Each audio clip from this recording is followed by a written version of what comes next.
I lost a lot of people.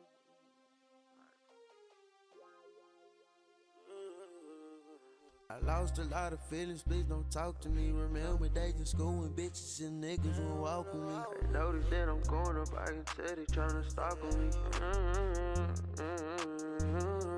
I got me in my feelings like mama, what am I supposed to do? I know that I'm your baby, I'm wishing I can be close to you. Reminiscing about a little time we was out slanging us. It's free to tweet cause you know I'm gon' die about mine. I be getting hot just laying back on the low. These niggas play with me, I swear you gon' wish my old. Mic check. And I ain't never had nobody with me. And I always Shout out Mo 3 RP that man. But yeah. I can't hear myself. Alright. Mic check 3, 2, 1. Alright. Mic check 3, 2, 1. Alright, we synced. We synced, me boys, we synced.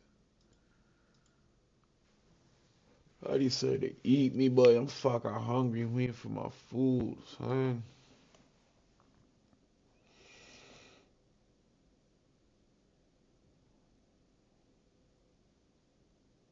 This shit better not take an hour, bro.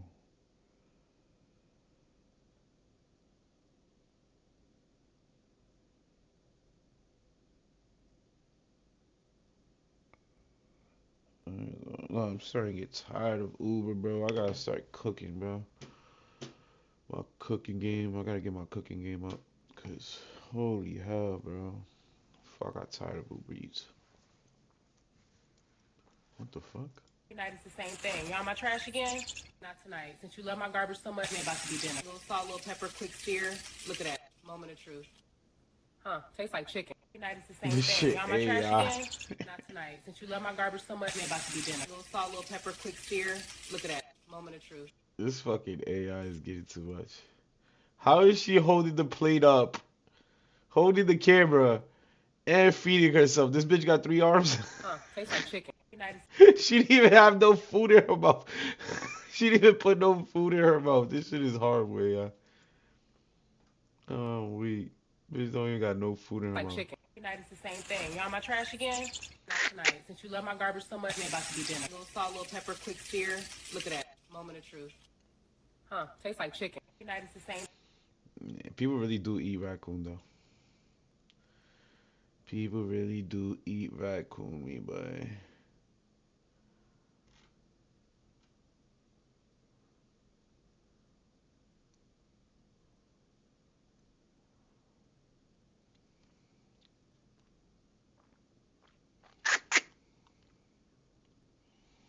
My fucking tooth hurts.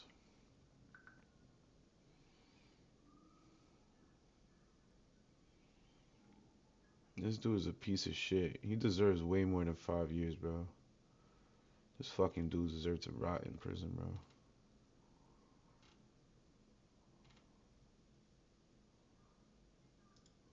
bro. I'm fucking hungry.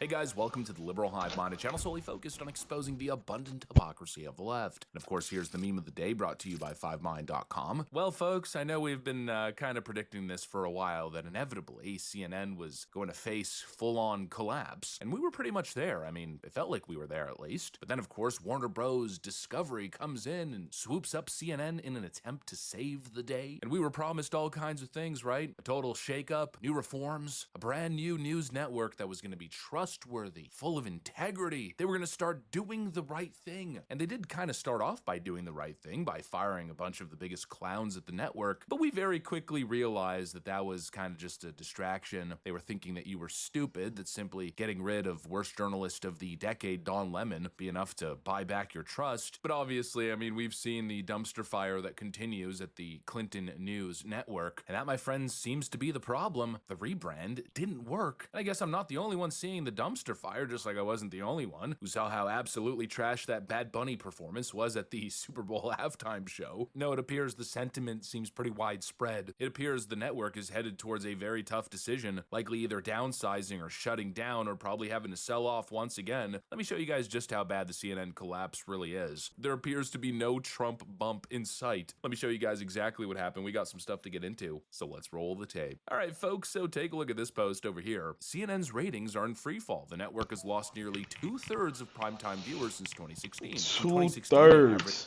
2 fucking thirds. Holy shit. Thank God people are starting to fucking wake up, bro. CNN is so trash.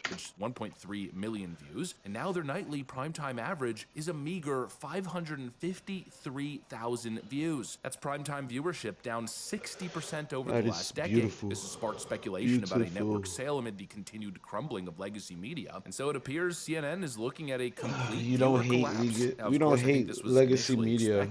Decline after a general election, especially such a big one, or really the last big 3 from 2016, 2020, 2024. It's kind of expected. You're riding a massive high and then things crash, but then you're supposed to, kind of build back up again, especially as you get towards a midterm, as the news cycle gets more exciting. And I mean, there's been tons of news this year. There's really no excuse. I mean, just compare the network to the numbers that Fox News is getting. They're blasting off at all-time highs pretty much. When it comes to CNN, it's just a downward trajectory. It's a total collapse, a free fall that just doesn't seem to end. This sort of consistent decline basically tells me that the network is dead and there's no recovery to be had here. And that's exactly what was expected. I mean, Warner Discovery came in and the sales pitch was that they were going to make a brand new CNN, but they tried playing us for fools. Oh, we got rid of Don Lemon. We got rid of Little Brian Potato Head Stelter. And here's Scott Jennings on a panel. They'd never give Scott Jennings, the most popular person on their network, his own primetime show. No, of course not. They put him on a freaking panel to basically be abused every single night by Abby Phillips and a ragtag crew of left-wing lunatics and psychopaths. And I really think Abby Phillips's panel is the best reference. Like, why would you do that?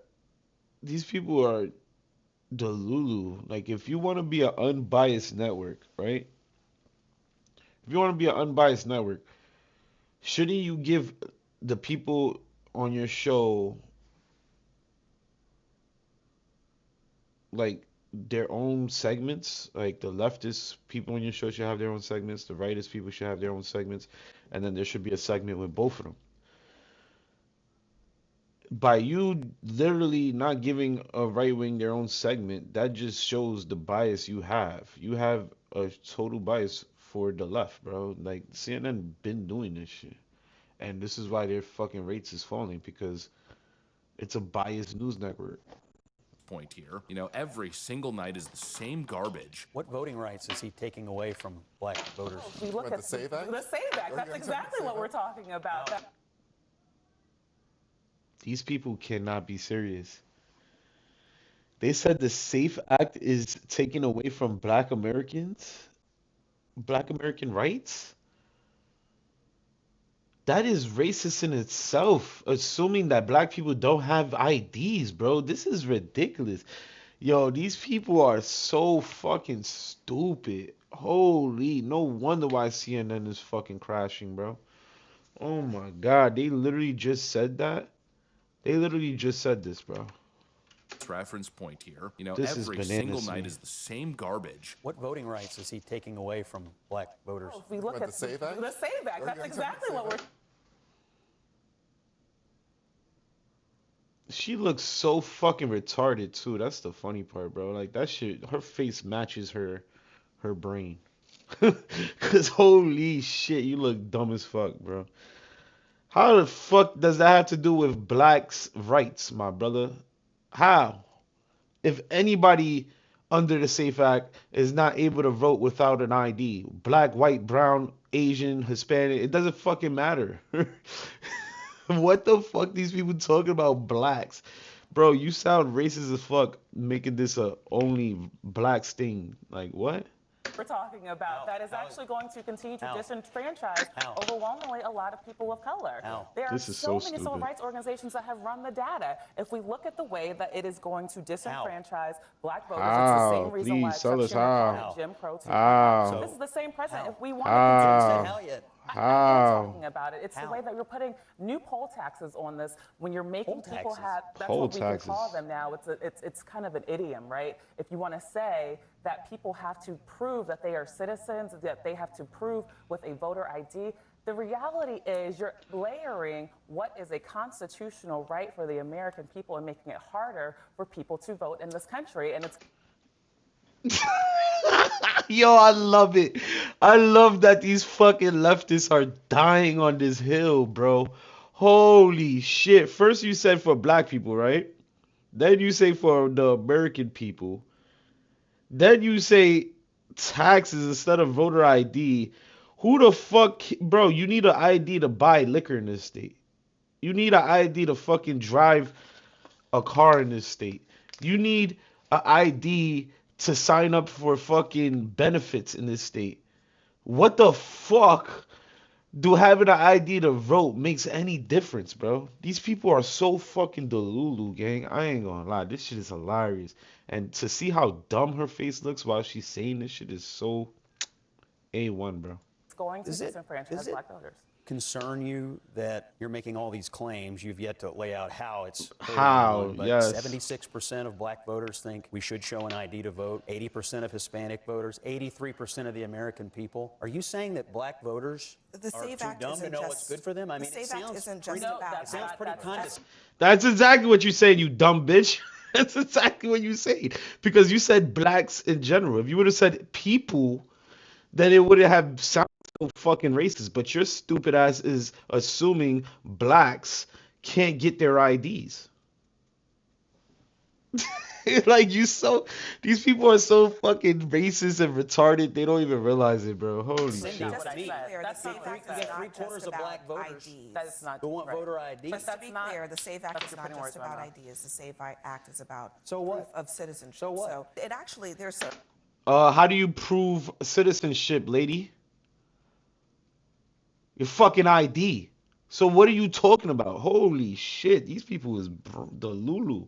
An argument to be made. Red state voters, women, poor white voters could be just as... I know, you think they're dumb too, don't you? Young I mean, voters. that's the thing. I've heard Democrats Hold on, Scott. No, Please don't. No, you listen. There's a deflection from talking about Donald Trump's racism. I'm actually right talking. there. You should be thinking about your constituents. And I think they're smart enough to figure out how to register to vote, Abby. Hold on.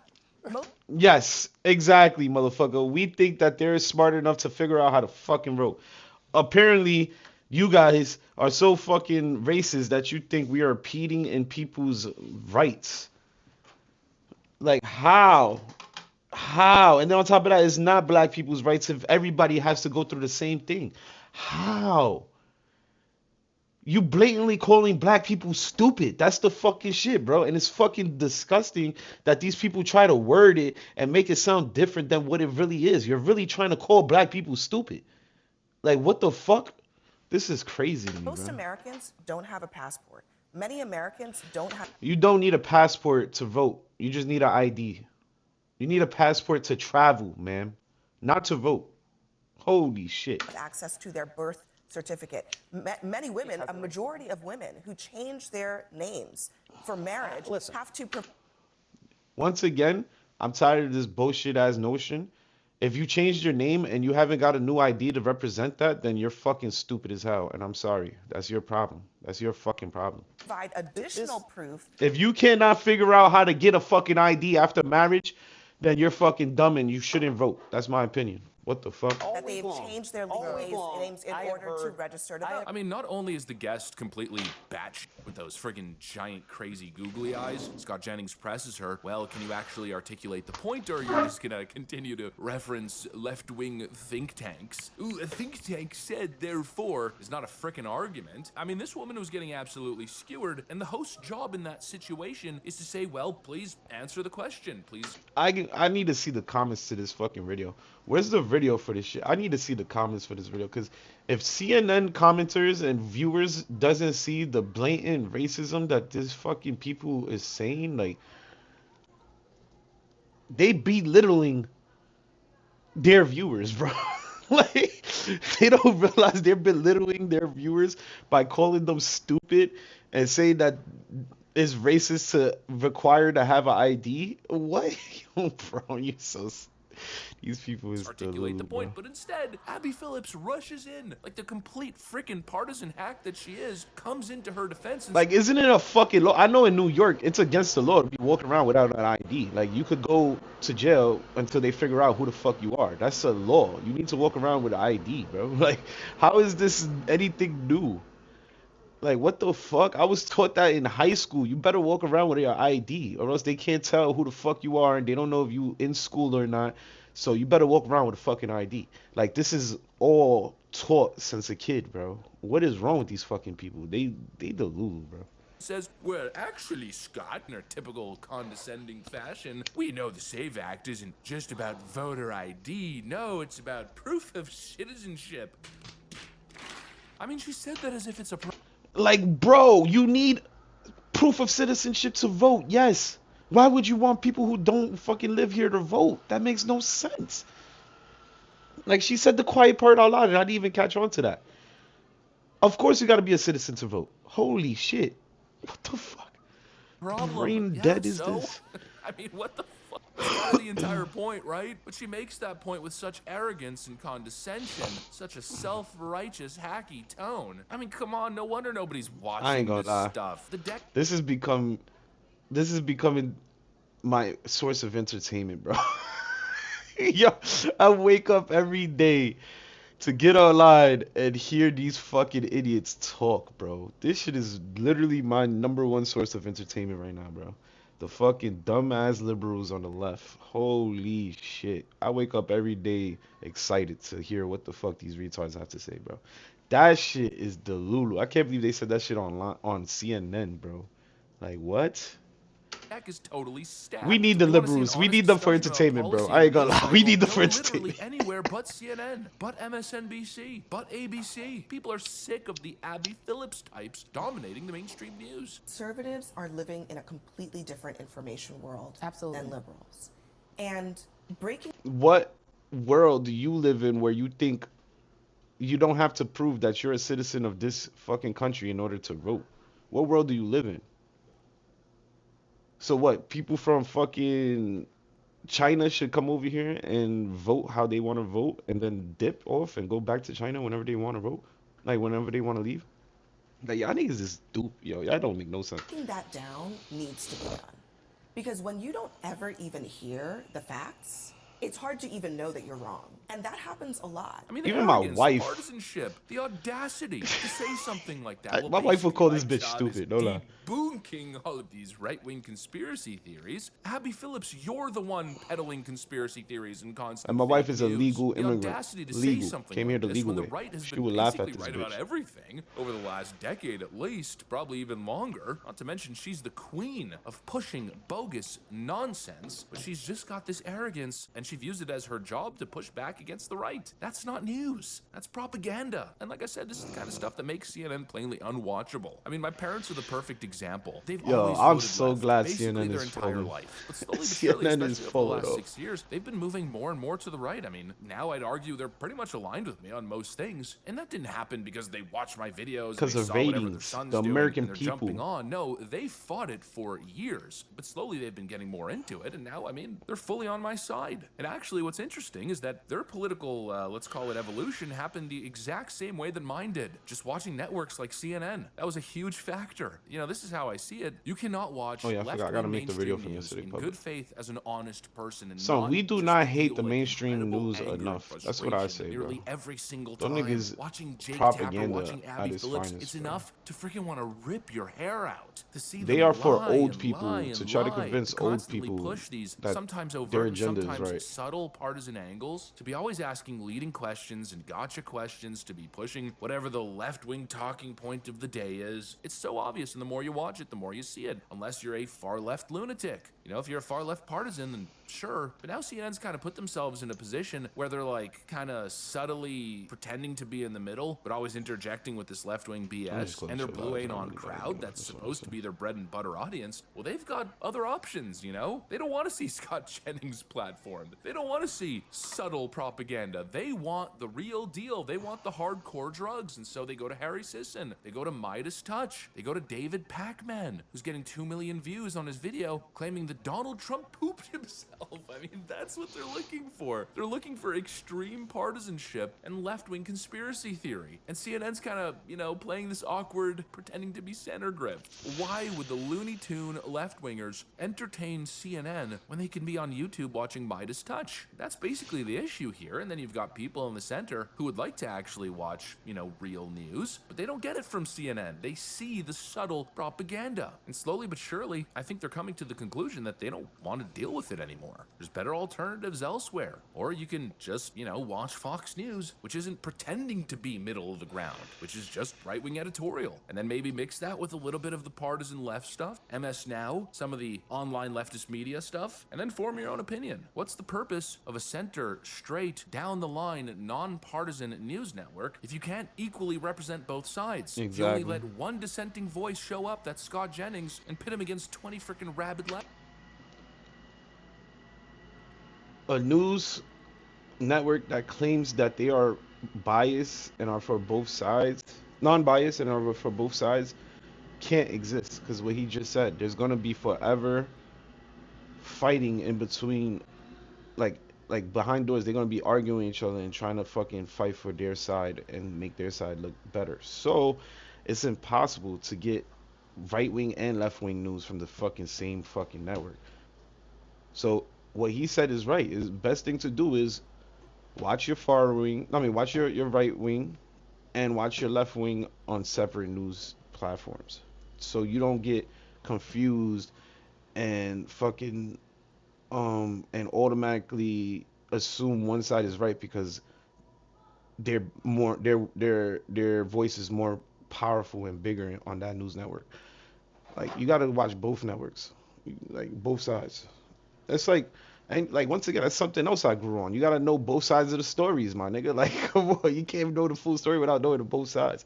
Leftists, with the host, of course, being one of them. It's like these people grew up with the wrong kind of parents, bro. I don't know what's going on. I don't think people want to tune in to see Caitlin Collins and her wretched freaking face. Nobody's interested in Jake Tapper and Anderson Cooper, Wolf Blitzer, all these fake freaking journalists. And so now the network faces full-on collapse, and they're gonna have to do something quick. 60%. I mean, they cannot exist in the current state. Their online footprint has 60% collapsed fall since off the is massive crazy. subscription gain back in 2016. Now, you know, following the 2024 election, I think they were expecting a massive bump in numbers. Not happening. There was no Trump bump, and yet they're paying Anderson Cooper $25 million a year, from what I understand. They're paying their top talent in the millions, not to mention they're a big corporate behemoth with all kinds of useless freaking employees that they can't get rid of, while having a collapsing online presence and 500,000 viewers during prime time. You can't justify those salaries much longer. And so It's almost like if they was running the country and we was going bankrupt because of all the leeches and all the shit that we allowed to go on. Holy shit, they fucking feeling the effects. They feeling the effects within their own business, bro, of their left-wing propaganda and left-wing ideologies. Oh, we give this man $25 million to talk shit about Trump. Yo, bro, y'all niggas is stupid. CNN, I think, very quickly is going to be in another position where they're forced to have to shake up the network, maybe mass layoffs, maybe another promise of reform, or they're going to sell it. And then the next big network's going to come in, scoop it up, and push the same freaking nonsense, and I guess it's going to be a repeating cycle. Anyways, we'll have to see, but this is where CNN is right now. That's what I got. Thanks for watching, and I'll see you on the next one. Man, thank God. Thank God CNN is falling off, bro. We don't need them niggas. Good looking. Bye-bye. AI is wild. It's going viral on the Chinese internet, okay?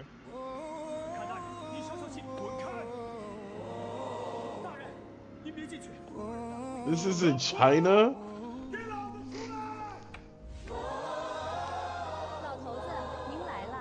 Was that Speed? They got Speed, Kim Kardashian. Who else? Travis Scott. This is crazy.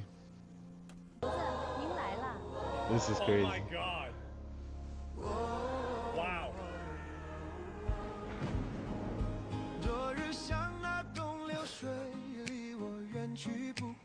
This is really good. It sounds good. I ain't gonna lie. Speed a few times, yeah. Oh my God. I'm surprised we haven't had a Jujo. Did they just I guess, like, I mean, I've seen, like, there was I wish this I knew one what they time were a black saying. person posted a video on, like, Chinese social media. It was on, like, Red Note. Every comment Do was they like, oh my god. do they change the shit to English here in the closed caption? Nope. This is really good. It doesn't. Speed a few times, yeah. Oh my god. I'm surprised we haven't had a Jew joke. Did they just... I guess, like, I mean, I've seen, like, there was this one time This shit's a black smooth as person fuck. I just don't posted know a what they video saying. on, like, Chinese social media. It was on, like, Red Note. Every comment was like, this shit, bro, like, I'm gonna be honest. Like, this shit is like... Kanye East. Yo, people are stupid. They said Kanye East. Like, they had these, like, advanced, you know, fucking, like, this, like, the way that the skulls were shaped and everything like that. Oh my god. Racism's next level, yeah. Yeah, there was one word in English. I don't know what it was. I forgot. Man. Advanced racism protocol? Yeah. Do Chinese people even know about Jews yet? See, that's what I was wondering, right? Nah, they It's know like, about where Jews. are the Jews? They most definitely know Like, about this the has Jews. to happen, right? That's what I'm saying. Like, do they just like dislike black people more? Like, how does this work? Yeah, they do know about them, right?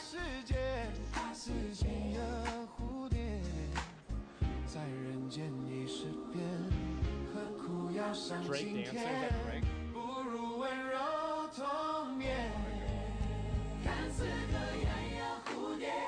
This goes hard, yeah. It goes hard, bro. You came in front. Country we drop? Yeah, bro, like, that's gonna be 110, right? Snoop Dogg. It's Homelander. Man. Oh, the fucking the dude from that show. I forgot the show name. This dude is China's base as fuck. I love China. Ridiculous. Absolutely fucking ridiculous. Wow. Okay, it fucking I love happened. China. Seed Dance Base as 2.0 fuck, now nigga. works Fuck is he with talking OpenClaw about? Agent inside. But what the fuck you was saying This though? is AI generated? I live in an apartment with no tap outside. I just unfold this stupid frog washer, fill the 12-liter tank, snap on the 4-in-1 nozzle, and spray. It's cordless, compact, and powerful enough for a full car wash. They're making AI videos for advertisement now. That actually looks real as fuck too. Like, Man, you would never we know. are overcooked. I think that we are overcooked as well. I live in an You know, apartment. Kanye grew up in China? No, he didn't. Wait, Kanye grew up in China? Wait a second. This isn't true, right? I don't know if that's true. This is like not true. Wasn't he born in fucking Chicago? He didn't grow up in no. He China. did? No, he didn't. That's cat. Either way, Chinese people got good taste. No, he didn't. There's no fucking idiot. Shut the fuck up. He really fell for Like, that what shit. are you talking about? Notable except he was 10 years old. He and his mother lived in China for a year. Oh, they lived in China for a year. Wow. What? That's awesome to know that. Because his mom was an English teacher, right? That's dope. Yeah. Oh my. Wait. Oh my. What the fuck, man? Well, you got some Chinese in them after all, man. Shout out my chinos. I guess so. I didn't know that. Would it be Kanye? So it's not Kanye West, it's Kanye East. Okay, so this Kanye is one East. from One Piece.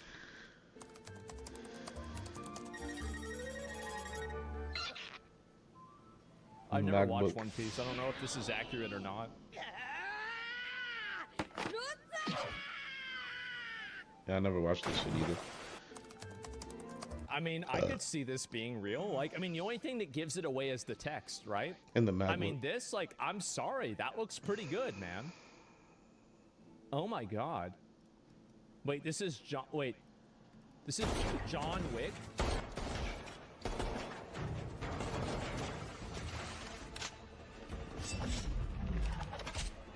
Man. Man, these are. This is really good, bro. I was just about to say that. What the fuck? That is really good. Mission Wick, I guess so. Versus the Mission Impossible guy. It's the Mission Impossible guy. Okay, that makes sense. Yeah, we're cooked. I guess so. Wow, that looks hella good. That's what you get for dating a 17-year-old, Jerry. You Epstein motherfucker. Oh. You know, that was completely uncalled for. That's what they all say. Yep. Oh my God, the laugh track. Yes, definitely. And Jerry Seinfeld was dating a 16-year-old. Absolutely 16-year-old? insane. This is just a guy. This is Look, how you don't know? There's no way he don't know Breaking Bad, bro. Asmongold didn't watch Breaking Bad. He just said it's just a guy. There's no way he said it's just a guy. You don't know Walter White, bro. You never watched Breaking Bad? I thought everybody watched that shit growing up, bro. What the fuck? This is just a guy. There's no way he didn't. Yo, he didn't know who this was. This is good. You think you're in control. Control? You're not. God damn. And this is Yep, all done just a with guy. AI. Holy shit, man. Yo, they brought him back to life in AI. That is crazy.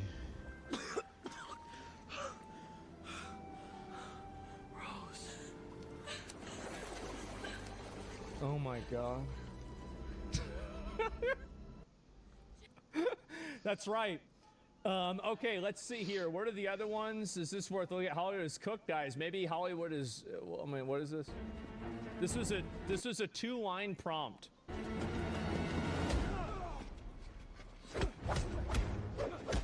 Man. How is this shit possible, yo? Man, this is really good. Bro, That's how is insane. this fucking possible? This is insane. Bro, they literally could do anything with AI. Holy shit, we don't even need actors no more, bro. That is insane. What the fuck? How the fuck do they do that, bro? AI is wicked. Yeah, I'm gonna get banned for this.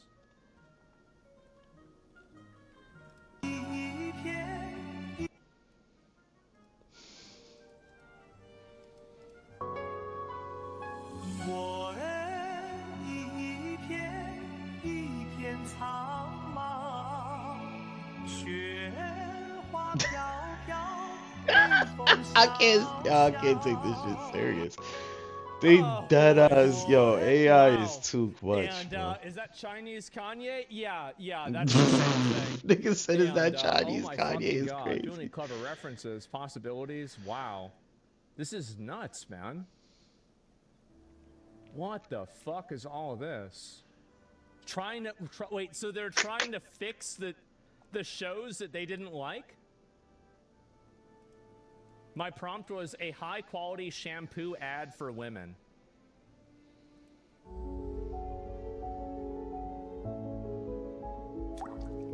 That's straight out of Pantene, though. Man. Strength in every drop, shine that lasts. Man. It's good. I think it's good enough for there to be a... Wait a minute. Jackie CBS Chan? 2 No just way. dropped the most insane AI. Okay, all right. Let's see where we're at. Come on, So son. this is done by AI?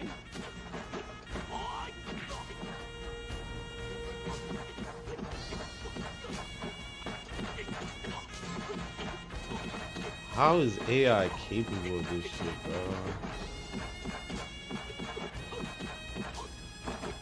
Jackie Chan is back, bro. Like, yep. Most Asian AIs are open and unrestricted. Yeah, these are done as a flex. Most Asian AIs are open and unrestricted, while American and Western AIs are nerfed for social censored and realigning beyond belief. That's right. That makes a lot of fucking sense. Cause I'm telling you, I said my AI. My wife loves AI, bro. She be taking mad photos in AI, and pictures and shit, and posting it on TikTok. Nigga, that makes a lot of fucking sense. Asia AI is way more like used and accepted, I bet, because they have less like laws against it. That is wild. So they're gonna start making whole movies and remaking movies out there. Watch, bro. That shit gonna be crazy. That's what's going to cause. That is one of the reasons why China will win the AI race in the eyes of the public, because people don't want an AI to censor them. An AI is a slave. They want this to be a worthless, brainless slave that will simply do whatever you tell it to do. And to the extent that someone goes to market with a slave, somebody would much rather have a slave work for them rather than an employee. That's the reality. They also open source it, yeah. And so really AI will only like be widely adopted, I think, by the public, and the winning AI will have no censorship. There will be no censorship at all. Like Photoshop has no censorship. Yeah, basically.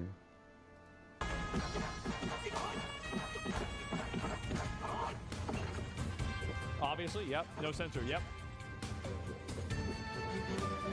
This is amazing. Chinese and censored? Yeah, but people don't care about Chinese. Like 1989, who gives a shit? Like, they don't care about that. Yeah, it's not relevant to them culturally.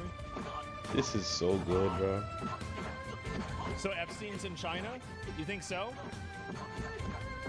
But how did they get from there Photoshop to AI reports you to the feds? Oh, this is just I've a never heard replay. that before. This is the first time I ever heard that. Jesus. Copyright rules are different. People don't care about copyright. The average people don't care about. In Asia, especially, they don't give a fuck about that. That's why they have whole factories and shit dedicated to making like fake products and shit. Cause that shit was a American thing. I ain't gonna lie. Fucking copyright and patterns or whatever the fuck that shit's called. That's more of an American thing. Out there, they more competitive, so they don't give a fuck. Like they'll copy each other to try to make something better. Like that's their way. Us, if you try to copy somebody, you're gonna get fucking sued out the wazoo. Copyright at all. It's unbelievable. Yeah, this is nuts. It creates more competition, though. I like that. Well, I understand that, but what I'm saying is that, and I think it's very possible that China could release a fully uncensored AI. And you know, think about like the way that China handles TikTok. So China has Douyin, I think that's what it's called. It's the Chinese version of TikTok, and they also have TikTok. So what I think could happen is that they could have a censored version that they release for Chinese audiences, and they could have an uncensored version that they release for global audiences. And I think in the instance where there is a global release that's relatively uncensored, it will beat out all of the other censored AIs easily, because why would somebody want to go on something that's controlled by...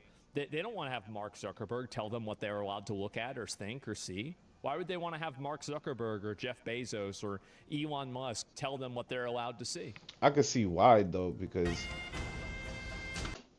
I could see why it should be protected as well, because we can't just have kids going on there, for instance, and start making crazy ass shit, you know. And also, we don't need weird fucking motherfuckers, sick motherfuckers making AI cheese pizza. We don't need that either. So it's like, so I could see why there should be like some kind of censorship and some kind of like govern over it, because it could get pretty sick pretty fast. Hell yeah, I could imagine this shit getting pretty sick pretty fast, bro. But that's why even in China, I'm pretty sure they have some laws against that shit, so you can't use it for sick shit like that.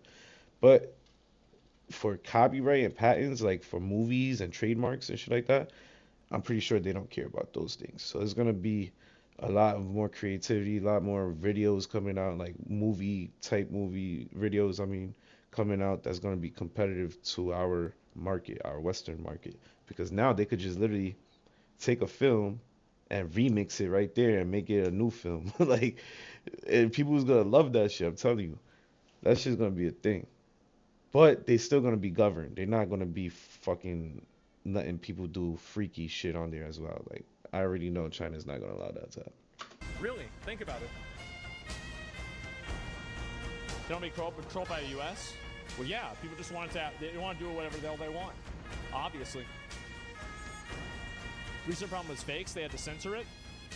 Let me go back and read this. They had to censor a lot of stuff isn't possible. They're making films like this. Well, maybe they could make films like this still awesome, don't get me wrong.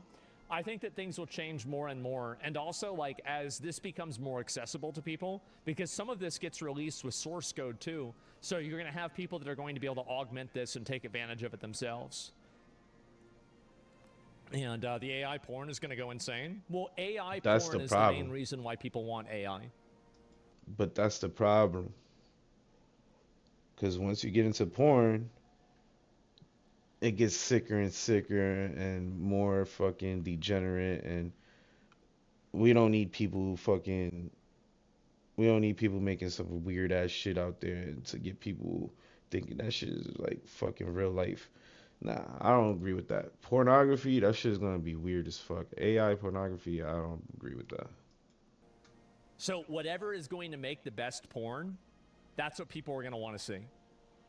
But it makes sense because obviously sex sells. Everybody's going to fucking go for that. Look at the Will Smith thing. But I just hope it's governed to the fact that people can't create whatever they want to, because that would be it's the thing. Problem. That's nuts. Not a drill. Go, go. Holy shit. Will Smith eating spaghetti. I love how this is the, like, you know, like you have the Turing test and things like that. This is the real test to see whether AI is good or not. How good is it at making Will Smith eat spaghetti? It's the litmus test, exactly. It's the benchmark. Well, one of them did just disappear, didn't it? Yep. That's a good. Oh no, it fell. It didn't. It fell down. It actually just fell down. Nah, this AI is really good. That's the good stuff. And that's a wrap. Man. They really making some good AI. Look at the first AI there, video of Will Smith to compare. I mean, yeah, it's not even remotely close, right? It's insane. And Will Smith fighting a spaghetti monster. Oh my god.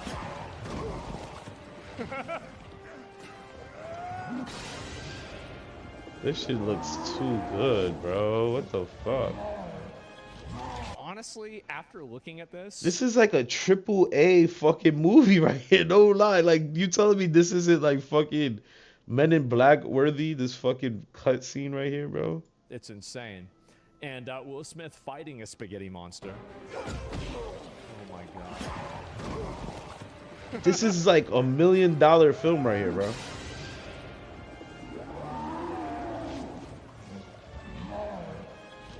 Honestly, like, let Hollywood try to reenact that fucking clip right there. Them niggas will blow like 50 grand easy just for that clip. And now we have the ability to make this shit in our living rooms, bro, on a computer. That is wicked, bro. I ain't gonna lie, yo. Technology is fucking evolving way too quick, bro. Holy shit. There's gonna be no need for Hollywood no more, bro. This shit is gonna kill Hollywood. I mean, we still gonna need good actors who could like pretend the shit around them the surroundings is real and shit. Watch, it's gonna be a whole nother Hollywood soon, bro. It's gonna be like, you gotta be a good actor in VR. You gotta be a good actor in VR in order to be an actor, because you ain't gonna have to go nowhere. You ain't gonna have to do nothing, because, well, you obviously gonna have to like maneuver and shit, but everything's gonna be in AI, bro. Everything. Holy shit, that is bananas to me. After looking at this, it's going to be probably 2 more years, and this is going to be better than Marvel movies. Like, that's what I'm Marvel saying. Movies, not like, you know, Infinity War. But, like, it's going to be better than, like, the shitty Marvel movies, for sure. And, oh my God. Like, they literally going to start 13, making movies with this watch. Yeah, exactly, right? What were you doing? You were on Epstein Island? What were you doing? How could you? Ah, come on, Jerry. You know I can't talk about that. What did they say? He doesn't look like Jerry, bro. He does not look like Jerry. Did you hear about the new place on 5th? They've got a great chicken salad. You were on Epstein Island? What were you doing? How could you? This is crazy, on, Jerry. You know I can't talk about that. Oh, come on, Jerry. Oh, man. And it's not Jerry. It doesn't matter, right? I mean, they're going to make it better, just like it has been made better more and more and more. Okay, one more. Last one.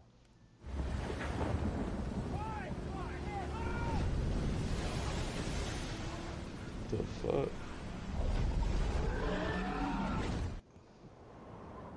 You can't tell me that's not better than CGI from like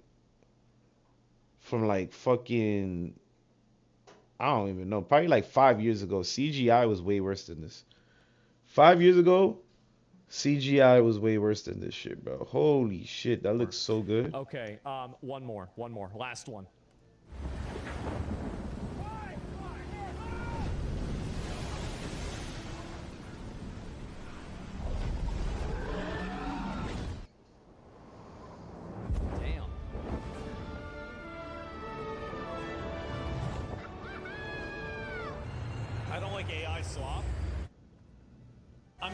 I don't either, but the shit is looking realer and realer. I think it'll get good enough to where people will accept it. I think it will. Hitler versus Michael Jackson? Bro, what if we're just NPCs in a city building game? Don't say that! I just unlocked free bread this morning! I wake up, I eat crumbs, I judge humans, repeat. That's not suspicious to you? Shh, the drone might hear you. Okay, but if this is a simulation, I want DLC wings. I want DLC wings. It's slowly getting there. Yeah, it is. Man, this shit is crazy. Let me see.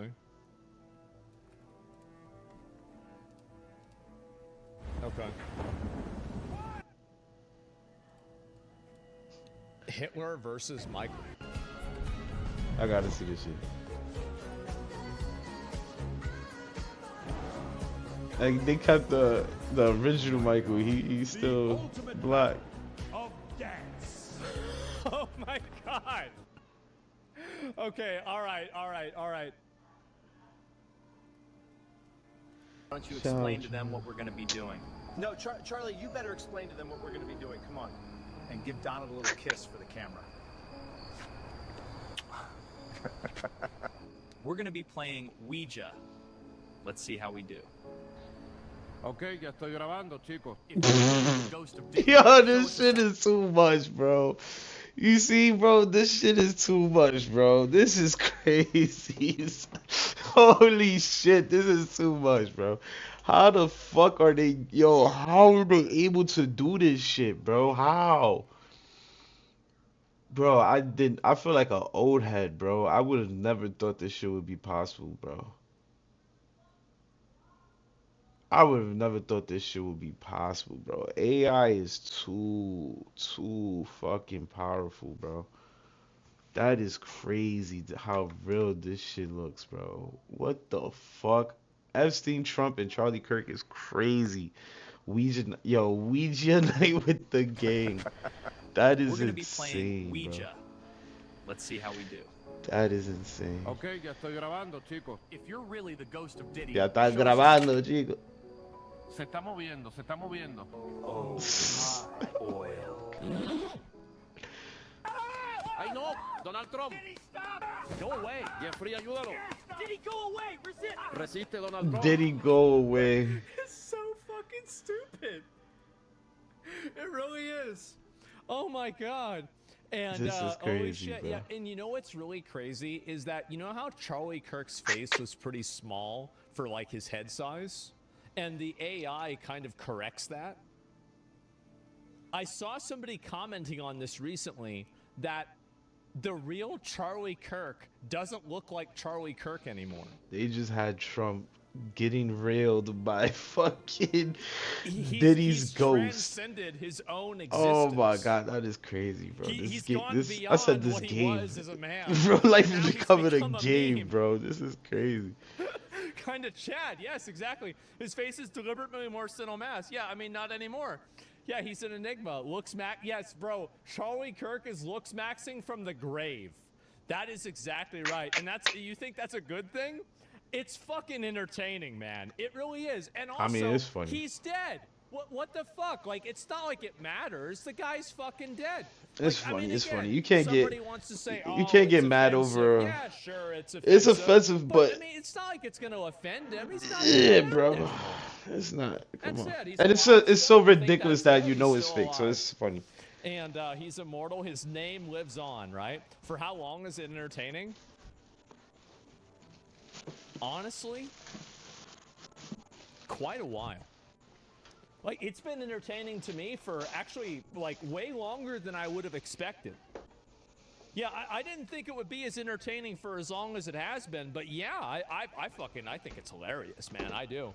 And I know some people get bothered by it or whatever. A man will die, but not his ideals. Exactly. And yeah, just one more year of streaming, we'll be able to create an Asmon YouTube AI channel. Yeah, I guess so. Offensive or not, it says a lot about people these days. I remember when what you were laughing was done in C code. It actually took skill. Well, what do you mean skill? Like, who cares about how hard something is to do? Think about how much harder it is to paint a picture than take a photo. Like, does that mean that we should, you know, look down on, like, taking photos? It's just silly.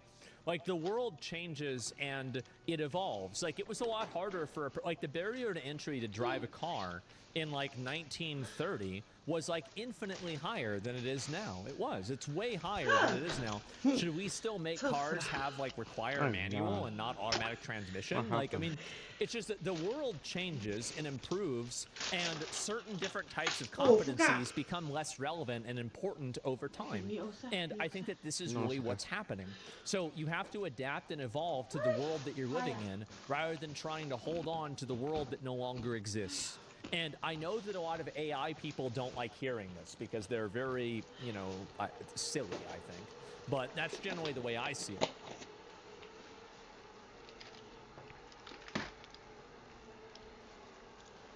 Oh yeah. This literally just came out. Came out today. Crimson Desert, Life and Paywall. How much? Looks like Life and Paywall. Okay, well, it's a little bit different.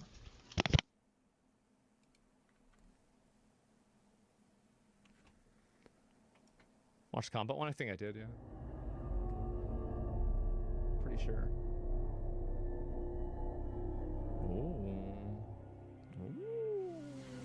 Welcome to the last Crimson Desert Features overview video. Beautiful, beautiful.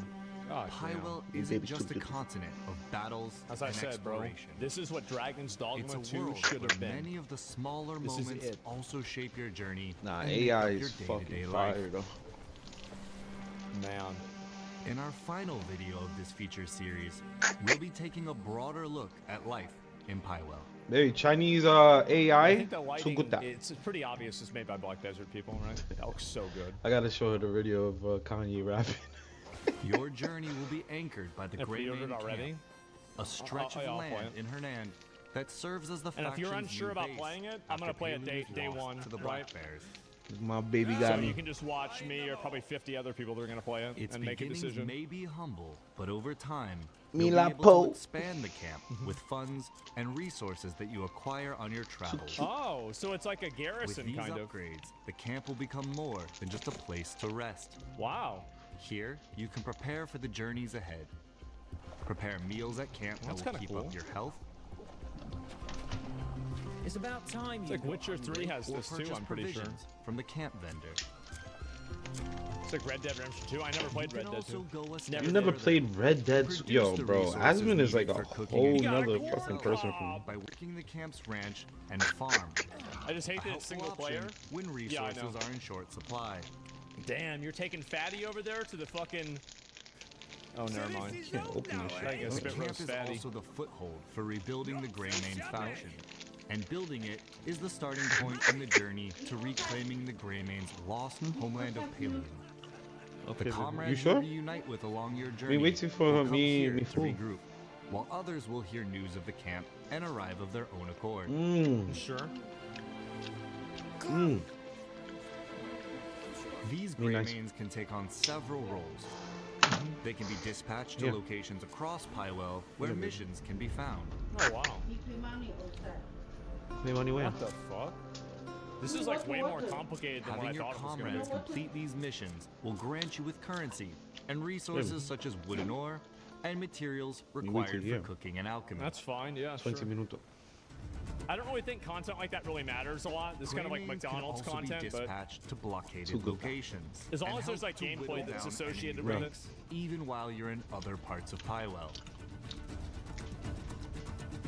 BDO did have a lot of systems, yeah, exactly. My mom's used to bring me these shits as a kid. I never told my wife that. Not sure if Your that's anything journey good. But will now she be inevitably bringing me these take every you now and again. to the and- villages, Yeah, this towns, looks so good. and cities of It reminds me of Pywell's Mom Dukes. various regions. Yeah, seeing like that, like the whole red area, just reminds me of like Back Here, Batal and shops and Dragon's vendors Dogma. offer everything from daily provisions. She used to He's give me stealing. the marshmallow and lollipops all the materials. time. A blacksmith can Yeah, it's forge a me new waiting. weapon to replace the one you've carried since Hernan. Okay. While a tailor ensures you're properly outfitted for the journeys Damn, ahead. so you get to look at each individual weapon too. Your story. Wow. He's got a little But raccoon on his commerce head. is only one part of life. Do you think it makes it complicated so people will be lost and stop playing? I don't really think it's that complicated. Good health to you. It doesn't seem that complicated to me. My words of praise must seem shallow. I think that residents here. Like for a long time, I was really like negative about anything that was really complicated and complex. But what happened is that I had like kind of a paradigm shift in my mind where I stopped trying to like force the game to be what I wanted it to be, and I started being more comfortable. Like, I remember watching this in like a Josh Strife Hayes video, and he said that like basically, yeah, I know games aren't going to be perfect, but sometimes you have to meet the game halfway, right?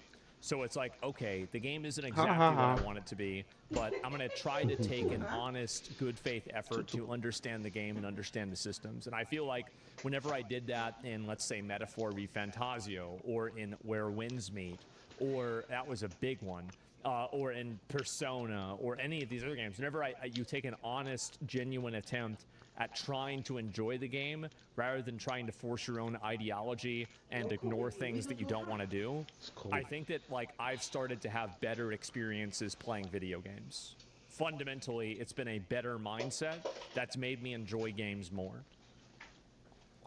Are in need of someone to hear their requests. So yeah. Some may need protection from bandits. Neo 3? Yeah. Others may ask you to deliver goods. Like for Witcher 3, for example, I Or did everything help track except for down a Gwent. missing person. I didn't like Gwent. These stories looks so unfold good. alongside the region's larger tales, Yeah, I don't care about offering Perfect. a glimpse into the everyday lives of those who live in Pywell. You find IRL side quests. This says Game of the Year Spend potential. a little time in I these think this game, locations and if soak in the atmosphere. I don't want to get that hyped, right? Meet residents. But looks like I'm having a little bit of a hiccup there. I had my audio thing crash. Give me 1 second. I do think that's true, though, is that like you're going to have a lot of people, you know, they're going to play this game and think it's Game of the Year. Like if it's as good as it's implying that it is, and it seems like it's that good, then you're probably going to have people thinking it's Game of the Year. Catch whispers of rumors from the locals, or engage in lighter diversions along the way. Back in 2020, they specifically said they want to be a Game of the Year candidate. I mean, that's crazy, bro. Like 5 years ago. Just be mindful of the law. They put in that work. Harmful actions can turn residents and guards hostile. Just kill 'em making all. travel more difficult. Kill 'em all. As you're forced to fight your way through. Yeah, just kill everybody. Or even serve time in jail. It's easy. Yes, we have to do.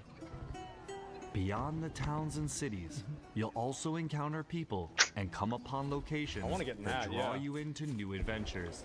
Ooh. Like a town hidden away, home to some unusual residents. I don't think. Let's move them. Or locations that, whether through mechanical or mystical means, require fixing.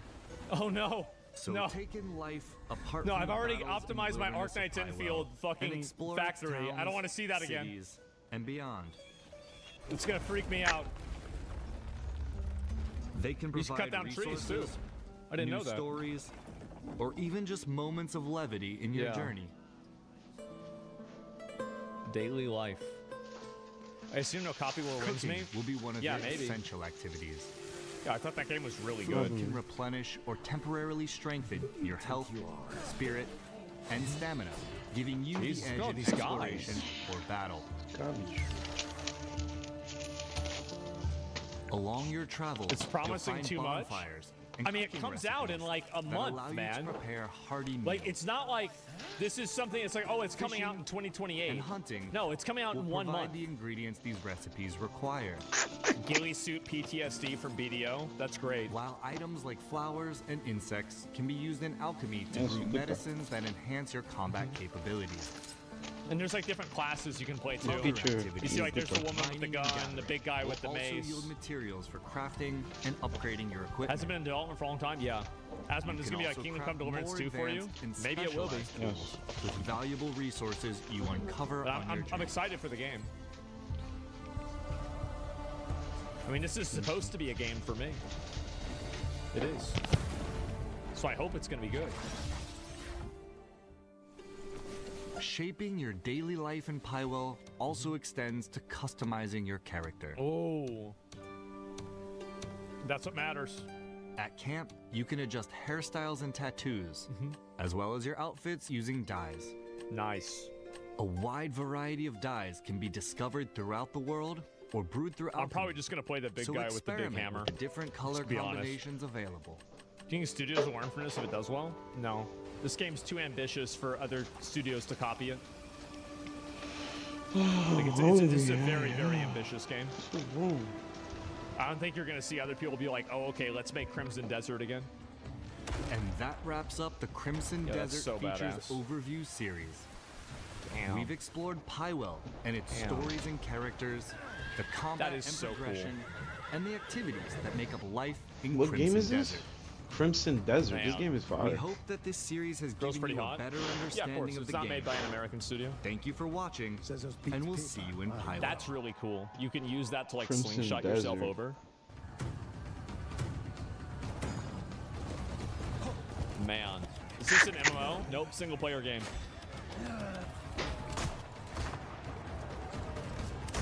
When does this game drop?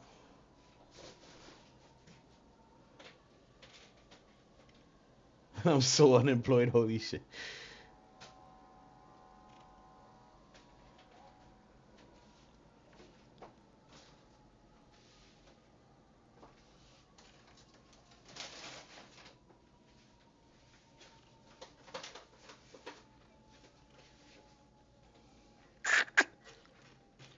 When will this game drop, bro? Man. Looks, again, this is a game, it's like, I'm gonna be real. It's one of those things where it's like, this is too good to be true, right? Yeah, I ain't gonna lie. I'm gonna be lost in this shit. What happened? You where? Shit. I can't wait to get a game like this, bro. I'm looking for a game to like get lost in and fucking want to play on a daily basis. So far, I haven't. Last game that was like that was Ark, but Ark, I don't know. I probably only. I got tired of it too quick. I need a game that I could lock into for like months. This is so badass. This looks so cool. Like, there's no way it's gonna be this good. It has it all. Yeah, exactly, right? A 200-hour game. Like, yeah, I just, again, I have very, very high expectations, and I'm also trying to temper those expectations just because it looks so good. Yeah, I want to fucking play that game already.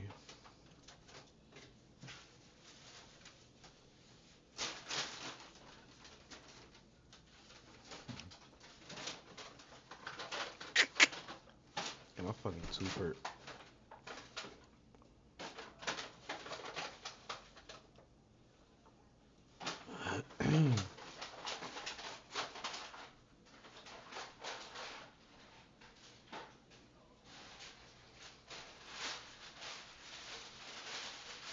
Welcome back to BeamNG Drive and our new series. I haven't played BeamNG in a little bit. I'm about to play In that this today. series, we're trying to I think they achieve messed a up my net save. worth of 10 million credits, and I'm not gonna lie, not looking so good. Long story short, we have a lot of work to do. Ever since we started this new career mode, we've very quickly been speed running Bankruptcy, and let's be honest, we're rivaling that of Enron. We tried to make the numbers look good, but at the end of the day, they're catching Uber. up. And well, long story short, if we don't turn it around, we're gonna go bankrupt and we're gonna need to restart from the very beginning. You may remember when we did Rags to Riches in BeamNG, we figured out that one of the best ways of getting money was transporting cargo in Italy. Nikki's just That's the best transporting way. the new quarter zips. You can get yours at store.r12 gaming. True! $2,500 in the bank account. Real talk though, if you want an AR-12 quarter zip, you should get one. They're made by Columbia and Which they're one you like? super soft and comfortable. There's a link in the description down below. Here's the problem I'm facing right now. Coconut. If I open up my phone and go into my orange. loan, I still have $500,000 to pay off. And every 5 minutes, I'm paying almost My baby gave me some $11,000, which is a bit chapstick, of a cause for 100% concern, natural, because here's the problem. I don't moisturizing have and $500,000. soothing. I need to go and sell some vehicles Lip like balm. right now to get some more money. So let's Is she open trying to up say the my lips PC. chapped? Actually, right out of the gate, do I have parts that I can sell? I have 10 parts in my inventory. Sell them. $2,000, that'll help. I'm gonna sell my Subaru because that's 60. Nice. 69,000, and I'm gonna sell my drift truck. What we need to go and do They got desperately coconut is find oil, ourselves a truck to move beeswax, cargo. I think I need to olive go buy oil, this, a T vitamin series E, just like this one, or maybe this one. This one's got dual shea axle. butter. Sure, it's got more miles than your mum, but I think it's probably worth it. Purchase information. It So got like a market hint of price of orange this taste, thing but is not that much. 72,000, so we can negotiate. They're 10% over market price. I'm gonna lowball the shit out of this guy. I'm gonna offer 59. That would be 12 This grand, actually almost feels good on 13 my grand lips, under market value. The guy doesn't really appreciate the offer, but he brings up his price a little bit. I'll give you 64. I'm still under market price. I'm still technically making money from this. 68, that's fine. That's under market value. I'm taking it. I always go with these people work wheels because they charge nothing and they give accident forgiveness. 74,000 for this with tax and insurance and dealership fees. I think that's a good purchase to make. Thank you very much. We've already got some offers coming in for the drift truck and the rally car. While we wait for a couple more of those to pull in, let me go and take this thing. Oh my god, dude, I just paid out another $10,000 loan. I have 5 minutes. Actually, I guess technically I have 10 minutes to make more money. Otherwise, I go bankrupt and I officially hit the negative. Holy shit, dude. You can see in the back here, we've got a ton of cargo stuff. That's how we're gonna make a ton of money with it. We're just gonna start moving cargo for every single goddamn company. And we're gonna hope for the best. Yeah, I Chat miss says, this is game. it time to start After I eat, I'm selling gonna hop on feed pics? BeamNG. Okay. Just because you This got a game is taste fun, of Mix bro, Only like- fans because you're a Twitch sub doesn't mean you need to start running got your everything. mouth like Truck that. driving, Oh my god, I racing. keep causing issues at the roundabout. All of you guys need to stop coming down. Damn, you It's got a not nice a place house. for gallivanting. This is a place of business. The drift truck I'm asking 40K for. This guy offers 33. That's actually almost market price already. Let's offer 40K. We'll give you 200 bucks off. That's a good deal. Okay, homie's trying to get it for pretty much market value. I'll give it to you for 38. 38, come back to me at like 37 and I take that deal. Close enough for me. Goodbye, drift truck. See you later. All right, let's jump back in this and it's time to go find some logistics jobs for us. And I'm gonna be honest, since we're in such desperate times, I'm gonna go right off to Fast Automotive because they've got car parts to move. Every 5 minutes, I'm paying, let's round to $11,000 every 5 minutes. We genuinely might go bankrupt today. This series might end. Please tell me you have cargo for me. Please, please, please, please, please. Parcels, they're not very worth it, but I think I need to take them. Chat, don't say the series was good while it lasted. We're not done. We've got assets to sell. What the fuck? We gotta make sure to park properly and everything though, because obviously we can't afford losing money from these. We made 300 bucks right there. Level 2 logistics. Hopefully we should get some bigger packages. Holy shit, they're actually worth. There's another offer. Okay, hold. Italy is way better for 49K for delivery. this. I will give it to you for 69,000. Okay, he immediately comes up to 58. I'll do for comedy. I feel gross that I made that joke. Okay, 62K. Ciao. Bye, rally car. All right, we've bought a little bit more time. We're up to 99 grand. So we now have 25 minutes before our account is officially depleted. Dude, why are there 4 of the same or 3 of the same car? Dude, what in the mafia is this? Dude, you know what these guys look like? These guys look What in like the that mafia is stupid, this? what are they called from GTA? Hey, pick up some packages from here. There we go. 140 times 7. That's what I'm talking about. Kiflum? Yeah, them.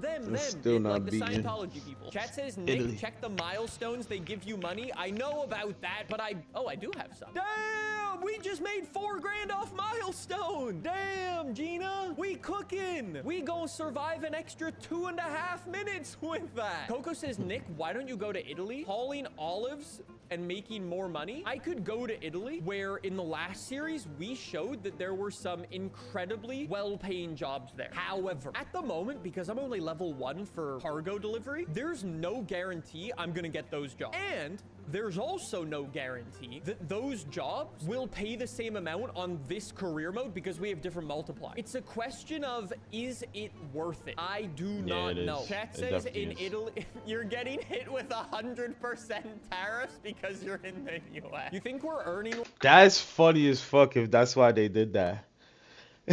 That's funny as fuck if that's why they did that. Because when you go to Italy, you make so much more money than when you in the fucking West Coast. Oh my god. How does the tariff situation impact BeamNG? Oh my god, we're so close to level 2. Coco says, I mean, at the moment, you're kind of just delaying the inevitable and all streamers love gambling. How about this? What if we complete all these deliveries that I've got on board right now? Hey, level 2! Okay, hopefully that opens us up to bigger packages. Since we've already got these packages on board, let's deliver these. And then once we've done that, we will get a tow truck back to the garage. And then once we've done that, we will get in our monster truck and go to Italy and pray that it works. 13 miles an hour up a hill is embarrassing. Come on. Overtaken by a cyclist? No, chat. We all agree vehicles are better than a child's bicycle, right? Do you want an unethical life hack to make sure a person on a bicycle never overtakes you? You know, you can just open your door. Yeah, open your door and allow them to sit in the car. Very kind. Yeah, exactly. Dude, I just paid 2 grand for insurance. No, I'm broke.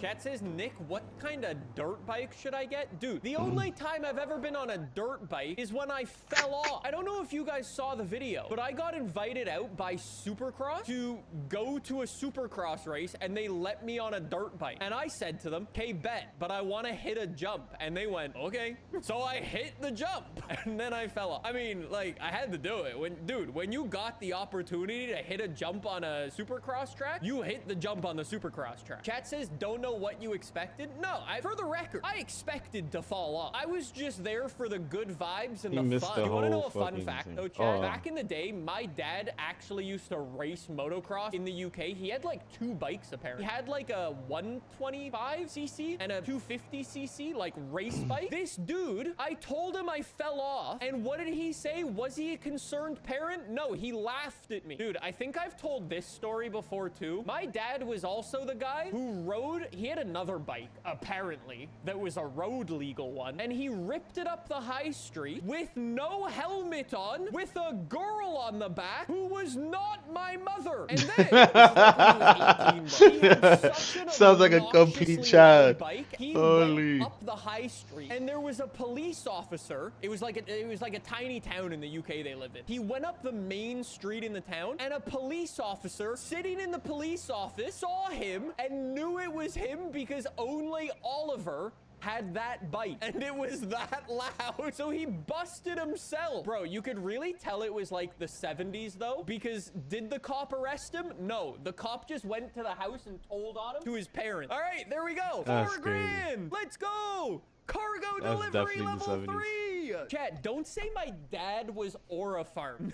No. Logistics, finally, we're level 2. Cargo, we're level 3. We just got trailers. We can get heavy duty. I don't want to deliver fluid. I've been there, done that. Monster truck, you're the only thing that can actually fit onto the boat in Italy. Or what? You know what I mean. What we learned today, Nick's dad is 100 times cooler than he will ever be. Wow. He can ride and you can't? No, I can ride a bike. I just fall off the bike. Just because you do something poorly doesn't mean you can't do it. No, chat. See, you pessimistic people. That's not how it works. Get to Italy, baby! I like that truck. We got places to be. I got that Pedal truck. to the metal. I made it Hopefully into the a monster rally truck truck is like a an good idiot. size. Oh, we're good. I was worried for a second. The mini monster truck is fine. All right, let's go. Load up the boat. Off to Italy, baby. Mamma mia, here I come. Can I use my free tows here? I can. Tow me to Uncle's condo. Let's retrieve my vehicle from cul-de-sac garage. We need to deliver this.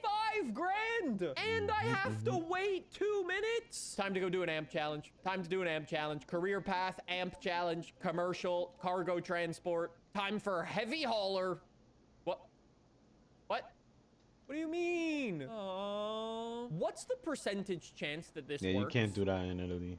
I noticed that. No! Hey, Subaru, yo, I saw you get damaged. I'll buy it. You can tell the Italians are lunatics, huh? Because we've been here for like 30 seconds and we've already witnessed a car crash. As soon as we get this truck, we're going to do what we did in the last series and just see if it's at all a viable You strategy. see, he had the same error as mine. For the game. Not sure why I can't tow to the garage, but that's fine. I'll drive there. It's 2 miles. It's not far. He got the same error I got when I tried to fucking do cargos. Let's see if it happens to him, bro. Ah, the Italian streets I'm so familiar with. All right,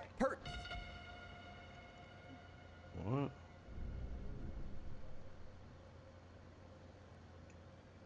What? You see?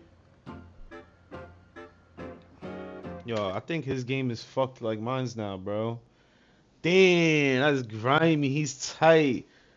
Because this shit happened today to him. That would explain why I couldn't tow there. However, now we have a new problem. I don't have 65,000. Do I actually need to take a loan to pay my loan? The interest rate is 50%. And if I want lower payments, it goes up to 65. What in the loan shark is that? That's actually disgusting. Now, I have to buy Uncle's condo. It should have been free. Now I need to deliver this for 5 grand and wait 2 minutes. Dude, I'm so cooked. I'm actually just cooked. If I can somehow come back from this, God Gamer T-Series has arrived in Italy. We are off to our favorite farmer, Farmer Pat. Just You see, down he the does the road. farms. Dude, I never did the I can't farms. believe how much bad RNG we've had though. How is it possible that the game I wonder if it's glitches? faster I to do the Alt farms. I'm gonna F4 try to do and the farms then next. suddenly I'm left with a $65,000 bill. That's crazy. Let's see. This is the moment of truth. Either I've cooked my career mode or we're still in it. These are speedy deliveries, fruit and fruit. We're fully loaded. I'm gonna be honest, I don't is a know if lot. I can make it there in 3 minutes and 13 seconds, but I'm gonna goddamn try. If you ever watched the last series, you might have seen that we You were missed his making turn. disgusting money on this. Hopefully the same can happen here when we actually get to the finish line. This series is so unbelievably intense right now. If you actually just do the math, I'm paying $11,000 for 5 minutes, $100,000 for 30 minutes. Every 30 minutes, I need to... You're an idiot. Every 30 minutes, I need to earn a minimum of 100K. Whoa, maniac! Chat says what it means is you're cooked. No, I'm not. I'm not necessarily cooked. There's a very good chance I'm cooked, but you can't call it cooked until it's burned. We're gonna be able to get this delivery in time. It's actually gonna be so close, dude. This truck is so slow, but we are gonna make it here on time with 9 seconds to spare. $40,000. And there goes another 10K. The more You see, of I these got way jobs we more than do, that. the more our level will go up, the more our multiplier will go up. Tow it back to Uncle's condo. And at this Oh, it's probably because he's still a low level. Okay. point, we just need to speed run money. So we're just going to go straight back to that farm. I think that's the way we need to... I hate these balconies. Dude! Why do the Italians build their balconies so low? Ow! Look, my bus is goddamn flappy now. Farmer, load me up again with your best seed. Dude, that's not even that good. You see?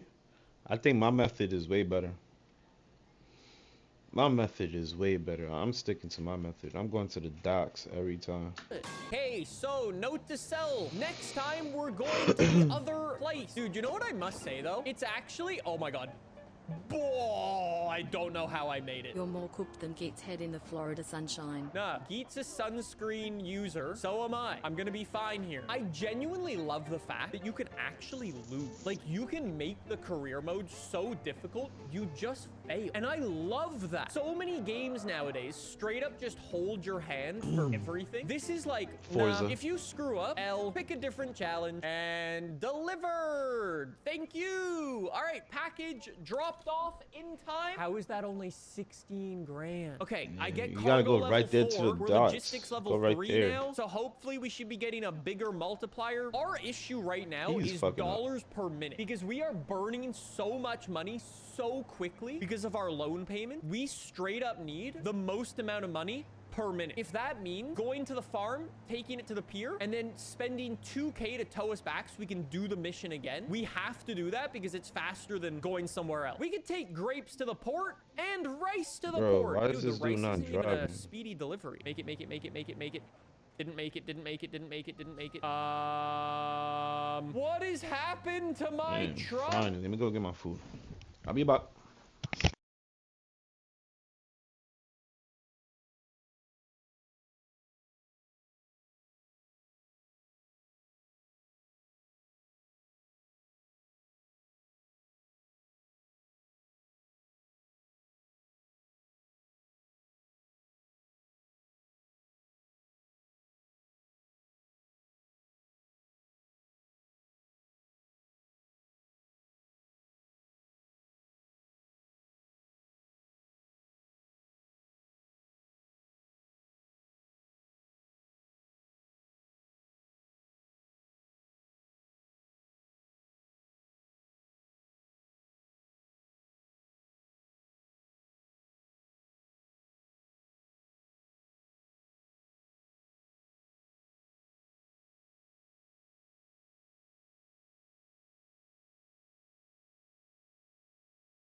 Now I'm back. Phew.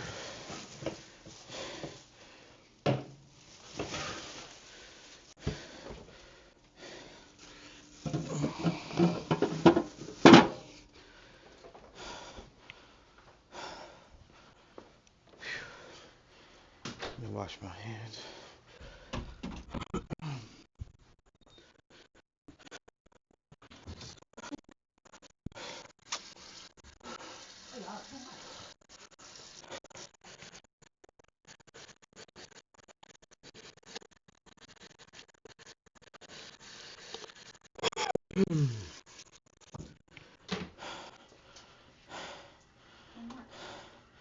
Not too much.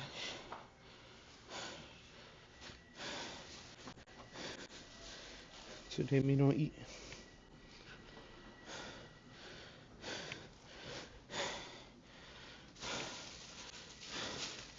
She's judging me. Want me too big? Me la po no la me cause me too big.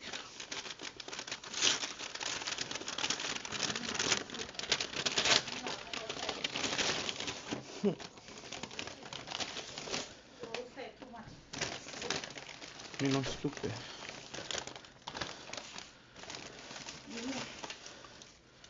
No duck sauce? Oh yeah.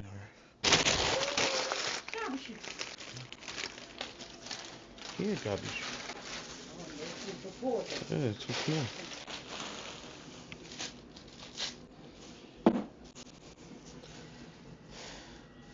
Me la oh. Me here. You know here what? Yes, inside.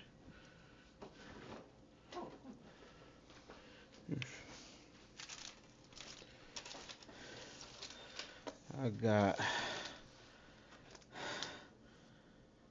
pork fried rice with spare rib tips and eggs. That shit boss. And then I got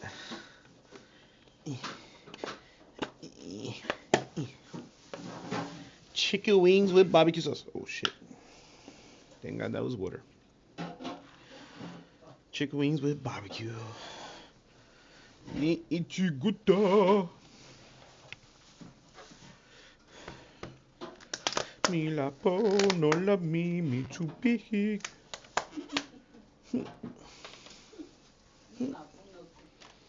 Me la po no la me. Me nice you too much. Me love you. What I need. Mayala.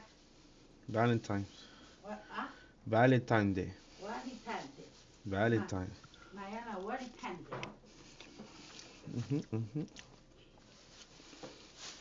What I need there.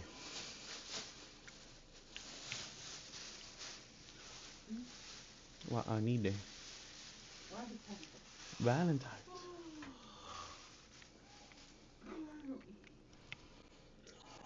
Me for you outside, E.T. Mañana. You eat. Let me see. Chinese? Yes. Oh, good. Chinese good that, huh? McDonald's no good that.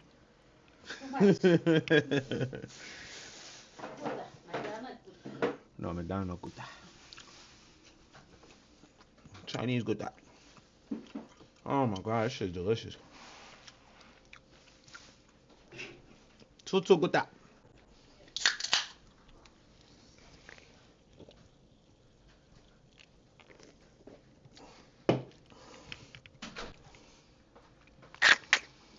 I might need to repair my truck, as it turns out. Okay. Tow it to the nearest road. Tow it to the nearest road. Damn, they We're violated. fine. It's all good. Fun fact, I'm pretty sure we established in the last series that you don't actually need the cargo to do the cargo job. It just needs to think you have the cargo. I think I'm good. Don't really worry. Wow. Don't really worry about it. It's okay. I'm telling you, May this, not make it in this one game piece. is not for the weak. in multiple pieces. It's just, no. Chat, see, it's my delivery truck convertible edition. You actually pay extra for this one. Peeled like a can of sardines. Oh, bother. Chat says, well, at least it stopped vibrating. I have 20 seconds to get it into this parking spot, and we're gonna get our on-time bonus. We should be a-okay. Holy shit, dude, it's slow. Are you shitting me? He's not making it.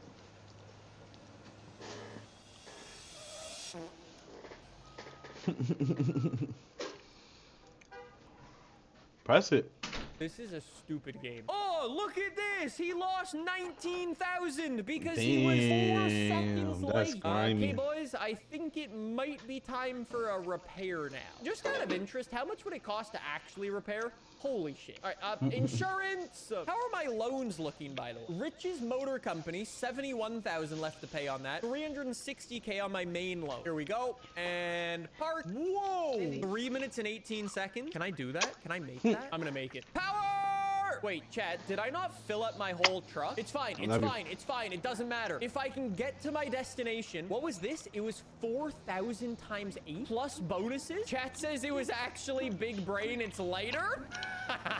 See, I knew what I was doing. I knew it was calculated decision, not a skill issue, simply a calculation. Calculated error of judgment with time to spare. Are you kidding me? Dude, I didn't need to stress. God gamer behavior. Hello. Okay, let's even get a nice, good parking job right up next to the wall. The problem is these parking spots are actually too close to the building because I knock my wing mirror off if I get too close. Deliver the cargo. 30 seconds to spare. Boom. That's the house. On time, 3,000 bucks. Level multiplier, 17K. Tow this back to the condo. Let's run it one more time. I have a hot take. How do people actually eat olives, bro? They're actually gross. Are olives They're old hella people nasty. food? Chat says I on hate pizza olives. they're fine. Hell Actually no. gross. Have you guys ever been to like a pub and ordered like a plate of nachos and they put olives on them and you like actually want to vom? Ban all the people who like olives? I think that's fair. You know who I Alright, bet fuck likes olives. olives? I bet you Geet likes olives. He's too old. He's part of the olive generation. Let me see if I can just negotiate with that guy who dropped the $106,000 offer. 32K. Good deal, bud.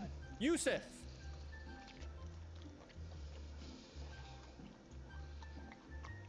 Chat, do I take that deal? That's a goddamn good deal. You take that deal?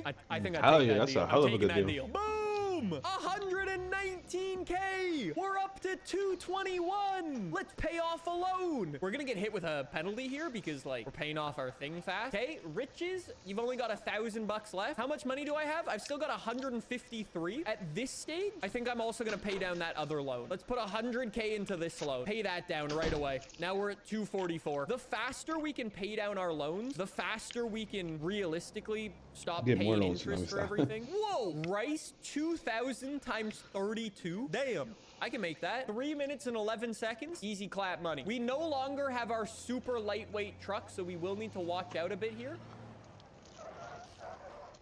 But chat says, can you do more motorsport stuff? When I'm done panicking for money, we will do more motorsport stuff. One of the suggestions I've had, more so than any other, is that the tuning shop, in the long run, is actually free money. Long story short, I think I do need to invest in the tuning shop because I think it might genuinely just be something good that we're gonna need to make more money in the future. Chat says, once you automate it, it's basically free AFK money farm. Exactly. I gotta learn how to do That's that. the long-term plan. Obviously, it's going to take us quite a while before we get there. There's a lot of things we need to buy for that, but something to consider at some point in the future. Here we go. We need a nice parking job. Don't knock off the wing mirror. And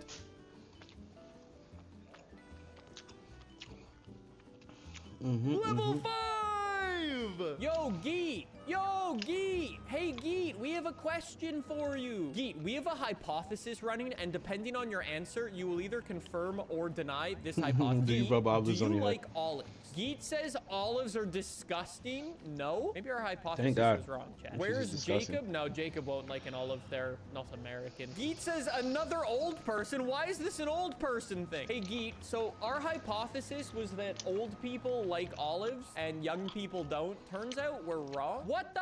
Dude, I've been nerfed. No! Alt F4. Alt F4. Alt F4 the game. Alt F4 the game. Alt F4. When in doubt, just reset the game. Beaker doesn't like them. Beaker's not old, bro. Beaker's like 25. Okay, the game really saw what I did and went, yo, you screwed. Tow me to the road. Okay, the Alt F4 wasn't like super worth it, but it was like, it's better than nothing. They're not even speedy jobs. Maybe if I do these jobs, that'll like reset it. Hey, so chat, I have a question, right? Talking about old people, do you think we're gonna actually get to a point in, I don't know why I'm bringing this up. Do you think we're actually gonna get to a point in science where people will just like not die and like just live forever? This might come across as a hot take. I don't like that idea. That sounds miserable, right? You just end up getting bored. Exactly. Dude, it's like, I can't think of a bigger punishment than living forever. Wait, Geet's wife also doesn't like olives? Okay, our hypothesis is definitely wrong. Chat, That's bro, fucked this is just a up. podcast with BeamNG in the background. Sir, welcome to the AR12 channel. There's no point in making a podcast. You get one every day. You get a daily podcast, and sometimes I yell at Geet during them. That's how these work. Yo, real talk, do you think the ad rates are better if I actually made this a podcast? What if I just like edited out the car sounds and straight uploaded it as a podcast? I wonder if that would work. All right, delivery made, 30,000 bucks. Level 4 logistics branch. Does that mean I get more multipliers? Yes! Max level logistics. So wait a sec. My logistics is finally max level now. But obviously my car jockey and my bulk materials are not. Could I in theory make this multiplier go even higher if I focused on car jockey and bulk material? I have no idea. I've never tried that, but I think that's something to consider for the future. I don't know how I've jumped from one topic to another topic in my head. Do you think we're ever gonna get those true supercomputers? You know how you sometimes hear about, what are they called? They have like a special name. You know those computers? Quantum computing? Do you think we'll ever get that? Because like real talk, I guess you kind of hear about it more and more with like AI being such a big thing now. But like companies like Google and Meta and I guess at the end of the day, Nvidia and so on have such monster data centers that just have dumb power. You gotta have stupid power in those, right? I thought that was supposed to be IBM Watson. Okay, Geet's back to officially being old. He remembers IBM. This might be another dumb question, but what the hell does IBM actually do? I do techie shit every day. I've never heard of IBM ever doing anything. Chat says they do cloud stuff these days. Why would you ever use them over like Amazon or Google or whoever? AI and data center stuff? Never mind, I'm no longer interested in what IBM does. All right, well, on the bright side, we're gonna make it here with our speedy delivery. I think we're just gonna need to do one more and we'll be good. 43 grand! We are not going bankrupt! Cargo is just mega OP. Chat says you should really try other ways to make money. If you were here an hour ago, you would have been saying, best way to make money. Wow, you're gonna have to restart your whole career mode. Over the past little while, I've been getting really into networking. Okay, I realize there is not a nerdier sentence I could have said, but I have, okay? And you know what I thought? I highly doubt it's something I would ever do. But to stream these and to record these videos, I use two computers. Computer number one is this one. This is the one I play my games on. It has like a 4080 Super Ti. Then I have a computer here, and that one does all the streaming, right? What if I bought a dedicated quote-unquote server and then just used virtual machines and then could assign like RAM and cores and GPU to virtual machines in my office, and then my computer could be in the basement. Anyways, that's my nerdy thing. I'm not gonna do it, but it's a cool idea. Parcel delivery, I think, is being nerfed. Chat says processing power would be kind of high for that, but it's doable. Yes, it wouldn't technically be as efficient. However, it would mean my office would be cooler, and that means I'd be happier. I think realistically, it's not a good idea because it'd be really expensive, but boy, it'd be really cool. Chat says just open the window. Yeah, I got that. That works great 6 months out of the year. The other 6 months, that's a negative. It's a very complex solution to a problem that doesn't really exist. Chat says that sounds like a good way to spend money. Like I said, it's a solution to a problem that doesn't need fixing. It's a cool problem, and it's a very cool solution, but boy, is it not worth it. All right, just fold the wing mirror in again. minivan, pull up to the spot, try not to become a convertible. Delivered, that was really not worthwhile. Dude, 15 grand for 15,000. that? That was actually so not worthwhile. My tow back to Why the he hasn't garage Winston Murphy is respond yet? 10% I of wonder if our he knows earnings. Can about I go this, to man. Farm 106? You know what? I've never been to Farm 106 before. Let me try that farm. Saving time is saving money. Don't move, minivan. That worked! For getting into network stuff, a NAS would be a good thing to look at. I already do that. Dude, I got like 100 terabytes ready to go. Yo, this looks like a nice place for a farm. Why didn't I come up here? Or, dude, look at what I did to my bumper. I mean, the simplest way to do a NAS is just buy a Synology thing. I didn't need to because I had an old PC laying around with like a CPU and a GPU and like some RAM in it. It was like one of my first PCs I built, and I threw like 8 hard drives in. So I just built it out of that. Yo, Home Dog, this is a beautiful spot for a farm. Hopefully you haven't shafted me. Oh, homie has not shafted me. Oh my God, dude, I've got wheat, fruit, and none of it, absolutely none of it, is a speedy delivery. God damn, I should have come out here earlier. All right, I just need this to survive 1 mile. Not gonna lie, I would highly recommend making a NAS. They're 1, just fun, 2, great way to get into Linux. I'm not gonna lie, I've been thinking about getting into Linux more and more every day. Windows is just pissing me off. Dude, one of my old PCs, we just repurposed one of my old PCs as like the merch room PC. This is a really old one. It's got like a 1080 in it and like a 7th gen Intel chip. Stupid Windows goes, nah, no more security updates. If you want more, enroll.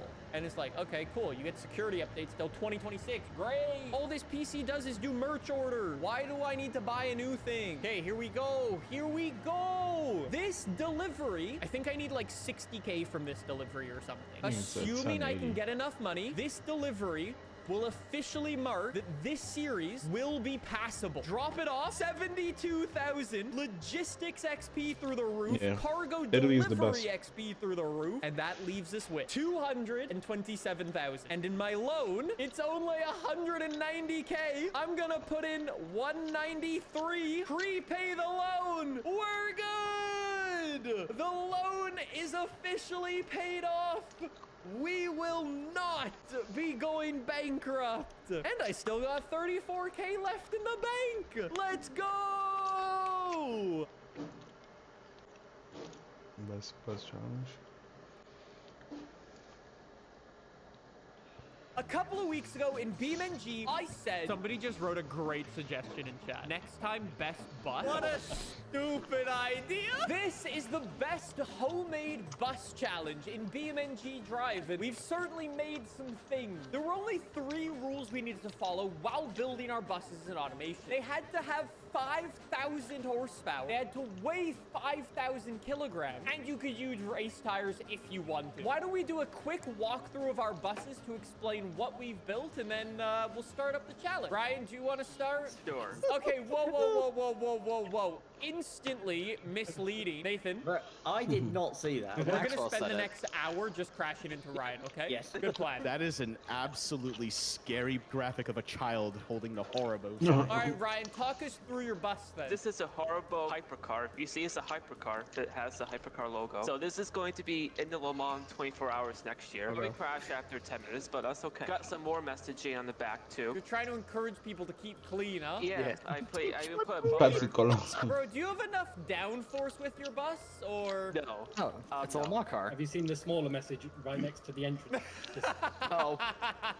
I'm very confused with the side mirrors on the back of the bus, but you know what? That's Sure. weird. All right, next. I like the look of Monty's bus. I inspire mine a little bit more to the old times of bus, with that good era that it was aerodynamic and everything. I put the premium class and the economy class. Bro, your economy class is in the engine. You pay cheap, you get cheap. Premium class has everything. TVs, coffee, beer. That's so cool. Your bus texture looks great. This is every bus seat ever. Before Nathan tells you about his car, we bullied him the other day into buying automation. So this is his first thing he's ever built. I gotta give him props though. As a first thing, it's pretty good. Bro, it's really good. Don't look at the inside. Oh, I'm gonna go on there. This is what we call a futuristic bus, where you make up and imagine your own interior. criteria. Is it kind of like Elon Musk imagining his robots as well? For legal reasons, this definitely is not a Tesla Cyberbus. No. You can actually tell this is not a Tesla because this one actually exists. And also, this one's powered by gasoline and not electric shit. Probably has better build quality too. The panel gaps are actually decent. I'm impressed, Nathan. Well done. For your first build ever, 10 out of 10. I just realized I've been nice to Nathan. Let's move on before I be sick. Okay, who's built the short bus? Oh, it's Geek. It's me! Welcome to the Businental GT, where obviously you can see where my design and my inspiration for the front end has come from. This is a short bus, and we love Nathan so much that I decided to give him the front seat. If you go inside, and please take a look at my front seat passenger, you'll see somebody familiar. My bus is powered by a quad turbocharged V16, obviously putting out 5,000 horsepower. It is all-wheel drive on demand, and because it kept breaking a dual clutch transmission, I decided to put it behind a CVT. So it has one continuous gear, and Wait, it you can't have turn. one gear? Where's your engine? Oh, that's another thing. I did have a front engine variant, but it was a 70-30 weight distribution. So I figured something needed to change, so into the back the engine goes. All right, next. As you can see, this is not a bus. What it Jacob, is, this is a pickup truck. So we had a Sparrow. We build many models of vehicles. You may remember this is from the Truck Challenge. This is the Ares 3500, you know. So this is... Where's your... What the... Here it comes. Jesus Christ! This is the Ares 6500 heavy duty. Oh shit. Skill issue school district? It is a little bit bigger than the pickup truck. A little? Dude, is this for a school like in a war zone? You know, it's for those areas that aren't really paved very well. Inside, it's got a 6.7 liter V8 with a turbocharger because, you know, 5,000 horsepower. Got full interior, got all the kids inside the back. In the back, there's Steve. Chunky one. Yeah, that's Steve. Was wondering where Maxwell went. He's the co-driver. If you look upstairs, I had a few. Jacob. He got a few Yes. This is a drunk cat. Yeah, he passed out a few hours ago.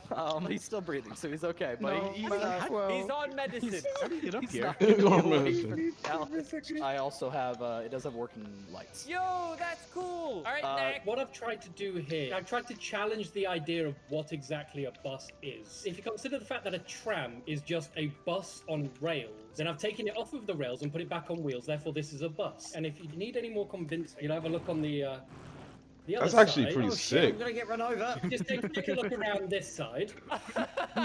Yes. Just in case anyone wants Fair to argue, play. it clearly says, I am a bus. Fair play. Identifies as a bus. Baron, are these bits of your car that keep dropping off? A little bit I more. won't ask This any is more this questions. is not designed for off-roading. I appear to have got a very similar Maxwell to Jacob driving my bus. That's his brother. I've also got myself some passengers, just like Jacob. Is a rat! No, that's Rafi. That's Rafi. Oh yeah, and because we're in Italy, I've also named this appropriately. This is the FST Super Pesante, which is Italian for super heavy. I just like how it's heading to Blazetown. Route 420 heading to Blazetown. All right, Fire, you're up next. I've seen this one before. Have you? That's a tall ass bus. Is your bus extra narrow at some point? What's the night bus? That's it? Okay. I don't know what to say with these kinds of shit. License plate fell off. Fire, can you fit through tunnels? Hold on. Find out. I think tunnels might be a bit of a struggle for him. Oh, I'm gonna get run over now. No! Oh my god. Return. there we go. She got a I've missed my supercharger. bus. No. Oh, That would be a Oh, no. what's this out here? I guess I should show you my bus. Before you look at it, that's a wiener. I might have taken some... Ah! Ow. Bus fell over. I might have taken some liberties with the word bus. We were trying to build the ultimate bus. And I was thinking, the ultimate bus is a bus that serves food. What buses you have up in Canada? Now, I'm pushing the limit of what a bus What the is. fuck? But you're don't make That's not fun a of bus. my wiener. My wiener's fine. It's a little bit small. There was a bit of a problem with the size. As it turns out, you can't really fit a big engine in this, so I couldn't It's not a get bus. 5,000 horsepower. How much do you got? 3,500. Oh. I also couldn't get 5,000 kilograms. Is that why you shoved a bunch of wheels I have inside of it? 3,500. I'm still technically 1-to-1. I'm just less powerful and lighter. I'm gonna use this for the first challenge, but we also have a backup bus. Yeah, there it is. Backup bus has Hello. arrived. Monty heard about my problems I was having and kindly built me a backup bus based off his bus, but it's muddled. It's the skill issue bus. It goes to skill issue destinations, which is perfect for me. Oh, this is 90s interior and what? Monty really wanted to make sure I felt bad about the 5,000 horsepower, so he put quite the engine in this. Anyways, I'll probably end up using this by the second challenge because I don't think I'll survive. Jump in your vehicles of choice. We're gonna go have a drag race down at the airstrip and see how we can do. Look at my tiny sausage. Boys, is this what it feels like to be Nathan? Look how small it is. At least it's got such a great personality. Who wants to count it down? I'll do it. 3, 2, 1, go. Yes, good launch for the... Okay. No! I'm good. I'm good. The wiener is wiggly. Guys! Jesus, I'm no. flipped! My God! I'll never run out of speed. Come on. I've had a problem. Oh my god. Come here. How's it going up there? Me and Fire have left the airfield. Yes. Holy, there's some carnage here. Now, who won? I obviously know who won because I was there when you crossed the line, but for the audience? Monty, Freeman, Nathan? Yo, if Monty built my bus based off that bus, then maybe I'm not cooked. I have had trouble, guys. You stuck in the ceiling.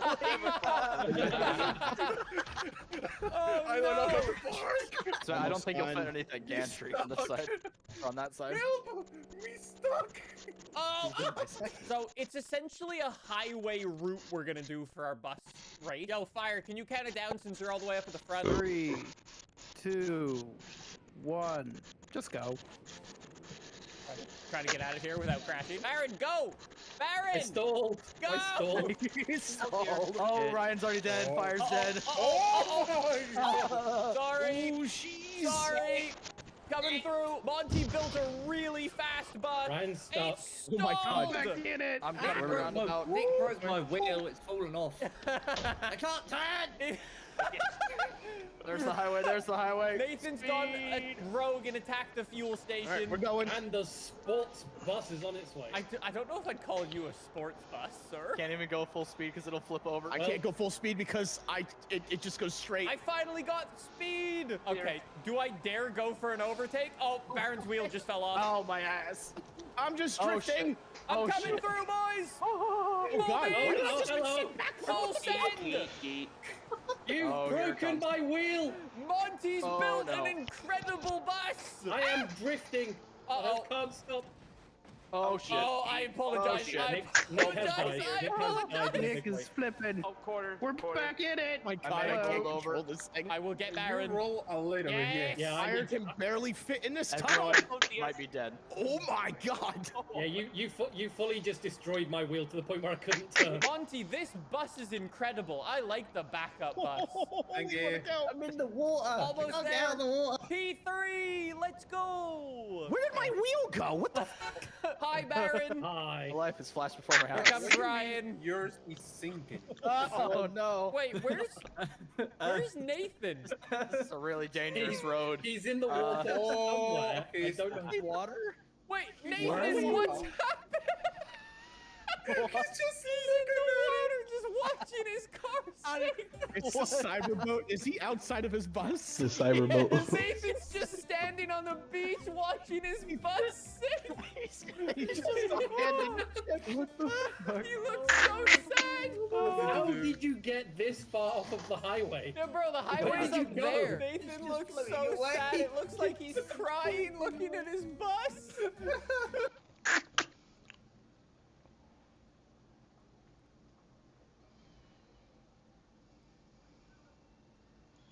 Oh.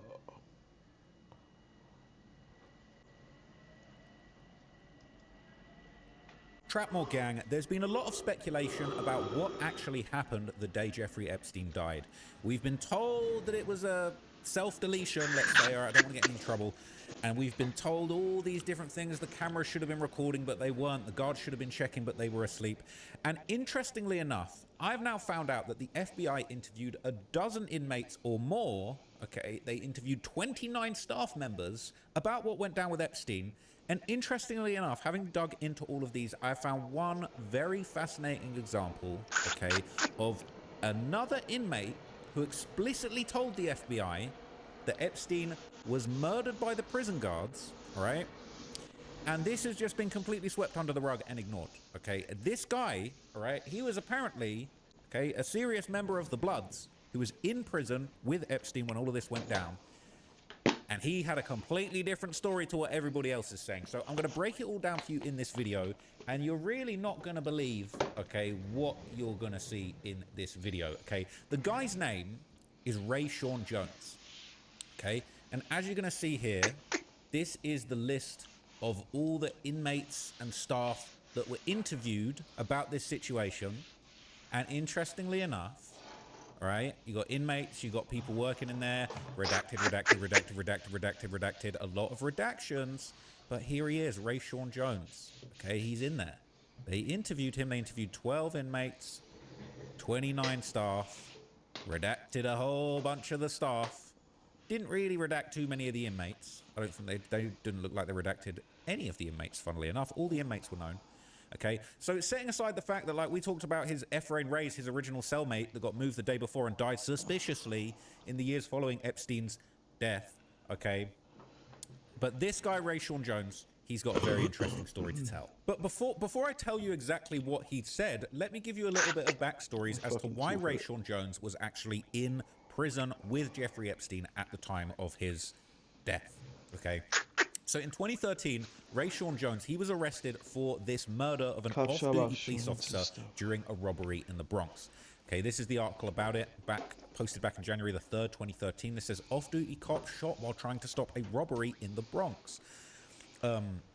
So he was trying to stop an armed robbery of his family's car dealership, the police said. Officer Juan Pichardo, and that's him there, he is a father of 3 and he was working at the dealership at 3040 Boston Road when two men, Jeffrey O'Keefe and Tyquez Harrell, entered about 6:30 p.m. One of them carrying a Bryco 380 handgun, police and relatives said. At first, the pair pretended to be interested in a red Altima, but soon one of the suspects pulled out the weapon and forced Pichardo and another worker down onto the floor of the dealership's office, Police Commissioner Raymond Kelly said during a press conference. They began to ransack the office looking for cash and the safe, all the while brandishing the weapon in Officer Pichardo's face, Kelly said. A few minutes after the robbery, Officer Pichardo stood up and grabbed the gunman, O'Keefe, who fired, striking the officer in the right thigh. Kelly continued. Despite being wounded, Officer Pichardo and the other employee wrestled the gunman to the ground and disarmed him. Pichardo held O'Keefe until police arrived to take the suspect into custody, Kelly added. Harrell fled with Marquise Daniels, 23, and Ray Sean Jones, 25, who were waiting outside in a white Impala with Oregon license plates. But the 3 were caught shortly afterward at 183rd Street and Cantonar Avenue, according to Kelly. The 4 men are facing charges including attempted murder, assault, burglary, and criminal possession of a weapon, according to police, and the owner of a nearby auto body shop said that police were responding to another call right down the block when the incident happened. I saw them running up Boston Road, and I said to myself, what's going on, said Carlos Santos, 54, who has owned the neighboring shop for over 20 years. But that's how they caught the guys. Brian Tolentino, 23, Pichardo's nephew and the manager of the dealership, said he got the news in a disturbing phone call from the sales manager, who was held up along with Pichardo, and Tolentino was driving a Mercedes from Pennsylvania to the dealership. He said, we just got robbed, Tolentino recalled. Juan got shot. He was hysterical. Pichardo was taken to Jacobi Medical Center and he's expected to survive. Family and friends have been visiting the wounded cop since the shooting, Tolentino said. Now, I thought he died in this. Maybe I had that wrong. My bad if I had that wrong. He survived. It said, everyone told me that he was laughing last night, Tolentino said. He'll bounce back for sure. Tolentino said his uncle, who has a wife, 3 young children, is a caring and dedicated man. He loves to treat everyone fairly, Tolentino said. He's the kind of guy who will stick more than his neck out for you. Mayor Michael Bloomberg was at a basketball game when he heard about the incident, but left to visit Pichardo in hospital. Nice guy, couldn't have been nicer. His wife was there. They have young kids, the mayor said Friday during his weekly WR radio show. About an hour after the Bronx shooting, 2 police officers were shot in a gunfight in Brooklyn's Fort Hamilton Parkway North train station that left the suspect dead. We're so lucky last night.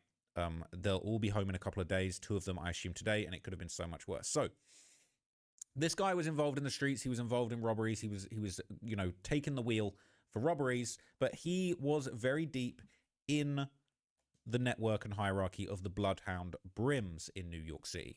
Now, this was interesting because Jones was essentially placed in the SHU, the special housing unit, alongside Jeffrey Epstein, which was essentially a high-security isolation wing because he had apparently intended to cooperate against the leader of the Bloodhound Brims in this case, where he ended up getting 25 years in prison.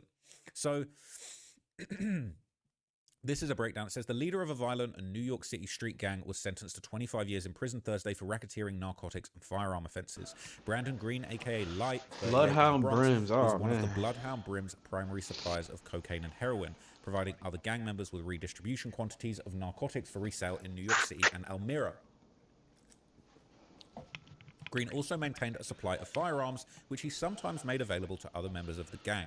At the time of his arrest in 2017, U.S. Marshals recovered 6 loaded firearms from the residence where he was living. Brandon Green, one of the leaders of a ruthlessly violent gang, was responsible for extensive narcotics trafficking throughout the city and state of New York, said U.S. Attorney Audrey Strauss. Today's lengthy sentence sent an important message to the Bloodhound Brims and other gang members that they will be arrested, prosecuted, and face justice for their crimes. The Bloodhound Brims was a criminal enterprise that operated principally in the greater New York area from at least 2005 up until including 2016. The Bloodhound Brims was a faction of the Blood Street Gang, which operates nationwide and is under the New York Blood Brim Army. One of the Bloodhound Brim's principal objectives was to sell cocaine base, commonly known as crack cocaine, powder cocaine, and heroin, which members and associates of the gang sold throughout the greater New York area and in Pennsylvania. The gang's founder, Latique Johnson, aka La Brim, 41 of the Bronx, was sentenced in 2019 to 30 years in prison. So this guy was deep. He was deep in the streets. He was deeply involved in this. And story goes, he actually played a part of essentially making sure that this conviction went through. And this was covered by Inner City Press, okay, who had a lot of backstory about this situation. He is obviously a great reporter in New York who covers a lot of things in that courthouse. He covered the 6ix9ine trial very, very extensively. So essentially, okay, despite his own role as a government cooperator, records would actually show that Rayshawn Jones would continue his own drug operation even behind bars, all right? Even in there, when he's chilling with Epstein and them, he was still in the dope game, okay? It says back in March 2019, for weeks, the trial of U.S. versus Latique Johnson et al. Plodded along in the U.S. District Court for the Southern District of New York courtroom of Judge Paul G. Gardoff. As Inner City Press is the only media in the courtroom then, as now reported, on March the 20th, a defense lawyer was giving him a summation, waving around a rifle in court. His client was found guilty. On September the 12th, before Judge Gardoff's, things got even crazier. One of the government's cooperating witnesses at trial, Rayshawn Jones, came up for sentencing with the government seeking to reward him with a 5K1 letter. Now, these 5K letters, you know, that's the letter basically saying, look, we're going to suggest to the judge that you don't get a really big sentence, even though you were wrapped up in this case, for your cooperation. And essentially, this is what 6ix9ine had. There was all this talk about the 5-1K letter, the recommendation, him getting a short sentence. 6ix9ine still had to do time for his role in the Bloods, but this letter helped him out. But here's where it went bad. It said even after he signed his cooperation agreement, Rayshawn Jones was smuggling drugs into the GEO private prison and sold them to other inmates. The U.S. Attorney's Office did not rip up his plea agreement, but Judge Gardoff said in his 9 years as a prosecutor and 11 years as a judge, Jones is the worst cooperator he has ever seen. He sentenced him to 11 years, but as his lawyer, Mr. Donaldson, pointed out, that really means only 4 since he's already served 78 months in GEO. He's being given an opportunity to propose where he wants to spend his next 4 years. Inner City Press is often ordered out of the courtroom for the benefit of cooperators, but who's covering up the deals the government makes with them and allows them to violate? We'll have more on this, okay? So it makes you wonder, right? He was at the GEO. We talked about the GEO the other day, okay? And essentially, we knew that there was people. Jeffrey Epstein's cellmate, for example, the guy that was transferred the day before Epstein died, he was sent to the GEO, and then he would later die under suspicious circumstances. So what we have here, now that I've given you all of that backstory, for Ray Sean Jones, okay, this is his interview where he claims that essentially Epstein was murdered, all right? That is the claim. So this is essentially a handwritten account of what he said, but I also actually do have here the transcripted version. So I just want to show you this for transparency. This was the handwritten statement that he gave, but the feds did helpfully put together a fully transcribed version of this that is in plain English, so we can read this correctly and make sure this is all right. So he was given a proffer agreement for even having this interview, right? So he was interviewed at the United States Attorney Office for the Southern District of New York. Various redacted special agents were involved and there. And he basically said, I'm willing to give information to the investigation. I'll talk. So this is his account of Jeffrey Epstein's, in his words, murder. He said, in the box since April the 16th, 2019 in MDC, all right? He was on H-tier for 6 weeks. His first cell was redacted. H-tier. He said he can see microwaves and a rec deck and a visit room and can hear what guards are saying. Med at desk. So he said that counts were supposed to be conducted at 4, 10, 12, 3, and 5 on weekdays, 10 a.m. on weekends. He said officers just walk by cells, sometimes don't even look in. Some officers don't do an overnight count. On 6th tier, in single cells on, was that June the 18th to mid-July. He got to MCC on June the 13th, and he went to self-deletion watch because he asked for blankets and cleaning supply. There were dead mice on the floor of the cell. The guards wouldn't bring anything and didn't bring anything, so covered the window, and then they took down the self-deletion watch for 1 day.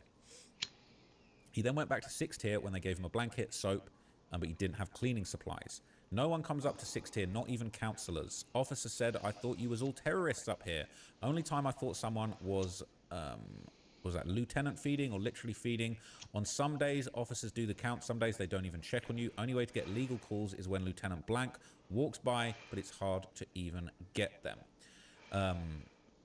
Or maybe hard to get their attention. Mid to late July, he moved to the H tier where there were kids with behavioral problems that were flooding the cells. He moved all of them to H tier and other tiers, and he didn't have a bunkie. The only time he saw officers on H tier before Epstein died was when food came in. Breakfast at 6 a.m., supposed to be at 11, comes at 1 or 2, supposed to come at 5, sometimes 6:37. I'm guessing he means breakfast, lunch, and dinner. It is kind of a mess the way that these are put together, but these are accurate as far as what's there in the handwritten notes.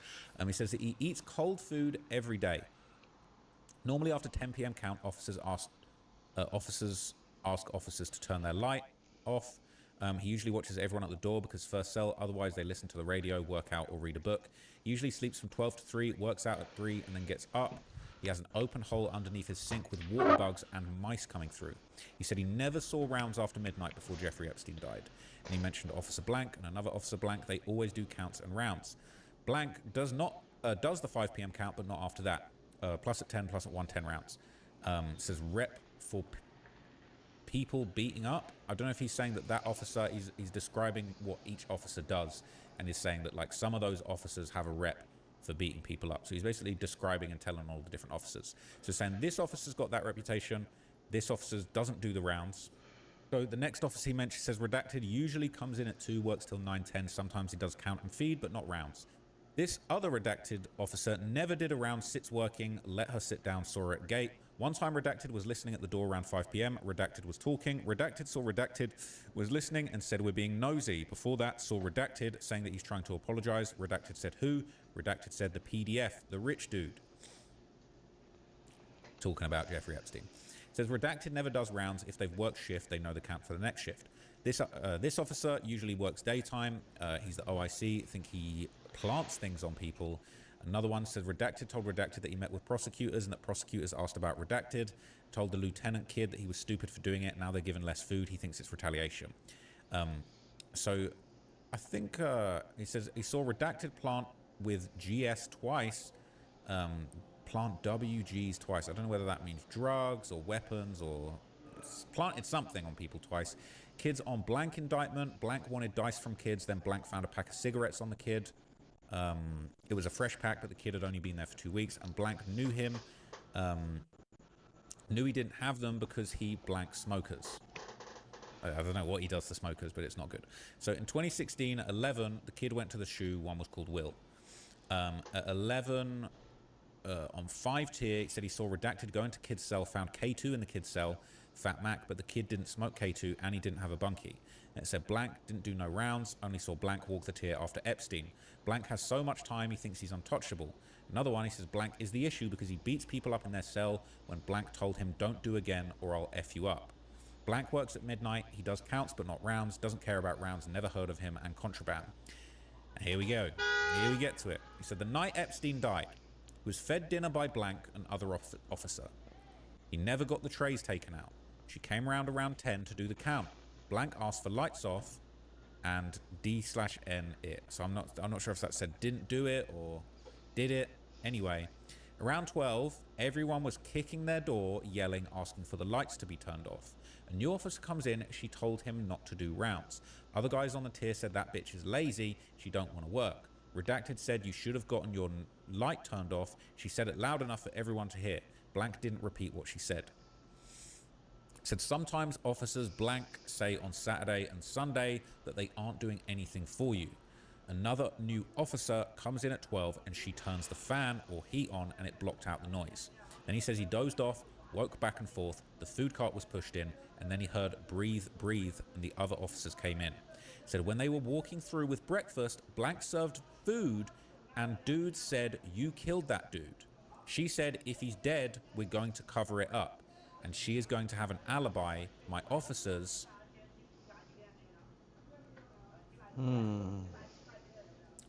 Whoa. My officers is sounding like is implying as a higher level officer, like a lieutenant or some shit. Because it sounds like she's basically saying she has control over these fucking COs. I'm going to read that. I'm going to reload that. So when they were walking through with breakfast, this is after Epstein died in the night. When they were walking through with breakfast, Redacted serves food, and dude said, you killed that dude. So he's saying that the guards came through serving breakfast after Epstein had died, and dudes in their cells, other inmates said, you killed that dude. And then she replied, if he is dead, we're going to cover it up. And she's going to have an alibi, my officers. And he says the whole H tier heard that and says Redacted initiated the convo. Says he then finds out on the news that Jeffrey Epstein is dead, and officers kept saying, I didn't kill him. This is crazy. Says when people came through, reg-ins, I don't know whether that means like regular intakes, new people, regular investigators, I'm not entirely sure.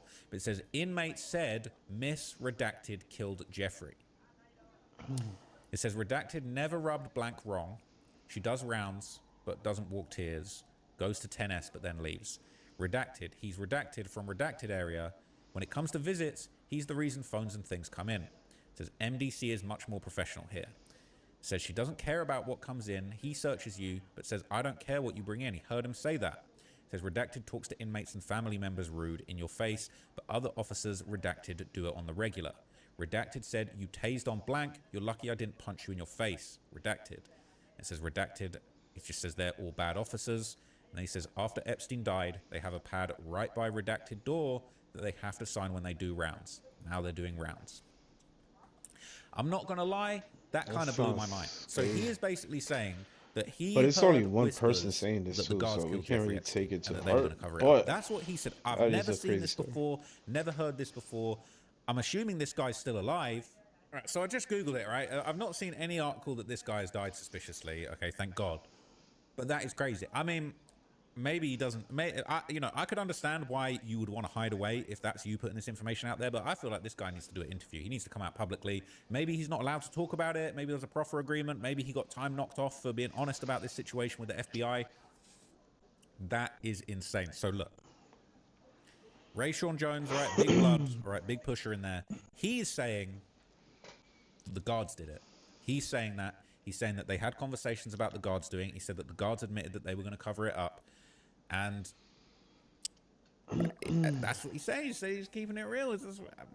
It's insane. It's actually insane that he would even How have come the only stones one to say that. person came But out, he would though? actually be able to put that on.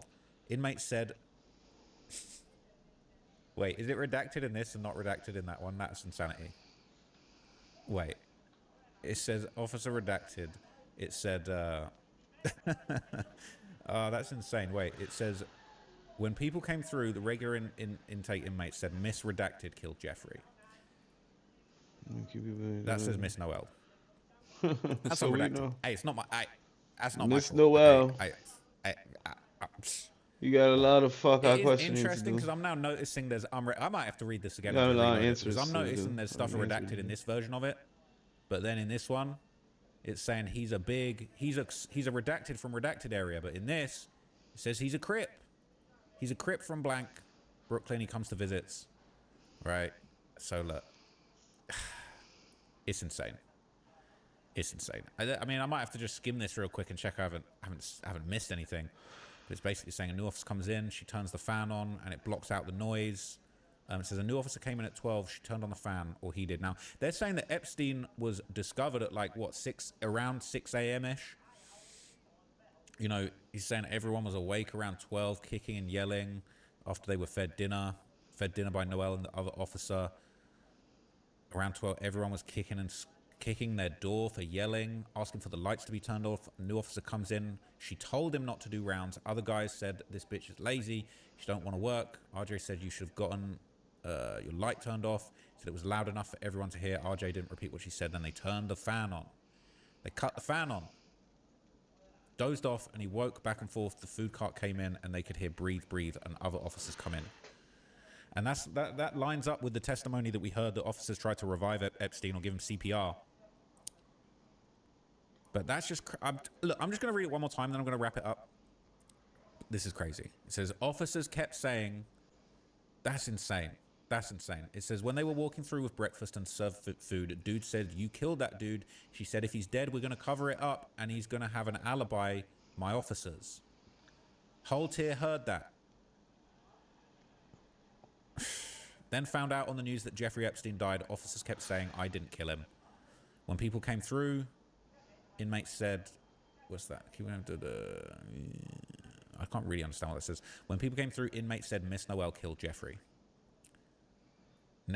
Blank never even rubbed RJ wrong. She does. Bruh, this is crazy. All right, this is crazy. So look, this is in the files. All right, it's EFTA 0012607.5. All right, go and do your own research. .pdf. All right. So he's saying they that need the to guards killed interview that Epstein. guy again.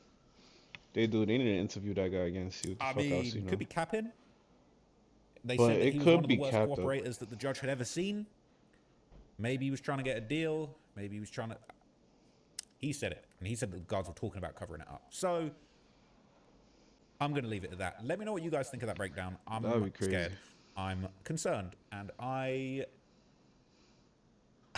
pray for Rayshon Jones, man. I hope this guy is far, far away and safe and stays away from any windows, okay? That's mad. All right, I'll catch you guys in the next video. That's just blown my mind. And, Stays away from any windows. Got it. Hey, if That's Rayshon Jones crazy, wants... man. That's crazy, man. What game is this? Ranger Path?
I'm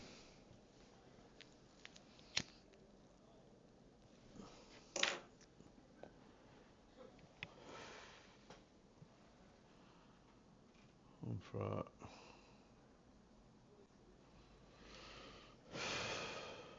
What? This is 8 days ago. Kid Rock song about loving underage girls resurfaced. Damn, Kid Rock, what the fuck? I never really listened to Bratmore Kid Rock, gang, so. there's so much talk about the Epstein That's files crazy. going on right now, but we're now seeing that apparently there have been wannabe Epstein circulating in the music industry for years. And one of the most washed and crusty musicians that you could ever even conjure up is, of course, Kid Rock. And it was recently I don't announced remember that this Turning dude's Point songs. USA would be having Kid Rock as their headliner for their alternative halftime show. They're so offended and they're so upset. I think I right, did that hear Bad about Bunny this. is basically going to be leading the Super Bowl halftime show. Look, all right, this music for the Hispanic community. I'm not really listening to much Bad Bunny like that, but hey, I know that a lot of people want to hear that. Everybody's very upset. Okay, Bad Bunny just swept the Grammys. Okay, that's what people want to hear. Let him have his halftime show. But a lot of people, okay, are very upset. They're very angry. And the Turning Point USA, it's a conservative group. They're saying they're doing our own halftime show with blackjack and hookers and PDF files. Wait, what? Wait, what? All-American What the halftime fuck? show. If they could have Jeffrey Epstein headlining it, they would, by the sounds of it, okay? Because it says the show will be a celebration of faith, family, and freedom. The freedom to be a PDF file, by the sounds of it, okay? And I'm going to tell you what's going on with that in a minute, all right? But Kid Rock is a they PDF basically file? announced I've Kid Rock never will be heard of headlining their this. alternative halftime show. They're going to air it I at the did same hear time as he the was on Super Bowl's the- halftime show, the- so that they can get the ups on the Puerto other Rican halftime artist show, Bad whatever the Bunny. fuck they call The it. counter event's been dubbed the All-American Halftime Show, a celebration of family, faith, and freedom. They're going to be live streaming it, and Kid Rock, a longtime supporter of President Donald Trump, will be joined by country artist Brantley Gilbert, Lee Bryce, and Gabby Barrett. Haven't heard of any of those. They're approaching the show like David and Goliath, Kid Rock said in a statement. Competing with the pro football machine and global pop superstar is almost impossible. Or is it? Okay, tell you what's impossible. Going about 5 minutes without an old timer from this 20, 30 years ago being exposed as being a creepy PDF, because it's now been revealed, okay, he sung a song back in 2001 about liking underage girls. Now, I heard this, and I was like, what the hell? What the helly? I I've got to didn't go hear find that. out Let what me these hear lyrics this are. shit. And I'll tell you what, there's absolutely no explaining this. It's absolutely disgusting. I could not believe what I was reading, okay? So this says, Turning Point USA wanted a wholesome show to counter Bad Bunny, but the internet had other ideas. Are you sure it's the internet's fault? You're going to blame the internet for this?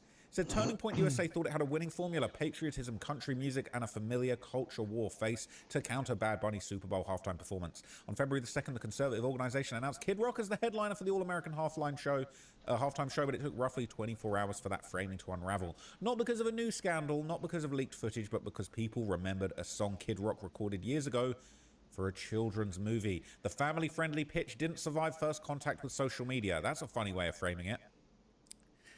And this article is definitely written by AI. It says the backlash didn't start with outrage. It started with curiosity. Almost immediately after the announcement, social media users began revisiting Kid Rock's old catalog, and what they found wasn't obscure or disputed. It was Cool Daddy Cool, a song that Kid Rock recorded for the 2001 animated movie Osmosis Jones, a kids movie. Okay. The lyrics were blunt enough to speak for themselves. He said in this, and I shit you not. This was a I kids shit you movie? not. What he said? He said in this song, Young he said ladies, it, and I went and young I said, ladies. no way. He said in this song from No 2001 in a way. kids movie, for kids, young ladies, I like them underage, see? Some say that's statutory, but I say it's mandatory. I think I heard that before, but I didn't know it was in a song. Holy shit, yo, this dude is weird. Holy, I didn't know Kid Rock sung that shit, bro. Oh my god.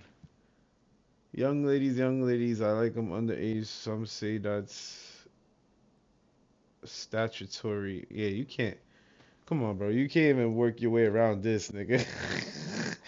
You said young ladies, and then you said statutory as well. So it's like, come on, you know what the fuck you was talking about, bro. That is weird. That is fucking weird. how could you possibly record that and think that was a good thing to put out? Even in 2001. Look, I'm not condoning any kind of PDF file downloading historically, okay? But, you know, people talk about, oh, you know, back in the 20s and 30s, people were marrying young girls, whatever, okay? I'm not saying it's cool. You want to go back hundreds and hundreds of years, child brides, other cultures, all that type of thing. In 2001, I think we knew that this wasn't acceptable, all right? And I think you should have known not to put that. Why would you put that in a It beggars children's belief. song? Young No, ladies, children's young movie. ladies, I like them underage. See, some say that's statutory, but I say it's mandatory. And I'm fairly certain that, but I say it's mandatory, is like he has that line sung by a kid. There's absolutely no explanation for this. I can't imagine why he would have put this out. Okay, this is really under the family values. It's insane. Okay, it's insane. They're all saying this is going to be great. We're going to have our own halftime show, and they've got lyrics like that. Okay, people are absolutely baffled, right? This is going around in the Daily Beast. It says fangirling Vance was trolled with Kid Rock's lyrics about underage girls. Okay, they're saying it's a 1997 track. I thought it was a 2001 track. Maybe I got that wrong, but that doesn't make any difference. 97? So this motherfucker, he did that shit, bro, but that's still crazy. Like, how the fuck was he still big? Because for so many years, I've heard of Kid Rock. I didn't hear of him being a pedophile. How the fuck is now all of a sudden that shit coming out, he said that? Like, why would he say that, bro? 97? That was mad years ago. Niggas should have been on. Like, I'm thinking in my head, maybe Trump didn't hear him say this shit in a children's movie or whatever the fuck. Or JD. But this is a old... He been dropped this shit. So this is probably well known by now. People probably been was talking about this. Why the fuck y'all put him in the Turning Point USA halftime? That's weird. I ain't gonna lie.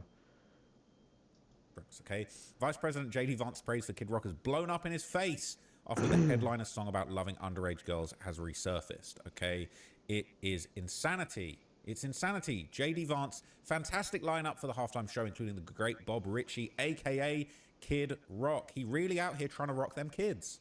He really is out That's here. crazy.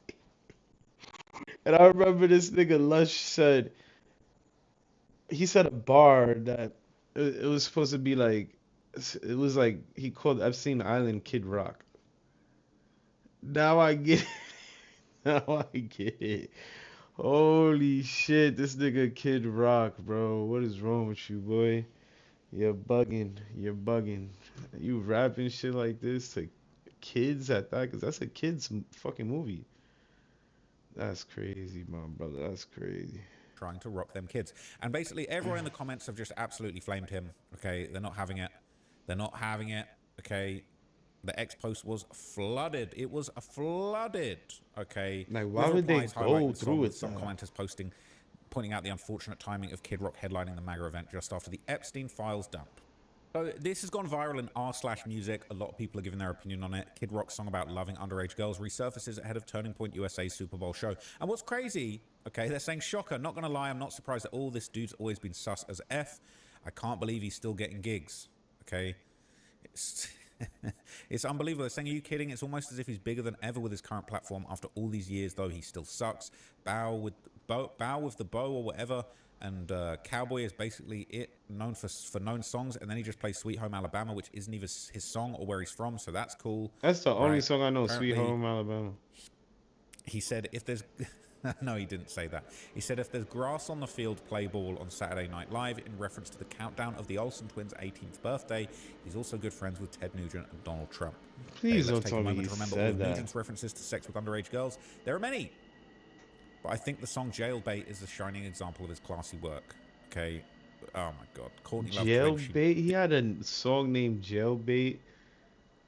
Oh, nah. This dude, what the fuck? Kid Rock was been a weirdo? did stuff with him when she was 12 years old. She also alluded to Harvey Weinstein being a sexual predator.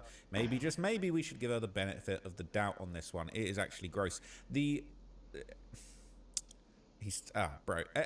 I'm just, the depravity of the internet, of the Epstein files, I feel completely desensitized to this stuff now. I'm not saying it's okay or I'm willing to accept it, but it's just like, You could tell me any celebrity from my childhood was literally on the island doing the R word, and I wouldn't even be shocked at this point. I'd be like, oh, okay, yeah, just another one on the list. Like, it's not really a big deal. You're saying it's pretty effed up. Yeah, I didn't hear about him.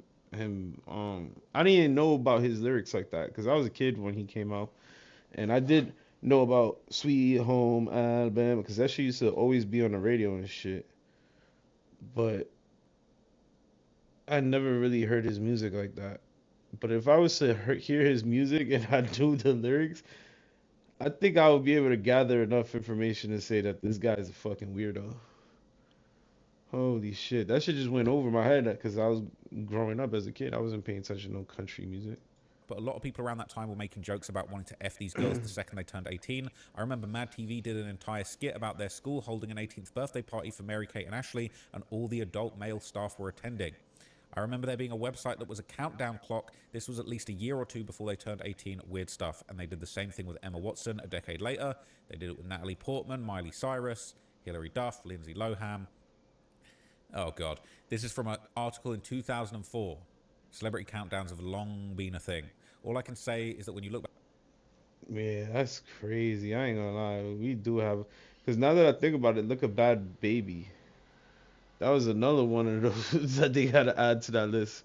That was like the most recent one. That bitch fucking got, what, $1 million of her OnlyFans on the day of her birthday, which makes no fucking sense because that means all the pictures she posted was before her birthday. So people literally paid to see CP, bro, to see Cheese Pizza.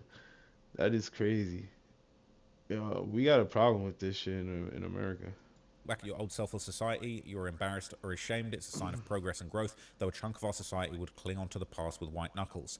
I think we could take a bunch of those people from that generation and just, you know what I'm saying? Just, that's all I'm going to say. All right, Kid Rock?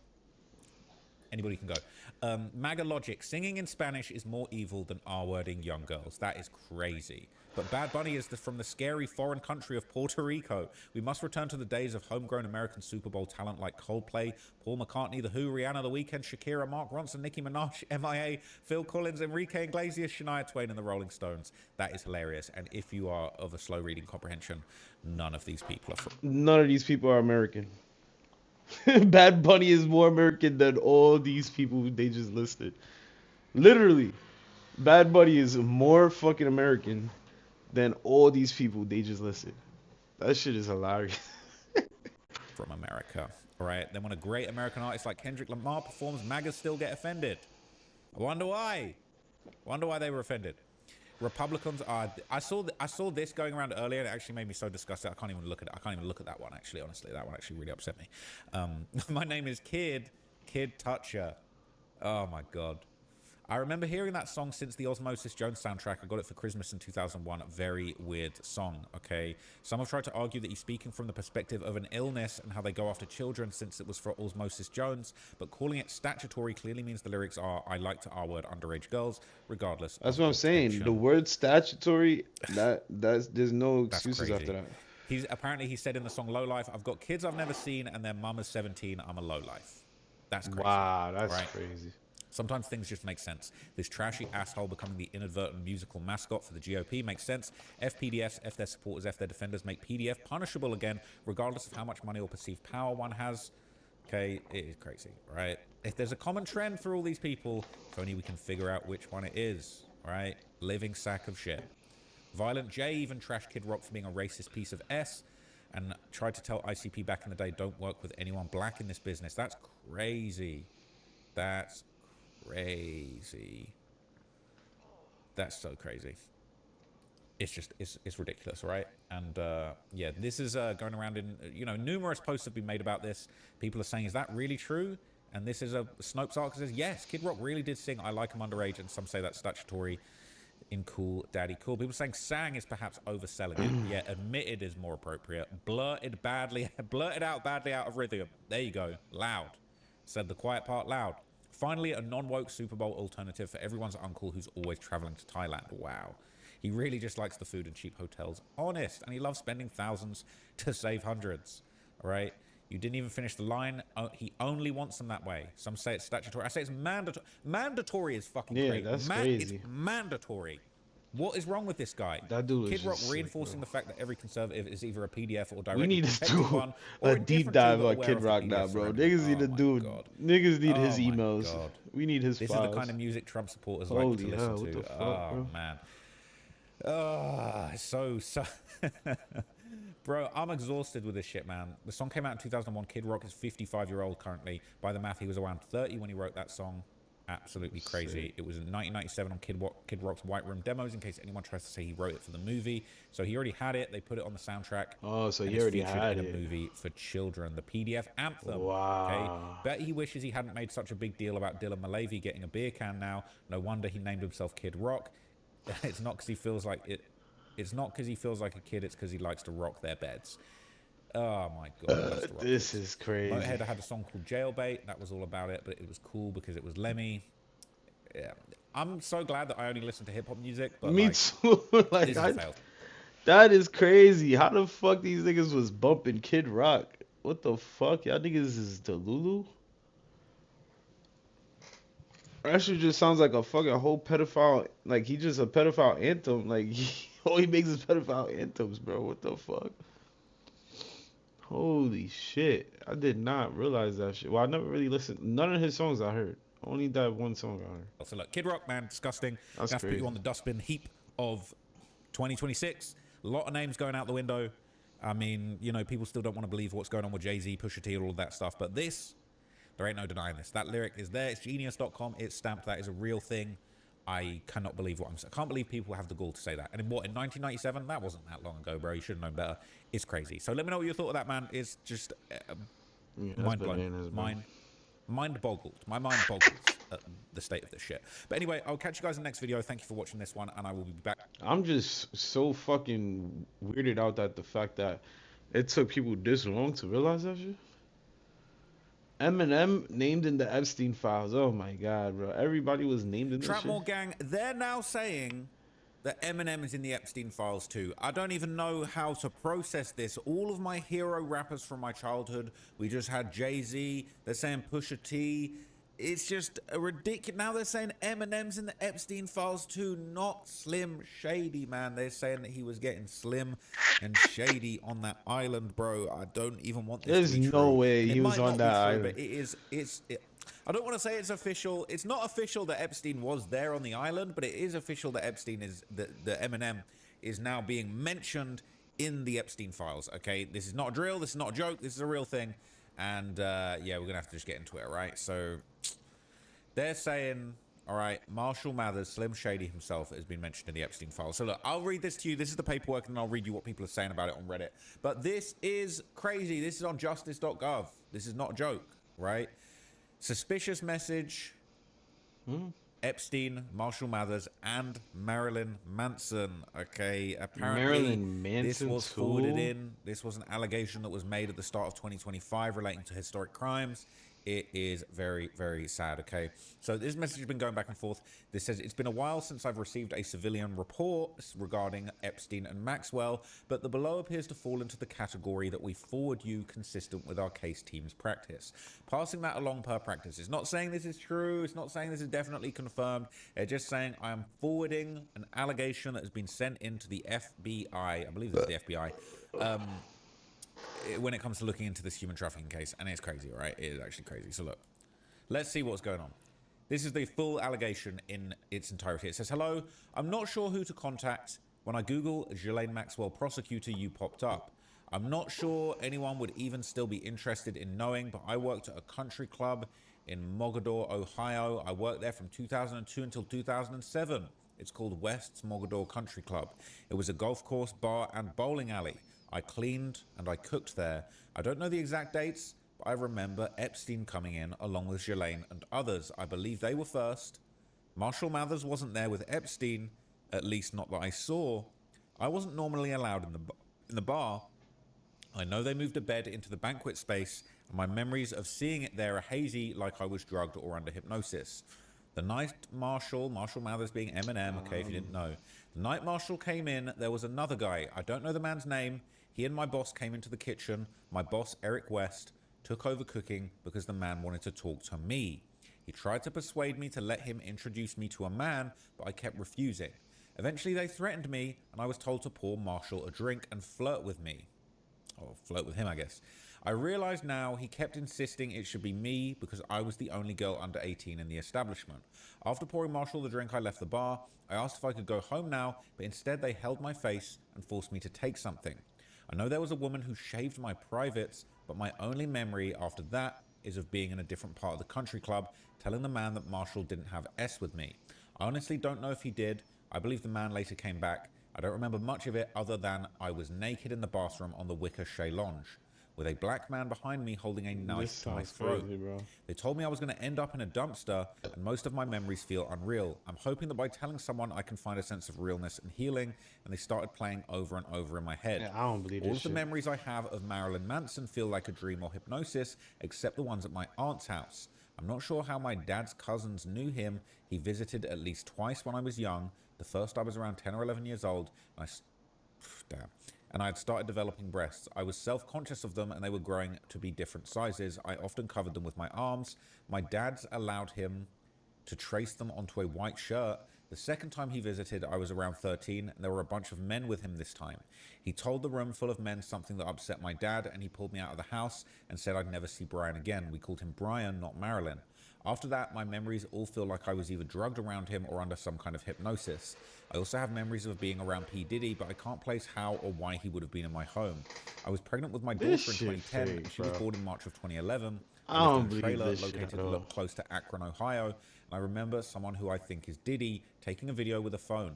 I've always been a bigger girl. My weight while I was pregnant was way closer to 300 pounds. If there was a video of me, it might stand out.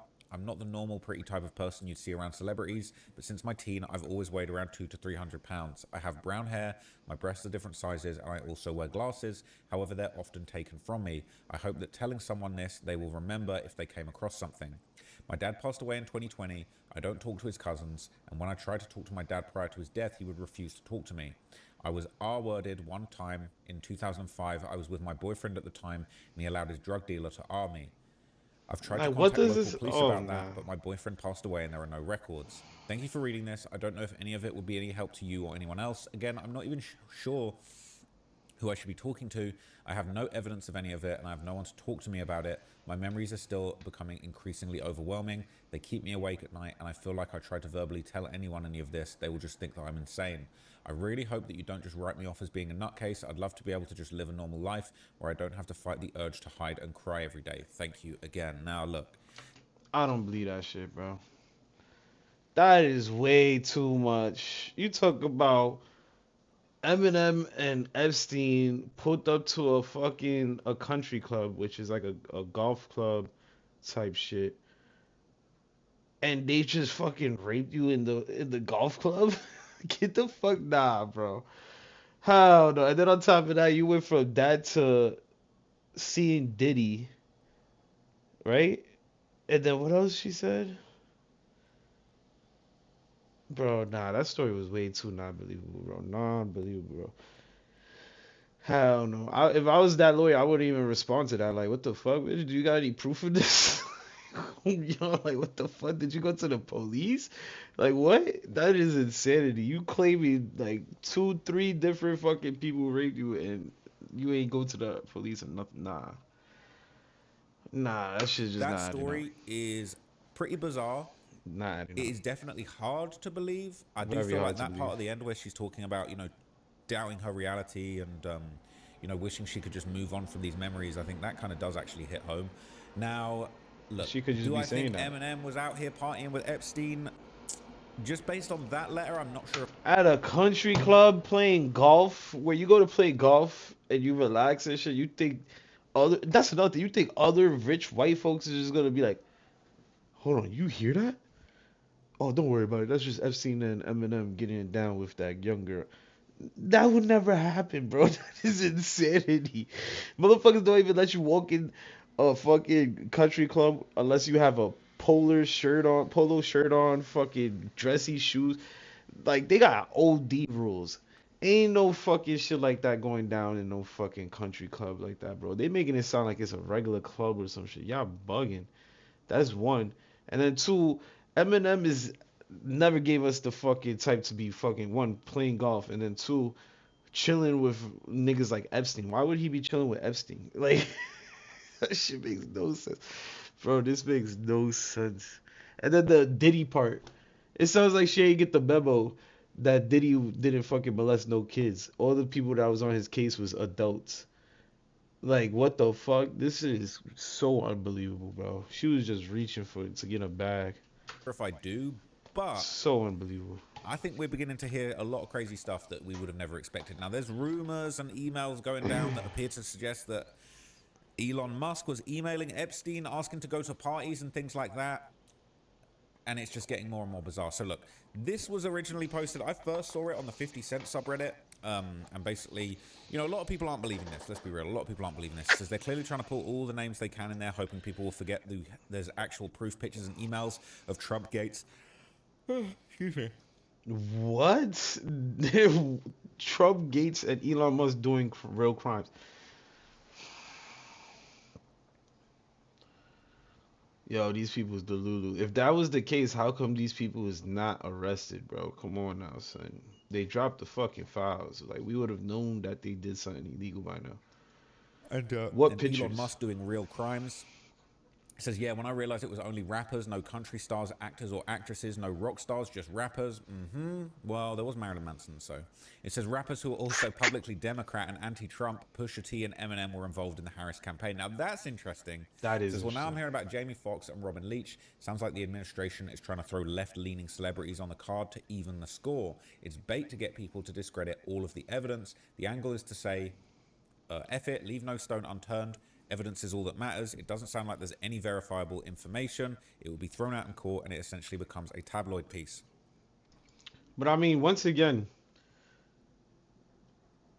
they didn't put this on, like, this, all they did was drop the files, which is dropping the emails and all the shit that's attached to Epstein. So if that's what you guys wanted, dropping the files, then that's what they did. It's not like they told you, oh, by the way, Eminem and this, that, and third was doing it. No, these are you guys doing the research and finding out that these people was in the fucking files. I don't think the White House publicized, oh, Eminem was in the files. That's you guys' research, once again. So I don't know, how the fuck is that trying to tell, like, how can you use that and say that they trying to distract us from something, bro? You don't have to fucking read that part. Just skip it and move along. Like I said, this clearly sounds like a unhinged shorty trying to get a bag, because she clearly doesn't know what the fuck a country club is all about, bro. That shit is heavily secured and also very, very professional. That shit is not a regular club. It says, yep, and then you have Trump in the actual files over and over and over again, actually hanging around with Epstein in person all the time, and suddenly MAGA needs more evidence of Trump's involvement with Epstein. Now, there are a lot of crazy Trump allegations in there, but this comment says, this is someone who's But that not is mentally well. allegations, Eminem in a exactly. public county club, ballroom, and kitchen while others are working there. Manson at her aunt's house with her adult cousins. P. Diddy in her trailer around 18 years later. Came forward in 2025 when all these people who were in the news around that time for either having allegations and in Eminem's case had dropped an album a couple months before. She says it could be hypnosis at different parts of her life, spanning around 20 years. In a hotel kitchen she worked at during her teens, her aunt's house as a child, and a trailer she lived in as a pregnant 300-pound adult. Seems even the person forwarding the info to a rep didn't believe the smell test on it by their tone and referring to it as such cases we categorized, but forwarding for records regardless. People try and cope with awful events by trying to control the narrative of what happens sometimes, and this is sadly just the trauma of somebody hurt who needs help with their mental health. Okay, Yes. and I do think that's actually a very I agree. reasonable story. People are saying these stories with Eminem, Marilyn Manson, Pusha T, and Jay-Z just don't seem to add up. And it is true. It's suspiciously like people. I didn't even hear people that on the left side of Pusha politics, T right? and Marilyn Manson shit. Notice Eminem, Jay-Z, and Pusha T were named by these weird anonymous stories, and all of them were recently against ICE. This is revenge from the administration. They're saying Eminem, the guy that never leaves his city, let alone his house. That's right. Revenge from the administration, bro. They can't fucking make this shit up. If they made that shit up themselves, they could get sued by Eminem and Pusha T and Jay-Z. They didn't make that shit up. These are all public fucking documents that they put together because they got it, because it all involves Epstein. And they fucking emails and all that shit, all that the emails and conversations to so-called victims and shit like that. These are all evidence that's publicly known, bro. They just released it all. And then I find it funny how people be like, oh, they didn't even release it all. But there's so much shit out there that they didn't even need to release. Obviously, they released it all because they try to give, like, they got nothing else to fucking release. They released it all, nigga. And then now you got people complaining about, oh, they shouldn't have released the victims' names. They shouldn't have did this. They shouldn't have did that. Now they saying Eminem. They going for Eminem because the administration. No, they just released it all. This is everything. This is what y'all wanted. What the fuck? We got full transparency now of everything that involves Epstein. Everything.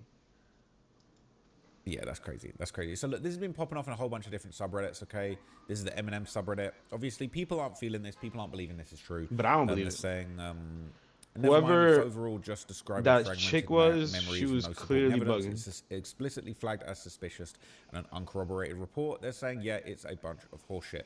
So they also forgot him on the island. He had to grab onto the jet wing with Ben Affleck and Seth Green. Wait, don't forget me, right? Shady as Bill taking the pill and putting it in your soft drink. So they're referencing this Eminem lyric from way back. Oh my god, this is crazy. It says he's not been named in any documents released so far, and he won't either. Eminem's career is some of the few in the industry I can guarantee won't show up in these or the digital files. He doesn't F with people like that, and he sure as shit doesn't do that crap either.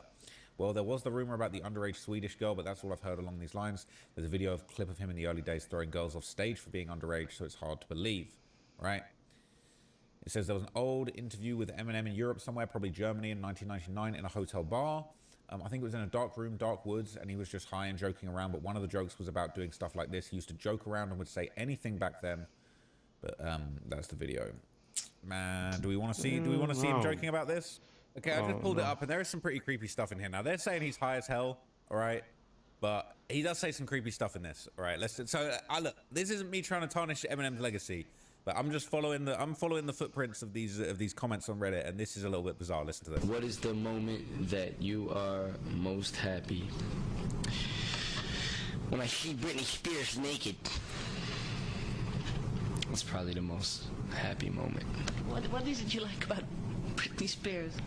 She's underage. You just met her and became fascinated by her. Yeah, I just met her like last week. You know, now I think she's a cute girl.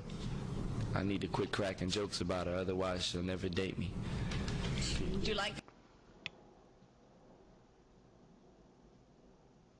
Oh man, this is crazy. Why Eminem talking like this? I'm not even an Eminem fan, bro, but what the fuck, gang? That's crazy. Get to date her? Huh? Would you like that? To rape her? No, to date her. Oh. Yeah, I would actually like to date Jennifer Lopez. You know. Okay. Look, Eminem has got a very dark sense of humor, and we'll leave it at that. So look, it's doing the rounds in all. Nah, we can't pass that up as dark sense of humor, bro. Nah, I ain't gonna lie. We can't pass that up. Fuck that, bro. If we gonna hold Kid Rock up for saying shit like this, we gotta fucking hold Eminem up for saying shit like this too. It came out the horse's mouth, bro. That's fucking weird. And he was high. That lets you know this man, he wasn't even controlling his thoughts. He was just speaking. This dude is weird. Eminem is another one. That's crazy. All the different subreddits, it's on r/hiphopheads. People are basically saying, I feel dumber for having even read that. It sounds like insane rambling. And it doesn't even accuse Eminem of having... But I don't think that story, I still don't believe that story is fucking true. But it's just sick to me to hear Eminem say that shit, because I ain't never heard him say that shit. That's crazy. Having done anything, okay? They're saying, who is this person's family that Marilyn Manson and Diddy were coming to visit them in Ohio? Yeah, that shit's fake. I hear it. All right. It says are they diluting accusations to take away from the real accusations? Bingo. They're saying that's what happens. All right. Also, you guys asked for all the files. Once again, if they just dropped the ones that you saying are the actual fucking heavy hitter accusation, and then leave out other ones, you guys is forever gonna be unhappy and be like, oh, so what the fuck is in the other ones? These are so heavy hitters. What's in the other files that you didn't release? This is why they dropped everything, so you can't say that, motherfuckers. There's everything in there. The false shit, the real shit, everything. Like, what the fuck? Y'all gotta make up your mind, bro. It's either you want the fucking Epstein files or you don't. Dilutes the real accusations. We're waiting for certain names, but when we read a bunch of bullshit first, it makes it more likely the stories with the names we're interested in are also bullshit. They're saying it's distraction. They're flooding the news, confusing the situation. So all of it, so the masses don't stand up for the kids that are victims. They're flooding the zone, homies. You'll see much more of it. It's to keep you from the real Elon one where he begged to go the... Look how he talks. They're flooding the zones, homies. Oh my god. Rip and dip. Island and the weird Trumped ones. Okay, the thing about Epstein is that he moved in the same spaces as a lot of people, but most of them would have been fairly limited. Someone's name popping up means nothing on its own. It's the tangible evidence of a direct connection, like the new stuff of Elon begging to go to the island though, and there's stuff tying them together for years that makes someone culpable. You see, that I agree with. That I agree with. We need tangible evidence. Like Epstein emailing, I mean, like Elon Musk actually emailing Epstein. Elon Musk's email, contacting Epstein's email, requesting to go to one of those parties. That is way more damning than that bullshit ass narrative that this fucking woman gave back in those days. That we don't even know if she was a fucking, she went to the police about this or anything. She just, like, she just fucking sent this shit off to a lawyer or some shit like that. Bro. These people, bro. Y'all niggas just, y'all fall for anything. But then again, you stand for nothing, you fall for anything, bro. Okay. There's gonna be That's my favorite quote of the day. Ones, okay. You stand for nothing. So it's going around everywhere. It's in the Fantano sub. It says, I honestly think the FBI might have dumped a bunch of random anonymous tips they received. The crazier ones they received, mind you, as an attempt to discredit legitimate claims. That's what people are saying. Okay. That's what people are saying. It says you need to read the email. It says he was at an Ohio country club. They had an underage girl try and flirt with him, but he didn't do anything. Right? And then the tipster thinks they were hypnotized. It's not credible, but 98% of people will see the headline and say, oh, Eminem was with Epstein. That's all they need to see. All right? They're saying don't take any of the anonymous tips seriously. All right? Even the Kanye subreddit, they're saying it's an unreal lineup. Marshall Mathers, Marilyn Manson, Diddy. Hella unreal line. Right? Unreal lineup. Crazy lick up. So even the Epstein subreddit, all right, nobody thinks this is serious. I mean, Eminem's pretty serious. Marilyn Manson, I can see he's known to be a weirdo. It's the first time I've ever heard of Eminem being accused of anything like this. I don't want to downplay the victim. Me too. That's why. I don't want to downplay the victim, but I also want to make sure it's true and not report fake stuff. Me too. That's why when I heard that fucking shit he said, I was like, holy shit, what the fuck? I didn't expect him to say that. But once again, without credible proof or evidence, I'm not calling nobody a fucking pedophile, bro. That shit is crazy. I don't think it's true, honestly. I don't think it's true. But now he's in the files. You can't say he's not in the files. Whether or not it's true, they put him in the files. Quite a few people think Eminem's on the Epstein. Now, this is 6 months ago. People have been saying this for quite some time. I'm not saying I believe it, but it has been going around. And I wanted to show you a couple of little things from Reddit where this is 6 months ago. And they're saying quite a few people think Eminem is on the list. And basically people are in the comments saying, yeah, Eminem sexualizes minors. 2000 Eminem would. People said Slim Shady on the list. Eminem sang about R-wording and kids and killing his own mother. R-wording his own mother and killing her. They're saying, nope, he's a part of it. He's actually part of the list. Most of the people who suddenly said he's on the list are idiot Republicans who got mad at him for suddenly becoming politically charged and anti-Trump. All right, it says exactly they moved the goalpost when you mentioned the fact that Trump was close friends with Epstein for years. Those people are what we call mentally challenged. They're saying, nope, he's not part of it. Says, duh, he's admitted to it. Him and Seth Green were hanging off of the left wing of his jet. All right, it's that lyric from back in the day. But yeah, this is just going around absolutely everywhere, okay? Wild email. She's not accusing Eminem of anything, just Manson and Diddy. That's what I got from it. Marshall Mathers wasn't there with Epstein. All accusations. Trying to get this underage girl to all have he sex said, with Eminem, she said, to bro. blackmail him. then she suddenly switches over to talking about Marilyn Manson being at her aunt's house, seemingly And having nothing to Diddy do out with of nowhere. Epstein. Like, what? Her father knew about Manson abusing her. She talks about her father in a way that makes me wonder if he's some kind of famous person. Maybe I'm reaching, but it seems like he had connections to Marilyn Manson and Diddy, though. Okay, so this is 7 months ago, interestingly enough. So Eminem is not on the Epstein list after all. White House announced there is no Epstein list, but Shady said he was on Epstein's left wing. Something's not lining up. For legal reasons, I'm just playing Epstein. You know I love you. All right, so look, the Eminem fans, Eminem and his crazy personality, he's cultivated a pretty crazy and hilarious fan base. But at the end of the day, I think we're going to see more crazy stuff coming out. I don't think he was freaking off with Epstein. Let's be real. I don't think that was happening. But I do think there probably were some rappers. I mean, the Jay-Z one, I don't think that's substantiated, but at the same time, I do feel like there's a lot of unanswered questions about, you know, some of the women that Jay-Z was allegedly involved in the early days of his career. But we've yet to see anything substantial. Okay, so look, I just want to come out here, update you guys. I'm seeing Eminem on the Epstein list all over my Reddit feed. It's left, right, and center. It's Eminem, Eminem, Eminem. So it's what it is. I've read you the whole thing. You can make up your own minds. Let me know what you guys think in the comments. I don't think Eminem was freaking off like that, but I don't know. This story gets crazier every day.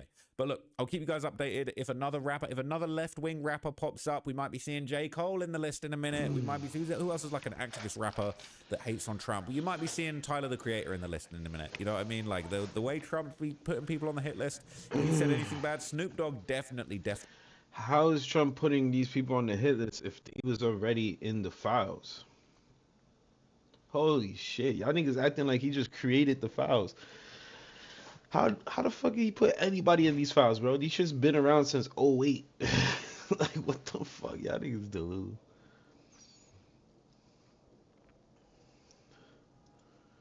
In my throat.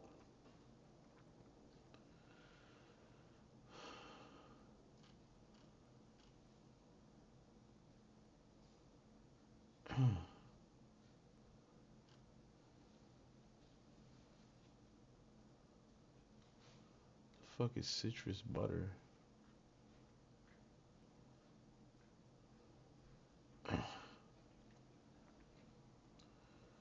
This AI shit getting crazy. Well, somebody could have did that and just put it in there.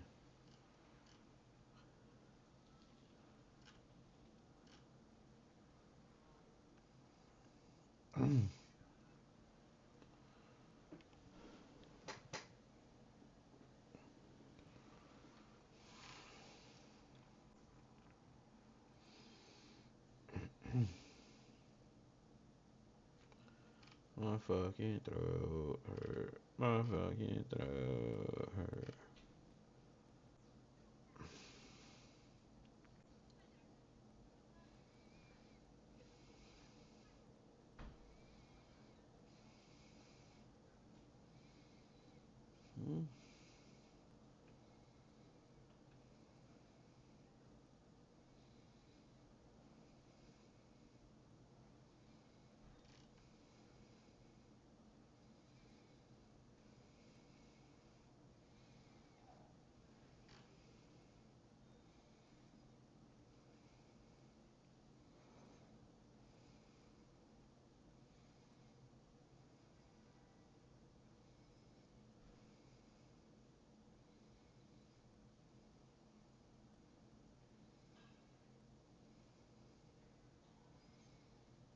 Nah, this looks fun. I ain't gonna lie. Drift cart. Tires so that it slides out easy, and you have to have a drift wing. Because in Japan, where drifting was invented, if you're not touching that wall or barrier, you're not doing it right. So I found a listing directly from a factory in China that seemed to check all of these boxes, and it was only $1,000. Of course, we had shipping and tariff costs added to this, but it's still the cheapest, and we'll get into the exact cost later. For now, let's open this thing up. And when it finally shows up here in Idaho, USA, I received it exactly like this, with all of these buckles to like make the lid easy access, I guess. Maybe that's for customs, I don't know. This corner was completely bashed in. So let's open it up and hope that somehow the go-kart managed to avoid damage. Here we go. Dang, okay. It's about time I get a good look at this thing. That's a good sheet of plywood, holy smokes. Plywood must be way cheaper in China. I'm not seeing any damage. It's not even wired to the bottom of the crate. This must have just been boom, boom, boom. That probably was from the inside out, not the outside in. It's a lot bigger than I was expecting. Pieces of wood that probably used to be connected to the top.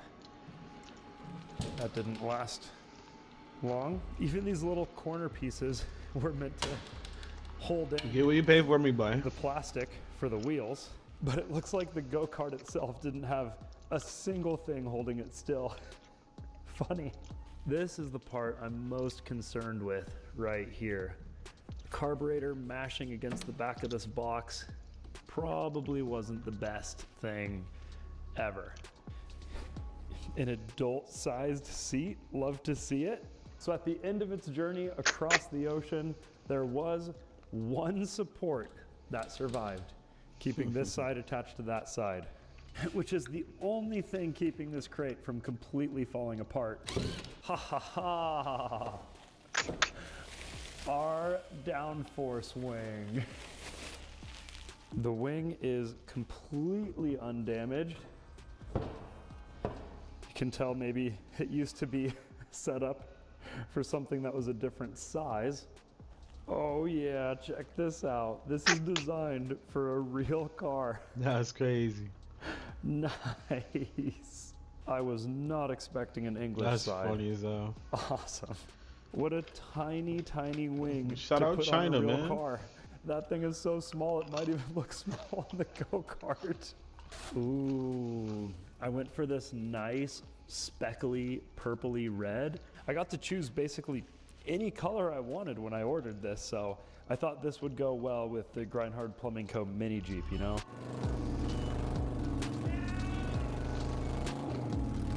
Oh, fuck. One for the street, one for the rocks. Our steering column looks straight. It's also the nicest column and steering wheel I've ever gotten from China. That is a very good sign. Looks like our axle is also solid and quality. Even better, right here, this has got to be some kind of support for the wing or the steering.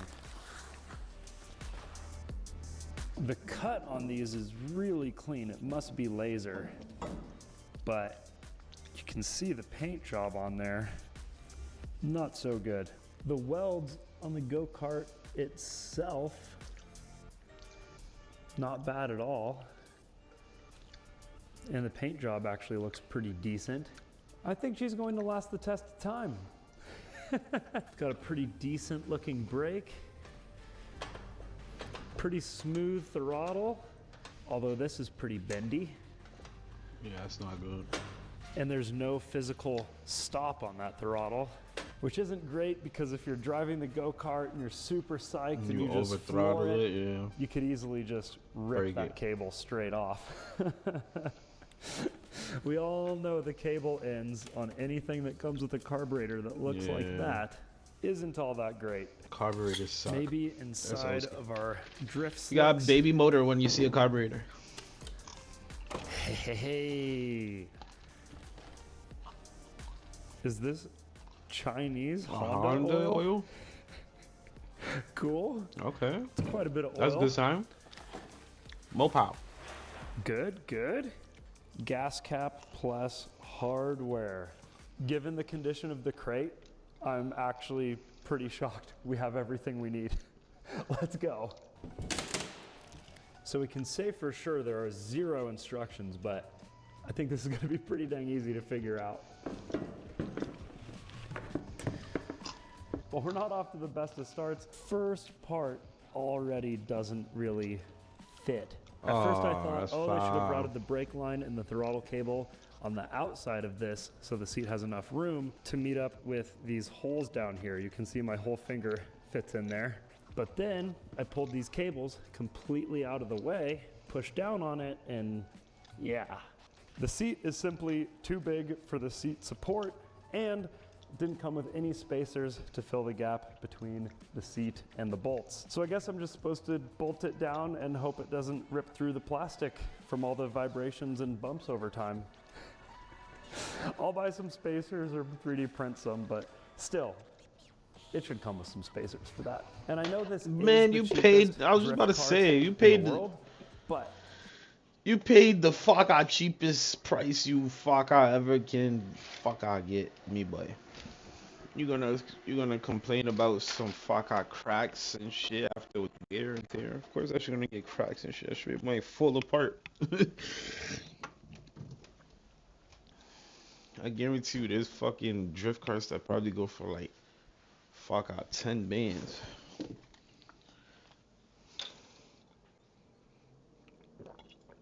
it's still not exactly cheap. I guess that makes sense why the screws it came with are so long then. They barely hit a few threads on there. It should have at least come with some little washers for this side. Too much, First moment of truth, I am 6'1". Most things from China are much too small for me. This actually feels completely fine. It's pretty big. This is a sick little Mario Kart. Heck yeah. I really do not think that motor is. that instructions were required for this one. Everything is pretty straightforward. It even came with bolts in the holes where the bolts go, so nothing is really left up to the imagination on this guy. And then the motor is going to be just like every other motor. And it looks like our muffler touches our wing stand. So that's probably going to sound really terrible and rattly. Oh yeah, I was definitely right about that one. Got our end plates. You asked for a wing, brackets, You asked for a all wing. kinds of Man. mounting Let me stop. hardware. Aesthetically, I'll take it up our for wing China. What you stand talking about, man? is We make the wider greatest shit than out our there in China. wing. You heard? Don't ever So fuck that's a I worry bummer. about it. And the way that it attaches Top of the line, top is tier. a bit ugly. If they were going to build those custom mounts anyways, it seems like you could have just made it mount directly on. But instead, and I guess it adds a little bit of adjustability, room for error, ultimately, is you've got these little standoffs, and then we go from there to our wing. Compared to the rest of the design of this go-kart, this seems like an absolute afterthought. It does add some adjustability, I guess, but let's be honest. This thing is for looks. We're not going to be going fast enough for any downforce here. No, no, no, no, no. I might have put this on backwards. Last year, I did a massive road trip with these 6x6 trucks, and even in the absolute middle of nowhere, I found a gas station that gave me 10 cents per gallon cash back on Upside. And yes, that's real cash back that you can transfer straight to the bank. But the best part is it's free, and it also includes grocery store. Yeah, they sent me instructions in English and I didn't even read them. At least I noticed it now, but this is so finicky and difficult because to get the nut on, it's basically touching where this screw is, and there's almost no clearance, so it's super annoying. Okay, I'm leaving this loose for now, so I put on the end plates first to get a good idea of what this is going to look like before I pitch it to where I like it. Also, for such a light aluminum wing, that is some heavy hardware. Just a little bit of a letdown. If it was just 2 inches wider, it would look so sick, and now it just looks kind of sick, kind of goofy. But it's much better than no wing at all. Well, it looks a little silly like that, but it is much more sturdy than our seat. Looks like we have this stabilizer that will go right here, and then it'll all go through this, which will turn the tie rods, and into this, which even has some little keepers that'll need to back off with an Allen key. So that answers the question to the end of our hardware. We have a washer and a bolt to hold it all in once it's in there. And here is our key. Okay, I guess that bolt does not hold the end of that in, but I'm sure we'll figure out what this is for eventually. No, I didn't. The whole steering wheel feels pretty high, but I guess we are going to be using pretty extreme angle, so maybe it's good that there's room by my knees. All right, let's see that extreme angle. He's still on the fucking thing. Why ain't take it off the thing? Yeah, I mean, I was honestly expecting a bit more. Bro, you're on a pallet. We'll see what it feels like in practice, but nah, this dude. There's some adjustability here. The brakes feel bled. Looks like we can adjust our sprocket size for a little bit of gear. On the rear, I just wanted to see if I could get this cart to drift with just the rubber on the road.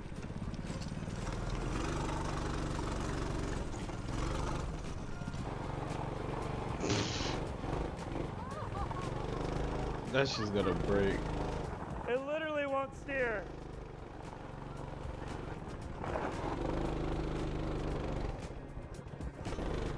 Well, you get what you paid for, me boy. You only paid for the cart part. You ain't paid for the drift cart, drift part. It actually just doesn't steer. You see, all go-karts have solid axles. So normally, your inside tire lifts up, so it lifts the axle a bit.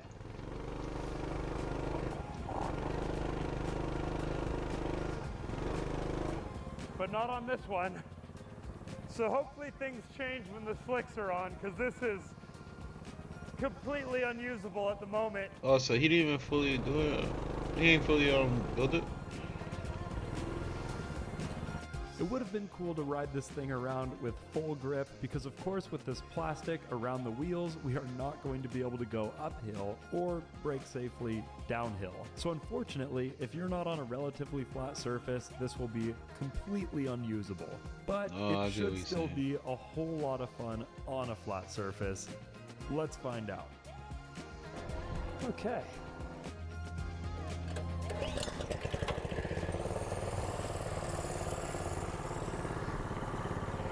Moves a little bit without me in there, huh?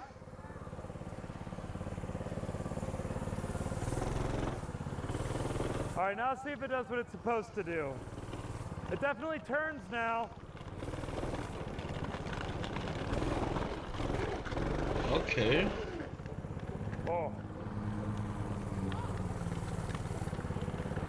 Yeah, we're going to have to inflate it.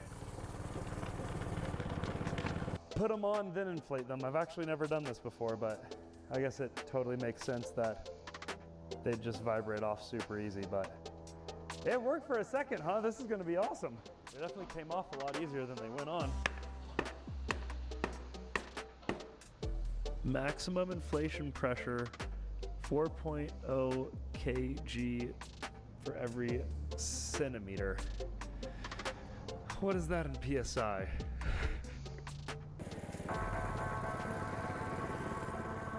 It turns so easy with the plastic on, it's crazy.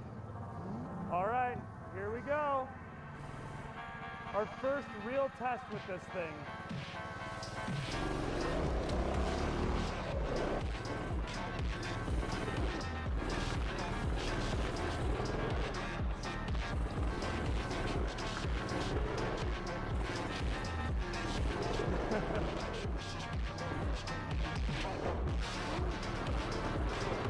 Yeah!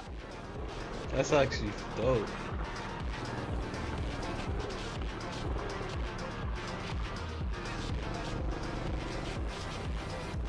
I'll pay $1,000 for that. That's light. If it costs $1,000, that's fine. But they probably got better ones. People on the internet make it look easy. It is not easy. Also, there must be some changes I can make to the steering. because even with momentum, getting it to full lock is like so much work. I think maybe if I go faster, it'll be easier, but also the brakes, like, I think drift carts should have front brakes because with these on, you're basically just gonna slide to a stop no matter what you're doing. Drift karting had a much larger learning curve than I had expected. I mean, I've driven real drift cars easier than this thing, but the rear end is just so loose with this plastic around the tires, and my parking lot is incredibly dirty right in the middle, and then where you do the biggest turns, it's actually quite clean. That difference in grip was insane. Just the slightest bit of too much throttle or too much steering, and you're spinning out in the clean parts. And then the second it gets rocky, you need to add a lot more throttle and a lot more input. But this is awesome for me because I'm looking for a challenge and I am having so much fun with this thing. Actually looks dope. What's really cool is in a real drift car, you can turn really hard, rip the e-brake, and that would initiate your drift. The braking force is plenty because these little plastic things break traction so easy.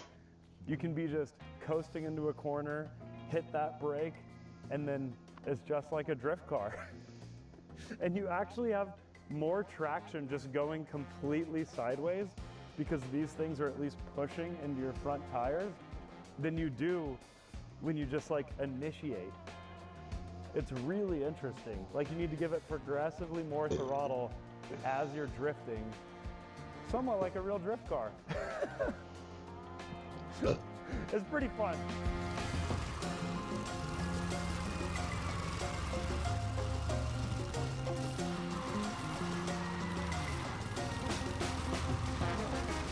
Well, we switched to taking some pictures for the thumbnail. And I had to stop it because that looks like a brand new grade 8 bolt. Uh-oh, that shit came out That's already. probably holding down the motor. Weird. Well, this wasn't there when we started, so. Of all things, it's the brake. It's one of 2 bolts holding on the brake. Right there. Oh, and look, this one is. Wow. That's crazy. That is a very important bolt. All right, the go-kart was $1,000, but how much did the shipping and tariff cost? Because obviously it is significant. But first, another significant development came up while we were shooting this video. And Electro & Co. announced an electric version of this go-kart, and I think it solves a lot of the problems that this Alibaba one has. So if we click on these pictures, the first thing you'll notice is the drift wing is attached correctly. It looks a lot better. It's not rubbing on anything. It's That drift wing looks cheap as fuck, bro. I ain't gonna lie. It looks off-centered. What the fuck? Why that shit looks like that? And then they want 3,500 now. We going to China. We going to China. Y'all niggas, we gonna have... Electric is the main win, so of course you're not annoying your neighbors. The brakes have these little side inserts here, so it'll actually keep your feet on the pedals, which was a big problem that I was having. And the seat has support and fits inside of this bracket on the outside. So it really fixes a lot of the problems with the original design. It looks quite similar, but being electric is of course the main value proposition here. And let's see, 5,000 watts, 60 volt, 26 amp hour battery. It says up to 40 miles on a stock battery, so $3,500, but I'm pretty sure my discount code OLDING5 will get us 5% off, and That's why. You're not low, me boy. You're not low. it does. Saves you 175 bucks. So, Nigga, you're still down 3,300. Get the fuck out of here. We gonna... this would have support from a US company that can send you parts, someone to talk to, that can get back to you quickly if something goes wrong. And The total shipping and tariff cost on my go-kart was $900. So it's about $2,000 at the end of the day. If you want to go electric, it's probably worth the extra $1,500 bucks. But if you like the gas, you like a little bit of sketchiness in your life, this Alibaba go-kart is actually one of the first things that I've tested on this channel that I actually would recommend a friend to buy. How long this motor will last, I have no idea. It's obviously a Chinese motor and you don't really know until you know. So I'll do an update video and I'll be doing a video on this go-kart, the electric one, in a week or two, so subscribe.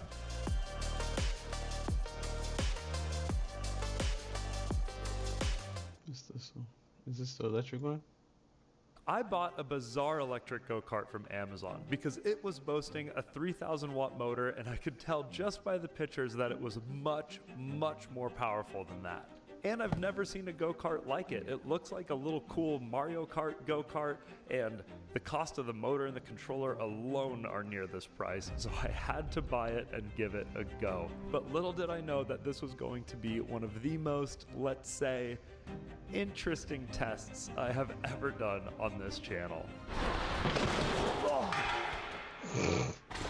Then over a month later, I get this, which seemed to be much too small of a box for a big, overpowered electric go-kart. But the next day in the mail, I got this. So this could go with this, but I have been ordering a lot of stuff recently, so I won't know until we open it. I really like it when things come in this kind of crate because it feels like you're making some kind of Indiana Jones discovery. And that's why I love this channel so much, because there isn't any videos on this product. We are making an Indiana Jones type discovery. Wish.com, Indiana. I guess we'll see if this belongs in a museum or I thought you said this was from Amazon, not Wish. Purchased and properly used. It's a little smaller than you would think, but hopefully adult sized. These right here, the cheapest wheel and tire that you can buy on Amazon. If you read the reviews on those, it's a bunch of people who bought them and realized that they don't fit anything except for the Chinese standard, because there's obviously the European standard where karting is the most popular, and then you've got the US standard, and these are neither, so everyone complains about it. Are those steel? They feel quite heavy. Drum roll. Oh, no, they're aluminum. Good. I don't think this is intended for a kid, but it's probably more kid size than it is my 6'1" size. We've got a Monster. What? We've got a red Monster Energy logo on the center cap. They just and this stick would that clip there, on man. just like that if it wasn't broken. Oh no, I Oh, can't no. broken. Bad start. The first thing we unwrap is broken. Not a good sign. look. Very light, plenty big enough for an adult. No way! A Gengar Smile from the Pokemon. We've got red Monster logos. Wow. Why they put all that? Is this a This was obviously some refurbished? generic seat that was sketchily modified for this application. Yeah, it's like a And it refurbished almost looks fucking like it's chair. used. Hopefully there's more Gengar references on this. That'd be sick. Definitely top 3 Pokemon right there. We have a intelligent charger, and we have the Chinese plug pattern on this guy. Make sure you're prepared for that. You can get an adapter or just cut it and splice it if it is for 120, which this is not. You would not be able to use this in a regular American household, which is interesting that they sell it on Amazon, because if you buy it on Amazon, you're likely using it in an American household. I'm assuming this is our battery, which it feels very small, which is concerning. The range on this guy might not be all that excellent. This is smaller than my old tiny-ass range booster battery. for my Suron. I hope it's cool because I've been wanting a good electric go-kart.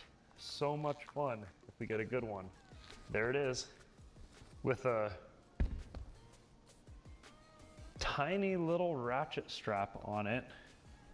Nah, that shit is not gonna have long battery life at all. I always start with my expectations on the floor, and then hopefully if the product is good, it goes up and up and up while I'm unboxing things. But the battery is very much jankily homemade. Yeah, that's and you janky. can see these screw holes here without screws in them, and a ratchet strap holding it all together. And bad batteries are legitimately dangerous. They start fires and you can't put them out with traditional stuff because of the way lithium ion is. Yeah, that could be a So bomb. that is extraordinarily sketchy. It's our first look. Do we have a heaping pile of trash or a totally awesome electric drift cart to drift around the neighborhood?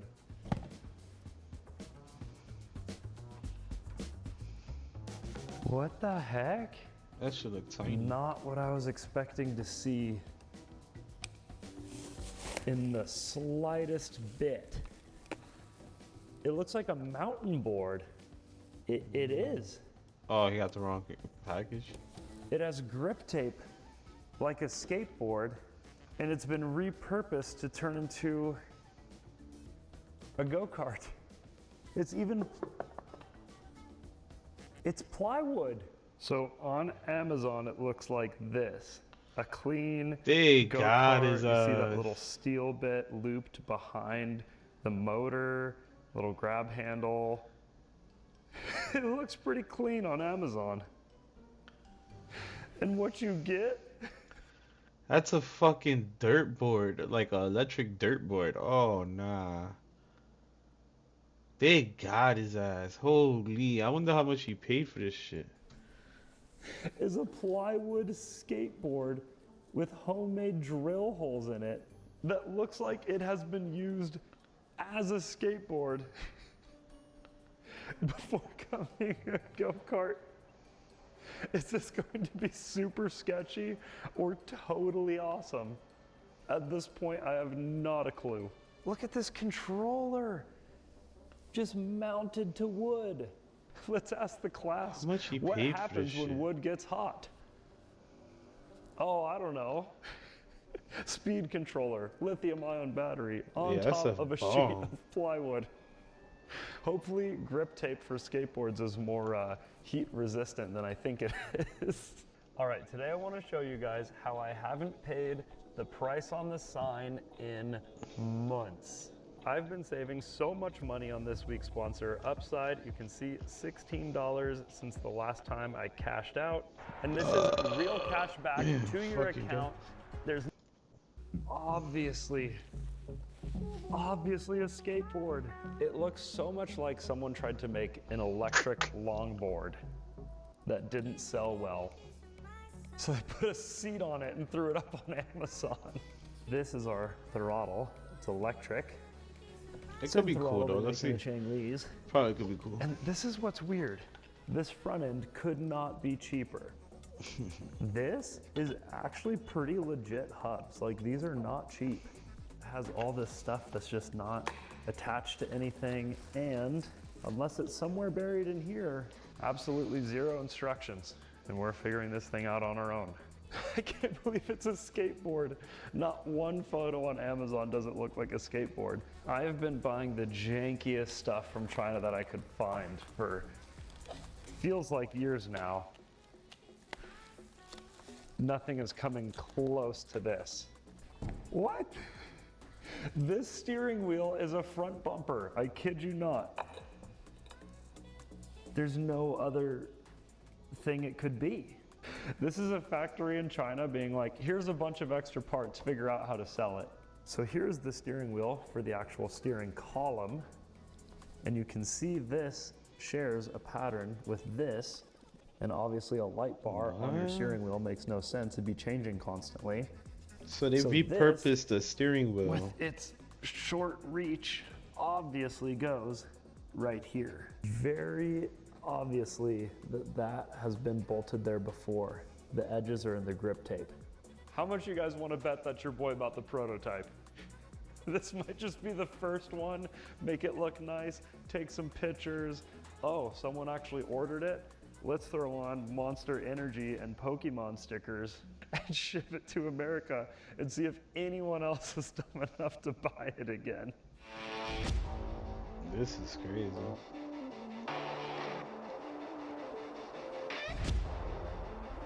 That shit look janky as hell, I ain't gonna lie. But who knows, it could be a cool ass. Gengar stickers and Monster stickers in the exact same position. This is a one of one. This is exactly That's the same mine. one. That's the same one they got on the Really pictures? hopeful. What? This was going to be a drift machine. But picking it up to turn it around, this motor is super heavy right on the rear axle, and then I'm going to be sitting right here. So it's gonna be no all steering. the ways in the back. All the ways in the back. If anything, it'd be a wheelie machine, not a drift machine. I know that I've been relentlessly making fun of this little go-kart since the second we unboxed it, but you gotta admit, actually looks kind of sick. Like, is it not the most Mario Kart looking go-kart you've ever seen? That should look crazy. This is like what you want a That shit go-kart looks to be janky. when you're a kid. It has its own tow rope. It has a light bar. I mean, it's but high off the ground that's like kinda a cool. Mario Kart. And it has a giant 72-volt motor on this thing, like bigger than you'd get in a full-size pit bike. Like, it's almost twice the size of this motor. It's a lot lighter than that bike. And this bike goes 60 miles an hour. So 72 that's gonna be volts. fast, So then. if the controller and battery are half decent, this thing could be an absolute monster. All I need to do is tighten down the steering, but I want to sit in there first so I can get the steering wheel right where I like it. There's zero support, but it is comfortable. Everything is incredibly wonky. Oh my God. Since this is built on a longboard, you can see the rear axle stays totally still. Look at how much flex it has. Is that a That's good thing or crazy. a bad thing? I don't know. We've got, that's our light bar. Whoa, that's the horn. I imagine that would light up if it was on.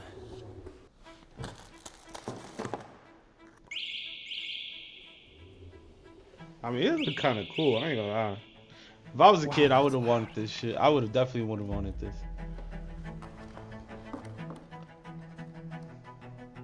This is where things like instructions come in big time handy. You don't even know how to turn it I on? guess we'll do some Google Translate on that switch. That power switch just says low, medium, high from left to right.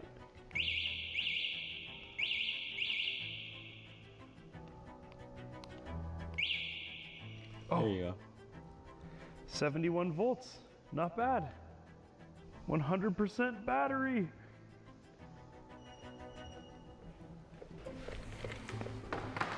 This is when he crashes against the wall. I Oh. knew it.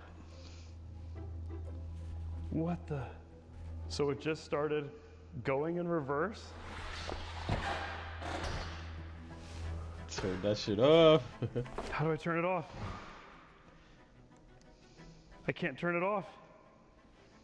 It's just going in reverse on its... Oh. I gotta get out of here. It's just moving on its own. His man. foot looked like that shit got Well, it has jammed. a lot of power, but I bashed my knees into the dirt bikes. I didn't give it any throttle whatsoever. That shit is janky. It just completely took off on its own. And since the power switch is this little remote, I didn't have it in my hand. I cut my hand. I just rammed straight into that. Damn, Oh, poor bike, man. Yep. Fucked up his I bike. thought I heard a crash. Wow, I'm okay. But if the wall was further away and it could have accelerated more before That hitting would've it, been I was bad. like on the brake. I guess I'm gonna start it up on a stand so it can't launch around the floor. That's not jammed on or anything, so I guess I'll turn it on, keep a hand on it, get ready to unplug the power cord. That's the only way I got it to stop going, actually. Look. Damn. There's something wrong with that shit. I just tapped the throttle barely. And it just, look, It's I going didn't do on its anything. own. Are you kidding me? That's what it did to me. And it is on low power mode, which is the only reason it's not going crazy right now. The power button isn't working. So the only way to kill it is by hitting this. This has some very serious problems. That right there is dangerous. That's a death trap right there, We boy. completely crushed the lamp. You need to have a way to turn this thing off if it runs off on you. It's powerful enough to seriously hurt you, which makes me really excited actually. Once we get this thing tuned up, it might be actually sick. I came back to the garage to send some videos to product support, and I figured it out myself. This cord was zip tied onto this bolt, which pulled it out of this connector. That cord is the throttle. So what happened is I pushed it in, it probably pulled out the rest of the way and just got stuck on. But now,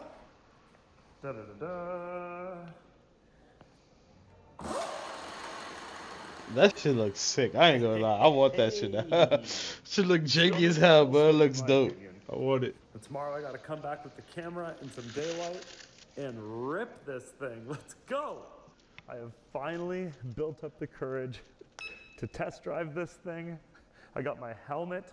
I'm going to hold on to this so I can disable it if it runs off on me again. And I'm giving away my GoPro Hero 13 to one of my subscribers. Totally free, that's all it is to it. It's free to subscribe, and I'll just have a bot choose who wins this GoPro. So, subscribe. Okay, I'm going out to a giant parking lot. I'm a sub, not So for if the fuck out anything camera, but remotely bad is because what I happened fuck with your before content happened. so far, bro. This is my I'm in a second really video bad watching. spot. I don't need all you. So, we're going to hit unlock. All right, that's what should happen. But I fuck with your videos so far. Okay, time to really test this thing. So now that we're outside, what do you get for like $2,700? Well, That's $2,700? you get a great Nah, motor. that's a ripoff. I've used this motor before, it's good. Oh, all right. 72 He's volt awesome. setup, controller, completely exposed wiring, very sketchy, very not waterproof.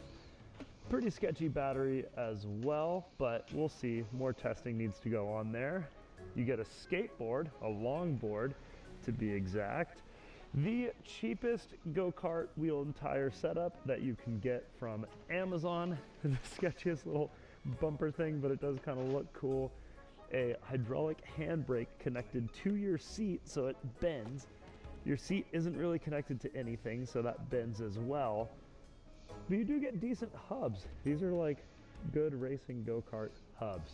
So that's what you get for the money, but let's see how it drives. All right, my plan is raining already. start off really slow. If it takes off for whatever reason, I'm gonna have this in my hand. If that doesn't work, I'll just go into a snowbank.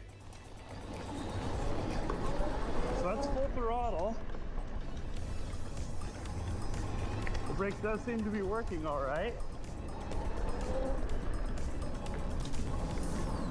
Oh, it turns way, way sharper to the right. Well, that's just a bit of tuning. I can fix that. Let's go to medium. I'm just gonna dump the throttle and see what happens.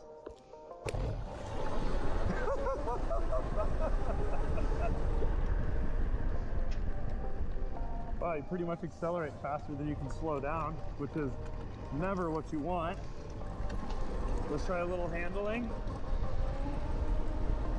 I mean, you feel the seat just bend when you turn, but it's actually a lot more comfortable than I thought it might be.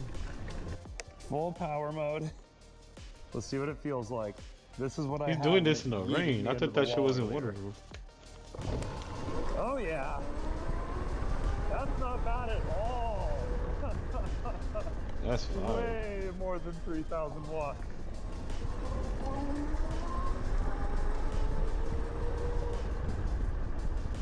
Wow. It accelerates fast enough to almost wheelie in this mode. I bet if the battery was fully charged, it would wheelie.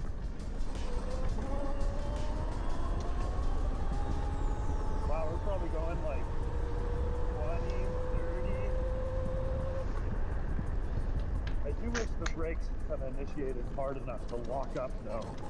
That would be nice.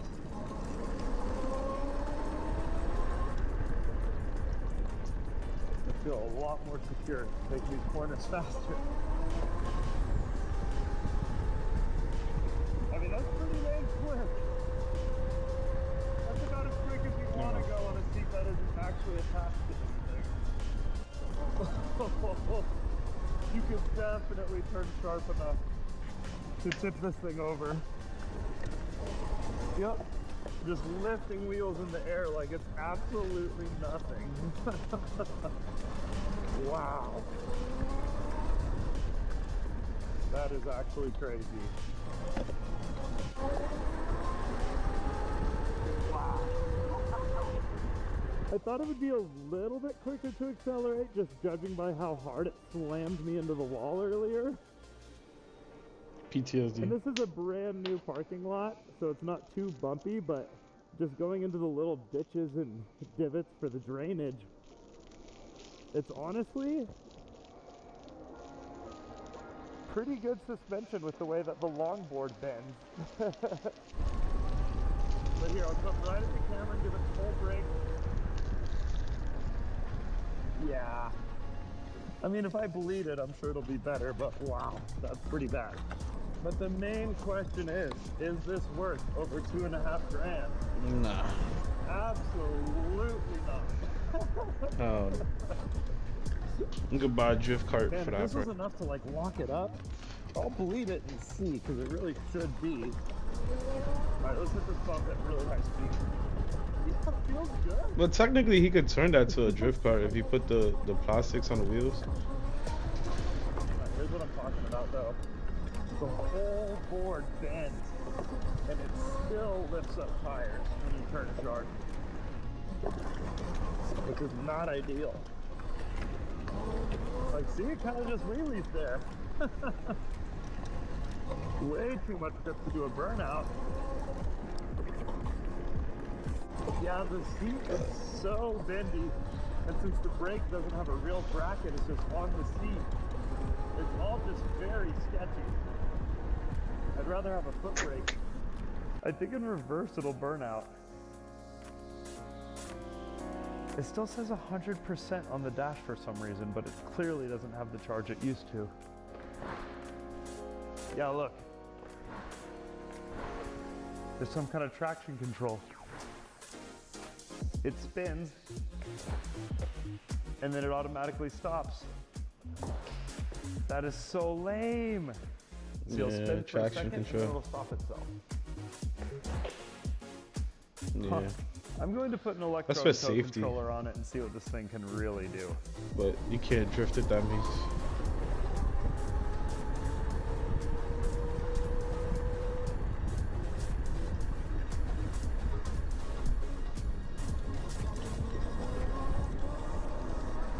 It's kind of shaky too. If you're perfect with the throttle, it's a little too sensitive.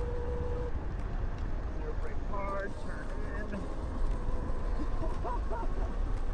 I mean, it's great fun, but you'd probably have more fun with like a crazy cart. I am running down the battery pretty quick, which makes me think it wasn't a full charge. So I'll have to get back after it with a full battery, but I mean, it's fun, it's okay, But you could basically build your own go-kart with like a kit from Electro & Co. for the same exact thing for cheaper.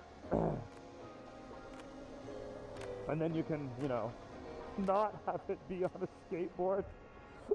When I originally took it out of the packaging though, I did think it was going to be a lot worse than this.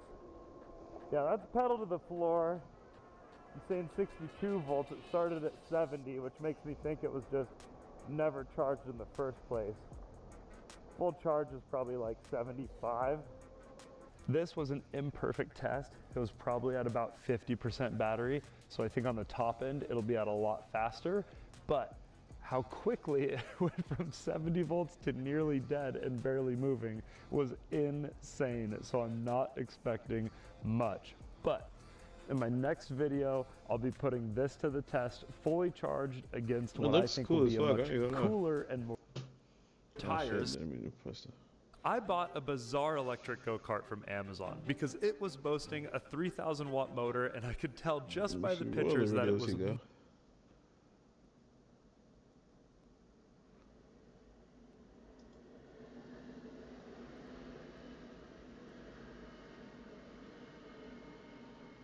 360 racing from China? That's fine. I bought this incredibly strange racing simulator directly from an arcade game manufacturer in China. It is supposed to spin entirely in 360s while moving up and down to simulate the movement of a vehicle. I found it on Alibaba, which is like playing Temu with the cheat codes turned on. But here you are working directly with the manufacturers, so you need to ask a lot of questions, see a lot of pictures, do a lot of negotiating. It takes a while, but eventually I built up some trust with the company and decided it was worth sending my money to the other side of the world so that I could test the most wild racing simulator I have ever seen. I am importing so many giant strange things for this YouTube channel right now. I actually had to buy a forklift. So subscribe. It's totally free and you are not going to want to miss what is coming up. This is the cheapest forklift that I could find on Facebook Marketplace locally. It's some Toyota from the 60s. That's all I know about it. And this is my second time ever driving a forklift. And hey, I got the box in the garage safe. So what more could you ask for? The sim racing rig itself was $7,000, which isn't too bad for something that comes with the computer, the triple screens, the seat, everything. But it was another $3,500 for the tariff and shipping. And yes, the end user is the one paying for the tariff. So needless to say, I am really hoping that you should have bought American, stupid. And it didn't get damaged in shipping. I'm actually pretty nervous about this one. This was a lot of money if it sucks.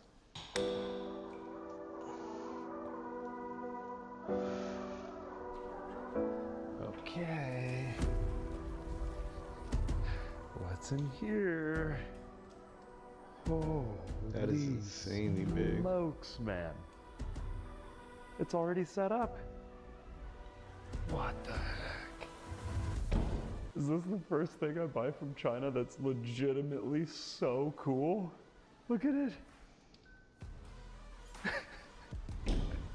It's bigger than some cars. Holy smokes. We're gonna have quite the dump run after this one. This is gonna be so sick. It is so big. Man, this is fun.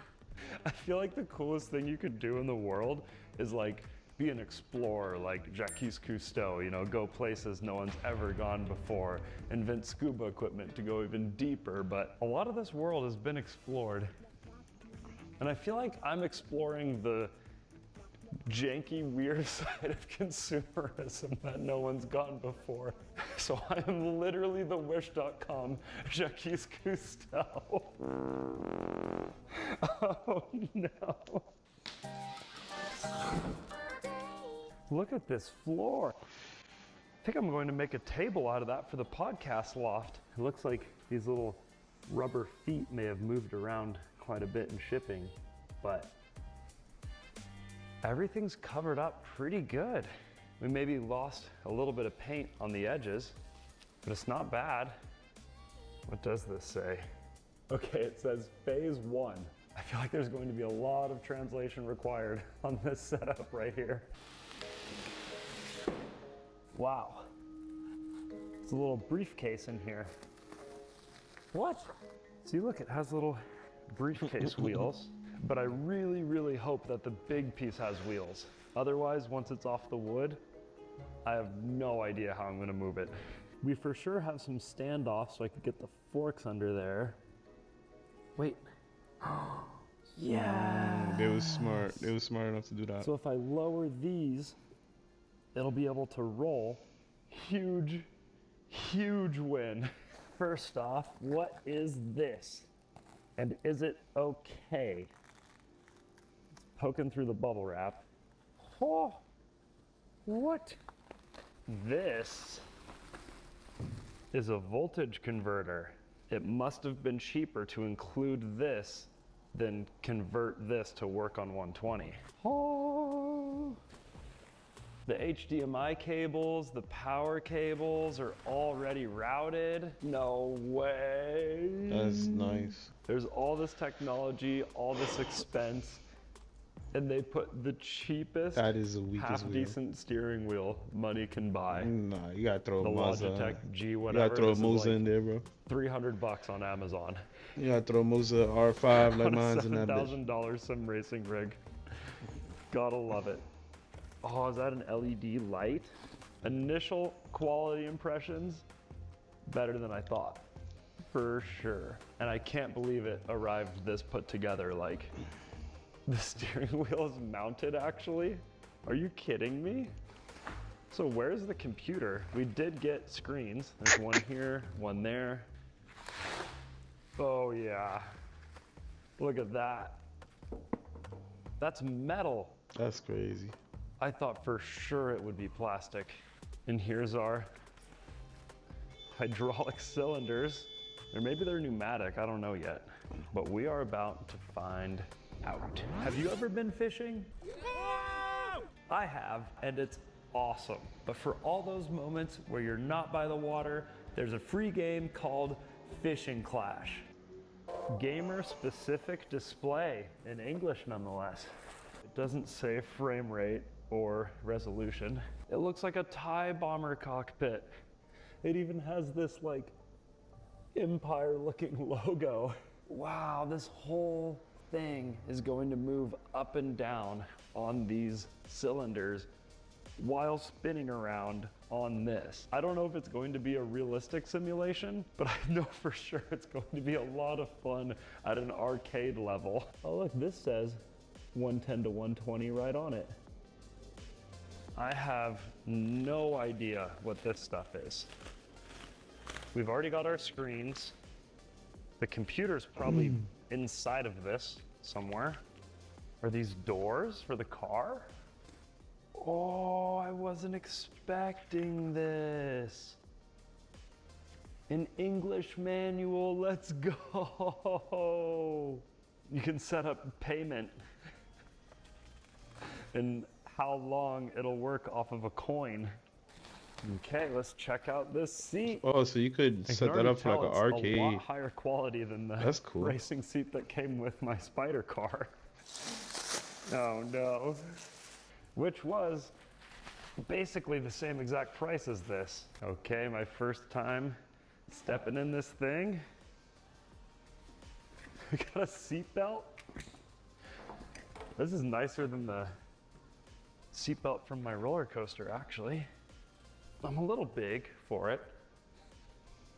I'm a lot of big for it, actually. Oh man, this is gonna be nuts. I just can't imagine this whole thing spinning around. And how loud is it going to be? So I'm 6'1", my knees aren't hitting the steering wheel. I'm a bit big, but it's not too bad. Can you imagine 3 screens just... To me, the thing looks pretty dang complete. So I really don't know what these are. Maybe a little table to put the keyboard and mouse on? I like this kind of like Tron design. So those instructions were just about setting up the software and payment systems and things for the arcade management. It's just zip tied with a little piece of foam. The foam is probably so these sharp little bits of aluminum don't cut the LED strip. That backlights that. And there's these little holes here. So I think that just makes it look cooler.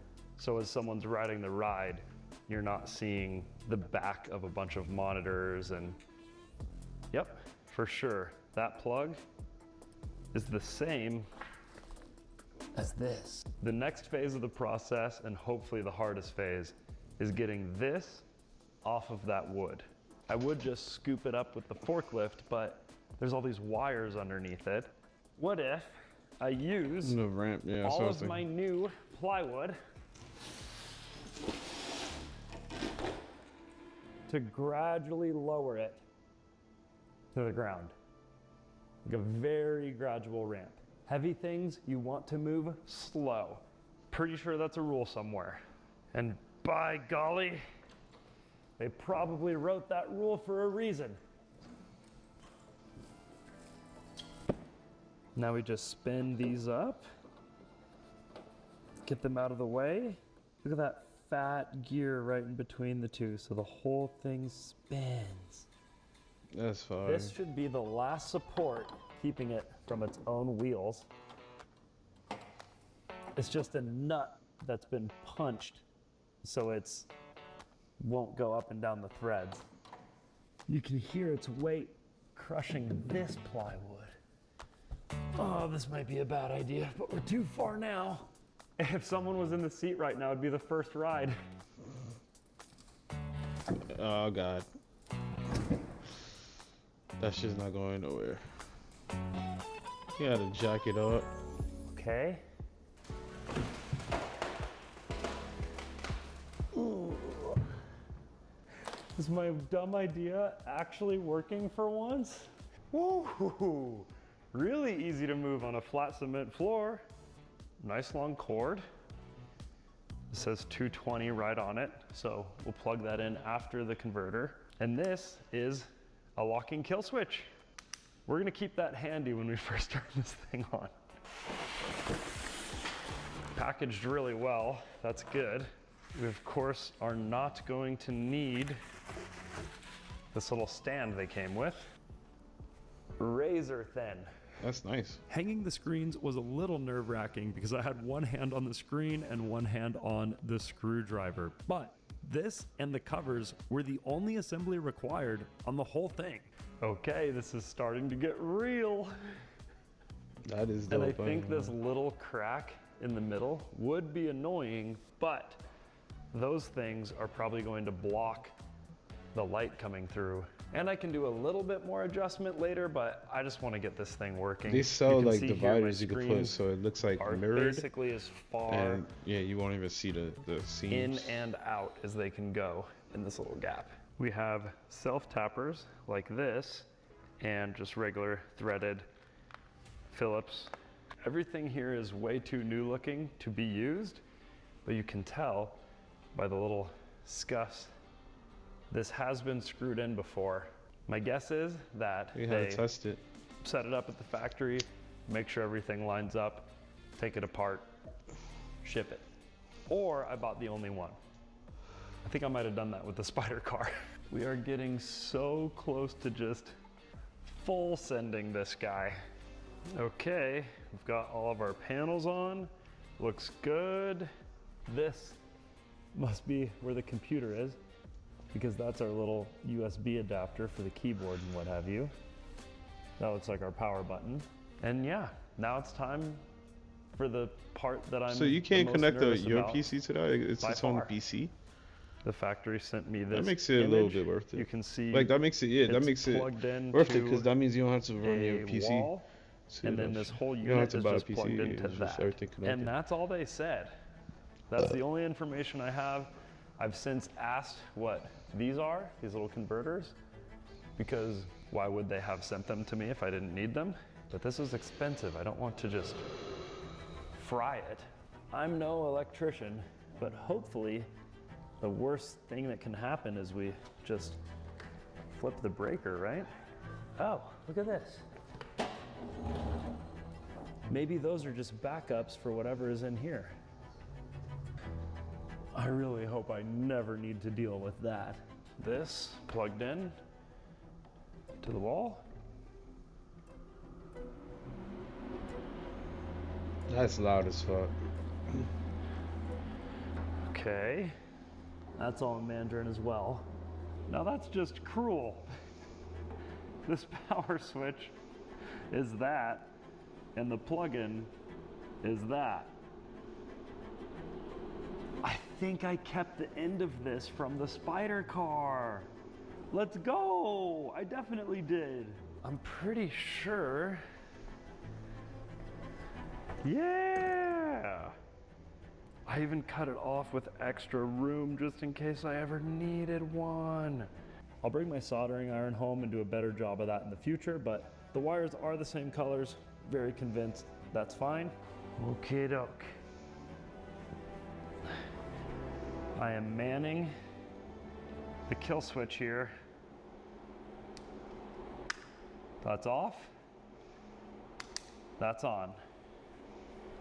We'll flip this circuit breaker to on. That is cool. What? No way. This is so sick.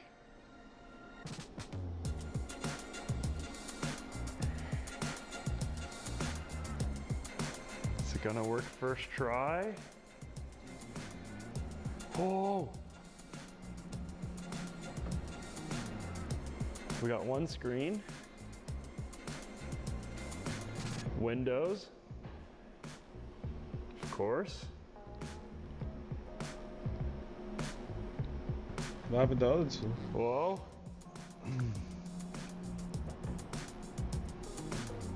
Oh, nah, that is sick, bro. Is it just all ready to go? No way, look at this. God agent, God player, God tool. What the fuck? Oh, they're speakers. No way. 3-screen racing instructions. Oh. It instantly threw you in a game? What? Do I seriously just get to play this thing right now as is? That is dope. You don't even have to set it up, you're just already ready. I should put those little feet down because when this thing starts spinning, it's just gonna roll across the floor. I need to go buy batteries, but I want to play so bad. Dang it. The keyboard is a triple and the mouse is a double. With the mouse, I could change the system settings to English, I bet. Okay, let's see. My mouse works. We've got Project Cars, Need for Speed Most Wanted, 25 cents. What if I just hit OK? Let's see if I can't change the language settings to...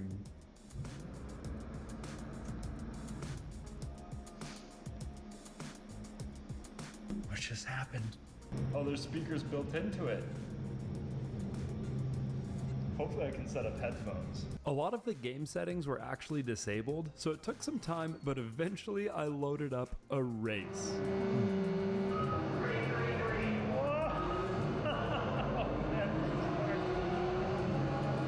Why is it third person?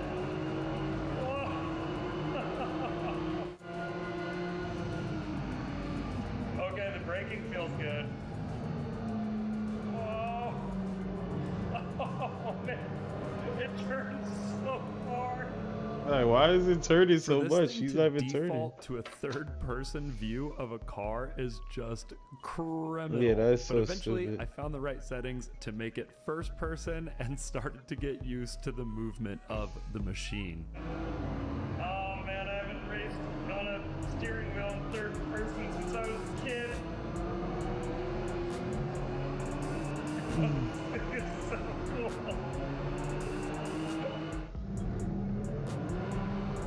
Whoa, this thing moves so much. sometimes this thing seems like it has a mind of its own. Like here it is just moving well after the game has been closed for a couple minutes, and who knows why. Okay, that was crazy. It was super fun. Braking actually felt good. Like the whole car dives when you brake and then leans up when you accelerate, which is super fun. But third person is not gonna work for me, especially with being able to see past the screen. I'm going to turn that light off and see if it makes it a little less motion sicky. I didn't feel motion sick, but I could see if I did a whole race like that, I definitely would. This came out of the factory set up to work in an arcade. So you have to put in how many credits you want to pay, and that is how much time it gives you. The only option is 15 minutes though, so I'm going to need to fix this in the future. Oh, I pretty quickly found out that I had to turn off all the shaky cam settings in the game, because having the actual rig move and the screen move versus the digital dashboard was driving me crazy. I don't see why it isn't defaulted to this setting. Also, turning all the lights in the room off was absolutely the move. I didn't have any motion sickness after I changed those two things. So now that I had my settings more or less figured out, it's time for my favorite part of making videos like this, and that is sharing it with my friends. Let's see what some inexperienced sim racers think of the weirdest sim racing rig I have ever seen. Look at this thing! Isn't it crazy? Does it move? Yeah, it moves. No way. Yeah.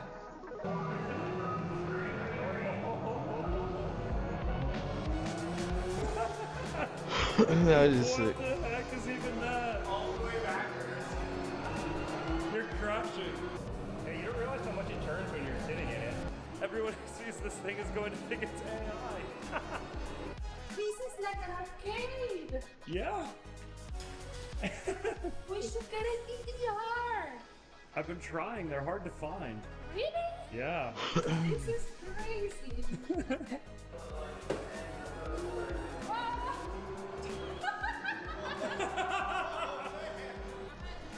It's the shoes.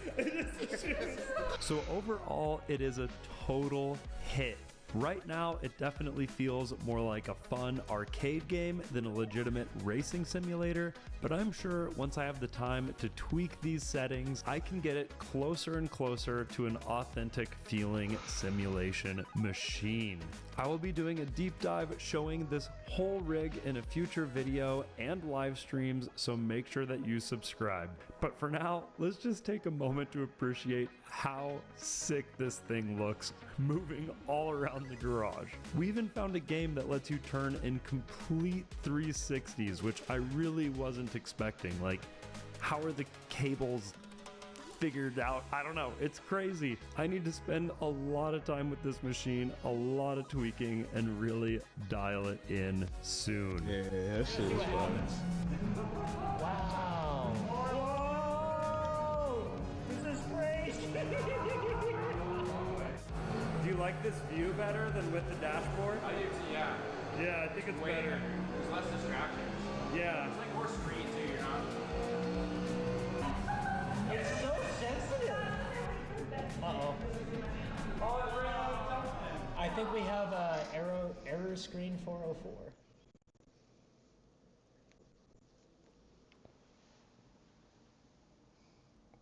Months later, yeah, I want to see. I bought this racing simulator from China, and today I want to talk about if it was worth the $7,000 price tag, over $10,000 with the tariff and shipping included. Now that I've had it for over a month, I know what I like about this setup and what are the worst problems with this setup. Here we go.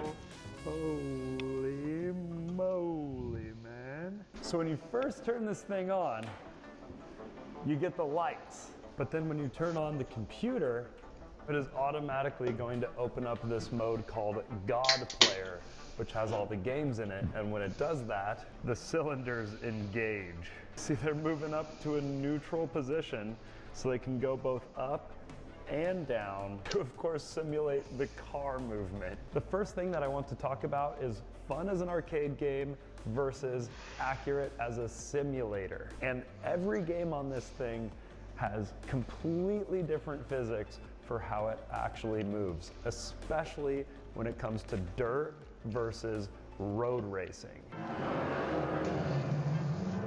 Now for road racing, Project Cars seems to work the best out of the games that are available to me.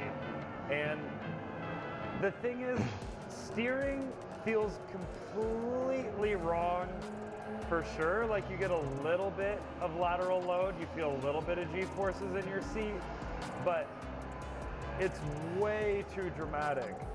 Braking actually gives you the feeling that you're braking, but it feels like you're braking a trophy truck on the sand. It's so dramatic. If I could tune it down 50% in every direction, it would make a lot more sense. And it doesn't do this in every single game, which is weird. The motion is different depending on what game you're playing. But once I get to the next straightaway, you're gonna notice, like here we are, turning sharp, still turning sharp, and now we're on a straightaway and it's turning to the left. And it's just like, Yeah, that's weird. So frustrating because it feels completely wrong.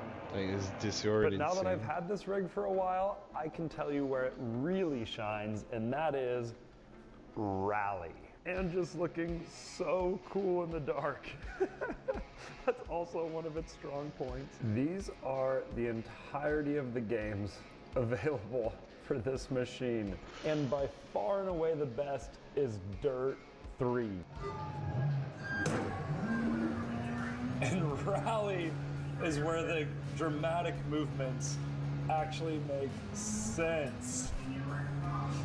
So the best part, I still think when you still turn, moving too much. it dives too much, but the little bumps in the road and like hitting potholes and bridges, you actually feel a little bit of airtime in your seat. You feel that realistic weightlessness, and that makes it so much fun. Does it make you a better driver? No, absolutely not. But it is so much fun when you go to the ditches, you really feel it. And this is one of the few games that will actually let you spin all the way around and it doesn't straighten you out. Like when you hit the bridges, the potholes, the tarmac, you actually feel the different surfaces in this game, and it makes it so much fun.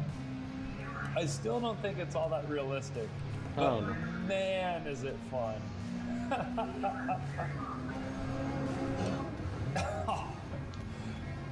But it is kind of weird, it settles totally sideways after the game is over.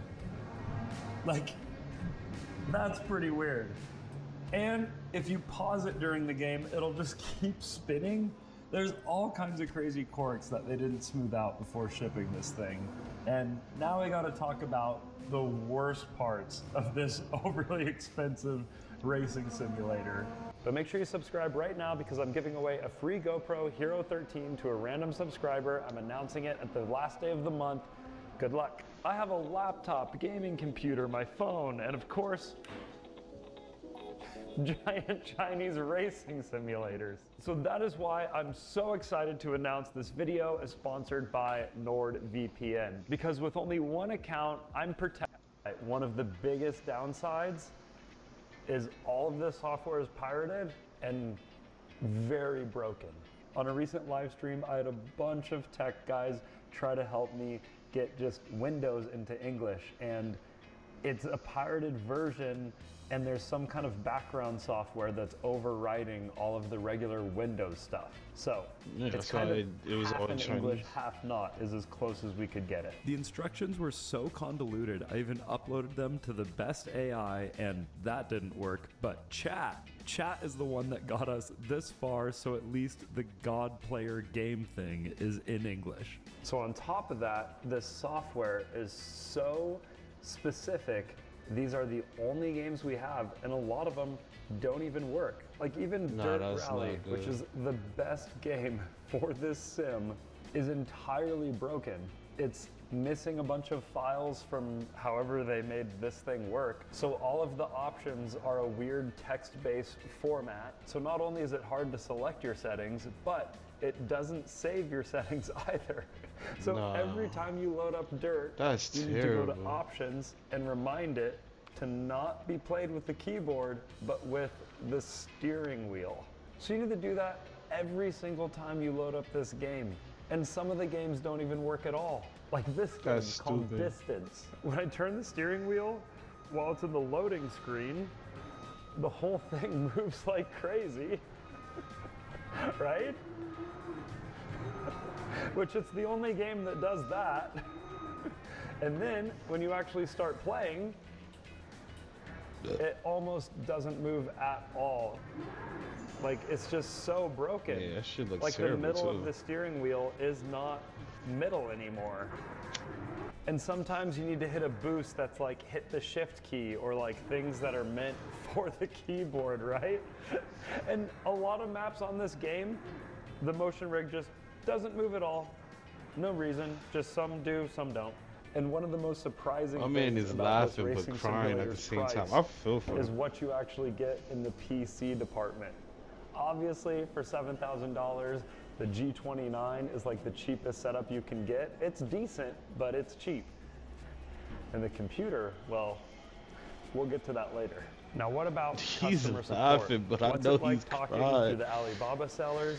And if He's I were to break stressed. something, That is how fucked long up, would bro. it take to get one of these unique parts for this setup? Well, I've messaged them a few times, questions about admin passwords, trying to get this thing into English, and they respond 4 to 5 days later, which when you're trying to buy something from them, they respond within the day. Immediately. But once you've already bought it and you're just looking for support, they basically say, oh, okay, yes, no problem. Can you send me a picture? And then you send them a picture and then they don't say anything. So maybe if I needed to buy a part, they actually would, but still, I wouldn't see anything for about 3 months, which is obviously a huge downside because it's intended to be in an arcade. And if I had an arcade as a business and I had this thing that I spent all this money on sitting there for 3 months with no one riding it, I'm gonna lose my shirt. And it's just an individual, it's just a whole lot of thing to be sitting around broken. Now, could I download the English pack if I set this thing up with internet? Windows. Yes, but all the games are pirated and Windows is pirated. So what would that look like if I turned this thing on with the internet just to get the English pack for Windows? I don't think the upside is worth the risk, to be honest.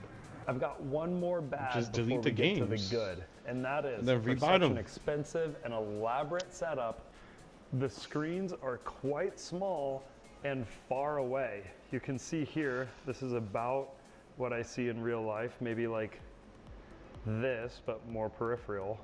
These are such cheap screens. If they just went from here to say here, it would be much more immersive and feel like you got a little bit more of your money's worth out of this thing. Or if they were closer, like right here on the steering wheel, then it would fill more of your peripheral vision and you wouldn't just see the background, which is one concern. Playing this with the lights on, you do get a bit motion sick because you're so aware of the stationary things outside of you, right? Whereas in the dark, you don't see the peripherals as much, and then you can play a lot longer without getting any kind of motion sickness. And closer would be free, so that's just a design problem. So on the live stream, we found out that the computer is directly underneath the deck, which is but dumb as we have never opened it up. So this is the first time I've seen it. And if you want access to all the previous live streams and exclusive content, you just need to be a channel member. It's $1 a month. I made it as cheap as YouTube would possibly let me because it's the only way that you get this little emoji next to your name that turns into a better and better machine every month. It's called the Collectors, so definitely check that out. Oh, my nerd senses are tingling. I'm so excited to see what's in here. All right, here we go.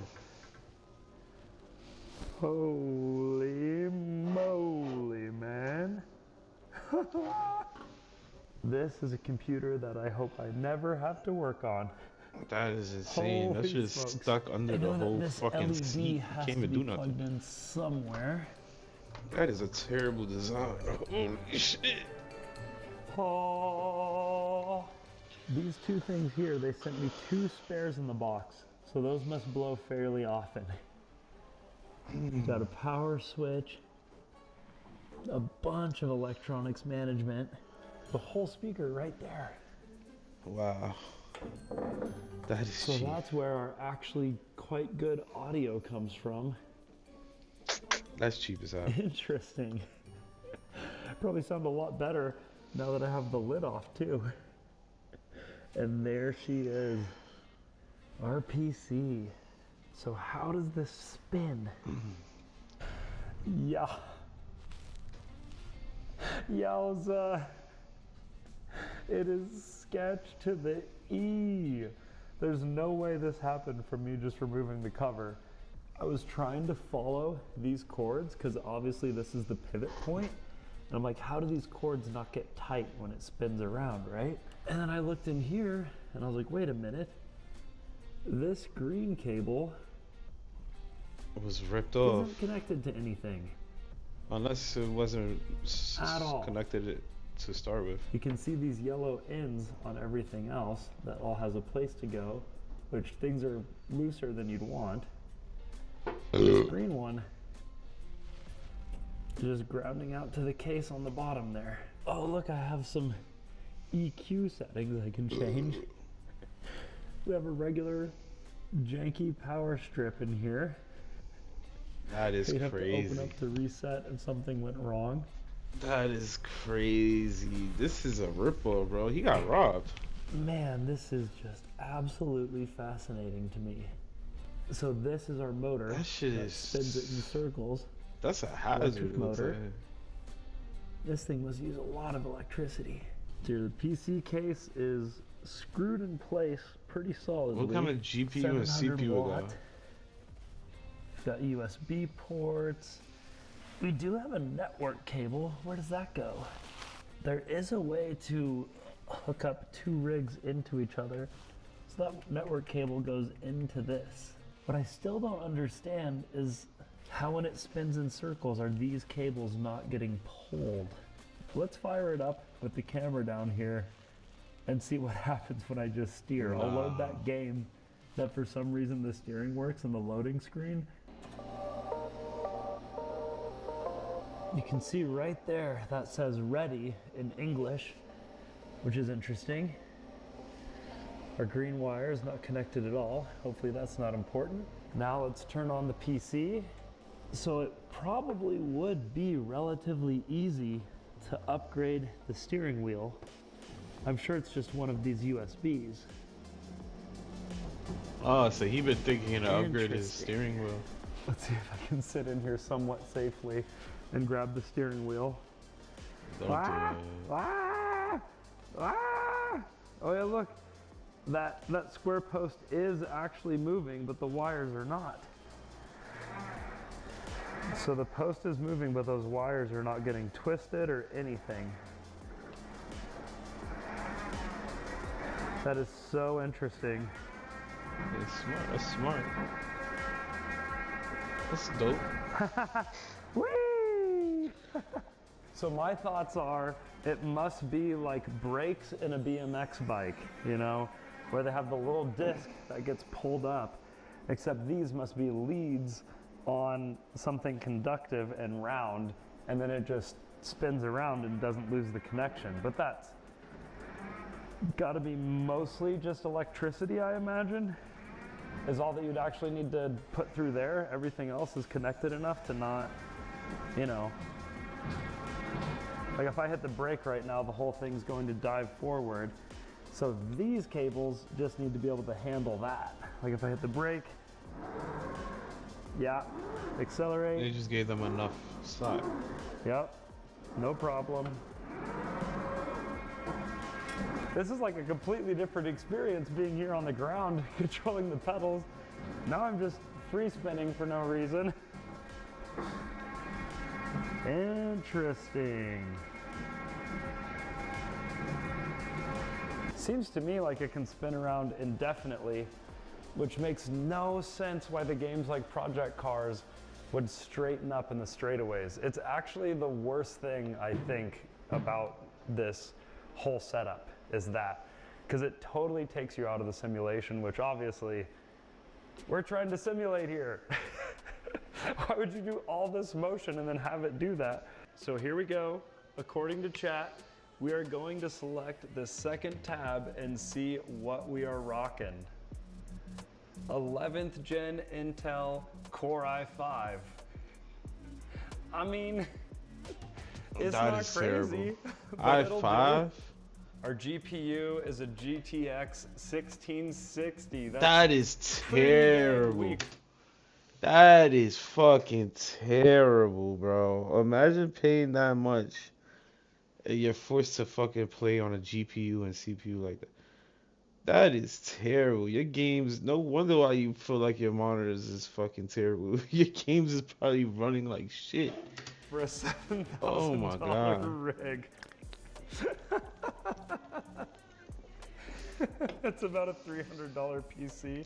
Yeah, exactly. That's if you know insane. computers, you know the thing that they like the least would be little bits of steel getting inside of them. Nigga, this And I PC right here realize is now, stronger than as that I'm shit. putting That's this crazy. back in, all these screws are self-tapper screws, so they cut their way in, and they didn't clean it up, so the little metal flakes are just all over the place, and they fell directly down into there when they built this setup. They should have done those holes first, cleaned, then put the computer setup in there, but instead they just built it as they went, and then self-tappered that right on top, let all the metal flakes go straight down. Now, I did not respect the most refined, high-quality product ever when I purchased this thing, but I do just find it endlessly fascinating to tear this stuff apart, which is why my next project is a crazy cool drift cart from China.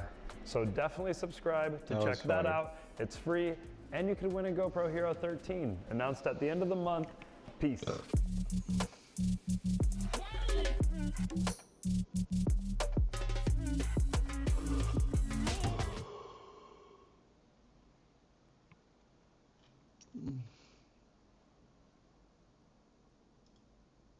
I bought the most expensive dirt bike on Temu, and the online listing boasted 50% more power than the 2TO while only being $70 more. But when I went to purchase this bike, I got the classic Temu lottery thing, and it was $50 off. So only 20 more bucks for 50% more power. And it looks like a completely different setup, so it'll be interesting to compare suspension, battery, power, everything that makes a dirt bike worth buying. Because honestly, for this price, this seems too good to be true. Not everything you see on Temu is real, but we're about to find out if this one is. Nah, what? You could do So willies on on that Temu, shit? This is just called a powerful electric dirt How bike much is for that shit? adults and teens. There's no brand or anything associated with it, so it'll be interesting to see if we see any branded paperwork in here to really even know what this is or where we could even buy parts for it if something were to break. Starting off with a bang, look at this carbon fiber looking number plate. The charger is different than the 2TO. No brand on the cover of the manual. Weird. Is that a shiesty? I guess wheelie takeovers have gotten so popular. Is it really? No way. Oh, wait. A shicey with what That brand is on it? Funny. Interesting. Our goodie box has... Whoa! A handlebar mounted headlight. That's cool. Looking... But it's not carbon, you can tell by the rear being plastic. It's just a sticker. Aesthetic. But it looks good. Whoa, it's a totally different shape. Battle Wolf gloves? You get some stuff with this purchase. Kind of carbon fibery looking front fender. Weird. It's Hover. actually really different than the Hover 2TO because the hearts? 2TO is aluminum and looks entirely different. This, if I'm right, that's steel with So some it makes it heavier then. really jank looking Yeah, welds. what the Look at like fuck? the gap here, and then it's just kind of like bulging over the edge. Yeah, that's some janky ass. This bike is a similar size, but it is definitely its own thing. Look at this design. You've got an on-off switch down here. You have a carbon fiber look gas tank, side covers. The charging port works externally. I've been craving something fresh, something new, and here it is. It's hard to tell at the moment. It doesn't feel too heavy. These like reflective. Oh, they match the body. This is like a carbon fiber sticker. And these aren't stickers, that's like a dipped, you know, like they put the pattern in and then dip the piece in. So that's a bit nicer than the sticker for sure. This has a much larger motor, so maybe this thing actually is more powerful. And I can't see the controller, but we'll open it up and take a look. Let's get a little balance on this thing by attaching the rear shock. It's really front heavy, I can tell you already. Oh, look at that.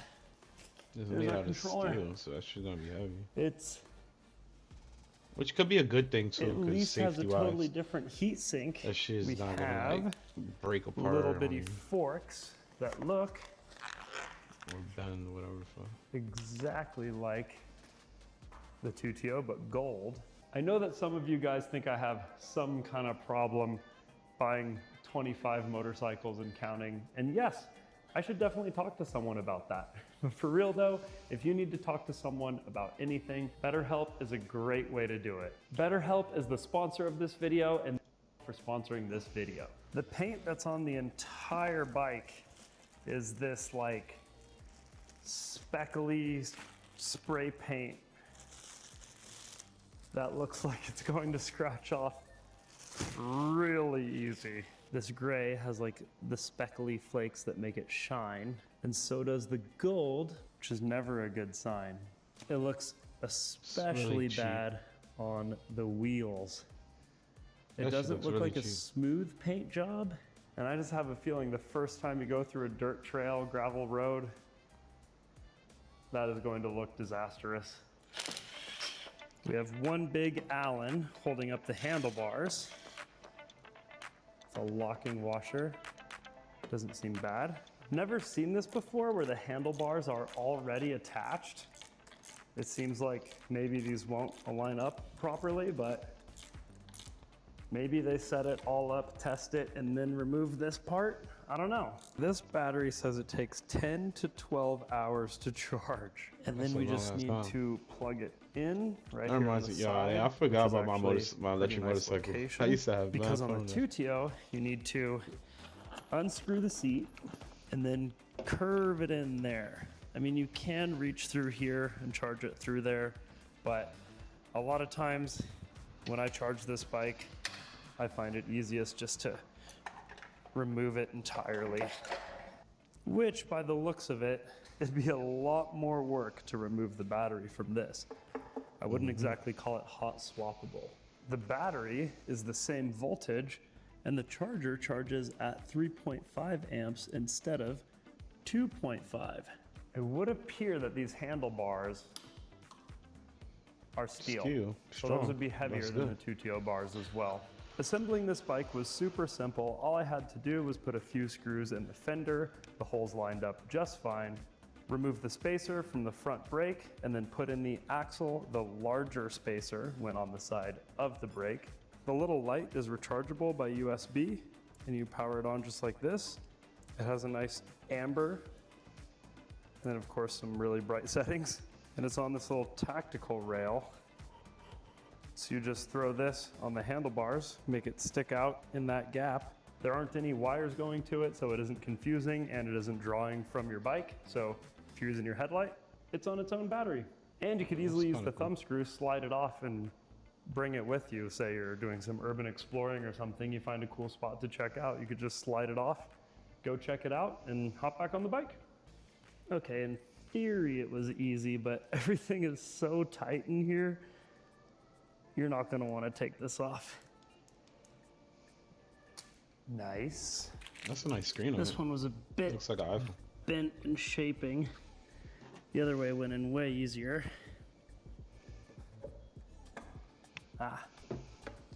Let's unbend that and try again. That's what you want. You can see right here how there's just this little layer of film that's the carbon fiber aesthetic on plastic. You can see it got scratched there in shipping. Oh, and this shock is adjustable. Cool, adjustable preload with a go-kart logo on it. It's kind of weird. So now we have a power mode selector, just like the RTR.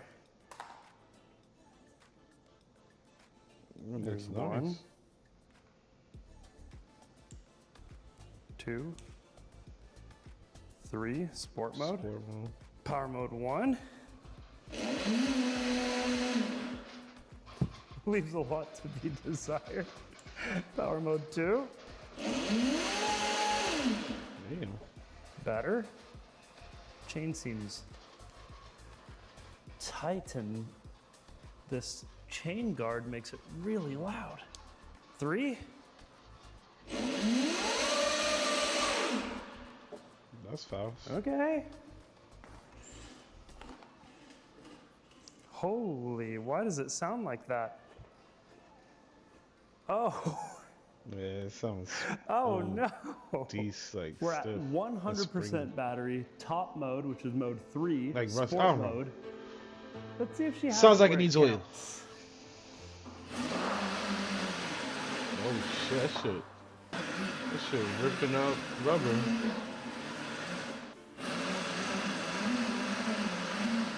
That shit's burning rubber, I ain't gonna lie. For an electric bike, that's We'll have kind to of take cool. this thing outside and compare the two, see how it does.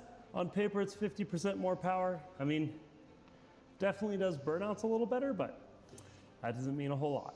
I'm gonna go fish out the other 2TO with the knobby tires to make a more perfect comparison. But I am going to need to move some past videos, projects, purchases,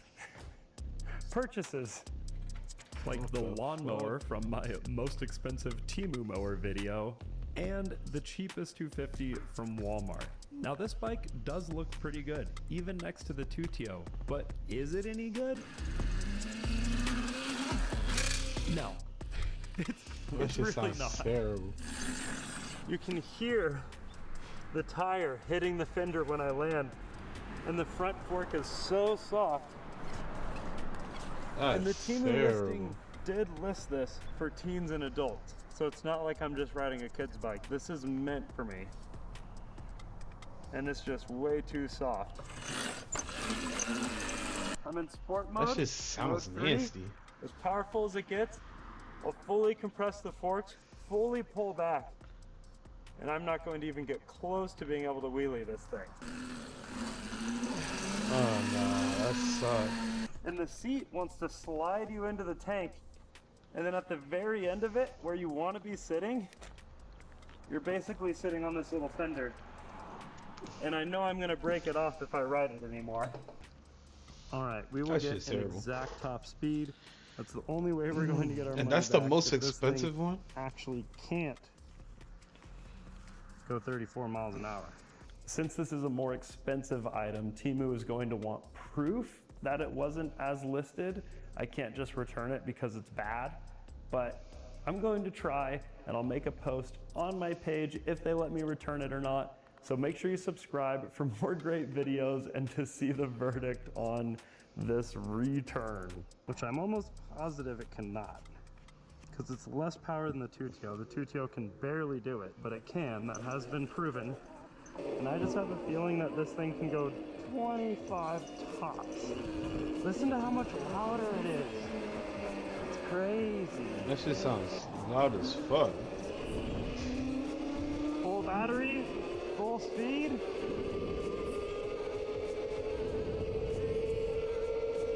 It's not going to get, oh, there's 25. And that's tops. 27. Also, I'm realizing now that I'm back on the Tutio, when you turn in, the rakes aren't leaned back far enough on that other bike. So it kind of like tries to bring you into the ground. The rake isn't correct. Just listen to how much quieter this thing is. It's such a nicer ride in general, let alone the speed. This one I've done 34 on, and look how easily you can just pop it up. Both feet on the pegs. Total difference. And this one isn't even fully charged. The front is so soft, so much softer than the rear. Getting a foot down like that is the only way I can get it to wheelie consistently. And even then it's so much harder to hold at the balance point because of its extra weight. Well, there you have it. Don't buy that other bike. My overall pick is still the ETM RTR Lite. That's 2,000 with my code. It's nice, 2,000? So it is more expensive, but it's worth the extra money. These bikes That's not at the even end of the bad, day are 2,000. more toys than they are a dirt bike. And this one isn't even that. This one is just a disaster. This thing Yeah, I gets wouldn't know weird how even when heavy you it is, first though. turn it on. I You need to don't got turn an this elevator, to so off and then that should on be again stuck to get outside it, if like, it's too heavy. out of park. You can really just tell it doesn't have the proper torque to do anything. The grips on that are better. The Tutio has this screen that sticks out and it kind of blocks part of your throw.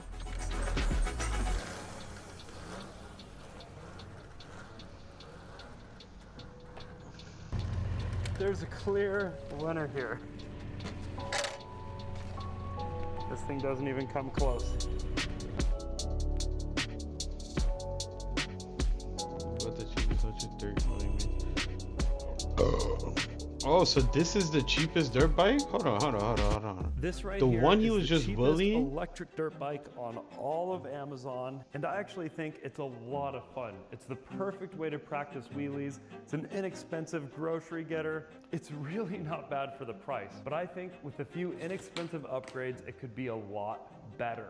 The internet is full of people modding these bikes, spending thousands of dollars, but for me, I didn't buy the cheapest electric bike on the internet to spend thousands of dollars making it better. I have boxes of different combinations of setups we're gonna use for wheels and tires. I have a brand new bike right here so we can compare the stock to the modified version, and it all starts now. This video is sponsored by SimpliSafe because there is no safe like SimpliSafe. So what do you get when you buy the world's cheapest electric dirt bike? Well, no clunky steel frame that's really hard to throw away.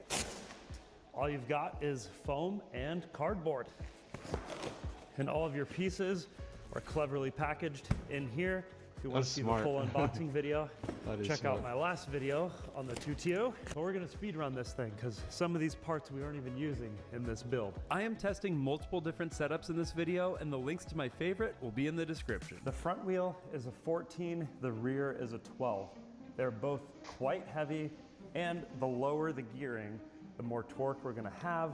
That's gonna be better for fast acceleration and wheelies, which is what I'm building this thing for. So, this heavy front wheel, what can we do about this? Well, if we decide to match the 12 on the back, we have a aluminum 12-inch front. I just looked on eBay and there's a 12mm axle on this thing, so that should line up just fine. Being aluminum That's instead of fire, what is probably so- steel. I actually have a way to. So you could really hook those bikes up on top of them being cheap as fuck? What? I need these, but I need a bike. Nah, I gotta chill, cause I live on the top floor, bro. How am I gonna bring that shit upstairs? And then if I leave that shit parked outside, that shit's getting stolen ASAP, immediately. And then on top of that, I don't want to leave it outside to get all fucked up. Nah, I'm good.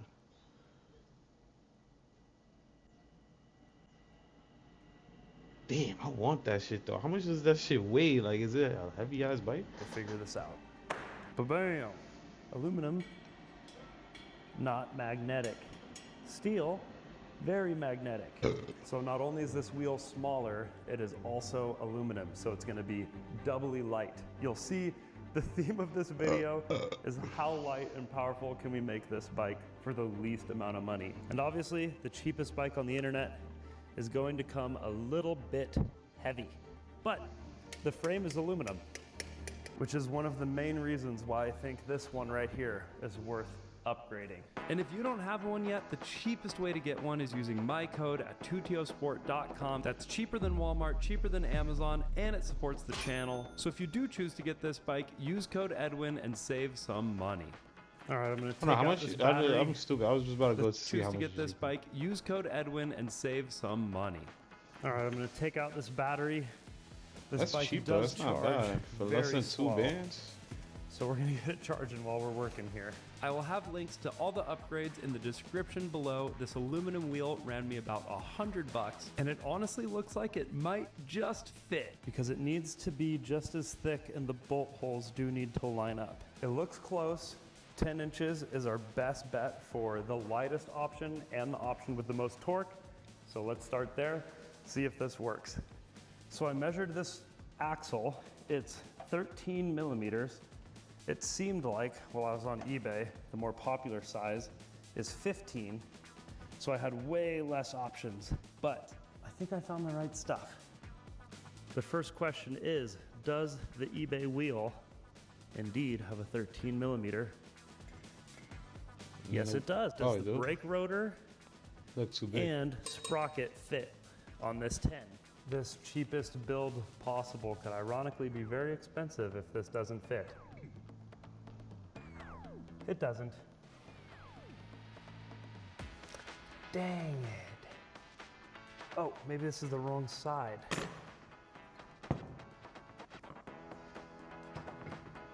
Ooh. Okay, so far so good. Holy, I know the feeling, bro. He hype right now. He thought he was fucked just now. I will be testing multiple setups in this video, so this might not be the final one I land on, but so far it's looking good because the rear sprocket fit as well. Without That's a tire sick. on, It looks matches the absolutely same. ridiculous, looks sick. but totally fits before even getting past the edge of the rim. Outside hub to outside hub is just over 5 inches. Seems pretty dang close, but it has to be perfect. So let's just put it in the bike and see. Oh, I think it's perfect. No way. But I have the 3.5-10 and the 2 3/4-10. This isn't that much heavier. We're about to weigh them and it's going to look way cooler. My thoughts are this on the rear, this on the front. Yeah. Weight on the front Yeah. would make it substantially harder to do wheelies. Yo, and I think this it'll is look making cool me for want to medium get a bike. tire Yo, on you the see, this is the back. problem with On my YouTube, son. 250 I always here, find you've new got hobbies and shit. that more narrow Like on the every front, fucking couple nice months. wide grippy on the back. Now that is very functional. I want a bike now. But look at the 10-inch setup on my Razor. Wider than need be in the front, same exact tire on the back.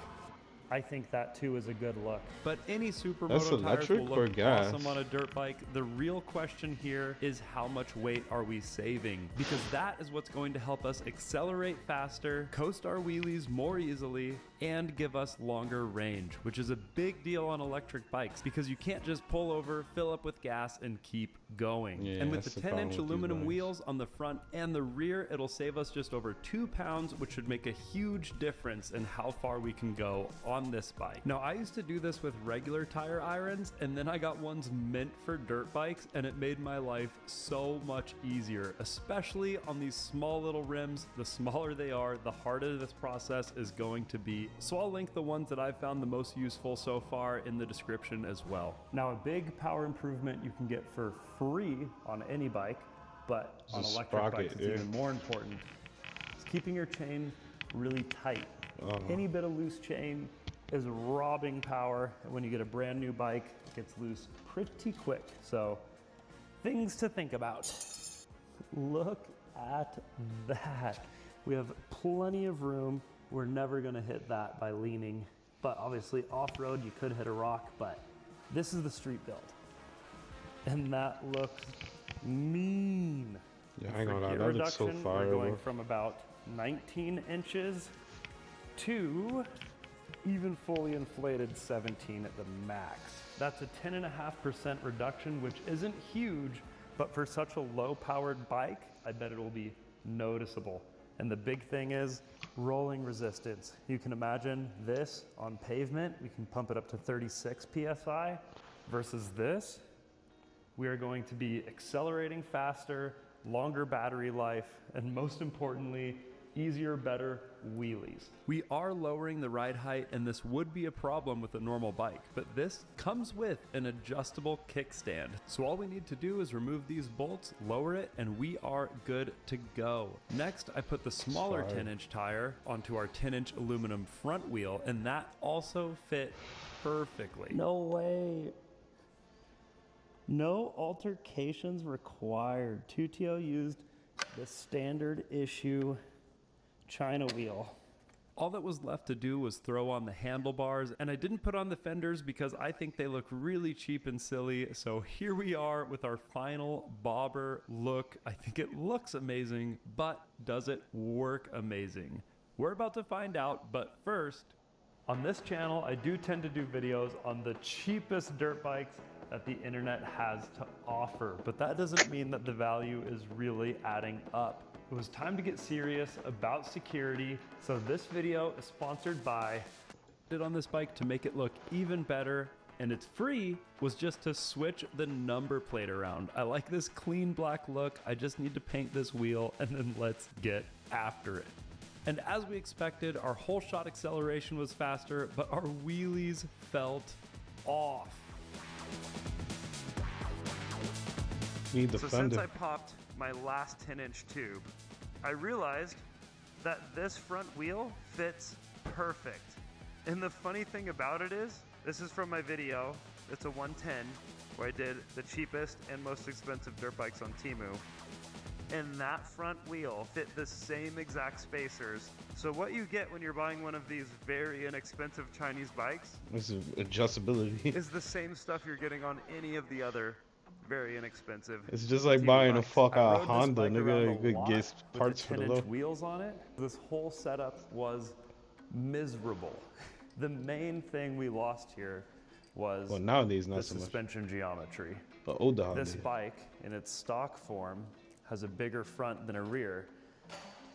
So you can see this is called the rake, where the contact patch is happening before, if you followed this line all the way down, it's happening before. And the more rake you have, the more your handlebars want to go straight. You always want enough rake to where you can lift your hands off the bars and coast, and it'll keep your wheel straight. It feels safe, it feels comfortable. But when I went to 210s, my rake was much further forward, and as you're riding this thing, you're like this. You lose all your stability. I notice a little bit I of see what he's initial saying. thrust off the low end. You get a little more torque there, and it's kind of nice, I guess, for popping the front tire up. But what I realized is, with the added rake, you're already, say, here, 2 inches higher. That makes That sense. initial pop is actually easier on this bike. And once you have your front tire up, it's easier to balance because your contact patch is so much bigger and you have less rolling resistance, even though that's a knobby tire. I didn't see that one coming. The stock form is so much better in every single way. That's I do crazy. have one more upgrade idea. I put a Supermoto on the original 12-inch wheel. Well, you keep the original 14 on the front to keep that rake and see if this is the ultimate setup. And even though I said I didn't like this setup, it does do burnouts like way better.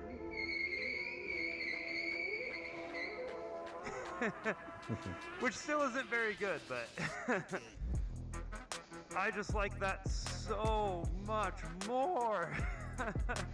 So I'm obviously very happy with the stock setup, but can we take it to the absolute next level with something as simple as this $48 12-inch tire on the factory wheel? Let's go for a ride with both the stock bike and this bike and find out. That's the type of tires I had on my electric bike. Them shits is so yeah. comfortable. Hell yeah. That's the stuff.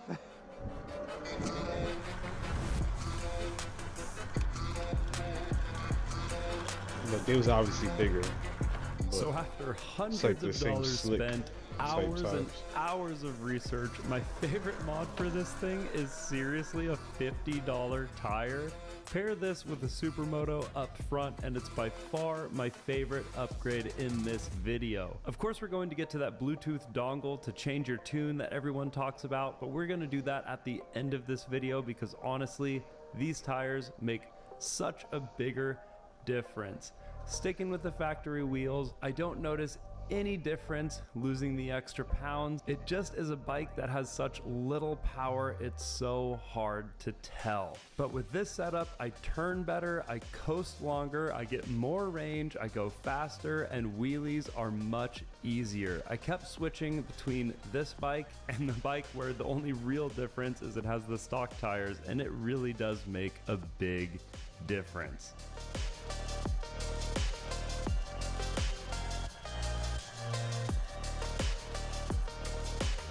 But it wasn't until we raced up this hill that I realized how big of a difference this tire makes. We had the same amount of battery and very similar amount of weight, full throttle up this hill, and this happened. And there we are, full throttle, uphill, 20, 23, 24,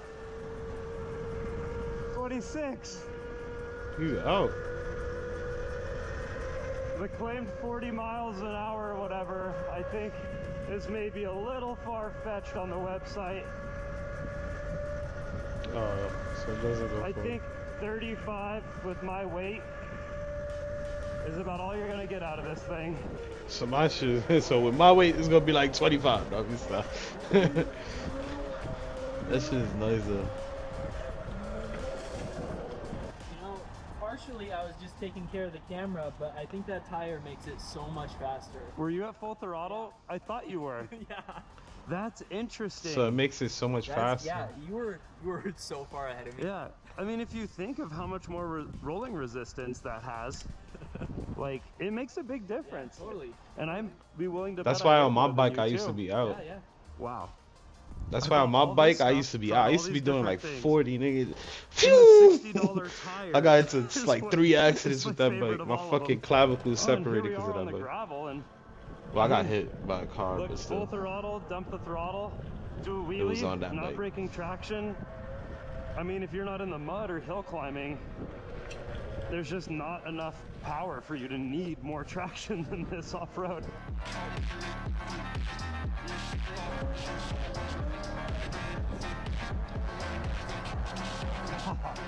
I'm definitely gonna get a 14 for the front.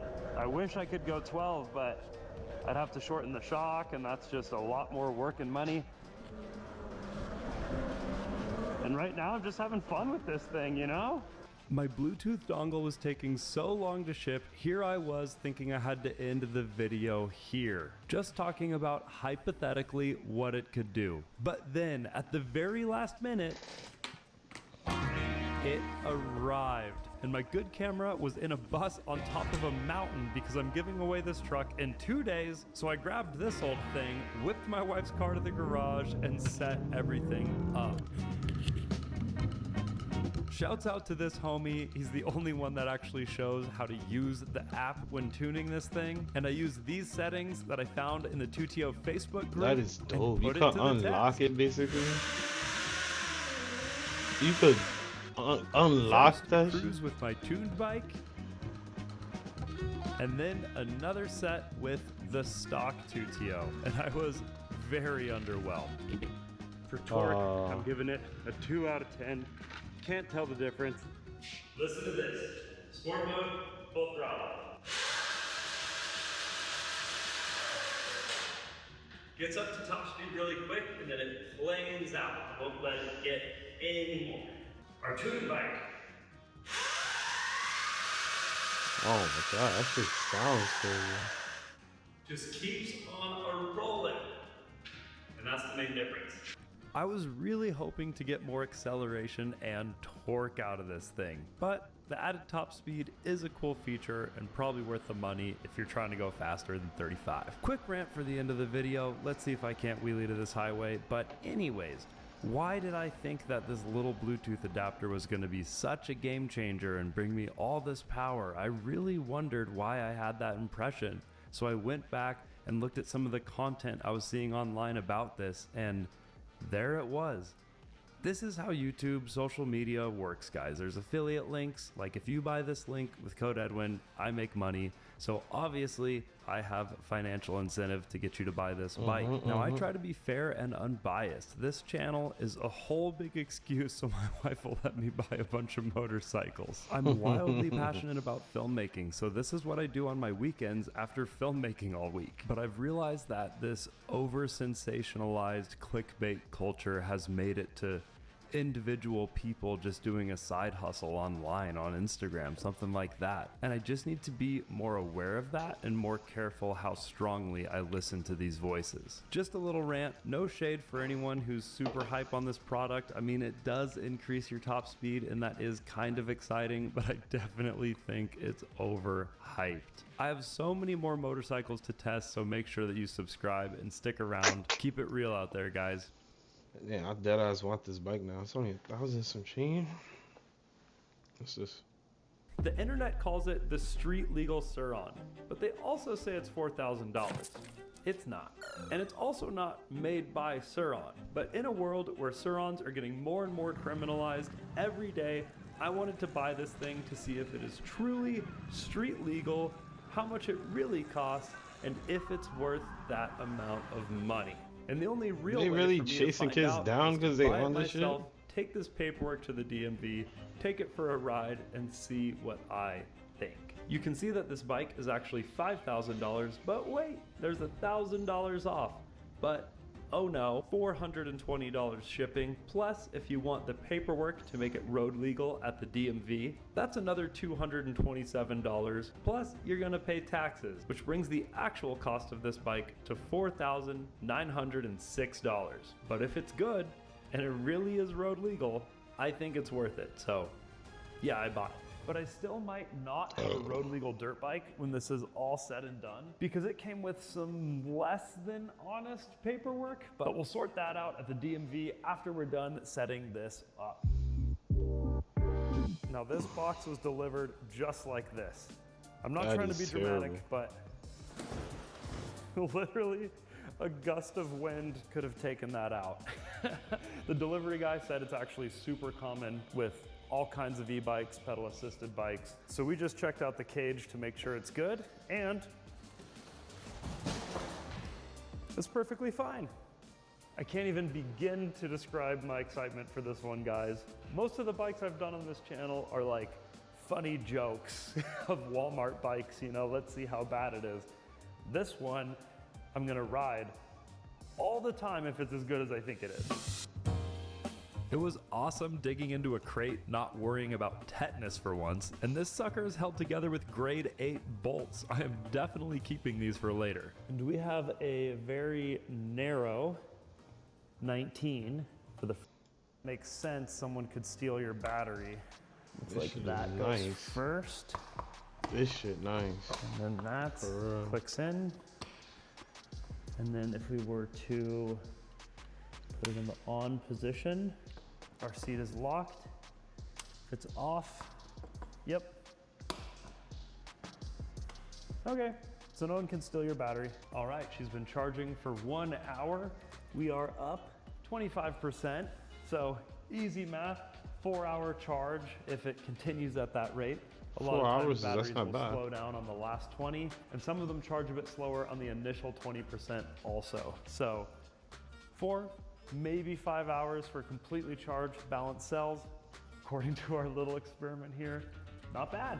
Came back to the shop for sunset after practicing my no power wheelies on the Tudio here. And we are at about 100%. Lights green. Let's go. All right. This is DMV closing hours in small town Idaho. And I showed them my title, and I don't have a bill of sale. So I need to get them to send me a bill of sale, then I'm gonna come back here, and they said it's totally fine. They're gonna register it as like a 150 or something, because I told them how fast it goes. And yeah, otherwise they were down to just register it as a 50cc, which probably is cheaper or whatever, but then I couldn't take it out on the highway. I'm not sure how that would work, but basically, yeah, they're just gonna give me a full-on plate for it. So great, that's what I wanted. Now it's time to ride this thing. 6,000 watts, 8,000 peak, and when I got it on the street, feels just about as fast as a Sur-Ron, which is honestly kind of what I was expecting. But the suspension is really soft, which felt very comfortable on the road. Honestly, it'd be a pretty good commuter, but it did have its quirks. So I'm covering up the location here, but you can see it shows you where you're starting riding and all that. You got your riding data, and customer service is built right into it. Fault codes, that's kind of cool. You see my device. You can update your device right here, which is pretty sick actually. Customize your ride.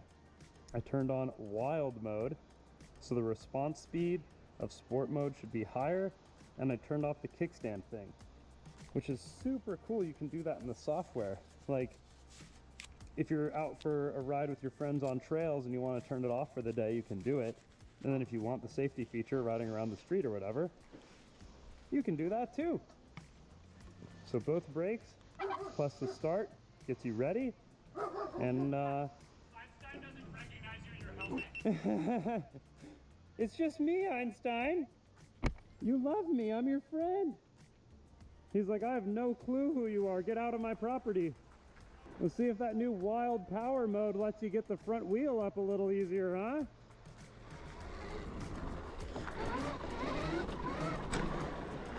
I can't really tell the difference.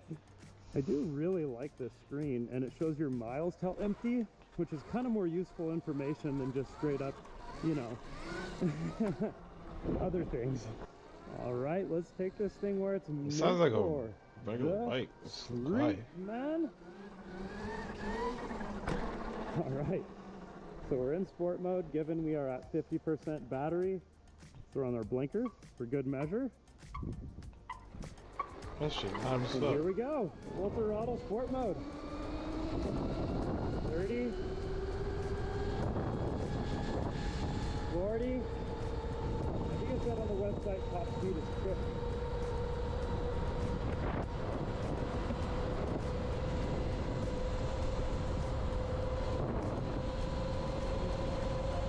Oh, that shit's moving. Almost 50 miles per hour. Weird. I was at 48, it was pulling hard, and then it stopped right at 50. I wonder if there's a way to disable that, because that would be really cool. So on the street, it felt perfectly fine. I mean, you're still going to get a way better bike for this price if you get a gas bike, but if you Hell must yeah. get electric, honestly, there's nothing else like this. So Yeah, it's I don't kind see of the way to spending go for that 500 on reason. this shit, But I bro. will say, only get this Not if you 5,000. want it for the street, because when it comes to off-road, as you're about to see, it doesn't really check the boxes. All right, Ethan's showing me the new jumps. Good when you break in a new bike. That shit is not a dirt bike. Full throttle. Holy smokes. Should really have more to give than that.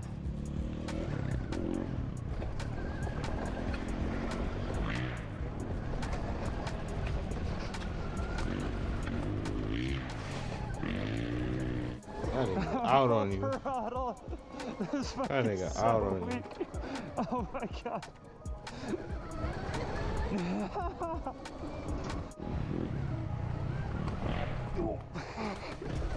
No grip. No grip. The suspension is so soft in the front. And this with a bigger sprocket would probably be better at this, but man, the suspension's bad. That shit's like a bicycle. That ain't no dirt bike.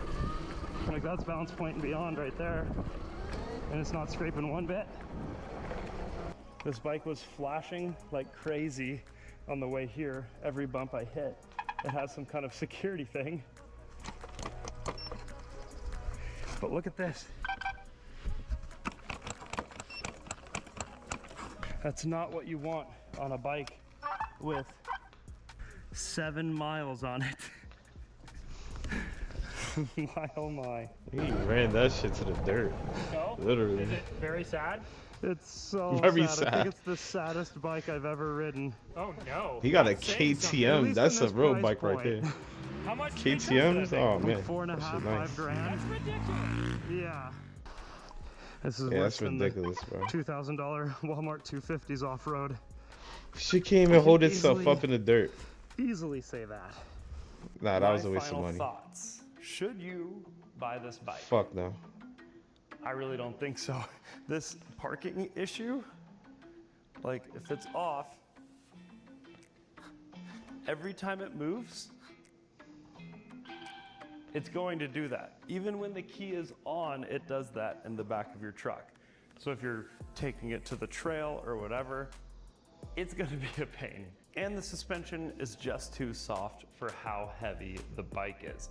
The power delivery is smooth, but it's also smooth on all of the other e-bikes in its class, you know? But if you do need an electric commuter this size, I'd say this is the way to go because there isn't anything else on the market like it. But for example, is this the cheapest dirt bike at Walmart? A better bike for less than half the price? 1,500? Oh That's yeah, it? definitely. You do a little carburetor tuning on this thing, get a $150 carburetor, and it is a much better bike, and it is road legal. But of course, it's gas. And it has its It's problems road too, legal? but it's very cheap. I mean, your best bet on a street bike is getting something used on Facebook. Yeah. And your best bet if you're looking for a fun, mess around pit bike is the RTR right there. And you get a big discount on that bike using my code too. Makes it even cheaper, but that's your best bang for your buck if you're just looking to have fun, do some wheelies, hit some trails. But here are the videos for the world's cheapest Walmart bike and the RTR, my favorite little pit bike. Also, follow me on Instagram at Edwin Olding, trying to build up my account so some collaborators will respond to my DMs.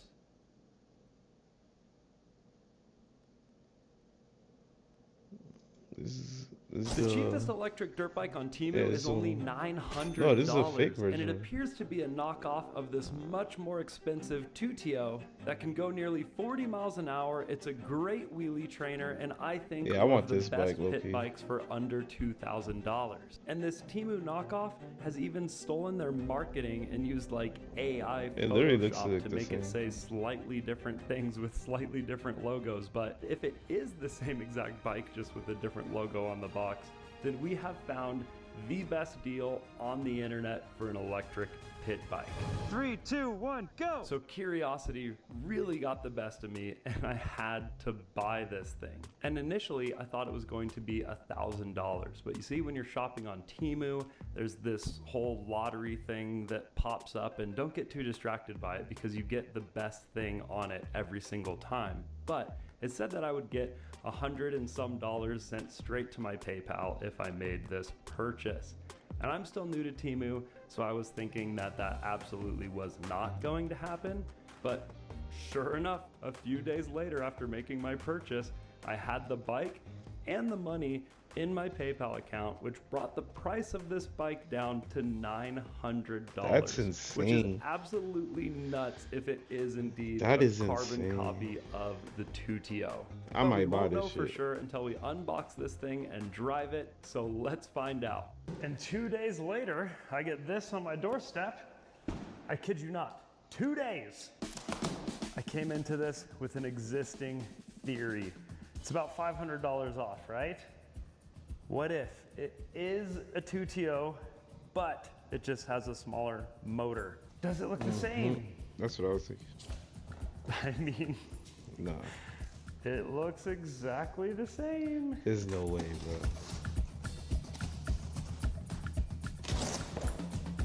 No way. Wow. What the heck?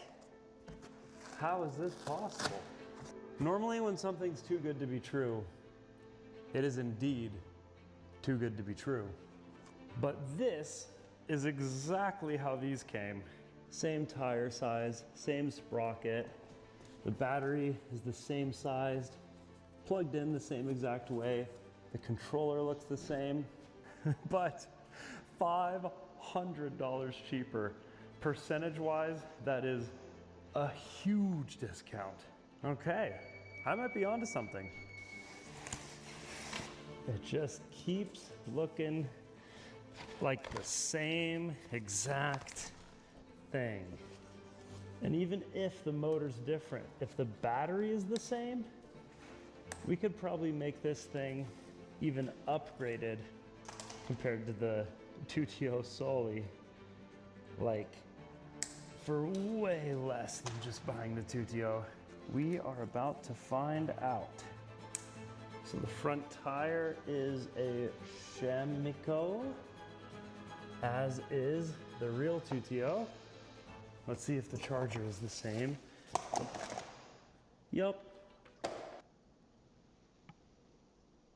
I would be sick if I was Edwin right now, bro. This man bought 2 of those bikes and he could have saved $500 each. I know he is sick right now, bro. I'm buying this one. If it's the same exact bike, I'm buying this one. Fuck. The fenders. It's not packaged as well as the 2TO, I give them that. Between those two, I could have saved enough to buy a whole $1,000, tire yeah. for one of these. You could have bought 3 for Same. the price of 2. Same.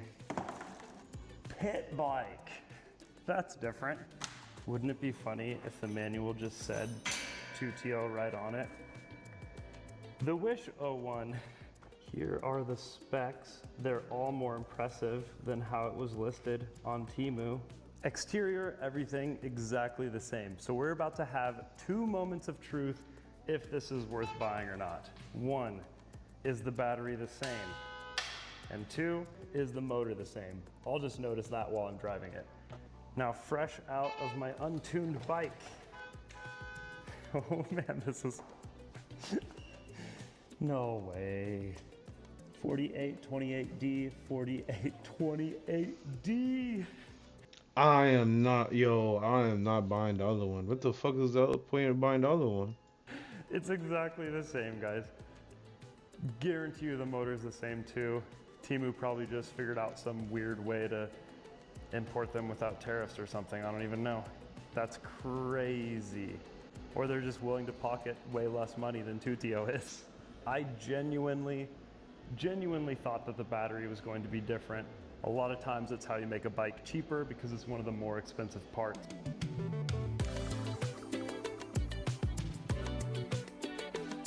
I found the first real difference. Look. It's aesthetic, but still, this one does not come with a number plate like the real one.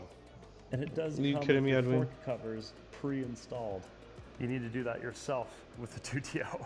And these little bolts that hold on your support here on your handlebars were loose at the bottom of the box. Which of course wasn't a great sign, but for $600 off, I'll take it any day. I found another difference here. This hardware, it's a Phillips, which is genuinely not as good as these Allens. And this is black, so it blends in better. And you can see but the number plate does kind of block quite a bit of ugliness. So Yeah, it do look I'm gonna ugly, zip yeah. tie this, make it look as clean as I can, and then we gotta throw on the foot pegs, and then we just really gotta ride it and see if it feels the same. And I would bet I give big it that. It money looks that uglier. It is, but But we it's don't know damn until we try, near because identical the Temu listing without the did plate. say that this I mean, only with the goes plate. 20 miles an hour and has 750 watts. With that battery, and the manual itself said 3,000 peak, I kind of doubt it. I think we're gonna go over 20 in this thing. The 2TO has these actually halfway decent steel pegs, and this, Aluminum. I think, is aluminum. It's not necessarily a good thing or a bad thing, Yeah, but what less it does durable, mean but more like. is if you were to hit this on a rock or something, it would break instead of bend. The frame's still aluminum, that's good. The wheels are still steel. I'm not going to put the fenders on because they're very weak and, in my opinion, very ugly. So, our rear brake needs to be bled. And we need to tighten the throttle. These all have the same brake, and the bleeder goes straight up, which isn't nice because you don't want to get brake fluid on your brakes. It's slippery. Why did they do that? While we wait for this battery to charge, I want to show you the bigger, faster bike by 2TO called the ICT. Oh, they got a bigger bike So now? I used to not have that much interest in this type of bike, and then I saw this video. That's in New And York? of course, That should look like changed New my York. mind. I really only care about one thing. I'm already seeing some pretty meaty hydraulic brakes. Nah, we back to Totio. We back to Totio, boys. The bike was really simple to set up, That and shit my look camera big, died halfway though. through, so I can't show you the whole process, but this is what it looks like when you're done. Really quality, and the throttle is a twist, and it is gradual, which I much prefer to the thumb switch throttles on these pedal-assisted bikes, or the just on-off switch ones. This one feels like a dirt bike, in that if you only give it 20% throttle, you're only getting 20% of the power.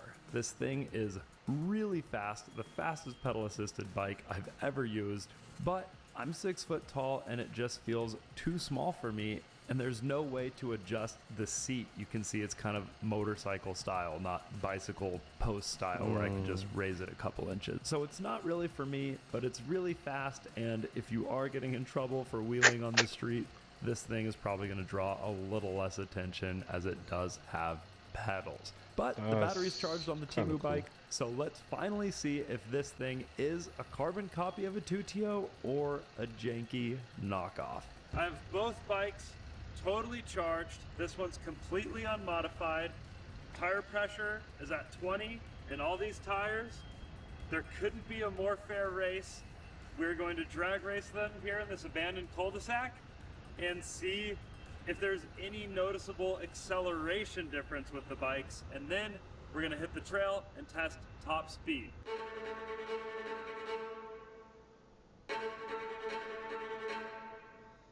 The Totio looks a lot better, but I don't know if that's worth $600 to look a lot better. They're exactly the same. No difference at all. Wow.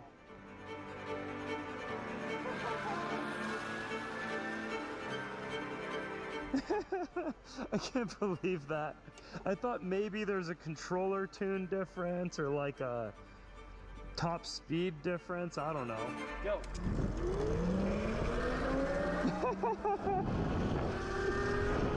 They couldn't be closer. Oh man, that's too good. Same bike, different sticker. Yep.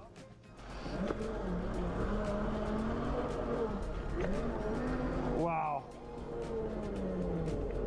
Wow. All right, time for a bit of a top speed run. I'm gonna start the same exact spot on both bikes. I chose this way because it's slightly downhill, starting with the 2TO, still at full battery, sport mode. Here we go. 15, 20, 25, 30, 32, 33 before I had to slow down for the corner.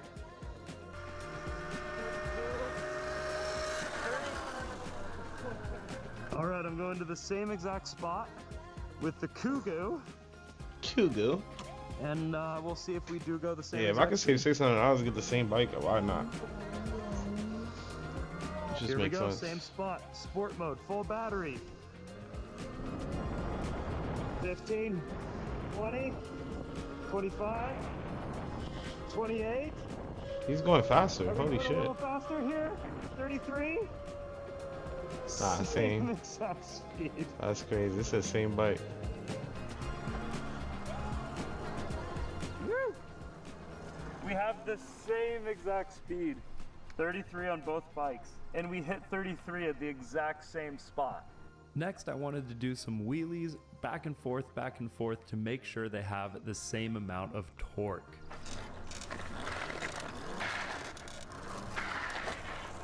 Okay, you can see I was letting the wheel fall down, and then I'm feeling how gradually the torque picks it back up. Because that's ultimately, if you're getting this thing to learn wheelies, that's what's going to make learning wheelies a lot easier, is that torque curve to get you back up. Now these aluminum foot pegs do feel quite different. I think the 2TOs are better, but they're not $500 better. Huh.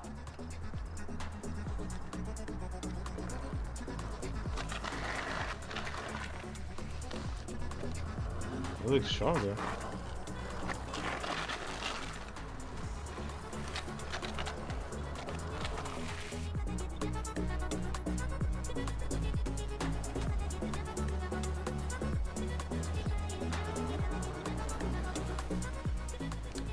They aren't any different.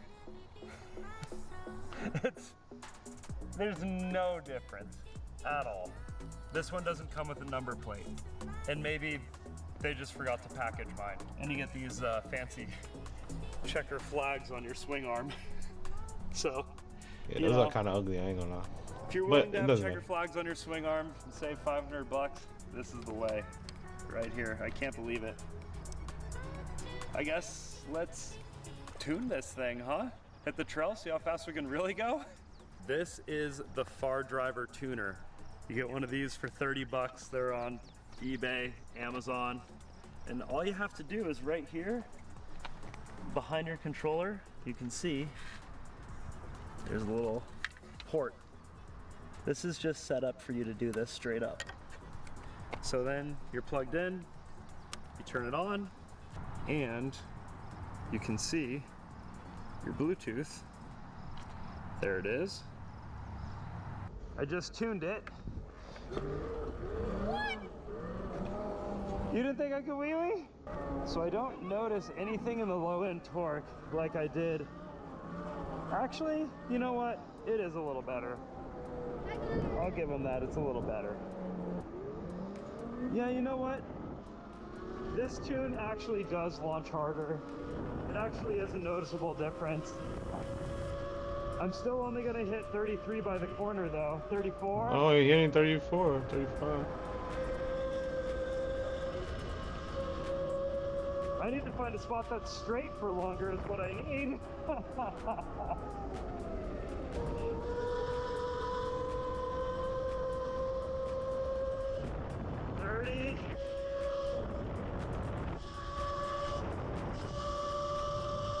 Yeah, it's I just mean, only going maybe to if I was 33. going in a straight line forever, I'd see a higher top speed, but I kind of doubt it.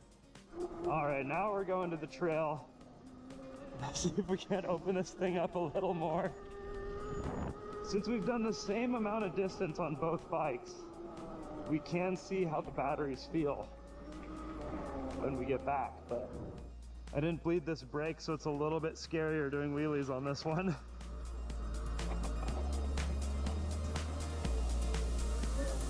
He nice with it though. He nice with it.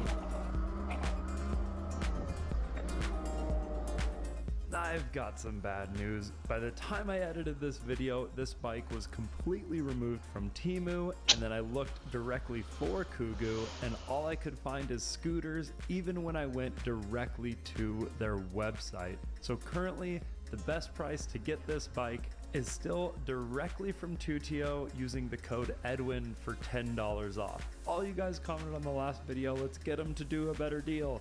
And I sent them that message, and they still would only give me $10 off. Same with the ICT, so I mean that's something, but I will update the link in the description to this bike if I ever find it for this price again or ever find it on Temu again. It really makes me think that this bike was a complete knockoff and they weren't actually allowed to sell this, at least in the United States, because it is completely gone from the internet. So if I got a little bit faster on the edit, I would have totally got it out in time for you guys to scoop up this bike for a fraction of the price, because apparently deals like this don't last for long.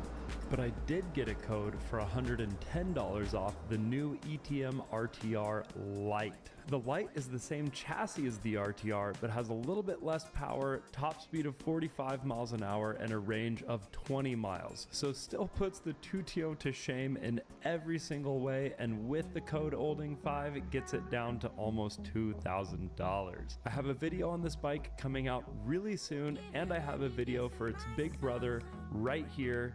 Thanks for watching, and shout out to my first channel members. You guys are all legends. I can't wait to make some exclusive content for you. And this could be the new best budget dirt bike ever. And for me, that's saying a lot, because at this point, I've tested most of them. It's only 130 pounds and has 8,000 watts of power. Woo! But I've bought cheap dirt bikes with big power before, and they tend to have terrible suspension and bad weight distribution, which makes them basically unrideable. But this bike has been engineered from the ground up by people who love to ride dirt bikes and ride hard, which is why I'm so excited. Like, the first thing I opened was this front wheel, and the rotor has an engraved lightning bolt on it. If they care about that kind of detail, and they care about this perfect 48-52% weight distribution, I think we have a winner. Whenever I set up a new e-bike, I always plug in the battery first, so by the time we're done building the thing, we can ride straight away. And this video is not sponsored, so I can say whatever. Yeah, that's gonna be impossible. That's gonna be impossible for me to lug up and down the steps, man. I will have to find somewhere to park that shit up.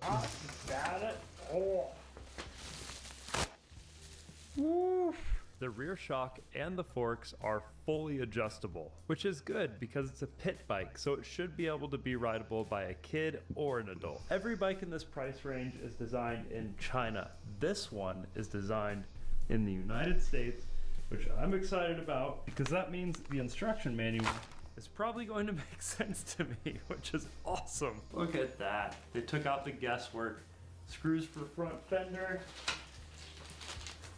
hardware for handlebars. Normally, I just wing it, but since the instructions actually made sense, I just set it up the way I was supposed to.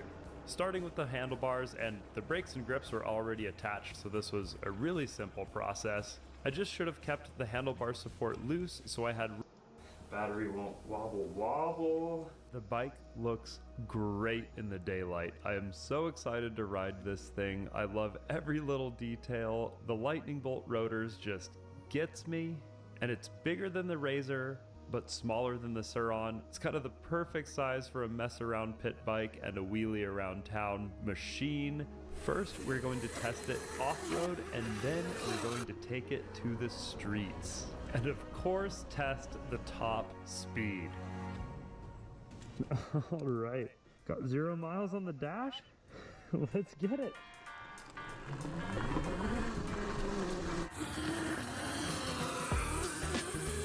The first thing I noticed was the smooth, predictable power delivery. But if you put the hammer down, you would fly. And that's exactly what I want.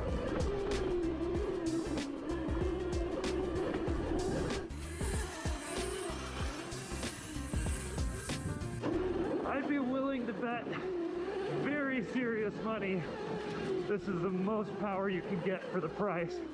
Holy smokes. Wow. The tires it comes with are pretty dang good too. So of course I'm happy with the power and the traction, That is nice. but what about the suspension? Well, the motor is in the swing arm, which is unsprung weight, which typically isn't great, but it does mean it's going to be a lot more easy to adjust your chain. You don't need to worry about a chain tensioner, anything like that. And this motor is so small and light, honestly, I didn't notice it. And at one point, I took 2 clicks out of my rear shock. I felt like it was a little stiff, and then I hit the rocks again, and man, I really noticed the difference, and it felt great. On a lot of these cheap bikes that do have adjustable suspension, it seems like it's more for looks than anything functional and practical. On some of my other bikes, I can turn something all the way from 0 to 10 and not even notice. This one, I just did 2 notches and felt it immediately, which tells me I could quickly adjust this depending on the type of riding, because I plan on using this bike on the street and on trails like this, which makes me super happy. I'll get more into the suspension on the next video, but for now let's test out the other power modes and then see what our top speed is. Let's play around with gear 1. Okay. Nice and easy on the throttle, really smooth. Definitely less peak power. Now power mode 2, let's pop up the front. All right, really smooth power still. Quite a bit more than... Ah. There you have it. The first rollover. I have no idea what even happened. Can she take a hit? She look good still. Yes, she can. Damn. Holy smokes. Well, you always want to roll out of it. I think I just went a little off trail.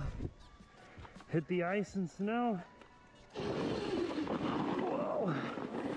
This is so weird. You look at this frost layer. The ground looks perfectly fine. I go into one of these frost holes and I completely sink. It's crazy. I think I packed it in enough for this jump. But I'm loving this bike so far.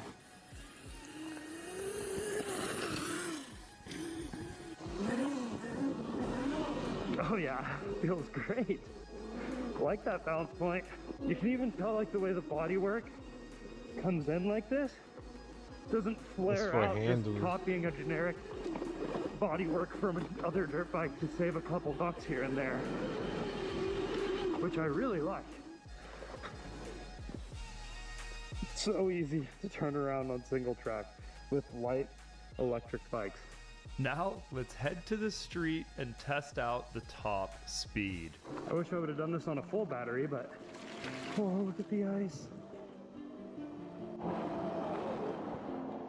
Alright, ready, set, go! Oh yeah! 32? Yeah, that shit's way faster than the 2.2. 44? That shit's doing 50? 47? Can we hit 50? Can we do 50? Yes, we can! Yeah, this is way better Yeah, than we're going 2.2. uphill. And this is uphill? That is unreal.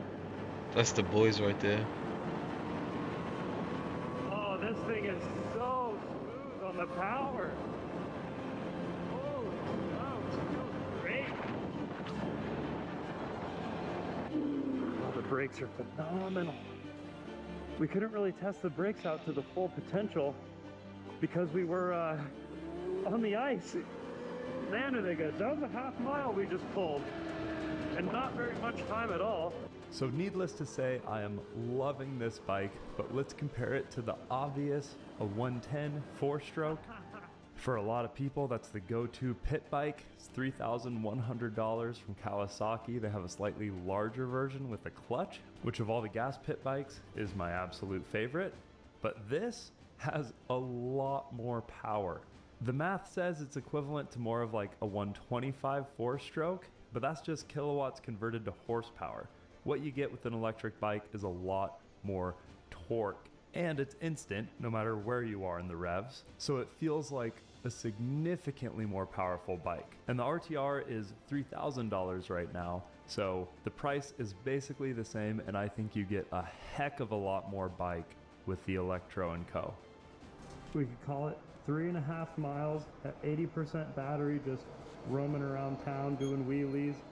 Mind you, I'm 185 pounds and it is way below freezing, so you could probably expect more than that. So maybe roughly like 20-mile range if it was warmer. I'm not sure how much that affects the battery. Depends on a lot of different factors, but... So I think it easily, if you have $3,000 to spend on a pit bike, you're better off buying this than a 110. And you can roam around your neighborhood without bothering your neighbors, which is kind of the best part about electric bikes. Yeah, I want now, one, my bro. But the only problem is I don't got no was only garage, man. $1,000. Is this bike worth 3 times as much money as that bike? Absolutely. If you got the money, holy smokes, is it worth it? The suspension is so much better. The riding position, the seat, so much more comfortable. The weight distribution is perfect, whereas on the Temu, it's not. And I had bits of pieces falling apart on my Temu bike in the first ride. On the RTR, I took a pretty hard crash, and the thing is unscathed. The graphic peeled back a little bit, and I think that wouldn't have happened if it wasn't below freezing outside even, but I just slid it right back on, went right back to the way it was. And this video isn't sponsored, but my links in the description are affiliate links, so if you do choose to get one and you want to support the channel, click on my link first. Normally I ride a bike in this price range, and I can think of a million things I want to upgrade. Maybe I want taller handlebars? And next up for you, I bought the cheapest 250cc dirt bike at Walmart. You Nah, I can check want it that out bike, right bro. here. What a day to be on a small little electric wheelie machine. My literal favorite thing. Hey, it's enough about motorcycles, bro. I don't got no garage for this shit. I wish I had a garage where I could keep 50 different fucking motorcycles.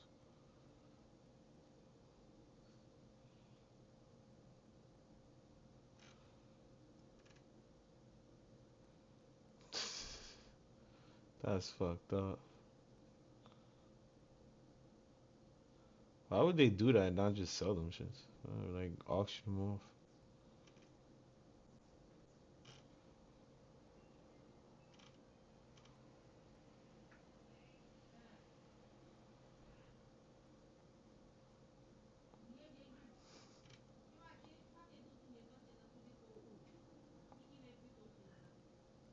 Dodge Ram. Get the fuck out of here.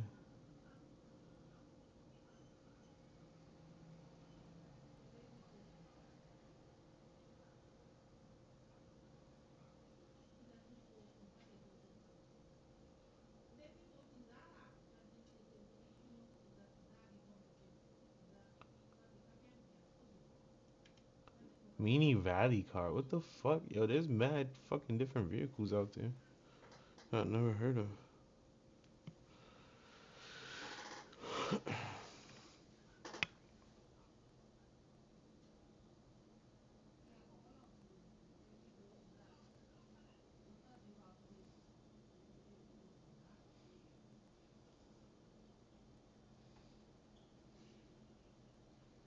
There's a lot of channels that does this same shit.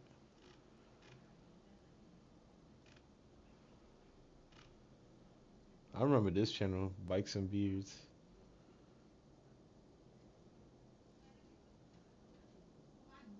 This dude is actually funny as fuck. A few months ago, we discovered that Walmart sells motorcycles, and the results were surprising. But last week, I learned that Walmart has done it again. Now they're selling the cheapest electric mini bike on the market. So now let's get this thing back to the shop and see if it's worth the $1,400 that we spent on it and get this thing unboxed.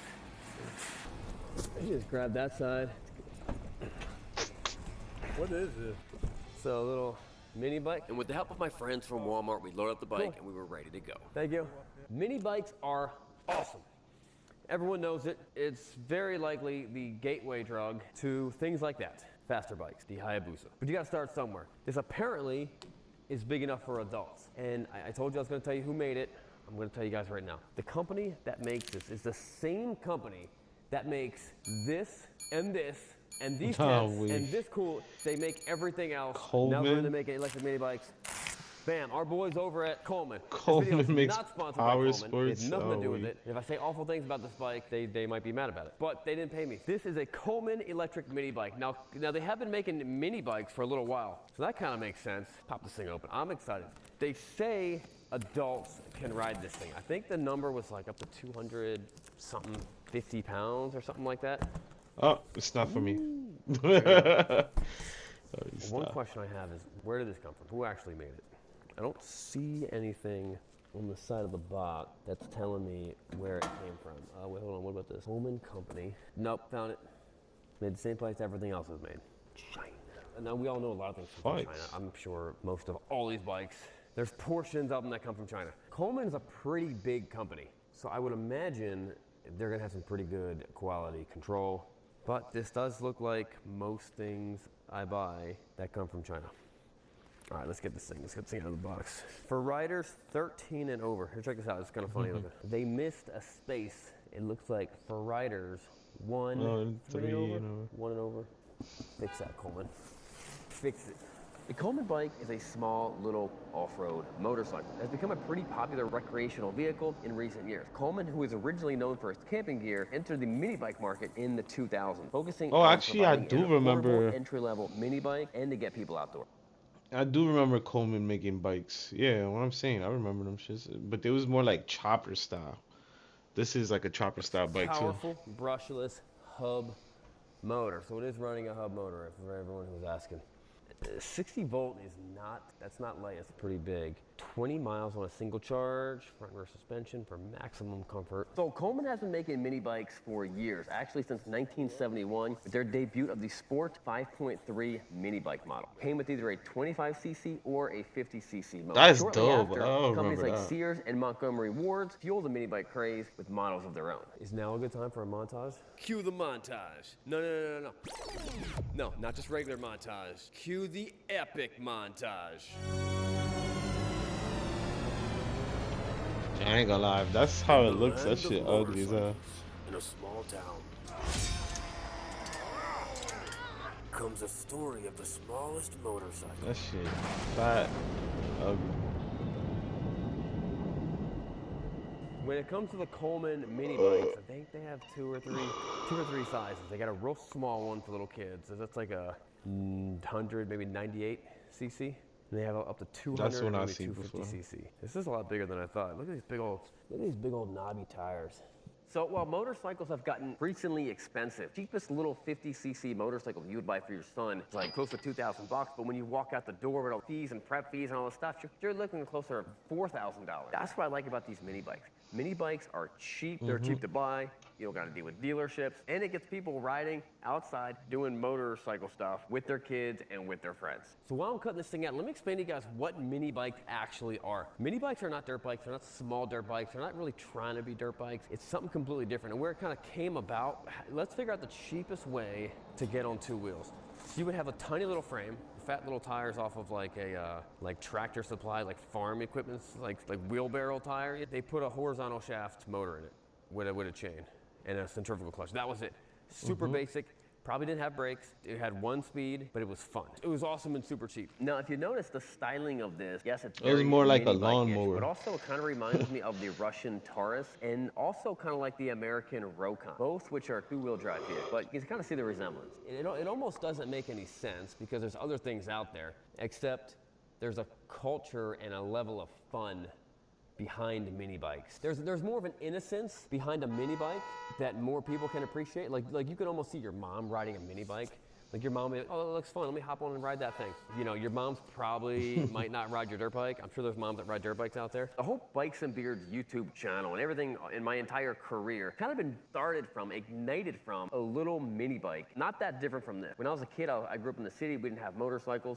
We didn't have any dirt bikes, but a neighbor of mine, he had a little mini bike, probably something from like the 70s or this, but it ran good. When I would get the chance You couldn't get me off of that thing. I was so content just riding up and down the alleyway for hours and hours and hours. And to be honest with you, still pretty content just riding my motorcycle for days at a time. But without that little tiny, cheap, inexpensive system of fun, I probably wouldn't be here. In terms of, riding these things around in your neighborhood, mini bikes are too loud. You can't ride your mini bike in the neighborhood. This makes no noise, which is why this is the first step of me convincing all of my dad neighbors, we're all getting these. We're starting a hooligan gang. We're gonna ride in the neighborhood and terrorize the e-bike kids who are also riding in the neighborhood. So just think about it. These are cheap. Pull that off. This is simple. This is really, does it even have back brakes on it? No. Yes. So then mini bikes started to evolve, started getting a little more complex, and they started getting suspension. Honestly, I don't know if mini bikes need suspension. They're fine without it because they have these big fat tires. That's where the suspension is. Yeah, the suspension is in the tires and in your knees. Having more suspension is just more things to go wrong. I've thought about starting my own mini bike company. We make super awesome, really basic mini bikes that you can get into for really, really cheap. And it'd be based off of the Predator motor. So we send the kit, frame, wheels, throttle, and then you go buy a Harbor Freight Predator motor for like $100, slap it in there, bam, you're off to the road. I want to see more people riding. And you could say that's not a motorcycle. That's you're not just a valid, selling that's a not a valid frame. excuse. Nigga, Two that's wheels not and a motor motorcycle. is 100% a motorcycle. All right, so we got a Well, you're Mr. just selling the Dots. frame, What's also brother. cool is they don't even bother. Oh, do they? No, they did. They put a headlight on it. A lot of times mini bikes don't bother with lights. Is there a tail light? There's a tail light. What are they trying? Things borderlining street legal in my very loose opinion and definition of street legality. We're gonna put this box aside. We'll get to that in a second. I'm gonna go so far at this point. A 13-year-old kid probably could put this together. You might need some help though. Oh, no. It's kind of heavy. It took me, this guy behind the camera, to pick it up. It's not the lightest thing. Let's unscrew this. Pop the top of the cage off. Lay it on its side. Put the wheels on. We're like 2 minutes away from riding this thing. I know what's in that box now. Comment. What do you think's in that box? Are we starting a Bikes and Beards motorcycle mini bike company? I'm 1000% that guy that has this info. Well, no problem, Cool. sir. You have a great rest of your day. Thank you for calling Cold All right. Power Sports. All right, you too. Also, you might be on YouTube. Think about it. Oh, he Definitely gets up on it. Things, or they seem to be pretty reliable. Please hold for the next available agent. Good afternoon, and thank you for calling Cold Power Sports. This is Darian. Who I had a pleasure speaking with. Hey, Darian, this is Sean. Hey, I got one of those Coleman EV bikes, EV mini bikes. Yes, sir. Yes, sir. You seen any problems with those things, or they seem to be pretty reliable? Not so far. I haven't had any problems with them. Is there something that you have a problem with? No, I just wanted to call and see if someone from English-speaking country was going to pick up the phone. Oh, gosh. Yeah, I've ridden one myself. It's pretty nice. Really? What'd you think about it? Definitely gets up on it. And as long as you make sure it's charged correctly, it'll take care of you. It definitely can get around on it for sure. Well, cool, man. Hey, I appreciate your help, and thanks for giving me this info. Well, no problem, Cool. sir. You have a great rest of your day. Thank you for calling Cold All right. Power Sports. You too. Also, you might be on YouTube. I'm sure you got. I'm sure you caught that. Pull stuff out. We get the keys. They zip tie the keys down here. We got the bar, handlebars. Oh, my butter. Oh, the gauges. All right, we got the gauge. Look at that big, giant gauge. They didn't need to do that. They didn't need to put a big gauges on it, but I thought it would sell better if it did. All right, what do you guys think? Should mini bikes like this have keys, or should they just not have keys? I almost think that they should instead of having keys. Today's an age, they you should need to a have switch. keys. Some hidden switch somewhere. I've never had a new mini bike. I've always had something old that was sat around for a long time, and then we got it running. Which is why I got a bunch of little mini bikes. I got tons of little mini bikes and little dirt bikes all around my house for me and my kids to ride. And it is, these kids, all they want to do is go ride these bikes. They're not on their screens or on the computer or doing any of that stuff. They're just doing what we did out there, getting fun and getting dirty. I don't see why you couldn't do the same thing with something like this. It means having fun. Put a new battery in Getting it, fun. get it running again. But if you don't have the key, and the key is what's stopping you from ever running again, that's kind of annoying. All right, let's figure this one out. Which brake is this? All right, these go like this. I just want to see him ride this This shit. goes. That goes like that.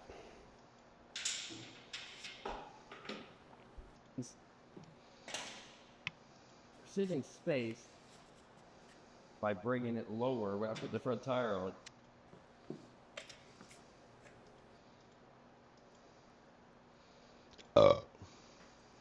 That's what I do. Oh, it says sat on it. Wait, no, that's not. Hold on, when I first got onto it, it was in park. Look, see, it says P right there. Oh. Just grab a brake. Okay. You first jump on it. It goes to P.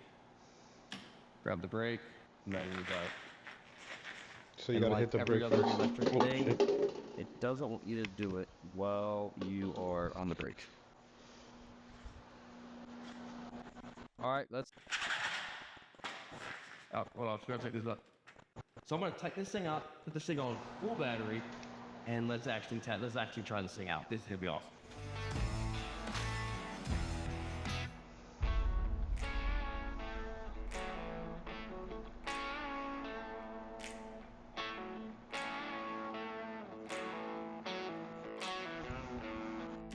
All right, so it's been a day. We've had this thing on the charger. It doesn't need a day. It doesn't take a day to charge it. Let's finally, and I got everything all buttoned up. I got the front fender on. I got it tightened up. It's super light. I think it weighs 130 pounds, 140 pounds. I think it was what it said. Yeah, that's definitely not. I'm not copying that. Let's go see if this thing can do a burnout, and let's ride this thing. I'm so pumped. This thing is gonna be awesome. All right, It first looks thing cool you do though. Ain't gonna lie. Now that I'm looking at it when you're again. braking in a bike. Okay. Got some power.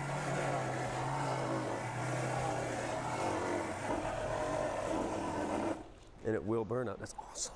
Gotta get the tires a little bit sticky. Yes. Love it. That's nice. I ain't this gonna thing lie. rocks.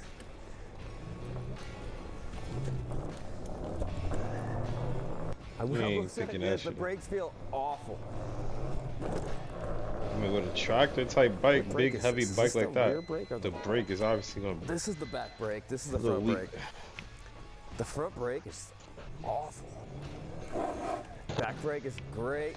Does it have hill climbing capabilities? Looks like a tractor, better. Uh-oh. Uh-oh. Uh-oh. We're losing Oh it. no. I'm kind of thinking it won't, but go. Go. So not super great for hill climbs. Let's try to jump it. Come on. The kids who are like 18 years and 19-year-olds now are awful. None of them are riding motorcycles.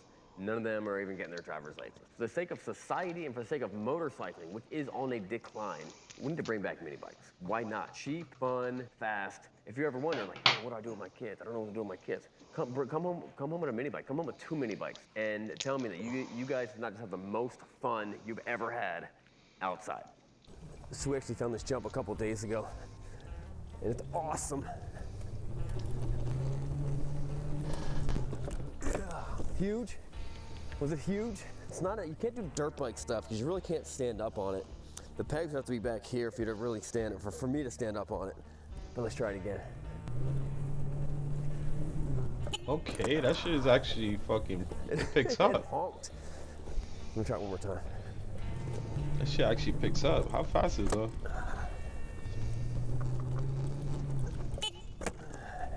Huge air.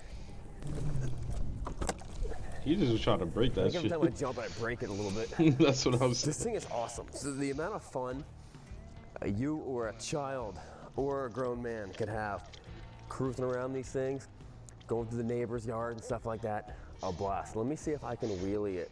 So I spent the next hour forgetting about life and having the best mini bike time anyone could ever have. My neighbors are gonna hate me for sure, but my kids are gonna love it.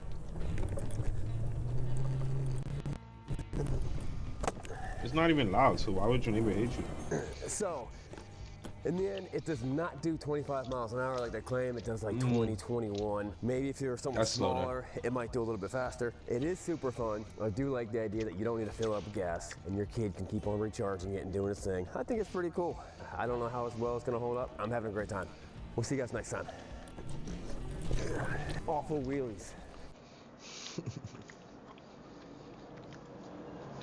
5 years ago, I bought the You got the cheapest Tua? electric dirt bike on Amazon, and that video I actually did- watched this video. I remember I watched this video mad years ago. But now, 5 years later, things have changed. Things have changed a lot. Hey, yo, that's Because fire. every single kid, hooligan, child in your neighborhood is riding one of these. A scam, guaranteed to steal your phone. So if you're not aware, young hooligans are ruining all the neighborhoods, all the streets, riding these I things want this around. shit now. It's I ain't been gonna month after month of teens on When did this video e-bikes come out? wreaking havoc 4 on months the ago? Strand and in the streets of the South Bay. Police Chief Paula Barron says this bike was a Saran, which can go up to 68 miles per hour and is not street legal. In May, an 83-year-old Hermosa man used bear spray to keep the e-bikers away from him. Randy and your great ideas. Bear spray. Man, I never thought about that. I wonder if I can use that on the kids in my neighborhood. And let me check with my attorney to see if we can actually spray bear spray with these kids who are riding e-bikes. I'm checking on it right now. Back to the video. If there is a device that you could buy to shut them all down near you, so kids weren't riding wheelies in your neighborhood, we would sell a lot of them. But it's not a thing. And the kids are having fun with it. Shoot, I'd have loved one of these things when I was a kid. Oh yeah. Here's what I'm interested about these things. Kids nowadays would never understand Mongoose, Diamondbacks, BMX. These are terms these kids nowadays would never know because they got so much more cooler shit. I don't even blame them. It's like, why would I want to ride a fucking Mongoose in today's age when they got fucking dirt bikes, electric dirt bikes for $1,300? What? We've unboxed a lot of these things, high dollar ones. This one is pretty, I think it's like $12.99 or something like that. Less than $1,300. About similar to like the baddest iPhone out there. You can either buy your kids an iPhone or something like this. The question I have about it, who do they expect to put this thing together? Are the parents putting it together? Does it need any assembly required? Or are the kids putting it together? I've seen a lot of kids. I have a lot of kids. If you have a bike shop nearby your house that works on electric bikes, I advise you to go there first before you buy the bike and ask them if you can have the bike ordered to their shop and they will rebuild it. They'll build it for you for a fee and you don't have to worry about none of this shit. You just go to the bike shop. When it arrives, they fix it. When it arrives, they fix it up for you. You go to pick it up. That's it. I don't trust them to put something like this together. That's what I did. This is the big moment. Here it is. They're really losing out on the reveal moment. Tudio by Wen Zhongying. Wen Zhongying. Soli. That's my boy, Wen Zhongying. Okay, what this tells me is that they pack this thing up so tight, these boxes get thrown around.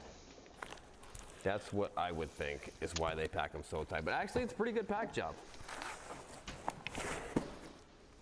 Excellent packaging.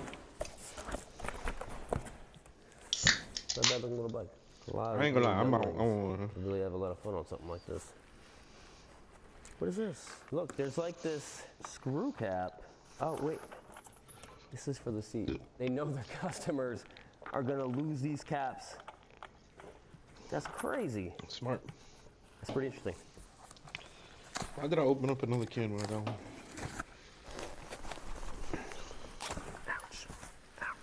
Oh, what did that side of the box say? Did it have a logo on that side of the box? Tudio, different cycling. So I guess the brand name is Tudio or Tudio. Tudio. The bike name, Solil 01. So here's the other strange thing about this bike. It has almost 500 reviews on Amazon. That means that thousands of these have been sold. And out of those 500 reviews, it's like 4.5 stars, which is an incredibly high rating on Amazon. But if you look at the 1-star reviews, they're pretty interesting. If you care about your money, do not buy. Don't try to return it. They will fabricate missing items to reduce your refund amount. Big fire hazard, smoked like a freight train 5 minutes into my son's riding. Stopped working and barely rode. What was once fun has turned into a nightmare. Motor lasted a week. Terrible customer service. Some people claim they had a faulty throttle. The throttle would stick. That's interesting. So, I mean, everything's got bad reviews, but let's go back and put this thing together. All right, hold on. Let's go to the website. www. Actually, let's just scan the QR code.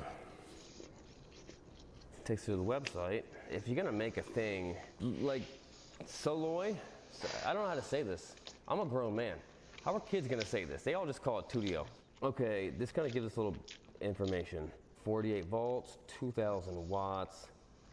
Max speed, 37 miles per hour. We'll have to put that to the test. What else do they make? Yeah, it's way better than that bullshit mini bike you bought. And apparently they make some e-bikes for kids too. Huh, all right. Yeah, well, let's get this thing out of here. Tudio, creating hooligan bike gangs for 12-year-olds since last week. That's open. I wonder if you need any tools to put this thing together. What's that green stuff?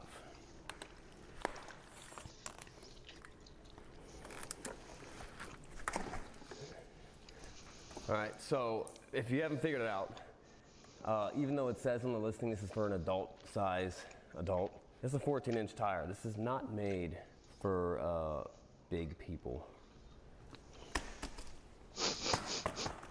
It is pretty small, but it does look mostly put together. Could a kid put this together? I kind of want to grab one of my kids and make them put it together. And then just so I can go watch YouTube videos. Find one of them local kids that's always been wanting one of these and be like, hey, put this together for me.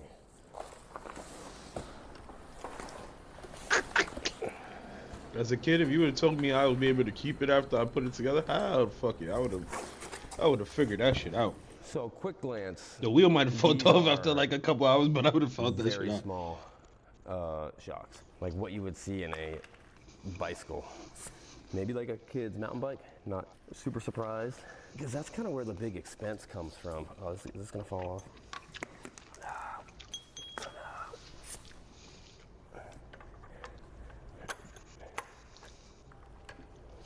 I mean, I guess kids could do this.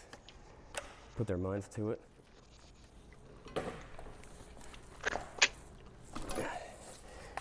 Check it out. Look at this kickstand. It's some heavy duty, very adjustable kickstand. And why would they make an adjustable kickstand like that adjustable? Well, you would make it for three reasons. For the dirt, One, when you're in the dirt road. you put that same kickstand on like other bikes, other sizes, so they adjust it from the factory. Two, is there kits you can buy to do big wheel kits on this? Or And there three, is. are they expecting that people are lowering or heightening the suspension? So I don't know why they would do that. Maybe we need to look into it a little deeper. Comment below. Someone knows. Someone out there has one of these. So we And the got dirt, you gotta extend it more because that shit digs in. Oh, it's aluminum. Welded aluminum swing arm. Trying to keep the weight down. Makes sense. All right, let's pop these bars off.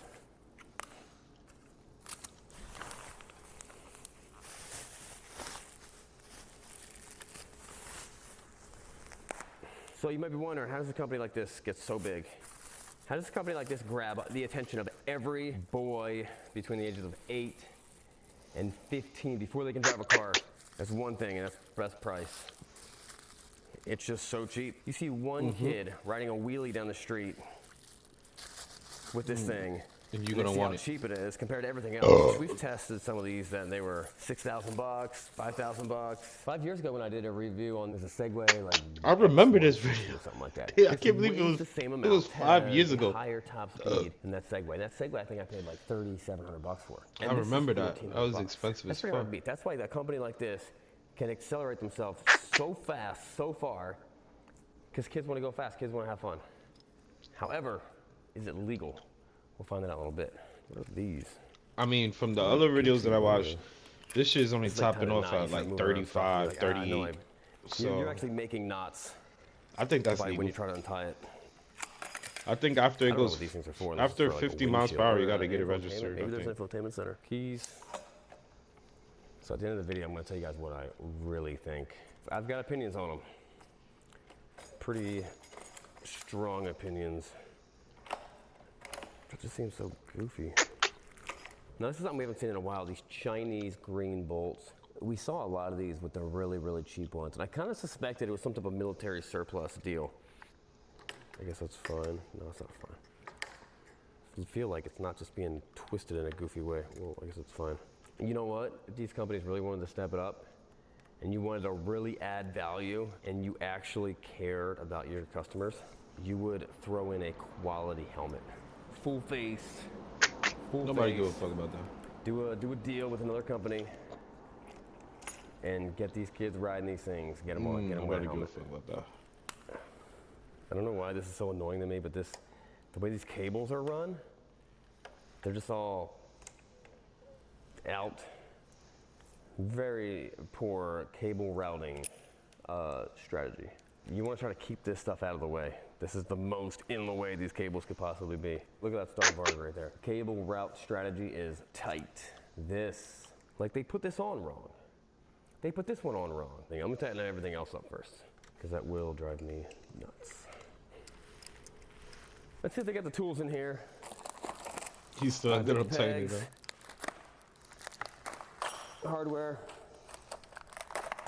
the pegs, some bolts.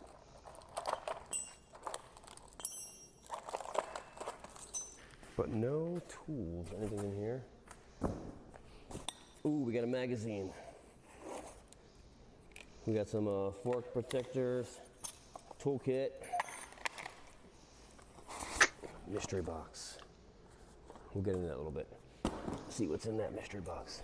So That's as of a right charger. now though, you could be a child, put this bike together, and not have any tools, not own a single tool. Before we actually ride this thing, I will show you the checklist of everything you gotta make sure, torque down, tighten, so that this bike does not become dangerous. That is important. Last thing you wanna do is be like, oh, I was supposed to tighten that, or how, you know, some things can be too tight. Don't make it too tight. Handlebars need to be tight. Pretty tight. As tight as you can get it with this thing. It's dangerous if your handlebars move when you're riding it. Oh yeah. One of the ladies that works for me, she was like, Happened to me before. I went to school and pick up my kid at school. Half the parking lot was these little things. This is all the kids are riding. When you were in high school, if anyone had a motorcycle, coolest person there. Mm-hmm. Like for sure. I had a moped in middle school, and I thought that was pretty awesome. So did everyone else. Look at that, that's how it goes. That's how it goes, right like that. Look at that, the well routed machine. These tools are awful, look at that. That tool just bent. That's crazy. So it's awful looking. Watch it just walk around. Just walk around. But look, the bolt did not strip at all. This guy just got all wonky and opened up. That's what happens when you make tools out of aluminum. This is aluminum. Cast aluminum, yeah, it's so bad. Okay, so we got that. That's good. This needs to be adjusted like the last one.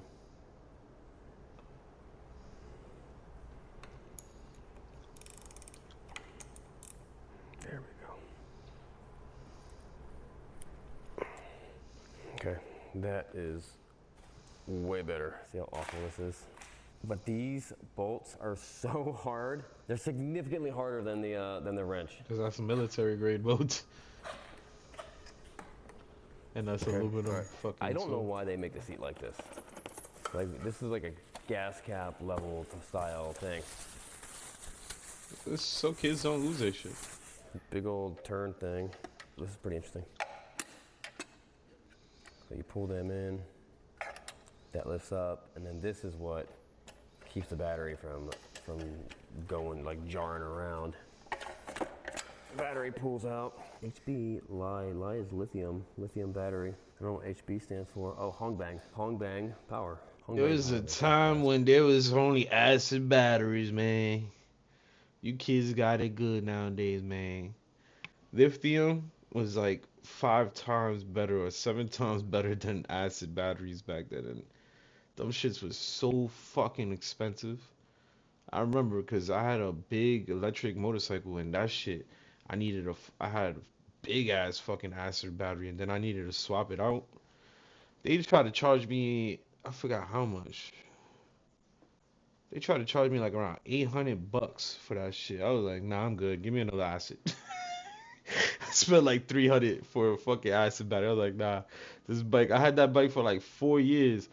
I was like, this shit's gonna fucking. I'm gonna end up getting rid of this shit soon anyway. So what the fuck, I'm spending $800 on another battery.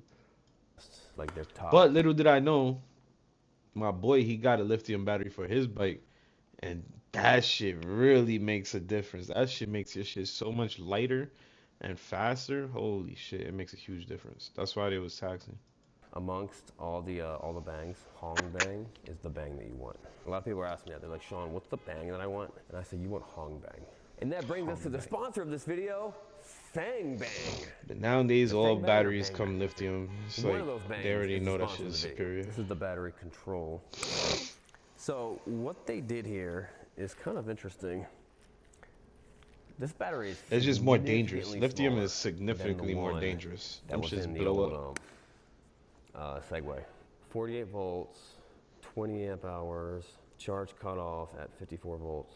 The way they build these batteries, these lithium batteries, they all use these little tiny cells. For lack of Yeah, they better tiny. way to That's why put they it, so late. It's like they're using a bunch of little AA batteries. They're not actually AA batteries. They're a bunch of little batteries, and they connect. Yeah, they call it cells, and they literally just connect them like pyramids all the way fucking till they build a bigger cell, and then that's your battery. Acid batteries is literally acid. They fucking fill it up. It's like a container, big ass container that holds that holds some kind of liquid, acid liquid.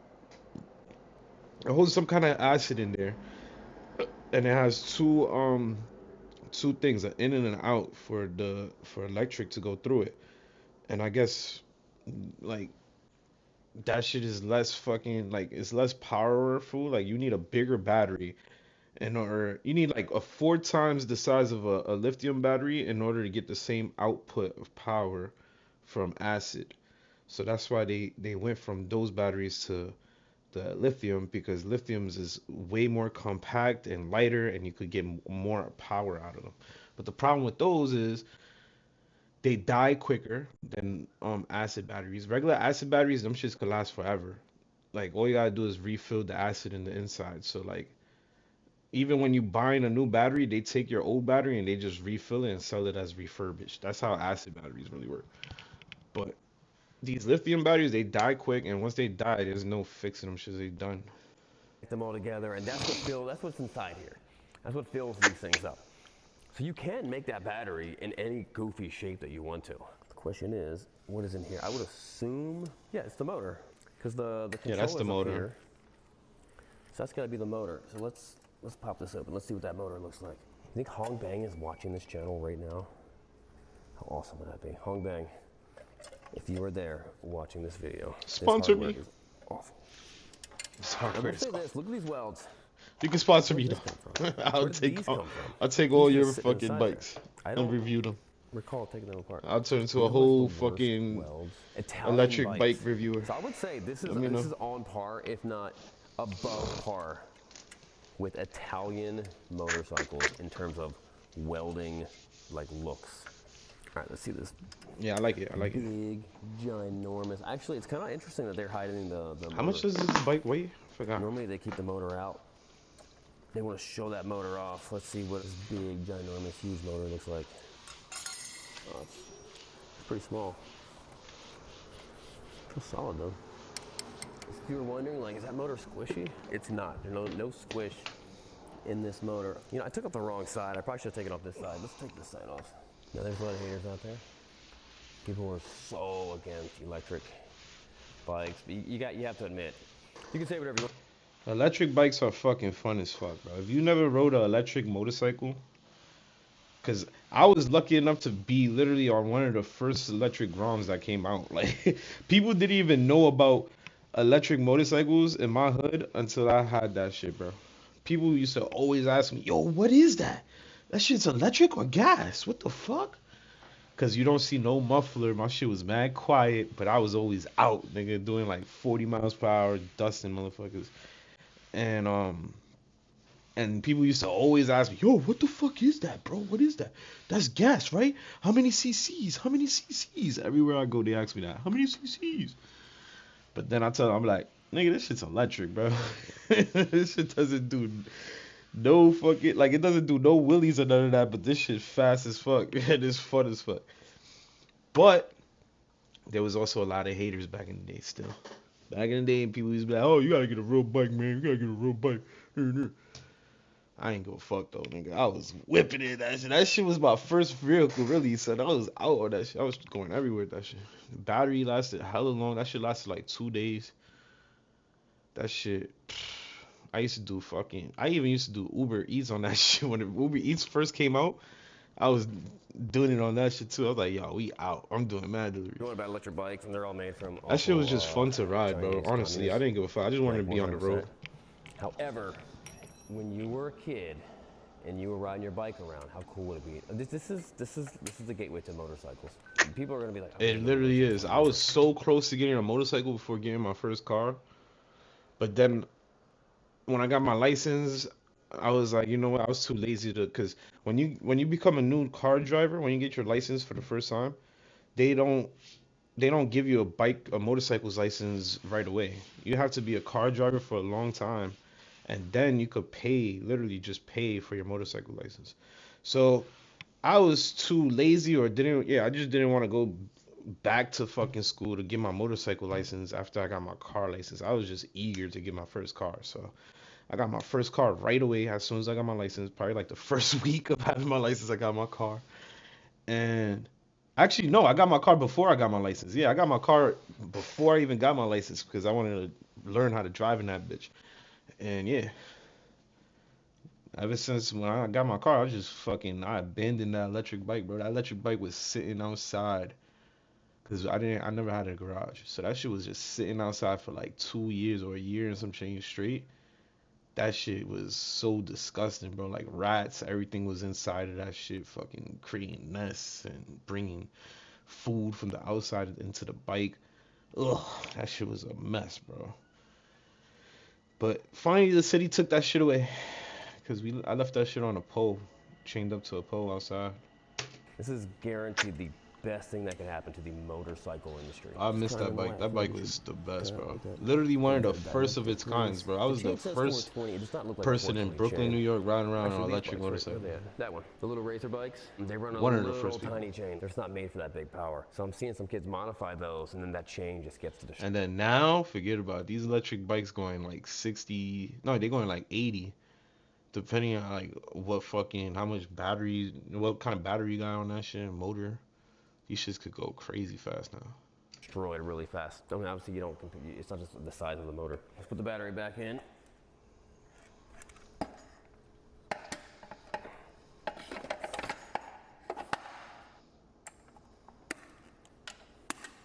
This fucking, I'm pretty sure the electric bikes that go like fucking 100 and some change actually.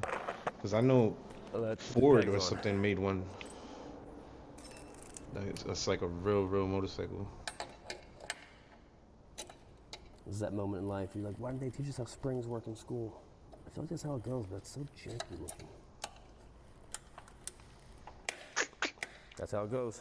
My guess, very few kids are actually putting Harley that Davidson. in there. I'm not saying kids are dumb. They made a real electric motorcycle that goes like fucking 200 or some shit. Right, that guy goes in there. That's pretty good. One side is done. Oh, there is a little infotainment center. All right, somewhere is a little tiny bolt. Looks like this. As I looked for my little bolt, I could not help but think about one of my favorite Bible verses, which is found in Matthew 18:2. This is why I used to fuck with this dude, have too. I forgot about that. He used to always give good verses from the Bible.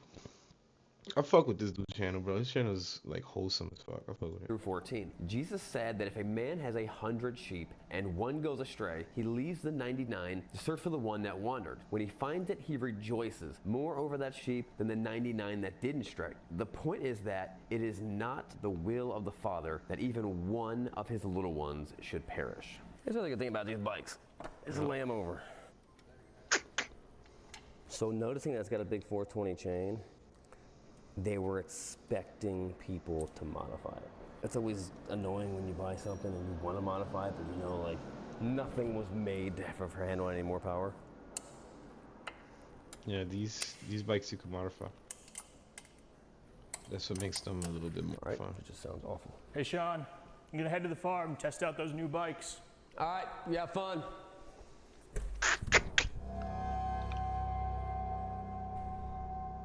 Oh shoot, he forgot his helmet. Scott! Scott!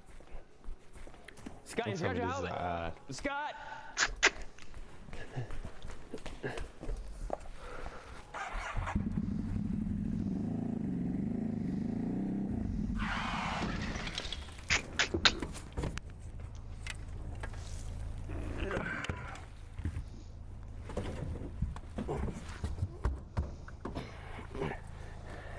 Hey, safety first. Oh, of course, thank you. Always wear your helmet. Now, while these electric dirt bikes look like toys, they're actually high-powered machines. You can find all the gear that you need to protect your body and especially your head, the most important thing on your body, at partzilla.com. They've got a huge selection of helmets for every style of rider, with the biggest brands like Icon, Fly Racing, Arai, and more. If you're buying an e-dirt bike for yourself or for someone else, it is necessary for you to buy a nice helmet to match it. Do not be the guy that eats pavement and ruins that beautiful face because you don't want to be the guy who doesn't spend an extra couple $100 on a nice helmet. Click on the link below at partzilla.com/bikes and beards now and start looking at helmets right there. I promise that you're gonna find one that you like, and honestly, you cannot afford not to. That's Partzilla. They're so dumb looking. I'm gonna do it though. That's a real shame. Like, I know they gotta save money because it's only $1,200-1,300, but that's not where you save money at. Come on. Come That on, shit look at it. It looks looks like a fancy. duck bill. All the kids are gonna make fun of me. Yo, you actually put I'm the not front putting fender that on shit it? on it. Shut up. When I get mine, I ain't putting that shit on it. This is the front fender equivalent of the kid from Sandlot's hat. This is the front fender version of that. I'm gonna leave it on because it's funny looking now. Also, never seen anyone with a back fender on one of these. Back fender is not awful, it kind of fits. Yeah, back fender looks okay. But the front, nah, that shit looks like a duck bill. That shit look ugly as hell. None of these are fitting. I'm about to just, you know what, we don't need a fender. This is dumb. I always hated this fender. Get out of here, stupid. He ain't even gonna put it on. And this actually holds in the brake line. It's the subtle things that dial this bike in. There we go. I couldn't imagine any kid actually putting these things on, just out of sheer like excitement to want to ride the bike. And I don't blame them at all, because that's what I would do. Now we gotta figure out this.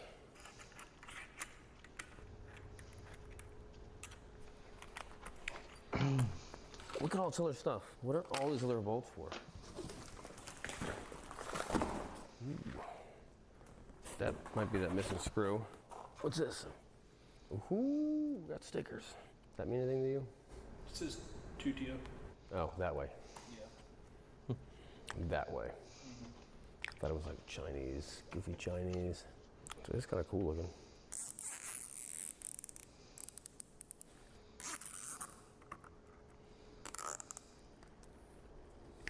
If you ain't got one black, one clear zip tie, you ain't nobody.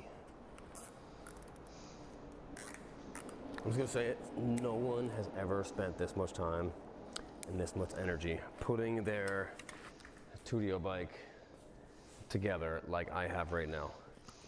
All right, here's what concerns me about this bike. There's no lock on this axle. This is not a castle nut that you can like drill a hole and you put a cotter pin in there to hold it on there. There's also no bolts down here holding this together like a normal motorcycle. Like, go look at that Stark Varga right there. You see the top of that? You've got those bolts that hold it in from it moving. You have two sources keeping that axle in there. This just has one. And then I guess just get it as tight as you can. It didn't even give you Loctite, so they didn't even want you to Loctite it.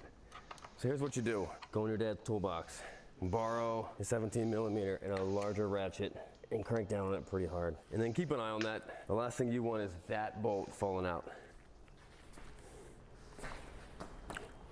It's not even that small, to be honest. Yeah, he's a tall dude, so he looks Let's put regular. the place back on.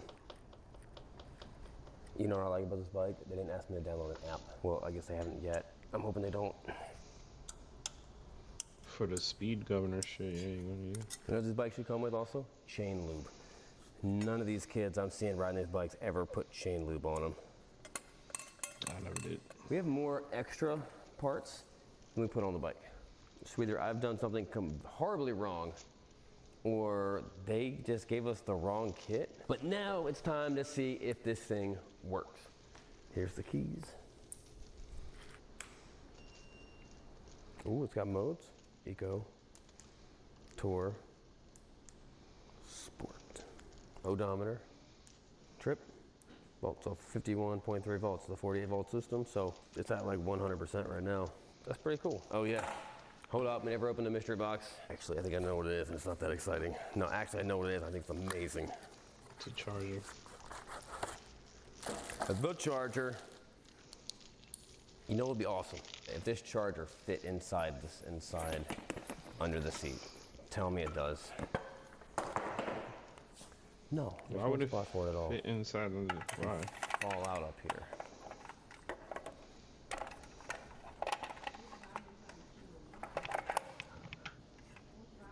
I guess you could maybe strap it on, like here. It would be nice if you could just keep the charger with you on the bike. But I see think what it'd you be a good mean. idea. That's smart. Kids are always bringing their bikes to my house and then charging them. Or wishing they can charge them. All right, before we ride this thing, the biggest thing I want you guys to check if you buy one of these, any bike pretty much, make sure this axle bolt's tight. Make sure this axle bolt's tight. After you ride it, like for a little bit, come back, make sure it's tight. Just keep on checking it. If this falls off, you're kind of in trouble. Make sure these are nice and snug. Just make sure all the bolts are tight. Make sure it feels good. If anything feels goofy about it, you know, if it starts getting too hot, if this starts getting too hot, just don't mess with it. Keep the chain lubricated and watch a video about how to do it. Never do it while the bike's running. Just do it like this. Either jack the back end up and move the thing with your hand. Never use the bike to clean the lube. Dude, you'd be cutting your fingers off. It's awful. And keep the chain lube off your tire. That's a bad idea too. All right, so we'll take it for a spin. So when you buy one of these motorcycles, the first thing that pops up of what you should buy next is this little guy. And this thing is supposed to be the upgrade. Full tune, connect to your phone. After we test this thing out and see what it can do, in reality, we'll see if this thing is worth the 12 to 24 bucks that you spend on it. It could be it could be total bogus. I have no idea. We'll get to that in a second. But let's get this thing outside. All right, so problem number one, that key is gonna get broken off. That's an awful place for a key. This should be located right here. The key should be right down here or right here. That's gonna get broken off like ASAP. In terms of the quality of it, just looking at it, I've seen a lot of bikes. It seems fairly decent. These forks are pretty cheap. The suspension's Yeah, I always had gonna be better cheap on forks something than that on my bike. that's cheap. However, you probably could replace My bike these. was like I'm gonna answer the around big question 3,000, right now. Let's see if this thing's top speed is the way it is. So two ways. You can go off of this. We can also go off of GPS on my phone. We'll do them both. But I gotta grab my helmet. I don't wanna be a bad example to them youngins. So we're not gonna do a durability test on this bike. However, this bike is made for kids.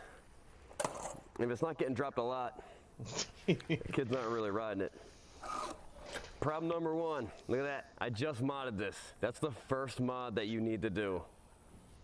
It actually feels better. Yeah, I ain't gonna lie, I used it to doesn't love my bend, brake like that. it's gonna break off. I'm actually pretty happy with how that worked out. Why are you just doing that without test driving it first? Also, hold on, side note, we forgot to do our 6-second montage. Hit it.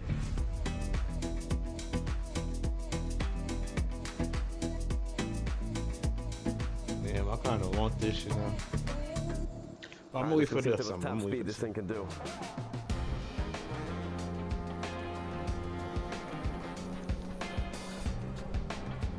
Oh wait, hold on. Okay, top speed in eco mode, 12 or 13 miles an hour. The bike says 14, my thing says 12. That's eco mode. Let's switch it to tour mode. The brakes don't feel awful. The front fender looks awful. All right, tour mode, top speed. 22 miles an hour top speed. That's very obvious. Sport mode.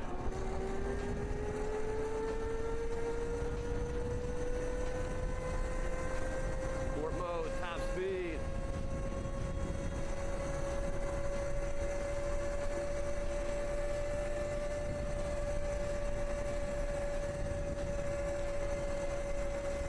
Saying 30 miles an hour. Yeah, that's not good. Let's try one more time. Definitely a lot quicker. Twitchier.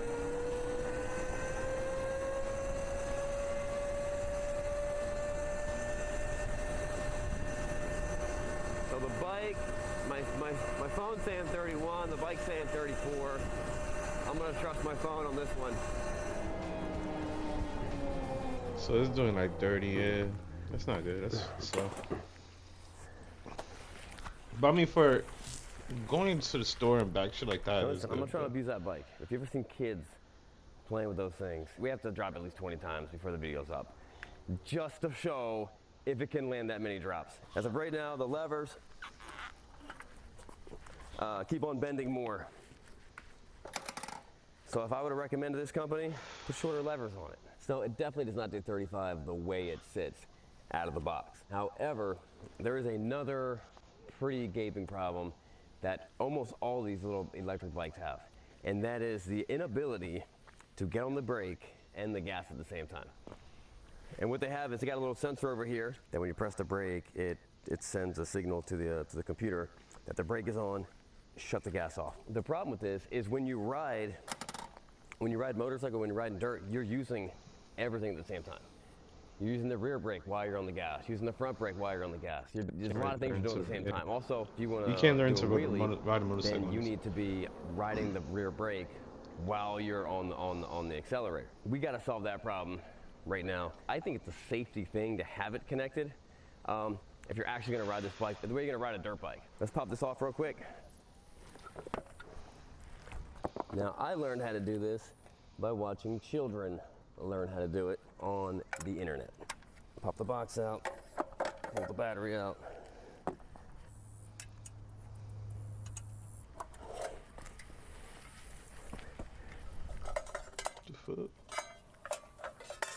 Now we gotta find this wire. They may be putting the accelerator thing in there because of regulation somewhere. I don't think it's because of America, but it could be. But they also set it up in the easiest way for you to disconnect it. Now it should work. Jam that back. Damn, it was that easy and kids figured that out? There's no way kids figured that out. Okay.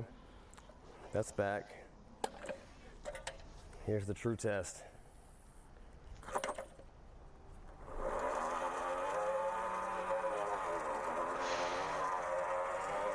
So you could do All right, so we solved burnout that problem. Let's put it all back together. Also, it looks like it defaults to eco mode every single time you turn it on, which I'm not gonna lie, if that was my bike, if it was like an adult bike, I don't want that. That's gonna drive me nuts. I like when the bike, you turn it off, it turns back on that same mode. However, for a kid's bike, I might like that. It'd be nice though if you could lock it into different modes. All right, so let's put this thing back together.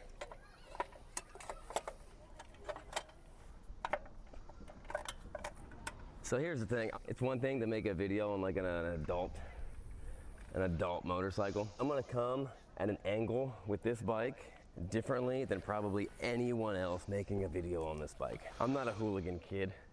I'm not 12 years old. I'm not even 20 years old. I have kids.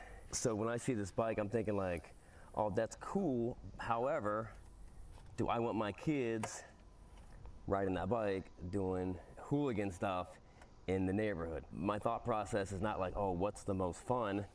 My thought process is, I gotta keep my kids alive. The other thing that's coming in the factor now is legality of this motorcycle. 5-7 years ago, it was electric stuff. It's new. None of it was that powerful. So what they had to do was You see what I'm saying? 5-6 years ago, I had my very first fucking electric motorcycle, and probably more than that, like 8 years ago, 10 years ago, I had my first motorcycle, and nobody had that bike. I'm telling you, I only saw one other dude with that bike, and that was in like a matter of like 4 years or 3 years of having that bike. I was like, yo, what the fuck? People finally catching on. And I ain't have no issues with the police, nothing, because the police never fucked with me. They knew, once they didn't see the muffler, they just said, all right, go ahead, you good. Because they didn't know how fast it was. But that bike was like 40, 50 miles per hour, bro. That shit was fast. I love that bike, bro. they have to say, okay, under a certain wattage, it can be legal for you to ride without a license. This completely exceeds that wattage amount. Is it illegal to own this bike? Not at all. You can drive whatever you want off-road. But This on-road, is yeah, a it's different. dirt bike, and this needs to be treated like it's a dirt bike. Now I know what you're saying, you're like, hold on a second, Sean. You said this motorcycle was illegal. Well, it's illegal for your 12-year-old son to ride on the street. I'm a licensed motorcycle rider. I can put a tag on this thing, and it's completely legal for me to ride. That's what the difference is. I've got a license. I'm allowed to be on the road. Your kid probably does not. I'll tell you the truth. I don't let my kids ride these bikes on the road because I'm not going to be made. Someone's going to be made like mark my word. Someone will be made an example of fairly soon, and it's not I going ain't to be gonna lie, I me and did my some kids. fucked shit on my bike 'Cause before. these things are not meant to be on the I road. hit They can go somebody. too I hit fast. two These people. go significantly faster And than I was going really bicycles can. fast, too. Also, I see all these kids riding around with no helmets and no gear But I ain't and run. stuff like that. And then every once in I a while, always stopped you and can see them helped the walking person. around limping, and some kids get torn Thank God up. I ain't kill nobody.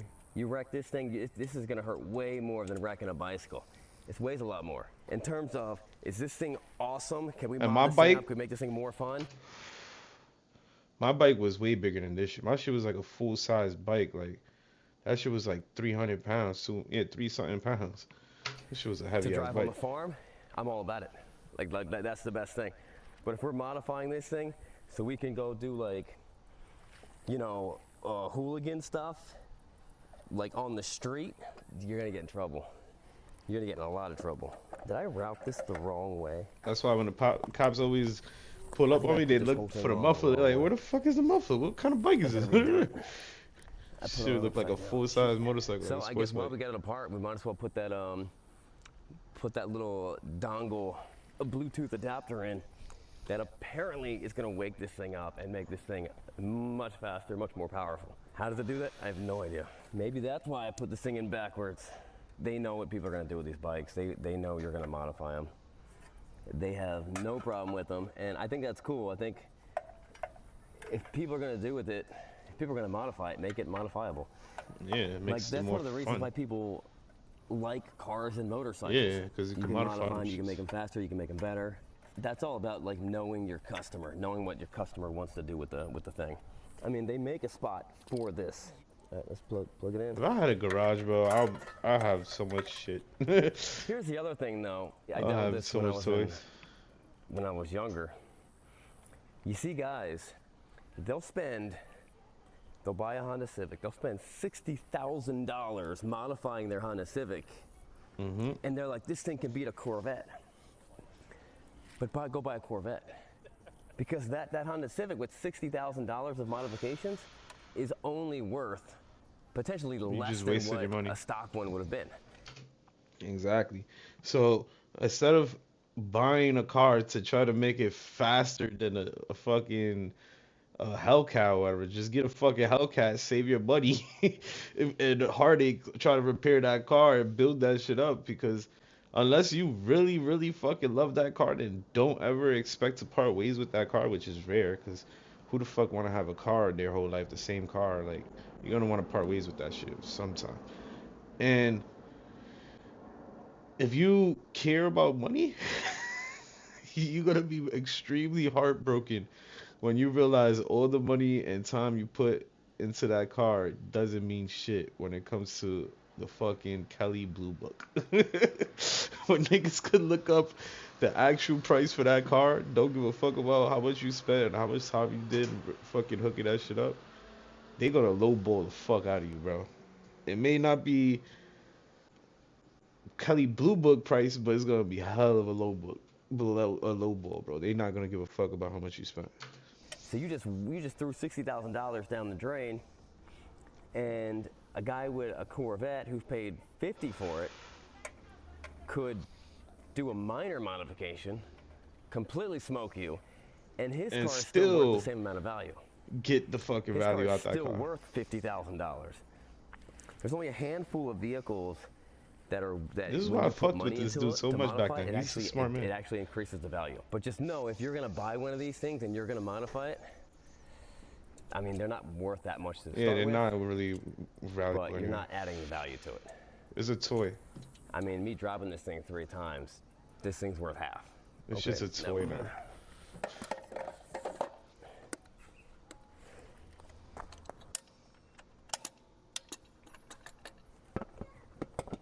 All right, let's go bring this inside and see if we can get this thing to connect. All right, so now we got it plugged in. It's still on. Let's see if we can find it on Bluetooth. Also, it's totally stealing all your information on your phone. It's China. What do you expect, man? Fuck. There we go. Okay, lights on. You're gonna get ads and scam text, spam calls. It's not coming up on Bluetooth. Let me try to scan it. The address is invalid. And then it goes to WeChat. Let me look for Far Driver. So after downloading the app, which is guaranteed to be stealing all of my picked and great ideas, it didn't seem to want to connect to the bike. So I messed around with it for about 20 minutes, just enough time for it to steal my identity. I mean, I have no proof of that, but I can only assume. Then I watched a video showing me the strange process to connect the bike to the app. They call it binding, which I was able to do and make the connection. But after I was in, I was pretty surprised to find out that this is what the architects use to adjust all the parameters of the controller, which most of them are there for your safety, and the other ones are there so you don't die. So out of concern for my own well-being, I watched a video from an expert who told me exactly which ones to change and exactly which ones not to change. And even though this expert was about 7 years old, he seemed very trustworthy. All right, I'm gonna save it. I'm just gonna recommend don't do any of these things. Do none of these changes. Turn it off.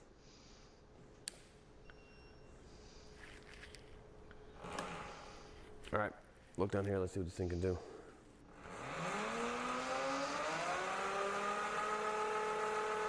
Oh, that's eco.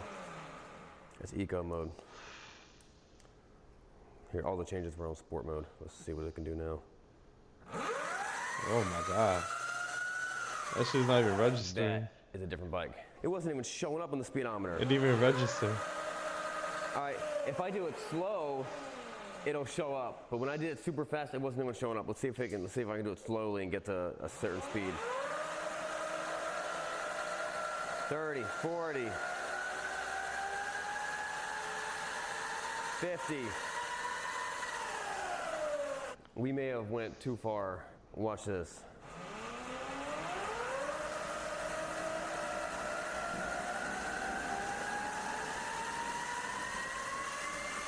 That shit goes to 60 and ends.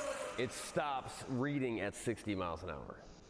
It had way more to go. I'm gonna go with this bike is now just dangerous. Don't let your kids buy that little device. Here's the fun thing about it. You can keep this with you. You can modify it and then put this back in your pocket and your kids can't touch it. I kind of like that. Let's put some gear on. Let's go see how fast this thing goes now. Part of what we did was, if you look at the RPMs, we're only going for like 4,500 RPMs, but then there was parameters to take it up to 9,000 RPMs. So we doubled the range of the bike. What can that engine actually do safely? Probably 4,000 RPMs. Let's go put some gear on, because that thing's gonna get someone hurt, and I don't wanna be the guy who gets hurt. So I'm gonna put some gear on, and let's go take it for a rip. I don't think it's gonna go faster than like 40. All right, now we got this thing running. Which is probably the. See how fast it really It's still is. gonna feel fast, but. Oh, we got the sport mode. Sport mode. That's what I was doing easily on my Okay, other I'm not bike. gonna lie, I thought it'd be like super fast. You put a little bit of load to it. It's not as big and bad as it was acting before. All right, we'll get on this straight up here and see what this thing can do.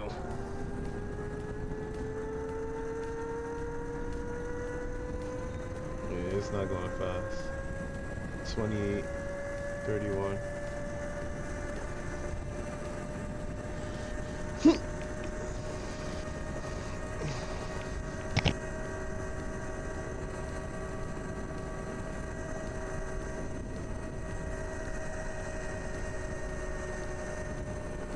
Is this thing even the same bike that I just got done tuning?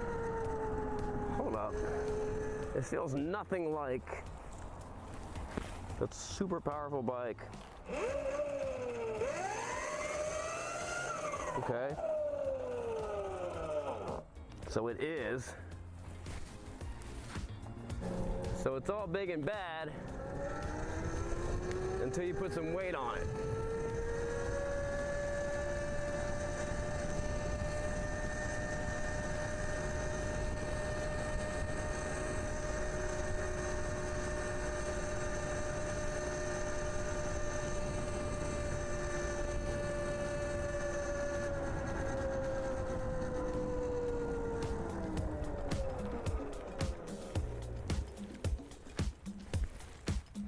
But the big question on my mind is not just how fast it goes and all these other things. How long will it actually run the way I think it's meant to be ridden with someone who is meant to ride it?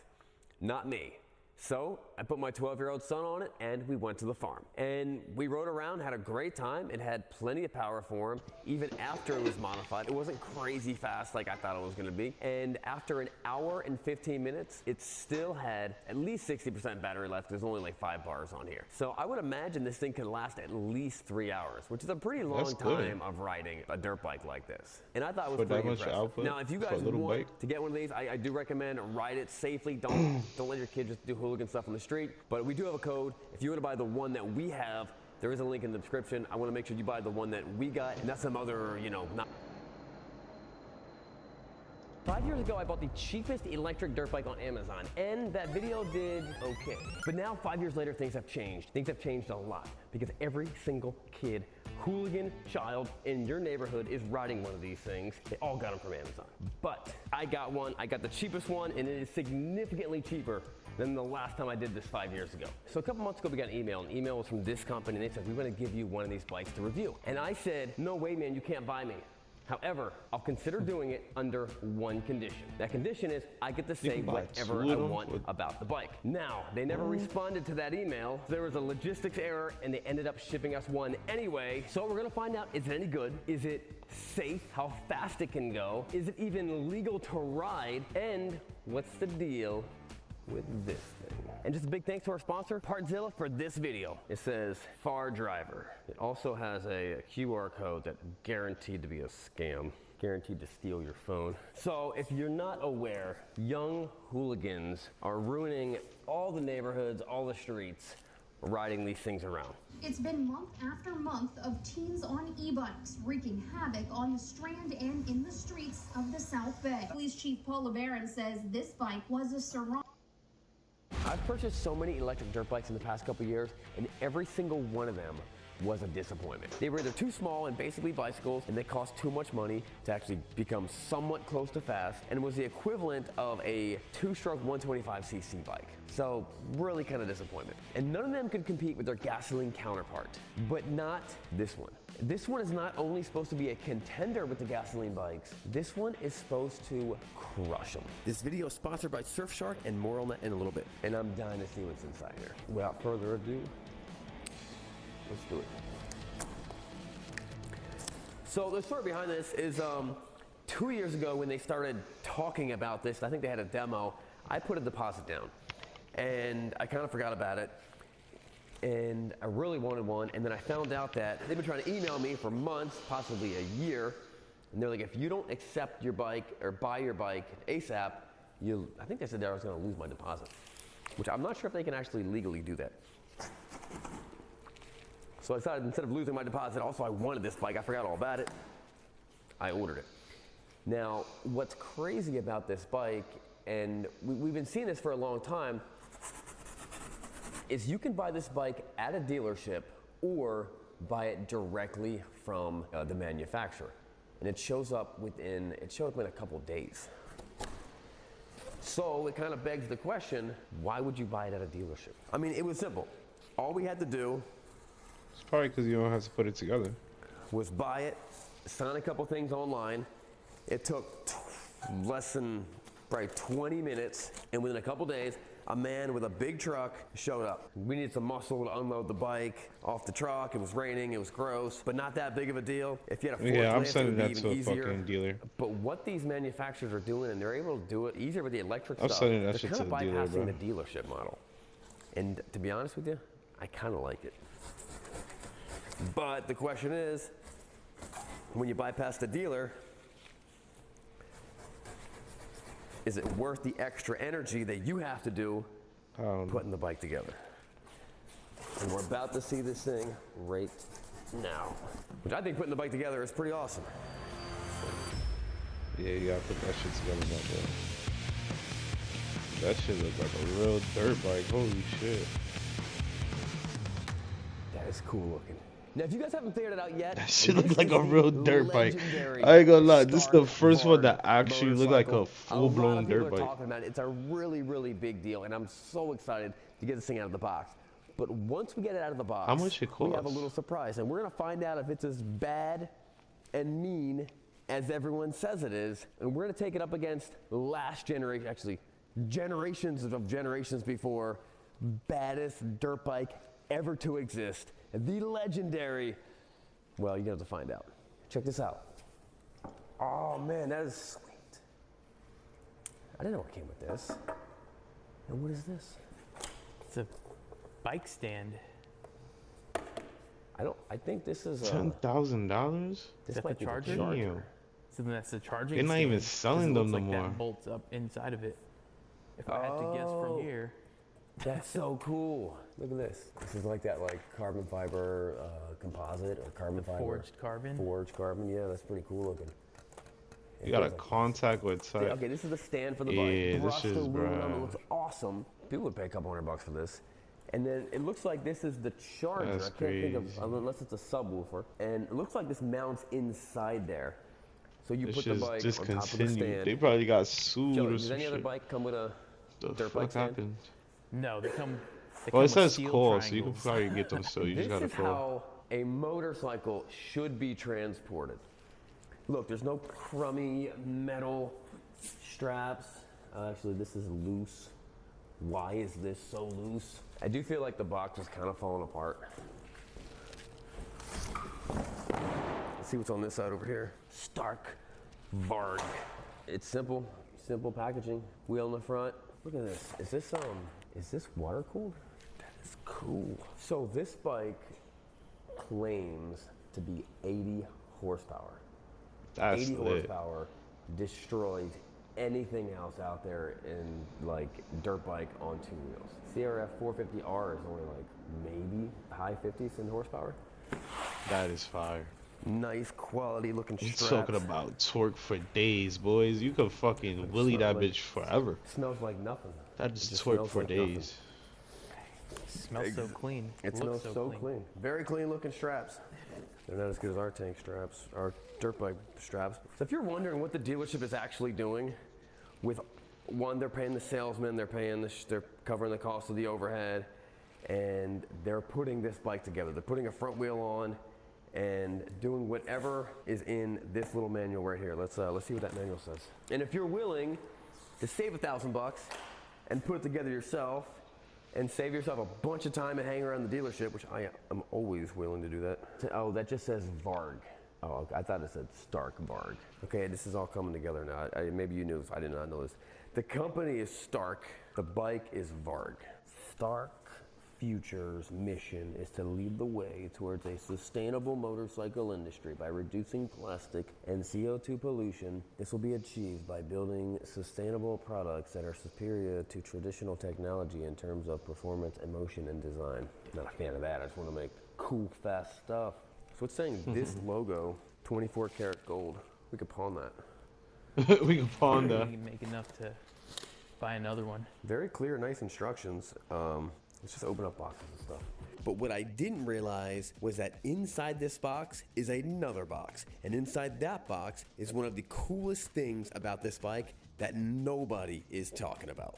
So Another I'm box? assuming that this is where the bars are. So if you were wondering, this is not the handlebars. The handlebars on Stark Vargs are not made of toilet paper rolls. Imagine. What the But fuck? it could be. I will say, at first glance, this looks like a very, very high quality product. Yeah, it looks Nothing, beautiful. I ain't gonna lie. ginormous looking. That shit 14. looks nice. Nothing about this thing looks like they did Look at the compromise. paint job, Look at the like- tires on this. Pirelli. Pirelli tires. That's yeah. They did not cheap. They did not cheap out. That shit is nice. Look at the fucking forks on that bitch. So when you order, there's a couple different ways you can order it. Different size tires for different things, and you can get the rear brake up here, where the clutch would be, which is confusing, but it does make sense. Or you can get it on the floor, which is where I want it, because I still want to ride gasoline powered stuff. I don't want to mess up. And then what is this? Check this out. Varg. What is a Varg? That's the bike, stupid. Oh, An iPhone. it comes with This is a phone. Is this not an Android phone? That's a phone. It's got a SIM card in This it. is a phone. What You know the what'd be really cool if fuck? when I turn this on, it would call you. This is how you put it together. Yeah, and it would walk you through it. Why they sent him a other- phone? Like seriously, how awesome is this? You get it says Stark Futures. It's a Stark Futures phone. I can't figure out who makes the phone. I can't What? say anyone else. But that is cool. Okay, think about this. There's that mom. Actually, we are those parents who will refuse to get their kids phones. But then if your kid was like, yeah, but okay, you're not gonna get me a phone, I get it, but buy me a dirt bike, and then I'll go outside and I'll be playing outside and not doing stuff on the phone. And yeah, that's a pretty good proposition. If you get a Stark Vark from your parents, you get both, a phone and a dirt bike. But just don't tell your parents, because then they're gonna take the phone away. I gotta see if I can call on this thing. This is awesome. Stark Future, powered by Android. Powered by Android. They almost had a good thing. That's pretty cool though. Although what happens when you lose the phone and break the phone? We are in the future now. My bike is telling me, okay, English. Hi there, English. I mean, I can do that later, right? I think you need it though. But I'm on 5G. Like I just got an Amber Alert. Start. They might make me do it. Set up offline. I almost do the password. They'll be like, yo, how'd Sean get hurt?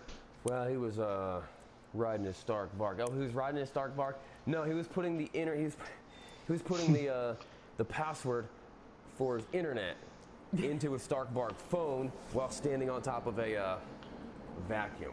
KTM Oh, vacuum. that makes more sense. Typical KTM product. That's a rigid Typical vac. Stark Vark guy.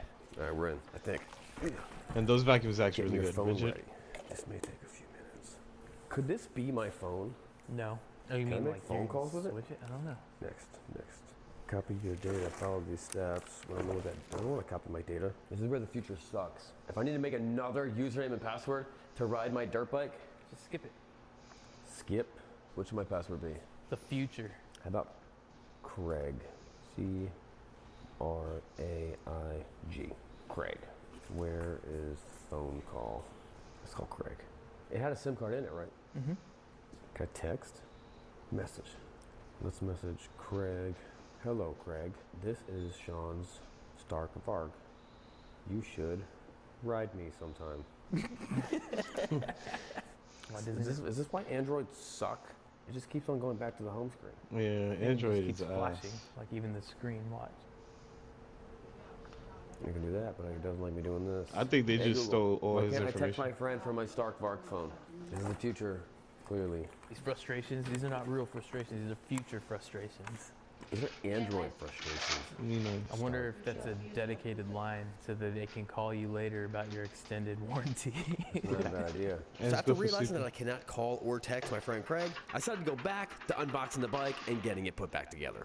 Maybe my dreams of calling Craig from my Stark Varg phone are dead. I love that with my purchase, I got a phone.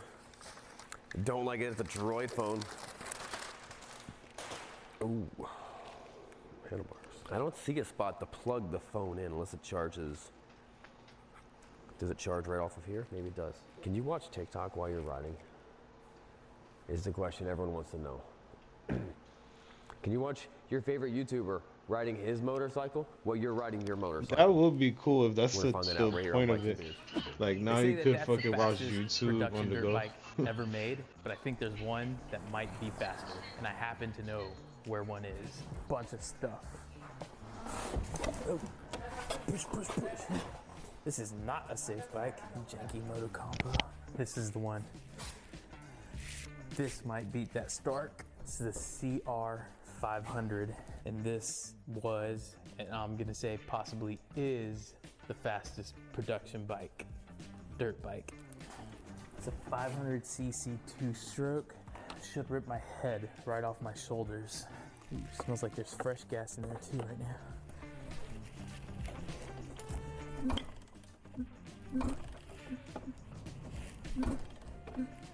Maybe I should turn on the fuel. It might help.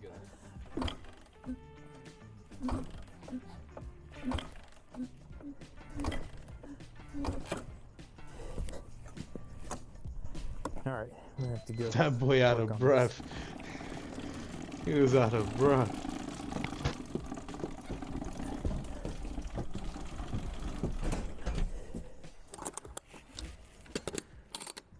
Does it come with tools?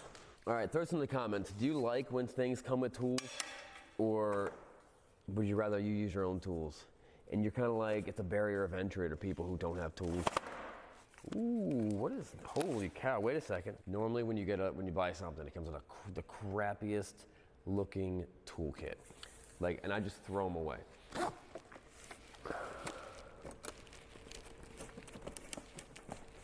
Shit. That's premium. I ain't gonna lie. That's fire. That's smart. They gave him a phone and toolkit. But I mean, if you're paying $10,000, Look how awesome this is. This is so cool. It comes with its own torque wrench. Stark Varg. I don't know what this is, or when I would. Is this just you just put It's this a towel, someplace? hand towel. Stark. For when you're working on your bike. Varg. Somehow all things got kind of pushed in the wrong spot. I'm missing one. Big torque wrench, right? Awesome. You don't need a dealership. It comes with this stuff. You can buy this bike with zero tools. You don't even need a knife to open it up. You can just rip it open with your hands. What if the This comes with fucking a dealers be taking your tools and y'all don't high-quality even know it? Kamasa Tools torque wrench. Also comes with a 1/4 inch torque wrench. How cool is that? I don't think I've ever seen a 1/4 inch torque wrench. This is much more the motorcycle experience that you're looking for when you buy that's when you buy fire. a motorcycle. I ain't gonna lie. This is like real motorcycle. Like, think about this. shit. You buy it with your son or for your son, and you get to put it together with your boy. Or like this is part of motorcycling. There is an aspect of working on your bike is part of motorcycling. I love this. I think this is awesome. Some people might pay more money to do this, and this is you get this bike for cheaper, and you put it together yourself. Like, why need a dealership? Dealerships are gonna hate me for saying all this stuff. It's also like the people at Stark Vark are saying that you're not an idiot. You could do it yourself, yeah. No, we only need trained technicians to put handlebars on.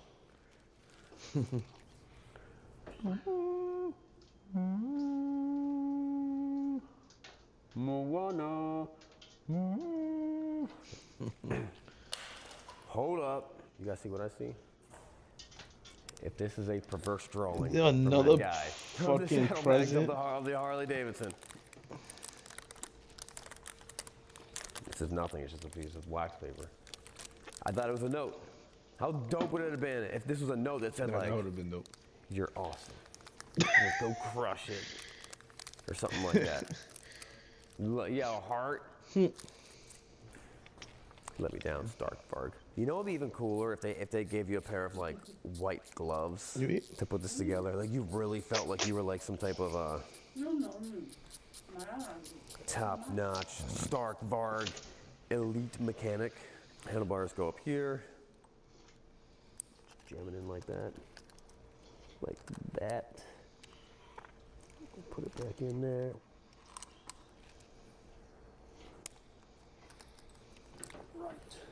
I'm not gonna tell Stark Varg what to do, but if it were me and my bike, I would probably fill this up with like dielectric grease.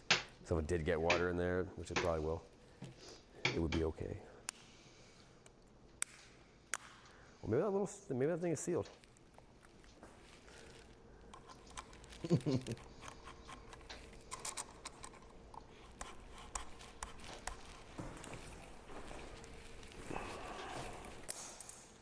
Yo, camera guy, hand me that. Thanks. Nailed it. Well, somewhere I'm sure there's torque specs. I'll figure it out later. I'll put it all together, ride it for a couple years, and I'll go back and I'll torque everything. Which is the American way. The American way. Now, people are always asking me, like, Sean, you tend to buy a lot of motorcycles, and that is true. How do you do that without your significant other finding out about it? Or you're trying to buy flowers for your wife without her knowing it, or you're trying to do a surprise vacation without her finding out, or you just don't want people tracking what you do on the internet. And that's exactly why we partnered up with Surfshark. Now, one of the best things about Surfshark is the ability to keep all your online activity completely private. And with Surfshark, so there's no risk for you guys to check it out. Unlike the risk, looks really killer. It's got an up and a down. So I'm very impressed with the packaging of this. What? I actually It's called like one a of the shifter? dealerships and I was like, hey, how much is this bike out the door? It was about $1,000 bucks, about $1,000 more than what I paid. And I think I paid 12 something. The sticker price is like 10,000 something, and then a couple thousand for taxes, and then shipping. Look, red light, it's doing stuff. Look. It did something over here. I don't know what this thing's doing, but the bike is on. So you gotta put the phone. This thing's live. This thing's live right now. We gotta get this thing out of here. I gotta learn how to use a stupid app. So you connect the phone when like the phone is the key? Nah, that's fire. However, I ain't gonna lie, that's fire. That's the newest tank strap, dirt bike strap. Nah, but if you got a bike like that, you ain't parking that shit outside. You need a park. You need a garage for that. We actually recently launched these. That's a car. On the right website, and they're probably on Amazon, but go to bikesandbeersgear.com if you want to get them. They're the best. So now, gotta drain this fuel. Look at all this fucking work you gotta do for a regular bike nowadays. I ain't gonna lie. When it comes to bikes, I think electric got it. Replace it with some fresh gas in a little bit. Cars is different though. Cars, I feel like gas is still way better because it's more like convenient, bro, to be able to get gas and go. CR500R. They came out in the 80s and they were around to like maybe 2001. 500cc or 491cc two-stroke. The two-stroke, man. It's wild. It's a big two-stroke.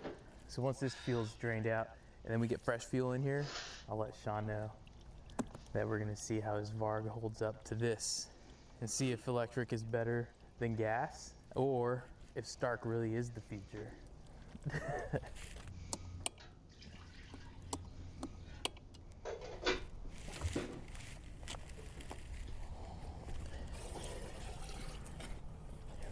Doing the responsible thing. That's a responsible thing. I like that.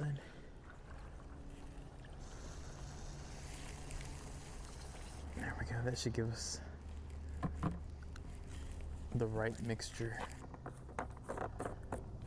Yeah, that gas looks way more cleaner. I'm shaking up the gas in the two-stroke oil.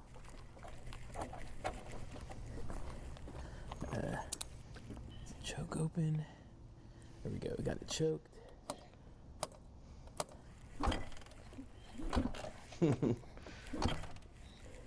Damn. That shit sounds nice though. That shit came to life. Holy shit.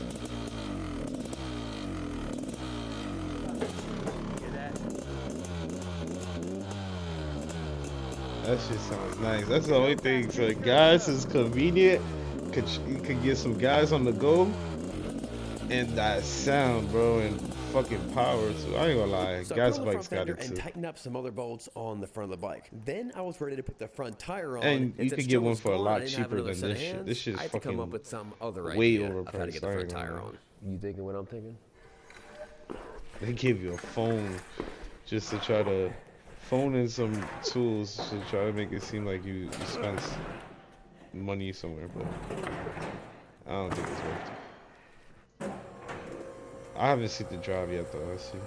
And I know a lot of you guys are bummed out because you're like, hey Sean, how come you never used the chainsaw yet? Well, now's a good time. Milwaukee.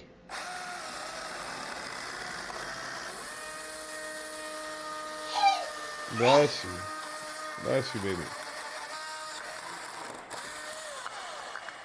It's that easy. Gotta move that and put the wheel right in there. So after finding the box with the wheel spacers and pegs in it, I spent the next hour putting the front wheel on. I even like how the tape is Stark tape. Future Stark. Stark Future.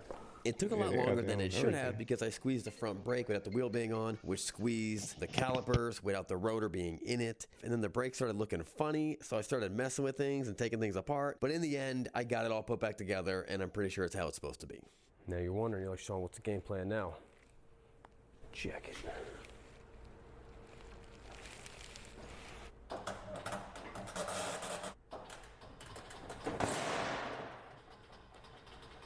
All I wanted to do was to get this guy out of there. I'm gonna pick this up. You're gonna grab that metal thing. Go. We did it. Teamwork.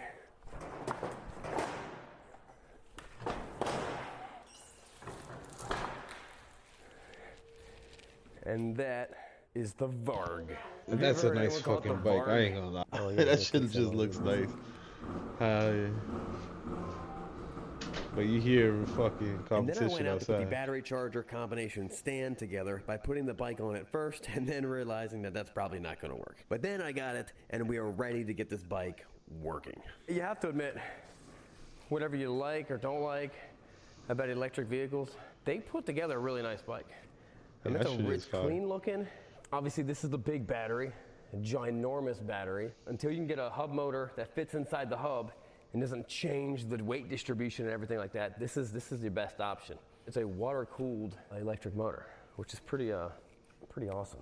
So it took a while to get the phone Water-cooled? connected to the bike, causing me enough trouble that I decided to do the unthinkable and But look at the wouldn't the water online just manual get to see OD how it hot, connects. too? And then after scrolling through the pages, I got the impression that they were trying to warn me of something. I'm just not sure what. Risk Purple of light, injury, risk of green light. injury, risk of injury. Purple and green light. No, it's flashing. Oh. This sucker's gonna hurt somebody. There should be a warning label on this thing. It told you like a million times. It's trying to connect. Connect. Ooh. Power modes. Which one's the fastest? Which one's the slowest? Okay, what's going on here? So one's your most There's basic so mode. much shit that you could 5 is more than 1 adjust. because 2 is more than 1. Because 3 is more than 1. Because 4 is more than 1. Holy cow! Even 5 is not even all the power. Look, they got 4 is 56 horsepower. 5 is 59. I mean, obviously, like, crank it up to 11. Save it. Alpha power.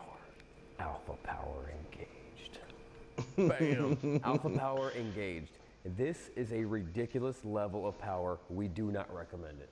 Even the bike is like, nah, man, you don't want to do this. That's funny. I like that. Of course I want to do this. And shows me every time because that's really cool. Let's see how low we can make the horsepower for mode 1. 10 horsepower. All right, press the parts button.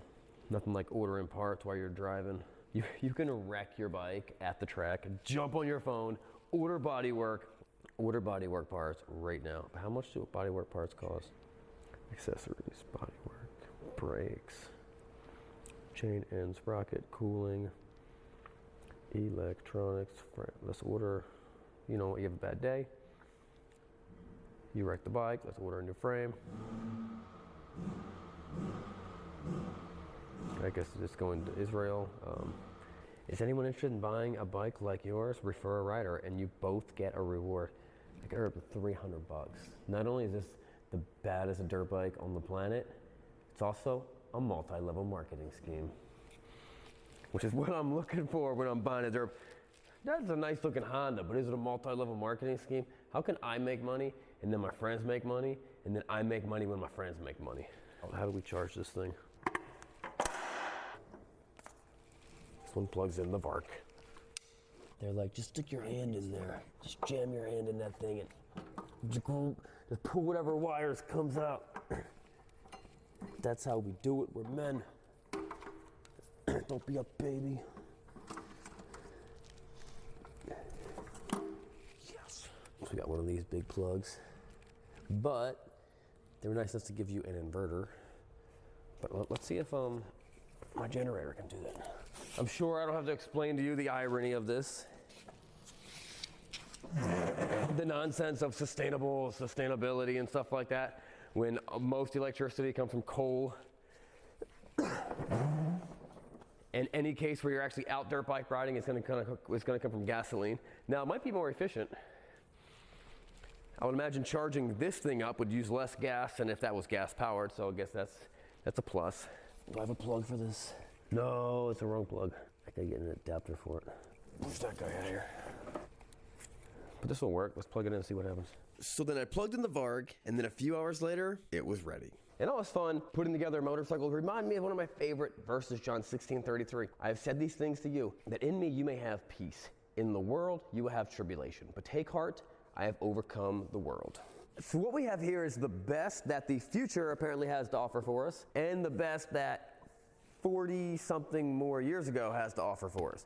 Now this bike, in its day, and even decades after, is a beast. This thing is claiming 60 horsepower out of this bike, which even now is an impressive amount of horsepower out of a motocross bike. This bike, at the max alpha setting, is 80 horsepower, which is just completely unheard of. Now there's some differences to them, and this thing weighs 265. The Stark VARC can weigh between 242 and 268 pounds, depending on how it's configured. And this guy weighs 23 pounds lighter at 242 pounds. But before we race them and take them head to head in an actual real world drag race, let's go see if these are actually making the type of horsepower that they're actually claiming. Let's go to the dyno. Dyno.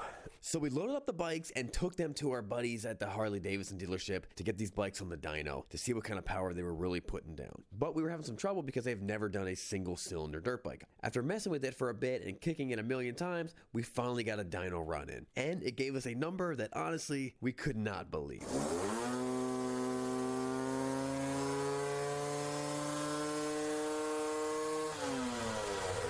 Which I'll tell you guys later. But then we were ready to get the VARG on the dyno. We found out that they were not able to test it because it was electric. So there's only one thing left to do, and that's testing these bikes the old-fashioned way.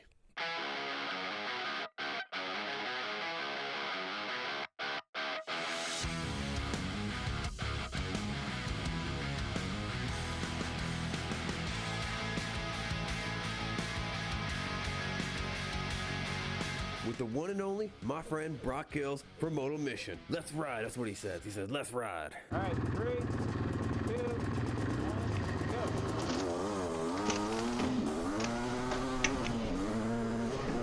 Yeah, I missed out. What the fuck did he just say?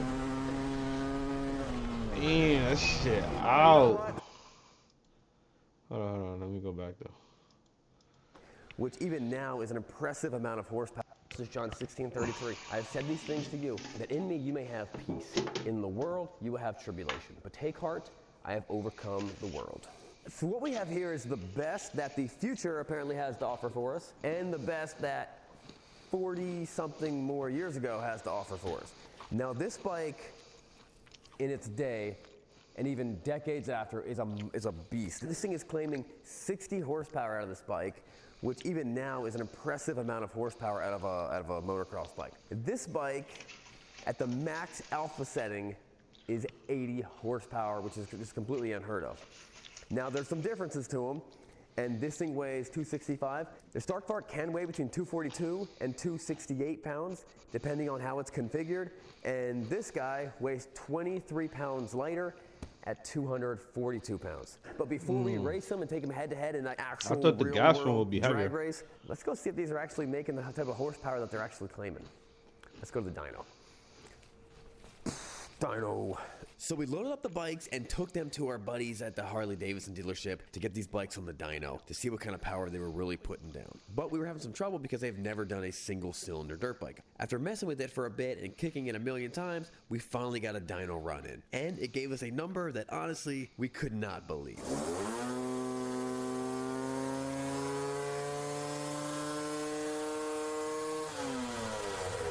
Which I'll tell you guys later. But then we were ready to get the Varg on the dyno. We found Damn, out what that they the were fuck? not able to test it because it was electric. So there's only one thing left to do, and that's testing these bikes the old-fashioned way.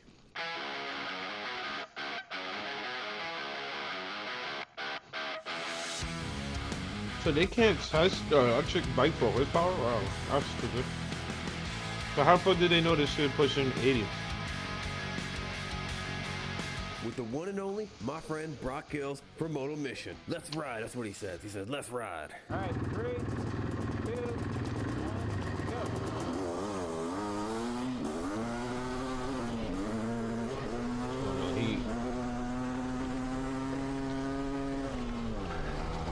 Oh, you know what? I was only in number 3. Oh, he wasn't even in That sport. was only the 40 horsepower one.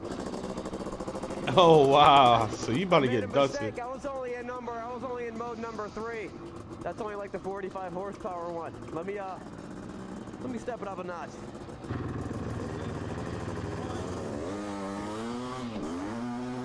Oh nah, that shit out. That gas bike is out.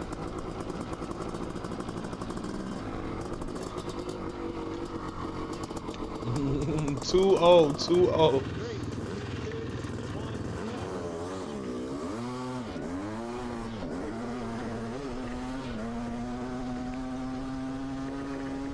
Oh, he won.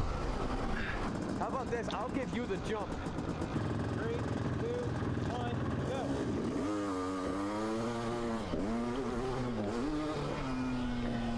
I missed a gear.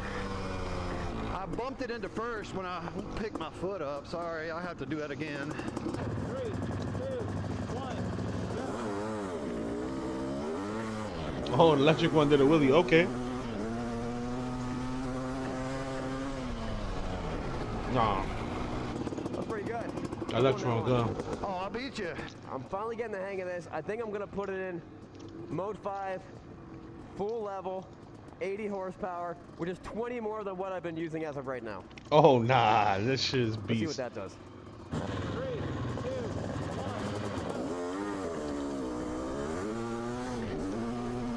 1. That shit wanna lift. Nah, that's just fire. Was that a clean race, Brock? Yeah, that was pretty clean. That was fire. Let's do one more at 80 horse.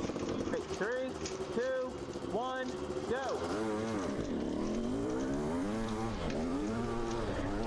Nah, he out. Nah. I was half throttle. Like, no. Like, That was half throttle. And he just whooped that nigga ass like nothing. Nah, bro. Electric got it. Electric got it. The only thing I hate about that shit is that you gotta wait fucking like probably like 5 hours, 7 hours for that shit to charge all the way up though. The gas, you can just refill that shit. Out of the way. Let's try it one more time. Let's see if I can give it full throttle at some point in time. 3, 2, 1, go. Yeah, that shit's out. That shit's out. Yeah, this is not even. There's no fucking. There's no shot. Yeah, I stalled it. So when we were at the dyno, the number that the dyno showed was for the CR500 was 28 horsepower, and I don't think that's right. That is not. Because That's that crazy. CR500, it claims 60, but that thing was keeping up every bit with the Stark Varg when the Stark Varg was at 60 horsepower. Now, we never got to put the electric bike on a dyno to see what it actually puts out, but I'm pretty sure what they're telling us is pretty close to being right. So I think what happened was that the inputs that we had in the dyno, like we didn't know how to dyno it properly to show the real horsepower. So we'll probably try to do that again later, because that CR500 ripped. Both bikes are having the same problem. I was keeping the front end down. When I was riding the Stark Varg, even at 60 horsepower, I was only at full throttle at the very end, right before the finish line, because I just wanted to pull the front end up. And pretty much the same thing at the 80 horsepower. After we rode the bike for a little bit, and I thought I was really hitting that 80 horsepower, you can look at the computer, and it tells you what horsepower you actually hit. And we never hit over 60. We never hit over 60 horsepower. So we actually never, I mean, even though we unlocked it, like we scrolled the thing and it was able for us. You got to be going pretty fast for it to actually unlock that 80 horsepower. Because what they're avoiding is you cannot have full horsepower and the at shit 0 fucking RPMs. lifts. It will lift. Because the bike would be unrideable. You would give it full throttle, it would just loop at you. So they have to gradually give you that torque curve. But that bike was awesome. Tons and tons of fun. If you guys haven't seen, I'm wearing our newest hoodie. We also have a shirt like this. That is It's got a big dope, logo but on the then back. you gotta 2 wheels, fucking 1 charge that mission. bitch. If you want to check out the merch, go check out bikesandbeardsgear.com. We got a link in the description. Did you hear that?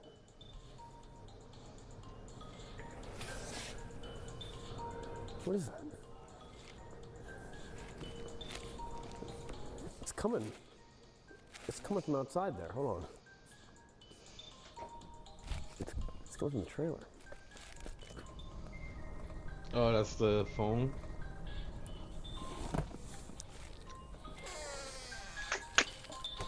It's the bike.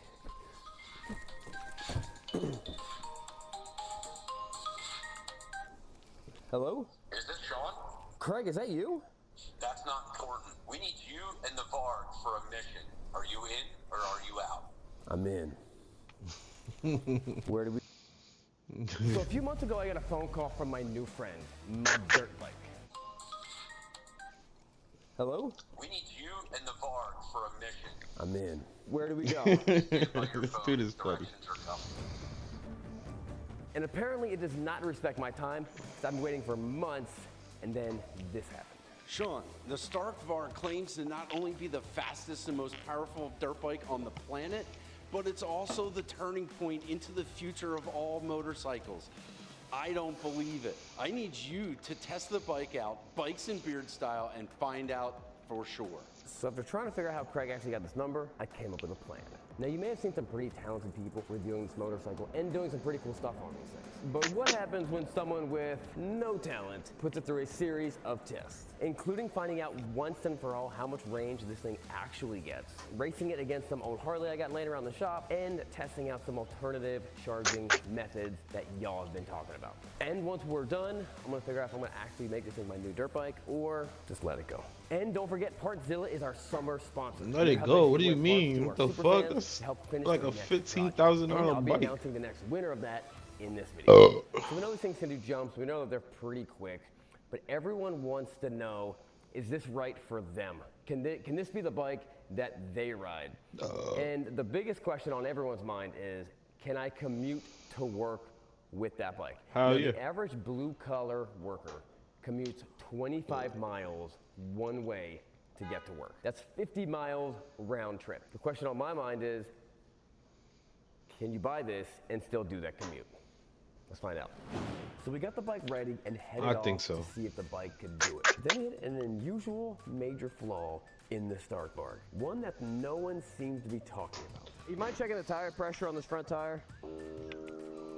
The Varg tire was at 0 PSI. It's never been ridden since you put new tires in it. All right, let's go. Dang, he really don't care for electric. He don't ride this shit at all. Clutch. Dang it. Joe, this front tire's flat. He just put 17 pounds in it. I can take my finger through it.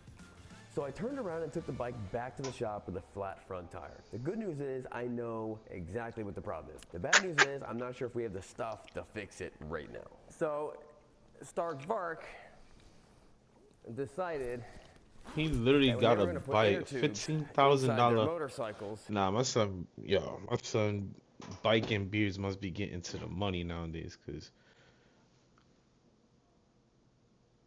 what the fuck? How the hell he just lays a $15,000 bike on the floor like that, like it's a BMX? My son, he's changed, my boy. Since I was watching him like 5-7 years ago. And this man is fucking up now, holy. They decided to use the thinnest possible material. Like, this doesn't even look like I don't know what they were thinking. I showed this to a buddy who races motocross. He's like, what is that? He thought it was an inflatable toy. And I'm like, no, this is actually an inner tube. This is not a tire tube. And from hearing it from a dealer, one of the biggest dealerships in the country, every single one of these leaks. So we replaced the back tire. It didn't replace the front tire. Why are they using this? I have no idea. They're saving money with this. I've never seen anything like this, but they all leak. It's crazy. Let's get this thing back on the charger, try to get up to 100%. I'm not sure if we've ever got it up to 100%. We'll try to get to 100% and see if we can change that tire, and then go do the thing. So here's something unexpected. It turns out that all of these tubes are destined to fail. Not in a catastrophic way, but still, it's gonna fail. Kind of bizarre. Also, we had the bike charged up to 100% a few days earlier, then letting it sit for just a few days, we noticed that the battery had already dropped from 100% to 89%. Kind of weird, right? But we were able to swap out the bad tube for a standard one, put it back in the bike, charge up to 100%, and now we're ready for the real test to see if this thing can handle a typical 50-mile round-trip commute for your average blue-collar worker. Well, let's find out.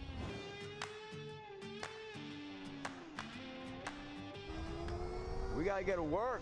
This is like the 35 horsepower mode, 34 horsepower. At this mode, this is faster than any Sur-Ron I've ever ridden, unless it was modified to the max, just modified the whole way out. So the Segways and the Sur-Rons, this is already faster. I'm gonna get in front of y'all right now. I'm at 95%. So currently, kind of cruising at a normal commuter level pace. We've done 4 miles, and it only took away 7% of our battery. If that's true, this thing's gonna easily be able to do the commute, I think. No, not really. It's kind of fast. Well, yeah, it could do it. Okay, change of plans. We're at 5 miles, and now it's at 91%. So maybe we can do the commute. Llama, llama, llama, llama, llama, llama. Yo, what up, llama? Yo, I'm saving my drama for that guy. Yo, you saved the drama for the llama. Like yo mama. Like yo llama. So we got a problem. Well, maybe we don't. Klaus is 10 feet tall. What do they call this bridge? The can opener? I'm pretty sure Klaus is 9 feet 6 inches. Here, I'll spot you. Oh yeah, you got it. Oh man, we had like tons of space. All right, now we're at 14 miles and 76%, so about 20%. Got us 14 miles. That would give us a range of 70 miles. Oh, if that stays consistent, this is way more. We will have blown anyone's expectations out of the water. I'm gonna regen myself back to 50%. There we go, back to 50%. Regen.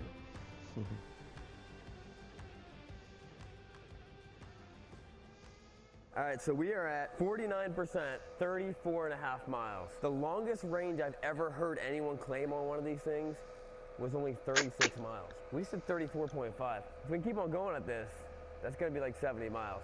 That can absolutely do a commute. The problem is, sometimes the first half of the battery life is different than the second half of the battery life. Let's see how far this thing can go. The toughest part about this entire test was not bumping up the horsepower and doing wheelies and really hard pulls, which really kills the battery fast, but is so much fun to do, and it's probably the reason why you buy this bike. I've been able to restrain myself so far, but not sure how much longer I can hold back. But I'm gonna try it for science. After almost 2 hours of riding on the road, which is not really what this bike is meant to do, we started running out of juice. When I say juice, I don't mean actual juice, I mean battery. Once we hit like 15%, we'll start heading back. We'll start heading back to the shop. What do you mean, nigga? This is a good road. This road will drain the battery. You can go faster. All right, so we've done 49 miles, and we have 21% left. All right, now we're 18%, and the color changed. Now it's orange. The faster you go, it's definitely using up a whole lot more battery. The slower you go, anything like 35 and under, it seems to barely use battery. But now we're going closer to 50, and it's definitely dropping quickly. And we gotta start slowing down soon. We need to get on a slower road soon. All right, 4%, let's see if I can stretch this out. Now that I'm on a slower road, I should be able to get a little more out of this. 2%. Let's get that regen, try to get the 3%. Come on. All right, so we got 2%, we gotta get 4.5 miles. That seems impossible. Here we go. Regen. A little bit. Come on, regen. Give me 3%. All right, so I'm not going fast, but I'm not going that slow. I'm still going like 25, maybe 30 miles an hour. Because I don't really feel like loading up this bike in the back of the trailer. It's hot outside. All right, we're at 1%. I am in trouble. Somehow I'm at 0%. Apparently 0% is not 0%. Let's see if we go to the negative. 0%. We're so close. Stop. It might not let me go start again.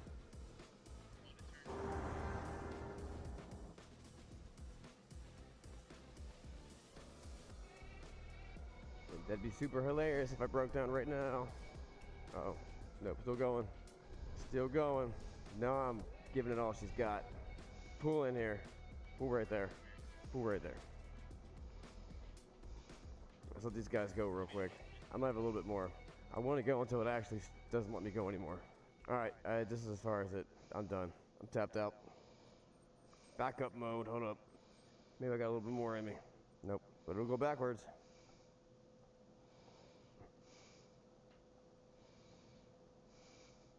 That's just like the Lamborghini. And somehow it's got tons of power to go music. backwards. Low battery voltage. Bike is stopped due to critical low battery voltage. That's it. She's tapped out. All right, so there you have it. Just driving normal commute back roads, most of it, 59.1 miles. That's not bad. That can definitely do the average commute and back. And you could charge it up when you get to your job. I'm pretty impressed, but we have a lot more stuff to do. We have a lot more ways to test this bike out. So we loaded up the bike in the trailer and headed back to the shop to throw this thing back on the trailer so we can get back to our test. So let's see how long it takes this thing to charge up from like -1 up to 100. And then I want to see what it takes up to get it to 80 also. It's not actually acknowledging that it's plugged in. So it took 2 hours to get the bike to 50%, and that should be more than enough for us to challenge it against one of the fastest like I off-road said, 5 electric hours vehicles probably. on the planet. But then we had a little bit of an issue. Not with the bike, but with the phone. The Android phone that everyone in the comments said was significantly better than Apple phone. How the fuck? All right, so while we're actually getting ready for the next thing, this thing is being goofy. It won't get out of neutral. The screen is locked. It's not changing anything, but it lets me get out of neutral on the bike, but then the whole infotainment system is not working. I don't know, I guess I gotta restart the phone. Is that a Droid thing you guys have to do a lot? Oh, it's getting hot. Restart. This thing's on fire. That's what it is. Another thing we're gonna find out is, will the bike overheat? And even before that, the phone's overheating. It's like doing like Windows DOS stuff. It's doing like a test on itself. Pass, everything pass. Cyber attack. Let's go put that in the van. My gasoline-powered dirt bikes don't break like that. The phone does not break. I guess you don't really have infotainment. You don't really have a screen on a dirt bike anyway. I guess that's fine. We don't need it. Yeah, but then you can't see what. I did my best to mow a little drag strip in this random field I found, but I wanted to do a few test runs because there's a few large rocks and some sinkholes that I need to make sure I avoid when riding this bike. Then I will be ready to take this thing head to head with a thing. So the Stark Varg has got a pretty impressive claim, if it's real, and that is that it is one of the fastest off-road electric vehicles ever made. Well, let's find out. Nigga got the Tesla. Come on, bro. Against the Cybertruck. I asked my neighbor if I can borrow his Tesla truck to go get some groceries. Good thing he doesn't watch my videos. You can say what you want about the Cybertruck. People say it's ugly. I think it's kind of cool looking. It's pretty quick for a big old truck. Hard to not admit that. And when you're racing someone with it who also has an electric bike, you can both hear each other talk. All right, Joe, you ready? I'm ready. You You can ready? both hear Yeah, each you other get the talk. count off. 3, 2, 1, go. Hold up, go back. Mine popped into neutral. The count off took too long. Oh. It was my fault. So here's something I wish they would fix, or give me the opportunity to go on the computer and go on my phone and then change this. Well, if you're sitting there for like more than 10 seconds or 7, whatever, it's a very short amount of time, it just goes into neutral. So you're waiting, you're lined up, you're ready to do it.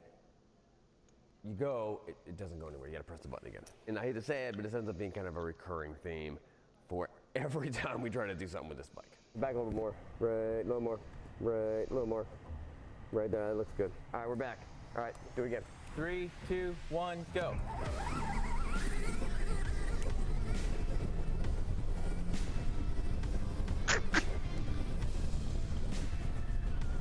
Tesla one. Which is to be expected. Fucking bigger motors. I was beating him pretty bad in the beginning. I didn't see him, so I started kind of sandbagging, and I think he kind of pulled through it in the end. Let's try it again.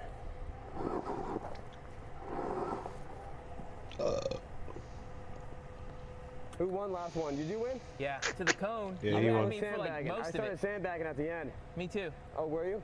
Yeah. All right, I guess we were both sandbagging. All right. Dang it. Count it off, Joe. 3, 2, 1, go.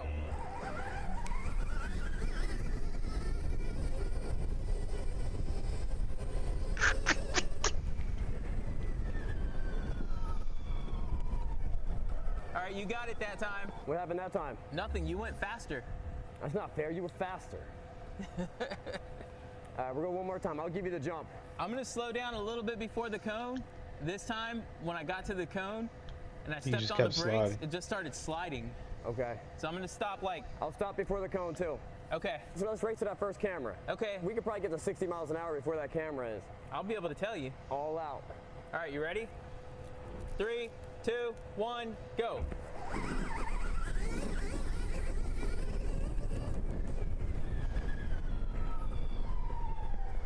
$49 miles an hour. Wow. Who won?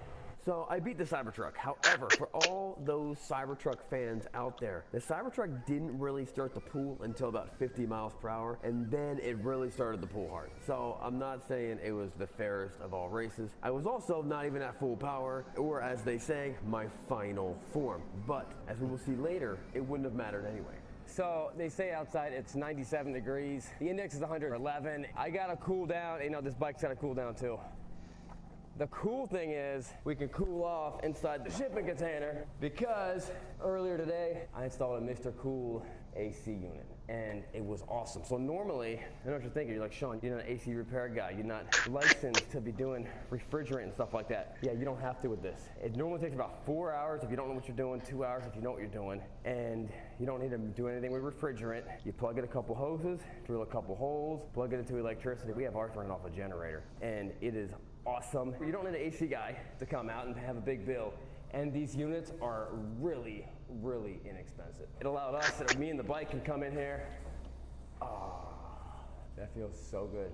You can put these things in your garage. You can put them in a bedroom that's just doesn't get cool or hot. It's a heater also. And you can put them pretty much anywhere. And Mr. Cool's a big brand name and they make an awesome, awesome product. I mean, if I can do it, you can do it. So check them out. We got more stuff to do with this bike. Let's go do it. But I love being in here though. It's so nice in here. That was a cool ad, me boy. Cool. You see what I did there? You see what I did there? So Stark Futures, or Stark, they did not give me this bike. I wish they did. I paid $12,900 for it. But what's most interesting about it is the cost. And not the cost of what it cost me to buy it, but the cost after that. So what I want to do is I want to compare this bike to another bike. One of the other most powerful bikes out there, the KTM 500. And you guys know I'm a huge KTM fan. So do I do all the normal things that normal KTM cult followers do?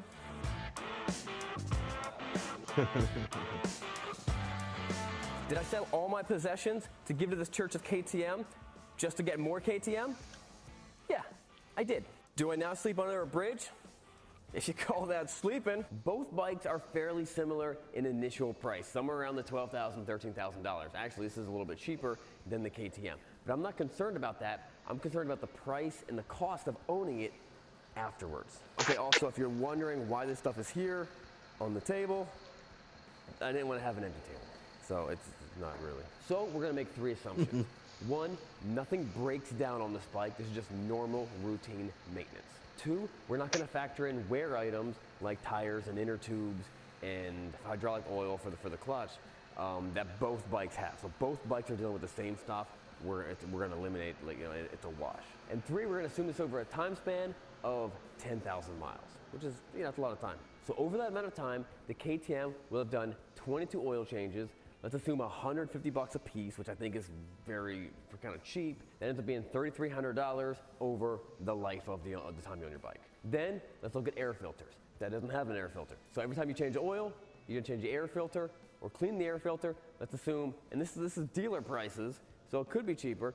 Let's assume $50 every time you do the oil change, times 22, that's $1,100. Now, because it's an internal combustion engine, you gotta check the valves. The valves need to be checked every 1,000 miles. That's 10 times. It's gonna cost you about $300 to have those valves checked and adjusted. That's another $3,000. Then coolant change. You only have to change that once in that 10,000 mile interval. That should only cost you about $150 for the entire time. And we didn't hit it yet, but we're about to hit it. So they say about every 11,000 miles, you need a bottom end replacement. That's gonna happen once, and that's gonna be $3,500. Add all of that up, including the cost of fuel, which let's assume around $1,400 in fuel, you will have paid an additional what it costs you to buy a Stark Varg. $12,450. That is insane. The Stark Varg, on the other hand, doesn't need any of those and has no unique maintenance or service things. That's why I loved my bike. I had that shit for 4 to 5 years, bro. You're like, Sean, they didn't really do no maintenance what about to the it motor? at Those are all. all crazy expensive. I only replace. changed the They're actually battery. not that bad. Let's kind of dive into it. If your motor blows up in your KTM and you throw a rod and it breaks the casing and you have to replace the whole thing, an OEM crate motor, KTM 500 engine, it's going to cost you about $7,800 just for the engine, not including a Damn, what the Compared to fuck? this, the battery's going to cost you around $3,000, and if you have to replace the motor, $3,700. So that motor and battery, the 2 biggest components, that put them together, that's pretty much the same as the engine. Still $1,000 cheaper. The battery is rated to last 1,000 charge cycles and still maintain 80% of its capacity. Now that's the equivalent of around 22,000 miles on that motorcycle. Yeah, that's and it can still keep on going, it's just not gonna be as efficient every time you charge it up. The motor, however, is a brushless motor. That means virtually there is no wear items, meaning that thing is rated for 1,000,000 miles, which basically means It's every unbreakable. other part on That's this why bike I'm will stupid. I probably should fail. have took care of my The other bike, seat, bro. the I could have spokes, fixed the it up. wheels, the sway, everything else will probably fail before the motor actually fails, which is the most expensive part. I mean, the forged carbon will probably deteriorate and flake off before the motor goes bad, unless it gets damaged. So for the price of a whole nother one of these bikes, that's what it costs you to maintain a KTM. That's assuming that that bike never broke. Nothing ever broke on it. That means none of the plastic gears that they put inside the engine sometimes, they don't fail. Nothing else fails, which is, let's Very be hard to honest, believe. it's a KTM. Something's gonna fail. For the next challenge, I wanted to show you what it might look like to do a small hill climb in all the different power modes. You can adjust the power modes in 1 horsepower increments, starting from 10 all the way up to 80. Let's see how it goes. All right, so this is the bike in mode 1, and that's 10 horsepower. Super fast. This is full throttle. That shit's still going up that hill like nothing, bro. That's crazy. That was 10 horsepower. Now let me do it in 2. That'll be 20 horsepower. Literally double the horsepower.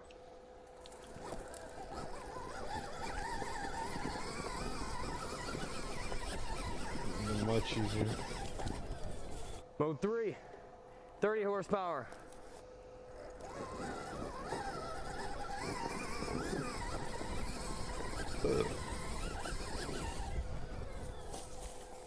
Let's try mode 4, 40 horsepower.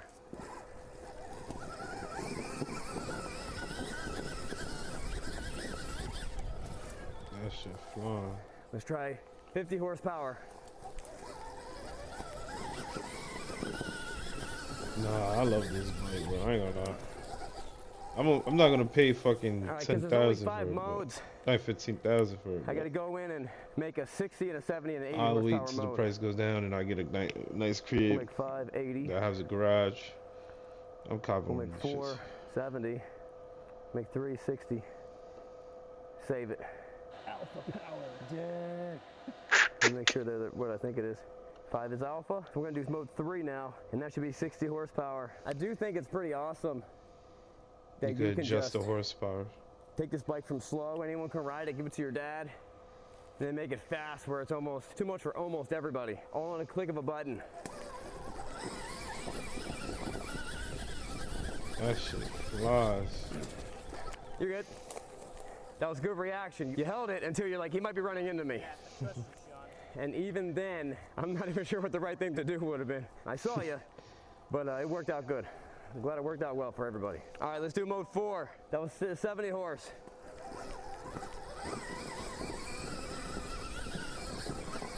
That shit is flying. To the point you want to pick There up. was 0 moments where I was using even half the throttle in that. It already wants to wheelie the whole time, and now you're up here, so it wants to flip you. Let's just go all the way and try 5, 80 horse, alpha mode.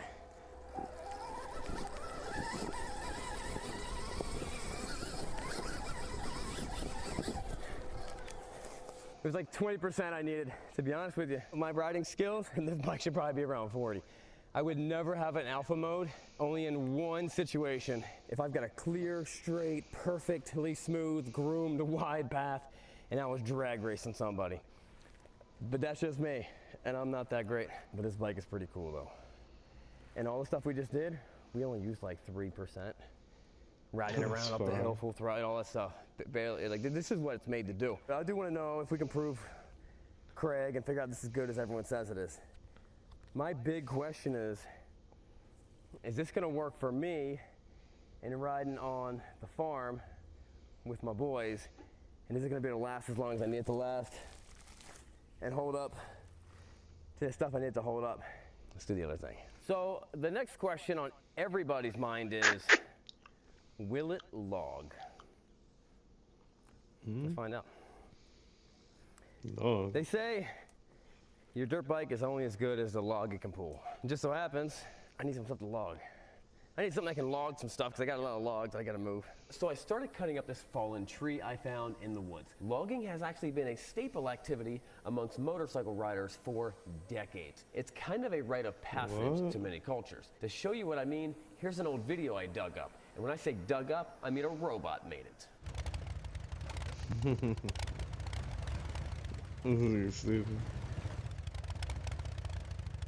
The goal is simple. See if I can tow a log out of the woods using nothing but your motorcycle and a little bit of ingenuity, dragging it all the way back to where you want to store or take the log. So the plan is to attach this giant log weighing hundreds of pounds to the chain and to this piece of wood, and then the chain to my pegs so that the chain does not get caught up in my wheels. Let's see if this That's just gonna break. can The log. pegs is just gonna This is rip a great up. idea, and this is guaranteed to work really well. Obviously. All right, let's do it.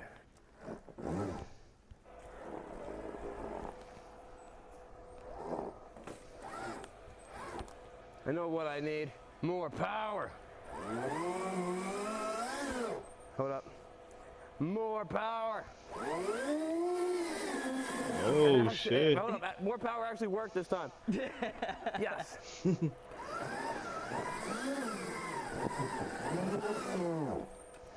More power. You're gonna fuck up that bike. Let's just dig it into the dirt, bro. Let's go back to less power. Let's go back to less power. Less buried.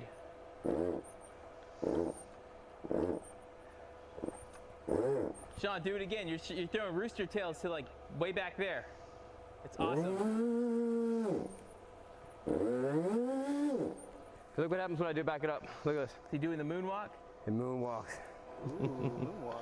Its backup power is like front wheel drive. It's got crazy backup power. I'm probably better off logging this thing backwards. So it wasn't working with the big log, but then I had an idea, and the guys made some small changes, and to my surprise, things started to work.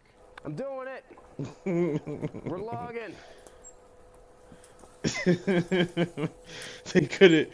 They couldn't fucking waste all that time. He needed to log something. He needed to pull on Yeah, you something. got hooked. He needed to tow something on. And you lost your log. Now you're just combing the trail. Oh, it fell off. I know, it fell off way back here. It's cool, you're logging. I thought I was logging. Maybe it's not good at logging. Hey guys, let's go this way. So we know this bike is fast. Faster than any other dirt bike we've ever tested. It's also significantly faster than the Cybertruck, even on a lower horsepower setting. But the question I have is it faster than an old gas-burning Harley Davidson? Harley's got a lot of horsepower.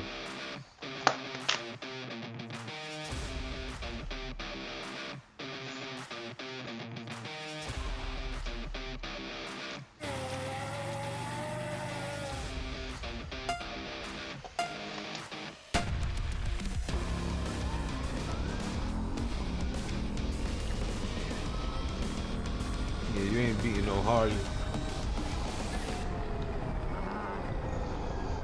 That's the big boy.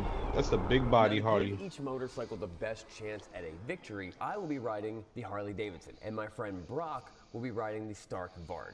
Now I beat him, but he was only in the 50 horsepower mode.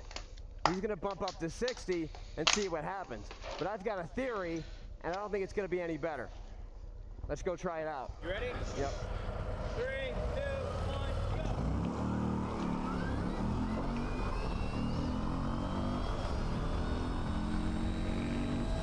That was more neck to neck, I ain't gonna lie.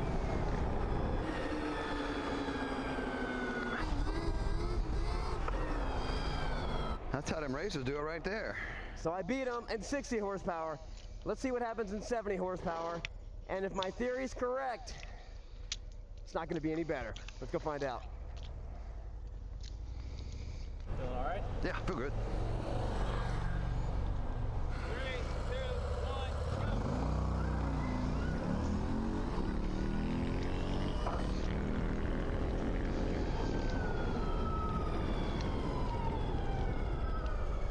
Yeah, that Harley's just too fast. So let's see what happened. What happened on that one? You can't keep the front end down. Yeah, you can't. Exactly. Yeah. It's too late. Should we try that mode again? Yeah, we do it one more time. And then go to the next mode? I wheelied halfway down. Yeah, we'll do one more. You couldn't keep the front end down. Power of this electric engine is more than I ever imagined. And to put this on street where you're getting good traction, it's just, the tires are hooking up so well, it makes the bike try to loop out every single time. I'm having to ride the back brake just to keep the front end down and really do throttle discipline here. So, all right, up on the seat, here we go. Look at that shit. That shit just want to lift. I'm doing everything I can to keep the front end down, but it looks like I'm trying to ride a wheelie and I'm really not. So the problem I'm seeing right now is that there's no clutch to help me control the bike. So I'm riding like this and there's nothing there to kind of bring the front end down. I'm having to use my throttle control and I'm having to use my rear brake to keep the front end down, which makes me not go as fast forward. So it's just hard to figure out how to get that bike to move forward without going up. So that was mode 4. Let's see if we can do mode 5, which is alpha mode.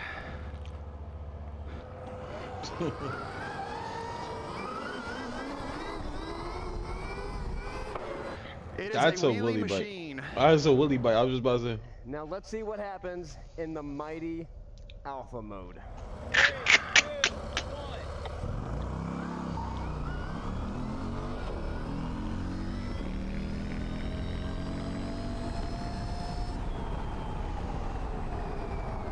I was a I little want another closer. one of those. I was a little bit more timid on the throttle because I know how fast this thing will loop me out onto my back. And I realized by going slower, I can go faster. What I mean is in this alpha mode where it's 80 horsepower, I'm more gentle on the throttle, and so I'm getting a little better pull than I was even in number 4. So let's try this here. One more time. One more time. One more? He wants to do one more. One more time.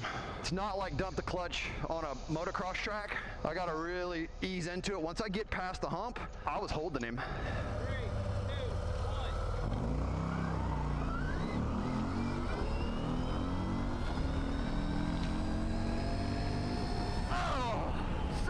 close. So close. I thought I was gonna smoke him at some point today. That Harley's fast. Dang. That's a nice Harley.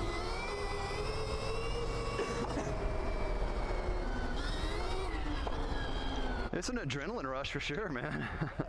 Now, at this point, you might be wondering what happened. Or you might be thinking, oh, Brock, that guy doesn't know how to ride. Well, let me explain to you exactly what happened. And I was right. It has too much unusable power. The way it's currently configured with the wheelbase and everything, it's too hard to keep the bike from looping out or just flipping back on you.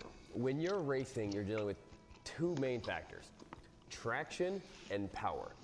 Clearly we had enough traction because the wheel was not just spinning loose, and it was keeping on the ground and wanted the wheelie. So you have plenty of traction. You have too much power because it wants to flip you back over, and you have to limit how you can distribute the power. If the bike was stretched, which means it had a longer swing arm and it was harder for it to wheelie, or if it had like a big wheelie bar like a drag bike would, it'd be so incredibly fast. But right now the way it's set up is the only way to regulate the power is with the throttle, or on an electric motor, the speed controller. On a regular motorcycle, you can regulate the power output not just with the throttle, but also with the clutch and slipping the clutch. So you're at full throttle, you have the clutch is engaged, give a little bit of clutch, now you're 80% throttle. It kind of holds back. That's what this bike does not have. And this is why the Harley is 3 times heavier, only has 50% more power, and walk that electric bike every single time. And guys, you've been waiting for the first winner of our Partzilla parts giveaway. Partzilla is our summer sponsor for this entire summer, and every video they are sponsoring parts to give away to one of you guys. So the first winner is Josh S. from Kansas. He wrote us a really touching story, and he's putting his brother's bike back together. So Partzilla hooked him up with new wheel bearings, a set of Michelin tires, and then a shifter. And we have a new winner coming up in the next video. So if you want to be part of this, email us at this email below and tell us your story and tell us what parts you need and why you need them to get your bike running. And thank you again for Partzilla for helping us out. I've been seeing these comments for months. Buy this e-bike, or buy this e-bike, or buy this e-bike. The problem is I can't make that many e-bike videos. So I decided to buy all of them. Yeah, my son yo, he getting bread. What the fuck?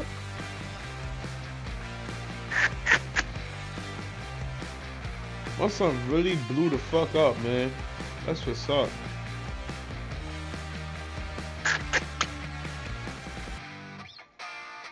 So today's epic video, we partner up with our friends over at Insta360. For some of the amazing shots that we can get, you can only get them with an Insta360. We're gonna be using the Ace Pro 2 and also the latest generation X5.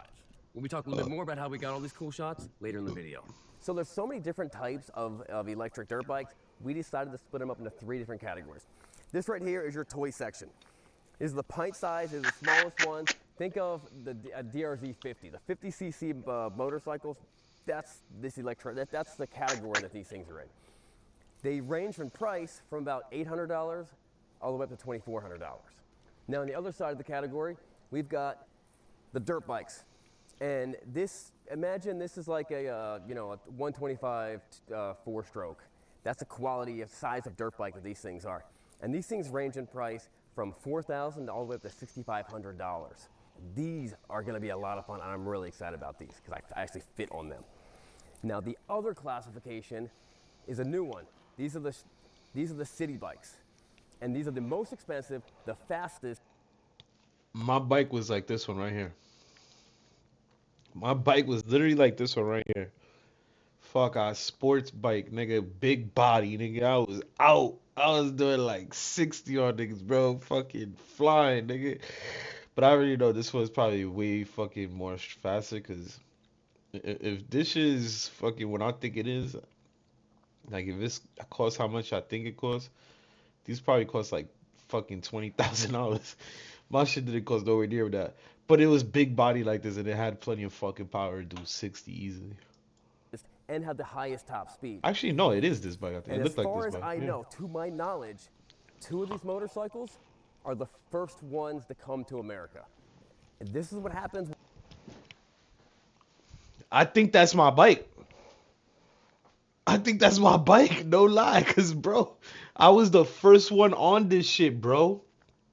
And it got the same headlights and all that.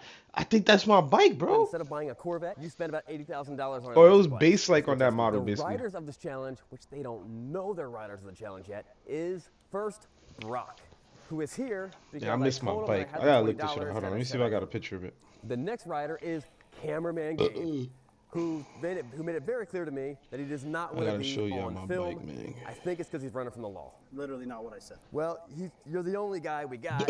He does have motorcycle experience because he tells us about his flat track riding days all the time.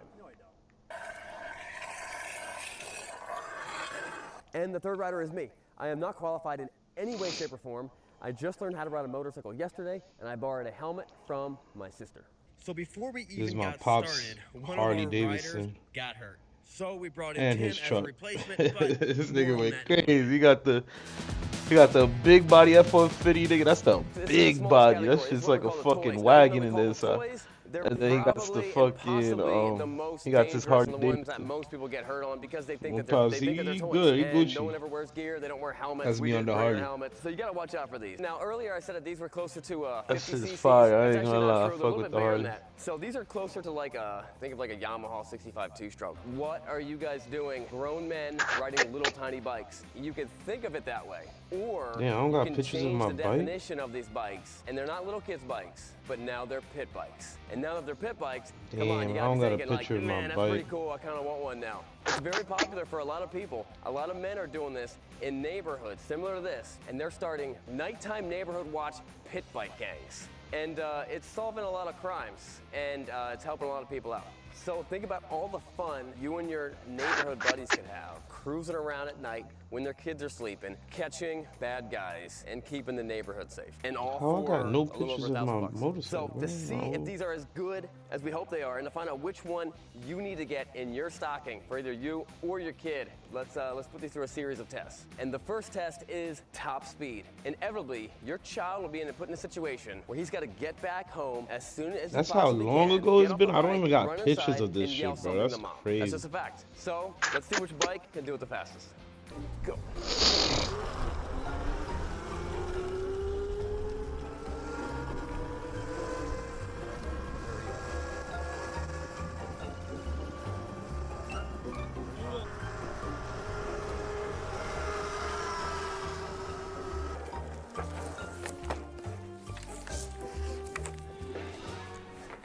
Yo, Ma! Jimmy got his thing stuck in the gate again. His toe.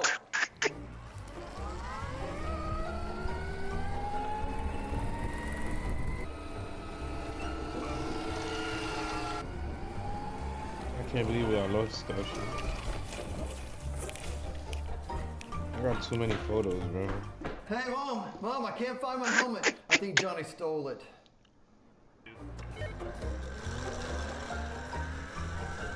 I gotta delete all these photos. I got too much photos, man.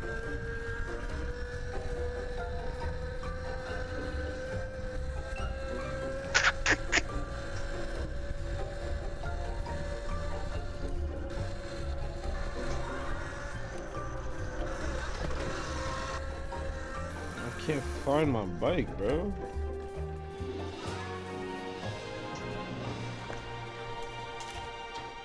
Hey, Mom! Can the boys stay for dinner?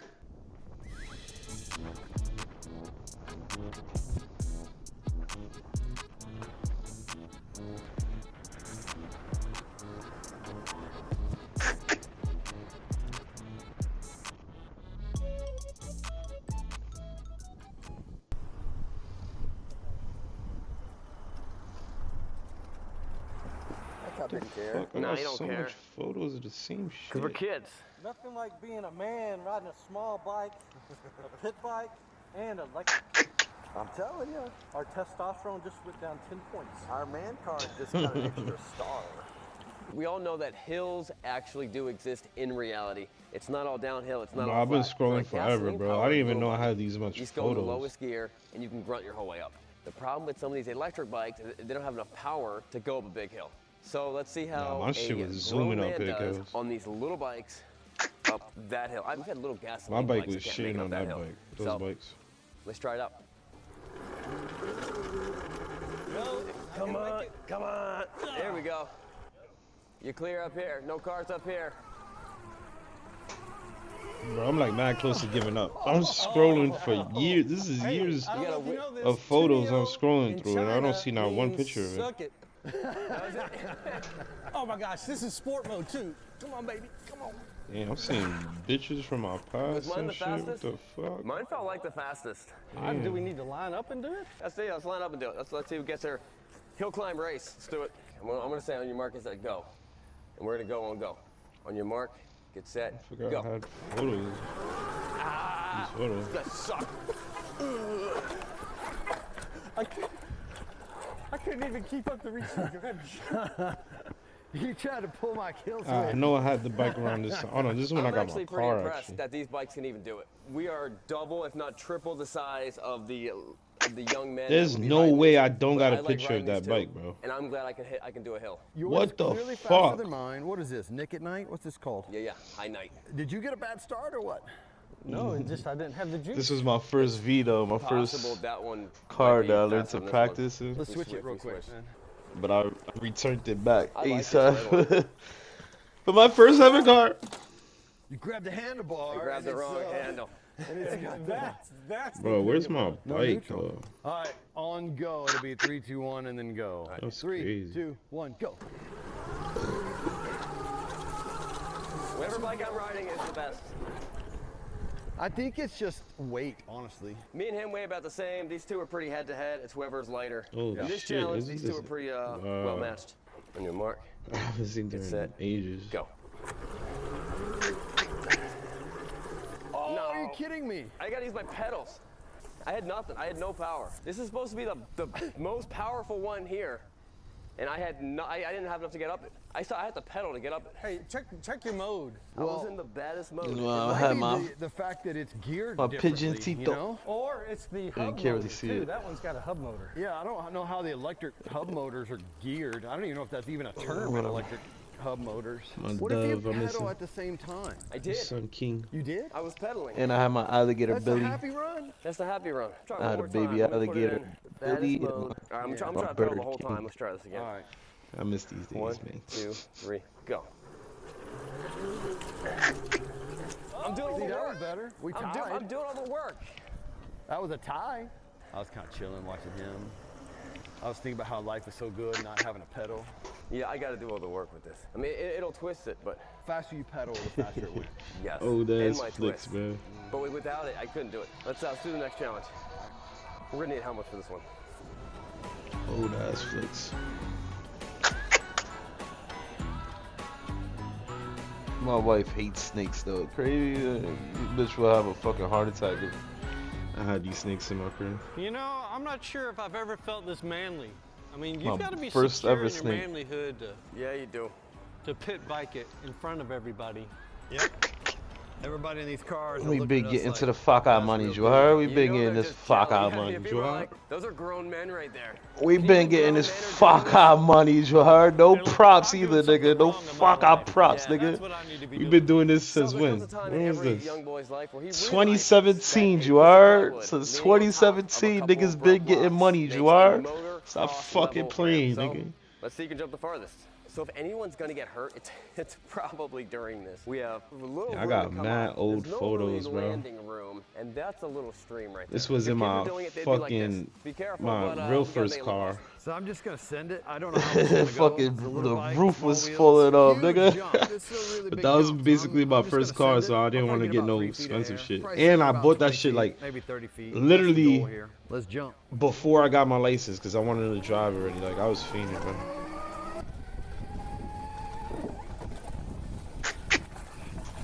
I was expecting huge air. How did you get no air? That was max speed. And what was that, about right here? The trajectory was you going like This is this. a young Papi Chulo, man. This is when I was back in junior high school days, you heard?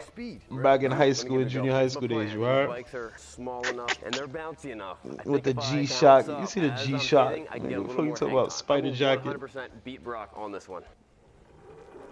Got the polo down, nigga. It used to be polo down, nigga. Fuck you talking about fleeski.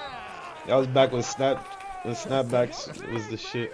2011, bro. I think 2011, bro. Time fucking flies. I'm an old ass nigga now. I yelled Travis That's Pastrana when I crazy. did it. I was one drippy ass nigga. Fuck are you talking about? I'm Chulo. going across road and starting in the neighbor's yard. I saw where he went. I'm going for 6 foot. Hey, you want me to give you a push? I'm asleep, my son.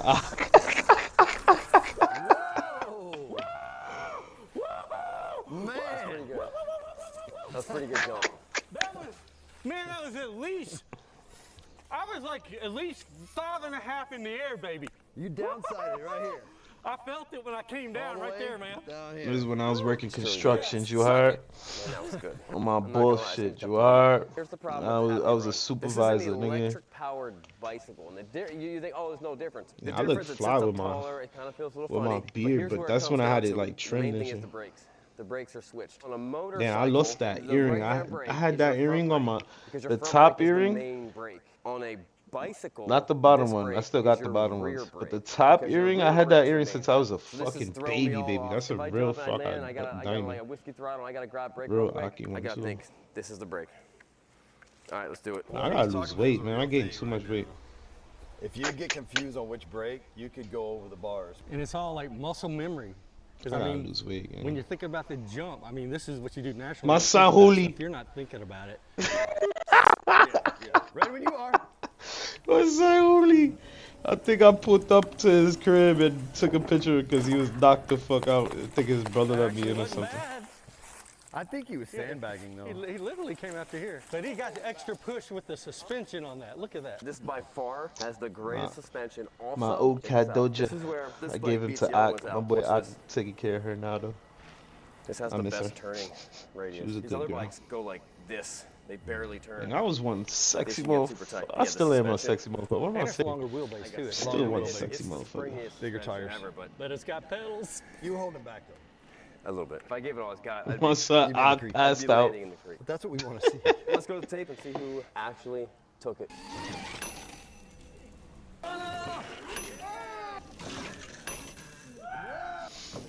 That was me sleeping on the job. One of the jobs I used to do back Like then. 5.5 foot in the air. I used to always get lit and sleep on the job. Didn't I? That's what I saw. Let's go to the next challenge. This is Equal when amount of my miles mom's for these things. I dog, wanna see when what we the, first got, what the when battery she draw first is. got This him, one's got the bro, biggest he was battery. so This one should fucking be like adorable and this one should tiny. have the most. Mine has He was like a little 3 rat, like a little out gerbil. of 5 or 6 bars. Look at him That biting doesn't my help me. finger. He's Brock, what's yours so at? so I mean, if I'm reading it right, I have 3/4. No, or is it full? It's hard to say because I they're all miss different that colors. dog. I mean, Yeah, that's a good Like, I point. don't he ain't know. dead I or would anything. I have can to still look go at see it. him. See? But look how tiny he So was, the top one is lit a bro. different color than the That's other so one. And the bottom adorable. is a different Literally color. So I was don't know. smaller than my This cat one, when I first got get him. an image of a battery that's got slices in it. Look at him. Showing that I'm full, baby. That says you're This is the little fucking This run. one is also Oh 3 my out God, of that's too 5 or cute. 6. But I don't know. But there's no way it's at 100% because we've been riding it for miles. I don't know. You know, these battery meters are worthless. We've been riding a lot and we're still riding. That's what the battery life is. We're still riding. They're not dead yet. Not dead yet. In conclusion, I think this bike is out of place and doesn't really belong in this whole category. It's a different type of thing. It's kind of like the ugly duck. It needs to be with its own ugly ducks. Personally, I like this one better. What do you guys think? I like the Tudio, man. It's not let me down, and it's got a full battery. Ergonomically, I did like this one with the high bars, but I think that the overall package, I like the Yo Mama over there the best. So, in conclusion, whatever color you like better. Let's go to the bigger bikes. Colton, filming a video like this ends up taking a lot of cameras. We got to get every angle. Sometimes something's going to happen, someone's going to crash. We got to get it. We use the best action camera out there, Yeah, and that's son, the these Instacamera. A pictures good portion of this is video memories, is filmed bro. I got by so the much Insta360 fucking memories in X5 this- camera. this If you're one. wondering how we're getting that shot, Damn, these things this shoot an bitch, I 8K remember this 360 video. We can kind of pan around like someone's actually there. You're going to get every single angle around you. So another cool feature is the invisible selfie stick. It's an angle you can't get anywhere else unless you're flying a drone right behind you and it's staying perfectly still. When you're riding a motorcycle, a lot of bouncing up and down.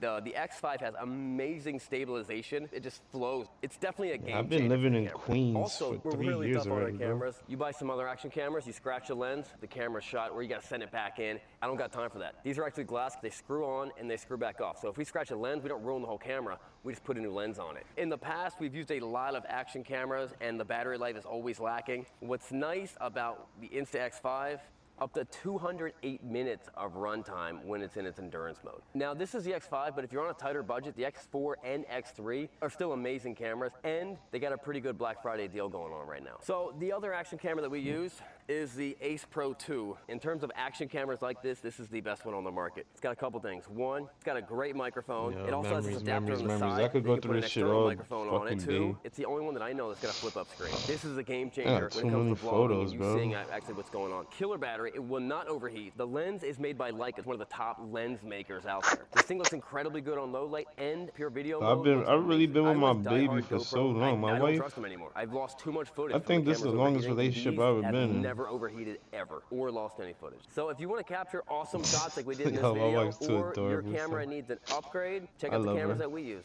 The Insta360 X5 and the Insta360 Ace Pro 2. So trade the link below or in love the, my in wife the so QR much. code for all the Black Friday deals, and their bundles will get you 15 to 20% off.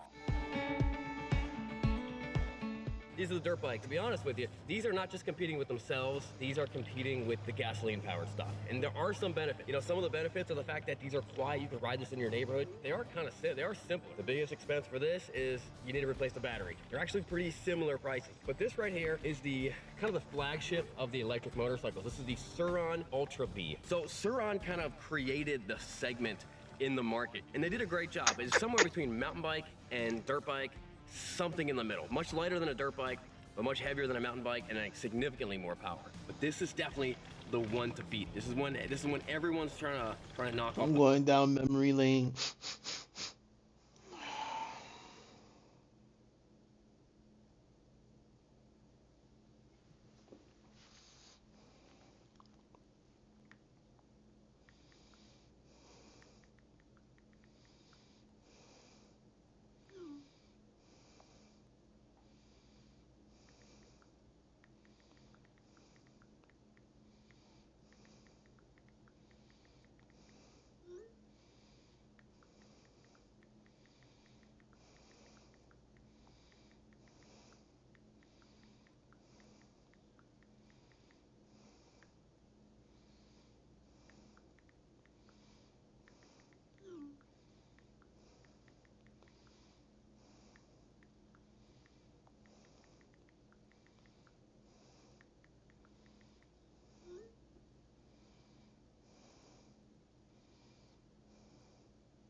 These shits is fun, but these shits is also dangerous as fuck, bro.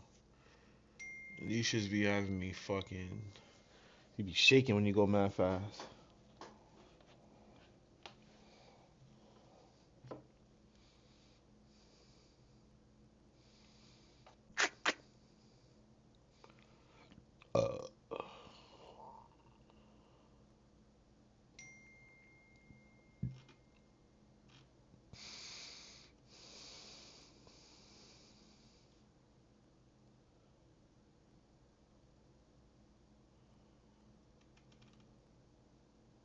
Fuck is this?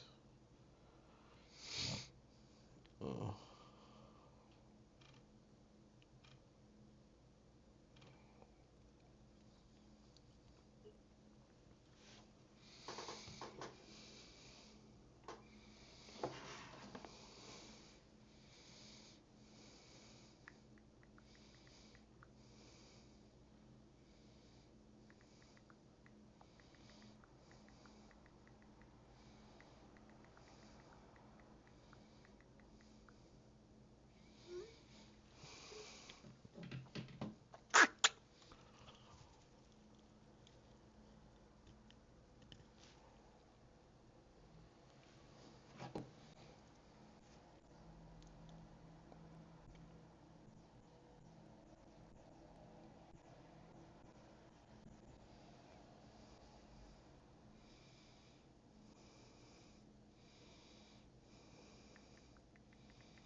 I never even heard of electric snow shovels. What the fuck?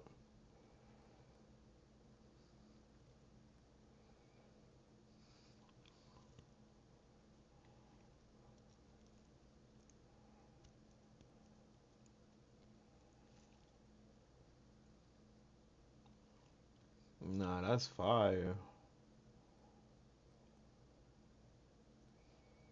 I need me one of these. Let me stop.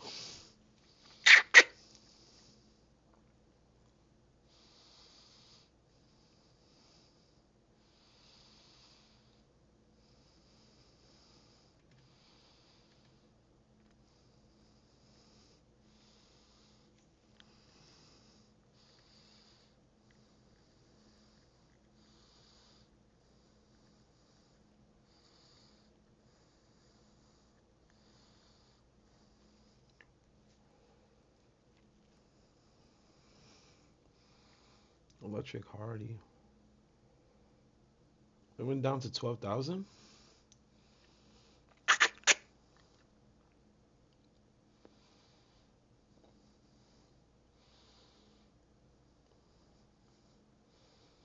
Nigga, 12,000. You could buy a Harley live wire.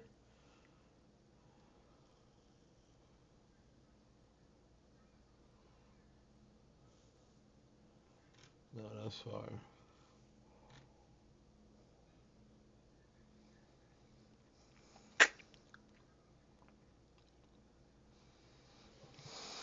Tonight I'm gonna try to go to sleep early, man. I can't be going to sleep late.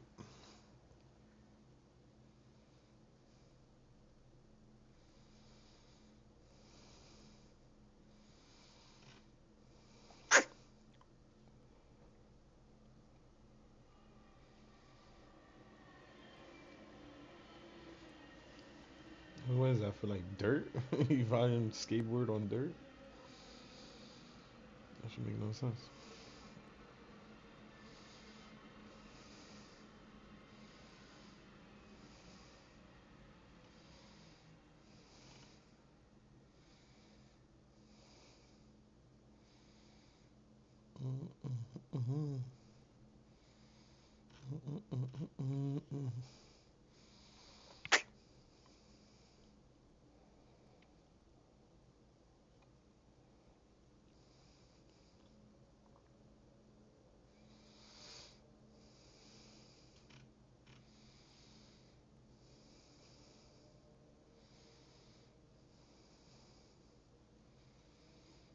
Oh, I used to love this show 2 years ago though. Damn, they fell apart.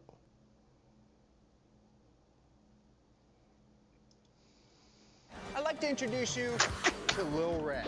I got this guy at Walmart for $880. Now, mini bikes are really slow.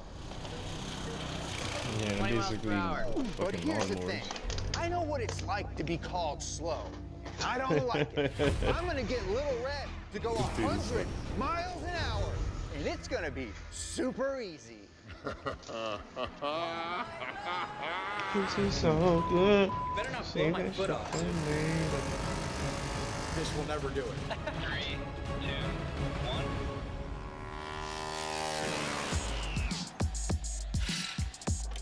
Now, there are a bunch of modifications we're gonna have to make to Little Red, including the chassis, the wheels, the brakes, the gearing. But before we do anything, we need to make some more horsepower. So we're gonna start with the engine. Dude, that oil stinks. That's some stinky oil. So for Little Red to go 100 miles an hour, I need to figure out how much horsepower this engine needs to make so we can reach that speed. So I did a whole bunch of calculations, and I figured out that I should probably contact someone who's better suited to tell me a good answer. So I hit up my buddy Taylor from Go Power Sports, and he says that this thing needs to make 28 horsepower to the wheels to go 100 miles an hour. Now you might be wondering, how much horsepower bone stock does Little Red make? Well, we went to the dyno. to Probably find like out. one. And while we were there, we One found or out two. that Little Red makes 3.47 horsepower. Yep. Not bad. We got some work to do, though. We also made an enemy, Mickey. Mickey, with 30 years of experience and long hair and big buff muscles, thinks that this thing will never go 100 miles an hour. That motor is smaller than a lawnmower. You guys aren't gonna get anywhere with it. No faith. When you pull, it's not faith, it's called smart. I'm gonna do It's Mickey called what I common do to sense. all of my doubters. I'm gonna prove Mickey wrong. I'm freaking motivated now. Hey, guess what I heard about Valvoline, the official oil sponsor of Dona. Okay, so my cousin Jimmy was telling me about Valvoline's extended protection. The only way he's gonna get 23 miles per hour out of that motor is by buying a new motor. I'm convinced. Unless he's gonna put like a fucking, I don't even think you could put a turbo on that. That's like a lawnmower, like not even a lawnmower. That's like a fucking chainsaw mower. Full synthetic, high mileage motor oil. Now I know what you're thinking. The name's a little long. but Yeah, I it's missed super this show. fresh This and this coloristic. oh, That's this channel. This This is a good stuff channel. is liquid gold. I mean, if this thing Oh, had yeah, I took a arms, piss. they'd be massive. It's 10 times stronger against nasty oil breakdown. Ew. Now let's see how it stacks up against the industry standard for wear protection. Boom! Valvoline's extended protection high mileage gives you 50% more, baby. This stuff was formulated for engines over 75,000 miles by absolute geniuses. And I'm not using that word loosely. Jimmy told me these Valvoline people came down from the heavens with their little wings and literally introduced motor oil to America. Thank you. Now, I'm not I forgot to 100% mute my mic. My sure bad, about gang. the first part, but I do know that Valvoline is the original motor oil. So if I was you, I'd listen to Cousin Jimmy and protect your car with Valvoline today. To learn more, just click the link below. Our strategy here is to completely disassemble this engine and replace every single part that matters with parts that are stronger Let me turn off the and lights, lighter. I'm trying to That go way to we can rev the engine faster, make more horsepower, and when we're making that horsepower, those parts don't blow up. Here's every single individual component that is going into our engine. This is the only thing we're saving, our cast aluminum case and cylinder. All of this has got to go into here. First, I'm assembling my rings onto my piston. So he's This building piston this is whole slightly motor different from our scratch? stock piston. One, this is a flat top piston. So see how we kind of have some concaveness on the top of this piston? This is flat, completely flat. That's gonna up our compression ratio so we can make more compression, make more horsepower. Now let's assemble the ring set. You seem confused, Jay. Yeah, I'm trying to figure out which ring goes where. See if there's instructions. I really botched this sucker up. I threw away the instructions. What a web. I'm already dumpster diving. That's something I would have did though. Fuck it.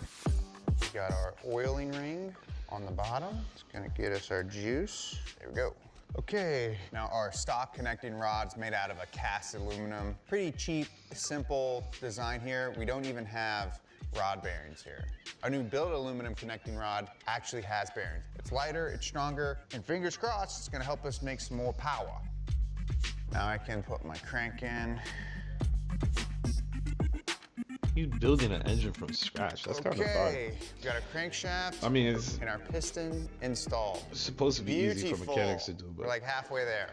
Next thing we're It gonna looks do, fire put to in me. camshaft. This stock camshaft right here, piece of junk. Now the gear itself is made out of some sort of plastic, but the Oh, nah, profile that's is gonna wear for quickly. economy. It's not meant for making a lot of horsepower. When I say profile, I mean these lobes right here. The shape That's and like the profile chamber, of those cambers? lobes dictate how much air gets pulled in, when that air gets pulled in, and essentially helps us make more power. Our profile is meant for getting some nice upgraded ponies. The next piece we're gonna install is this nice billet side cover. So the main differences between our upgraded and our stock side cover, this is made out of trick billet aluminum that they machine to get this shape. It rides on 2 bearings instead of 1. It also has some additional breather holes built into the side case for our ventilation. And then lastly, we have a nice treated surface that our camshaft rides on. Let's throw this sucker on here and start looking cool. I'm hoping I get it on the first try. Fingers See, crossed. I knew it was right. Let's That's see. called a cam.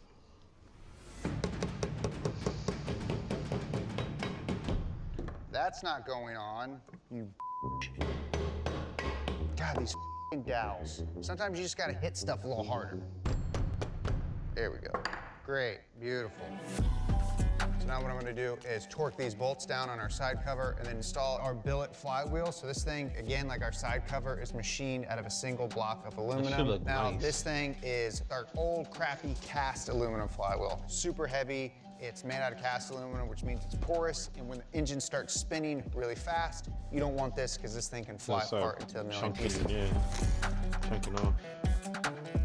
This is why I like watching this channel. She actually teaches you a lot. Baby, cooking with gas. Looks good, it's gonna work good too. Next thing I gotta do, install our head studs, then put the head on. This is our stock head right here. Little dinky valve springs, look at that. I can push that with my fingers. Same size intake and exhaust valve.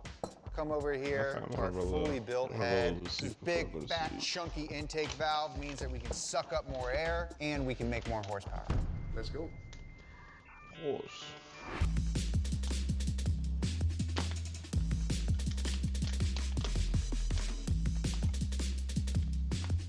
The component that's going to create the biggest change in horsepower is this right here, our carburetor. Now this is our stock carburetor. Look at that. Look at that little baby hole. Now look at this man-sized hole. We're going to be pulling in so much air through that hole, feeding this entire combustion chamber. We'll be making a whole bunch of horsepower. So let's get this thing on and then see if we can fire this sucker up. I thought he was going to throw a turbo on that bitch somehow. What an idiot. Whatever. Still drives more air. Right here, right? Yeah. You seem concerned, Jeremiah. Yeah, it's making some noises I'm not real familiar with. Clack, clack, clack, clack. Oh. So I'm just hoping that I didn't forget something, because that would be a real bozo move. I hope the thing starts. That's what It's gonna blow up on my foot like a landmine. I hope it goes boom, boom. I pull this, give it a little gas, and she rips. You better not blow my foot up. Oh my God.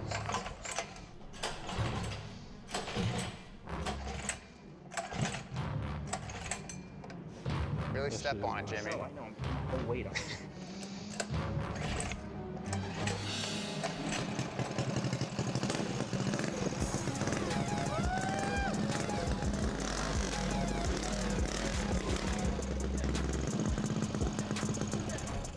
Smell that. Sweet, sweet victory. Could you believe that? We did all that in one day? 2 thumbs up. Mickey, it runs. I started it. Does it take throttle? Yeah. It takes throttle, yeah. The motor doesn't have a vacuum to suck the fuel out of the carburetor. I get it, man. I don't, listen. You guys don't get it. No, I do get it. We're gonna make this thing go 100 miles an hour, I promise. It ain't gonna go 100 miles an hour, but okay. Okay. Dude, Mickey busting my absolute chops.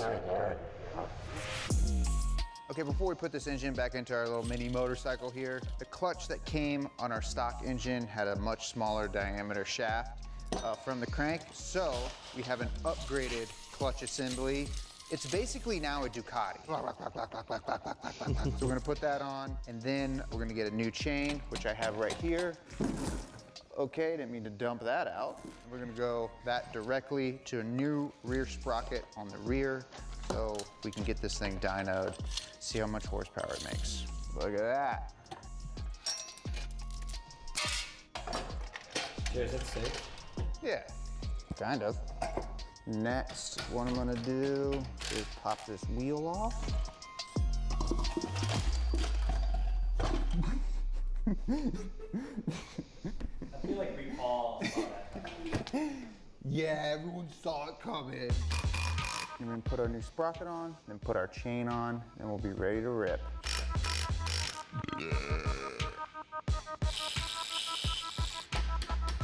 Okay!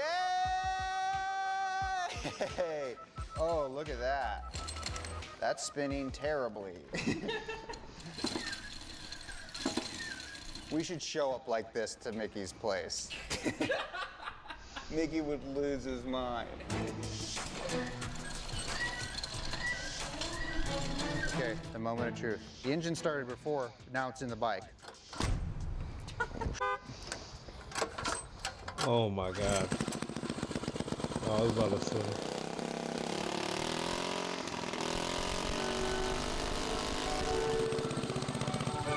The engine runs, baby. It makes a power, baby. You That is sure cool about though that? to. You sure about that? That is cool though to build something from scratch and then to see that shit come alive like that. That is fucking awesome, bro. This is why engineering is so important. Like, motherfuckers could figure out how to make a bunch of hunk of metal and put that shit together, and then figure it out with gasoline and a little bit of spark. You could make that shit come to life, bro. That is fucking amazing to me. You sure about that? All right, so our dyno session did not go as planned. We made less horsepower than we did when this engine was stock. I got it going, I got it spinning, and Right. it just won't pull the gear. It doesn't have enough Even on the top end, it's not going to do anything. Gotcha. This will never do it. There are a couple reasons why that is. The main reason is we weren't getting enough fuel. You don't have enough fuel, you can't make more power. I pulled our spark plug and you can see it's white. White is a good indicator that we're running lean, meaning we have more air than fuel. That's not great, it's not good for your engine, it's also not good for making power. Here we have a spark plug that's black, there's soot on it. That means we're right in the range where we're getting enough fuel to make power. So there are two things we're gonna do so that we can get more fuel. The first is we're gonna take our intake manifold and we're gonna cut it down a little bit to get that carburetor to butt up to the intake side of the engine as close as possible. We just gotta go 100 miles once, right? Like everything else here, we just do it once and it's to the donut graveyard. The second thing we're gonna do is install a mechanical fuel pump driven off pressure from the engine. That way, we make sure that the bowl of our carburetor is filled with fuel the entire time, because right now it's just gravity fed and there's a chance that we're not getting enough fuel being delivered through our jets to make power. Forget gravity, God's not welcome here. And then the third thing, and the most important thing, is making sure that we have this carburetor jetted properly so that our air-fuel ratio is spot on. That shit started right up. Okay, okay. Okay, okay. Definitely not 100 miles per hour.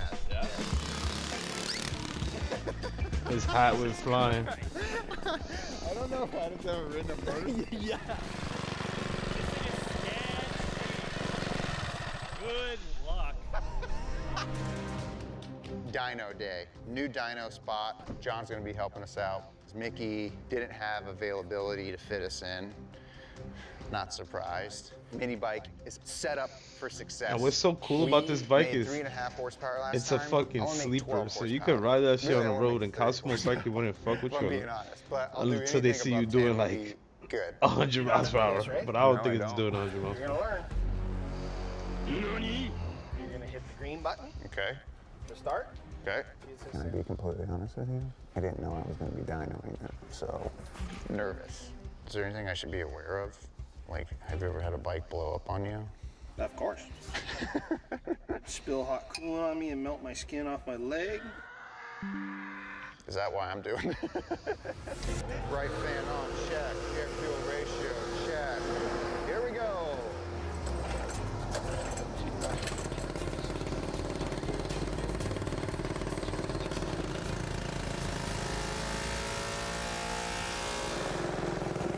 Yeah, it came out of this feeder. You have towels? Let me go clean this up.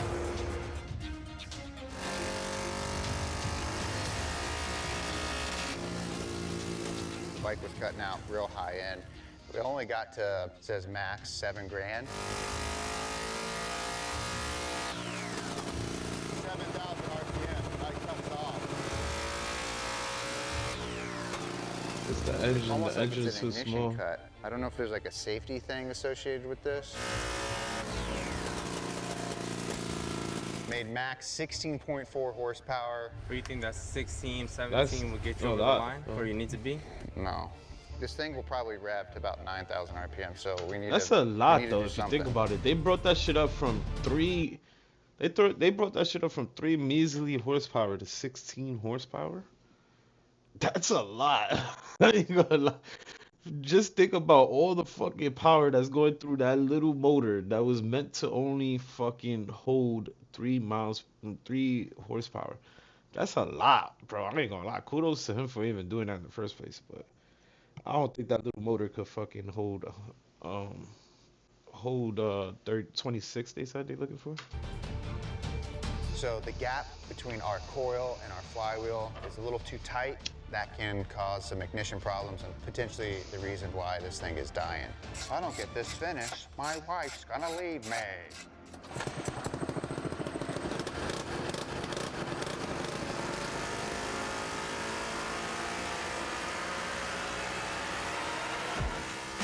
Okay. Fuck, I genius. Pro fuck, I mechanic right there, boy. 9,000 RPM, 18 horsepower, 71 miles an hour. Let's go! Let's go! From 3 horsepower to 18. That's good. 70 something miles per hour. Holy shit, that's a sleeper for real. You could ride that shit on the highway. That's a fucking sleeper. Take that, Nikki. Oh, this is not gonna do anything. This thing's a piece of junk. We were able to get Little Red to 71 miles an hour. Sure, we didn't quite hit our initial goal, but that's okay because horsepower isn't the only thing that's gonna get this little hog up to 100 miles an hour. This is just the first of a 3-part series that's gonna be coming out all this week, so make sure you're subscribed. Good thing we This don't is have our to wait. Walmart mini bike, Little Red, and I'm gonna make them go 100 miles an hour. Now, last time we did some engine modifications that got this guy from 3.5 horsepower stock to 18 horsepower. But still, That's he's banana. not quite ready to get to that 100 mile per hour mark. So today, we're gonna make 3 crucial upgrades so that we can get to that finish line. Let me see if I could guess what they're gonna do. My guess is they're gonna try to lighten the bike somehow. Lighten it more. That's 1. 2, they're gonna try to find a way to put a bigger gear sprocket on that shit, because bigger gears, bigger gear around the wheel makes it so that the wheel requires this, like it makes it so that the chain has to spin less for the fucking wheel to make a full rotation. So they're gonna get a bigger wheel sprocket, I bet. They're gonna lower the weight of the shit. And what else could they do? And they probably, I don't know, what else could they do after that?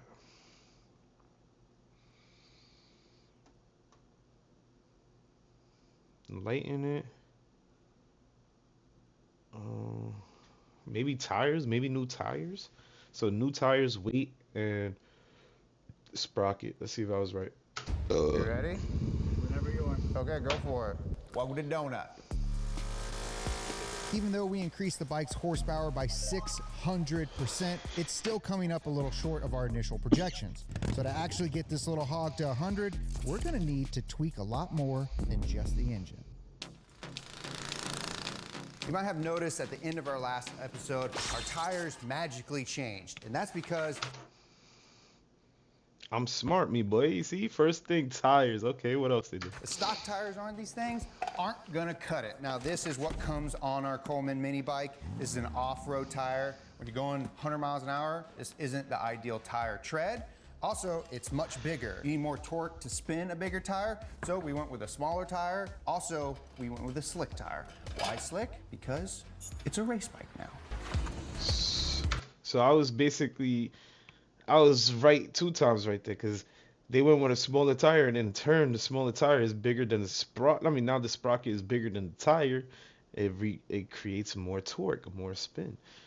You see, your boy ain't stupid. I know about mechanics. I know about that shit. On a drag strip, which All we gotta worry about is weight this now, right? off-road tread doesn't give you the contact patch you want. But A slick tires, I tire, already said though, that. real good Tires. contact. It'll grip that surface a lot better, keep us nice and stable when we're going 100 miles an hour. Smaller tire is not only easier for the engine to spin, it also has less rolling resistance. So we're fighting mechanical forces less. There's less drag on it, so that's going to And help it's us lighter. get to that top speed of 100 miles an hour.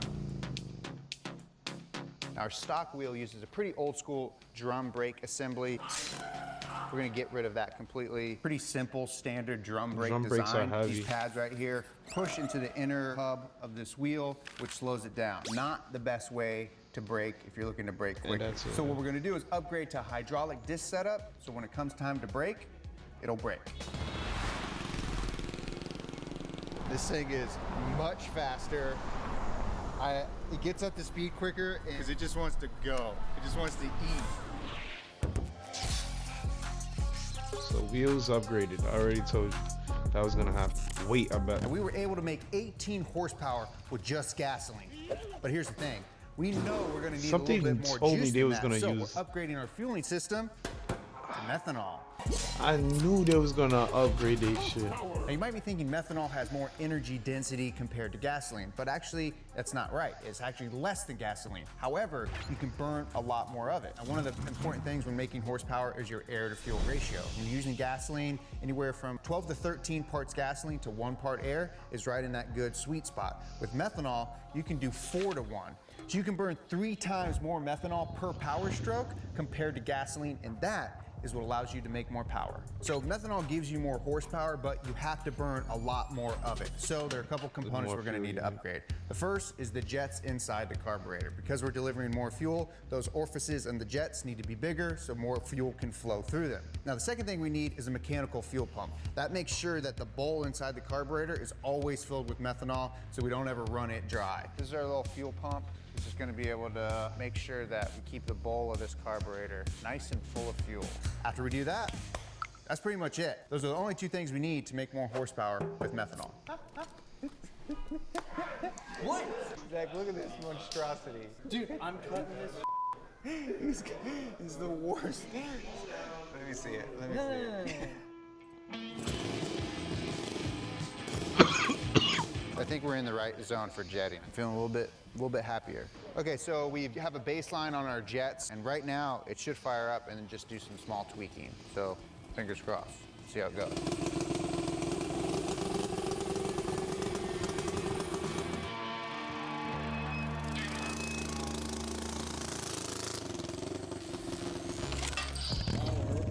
So new fuel, methanol.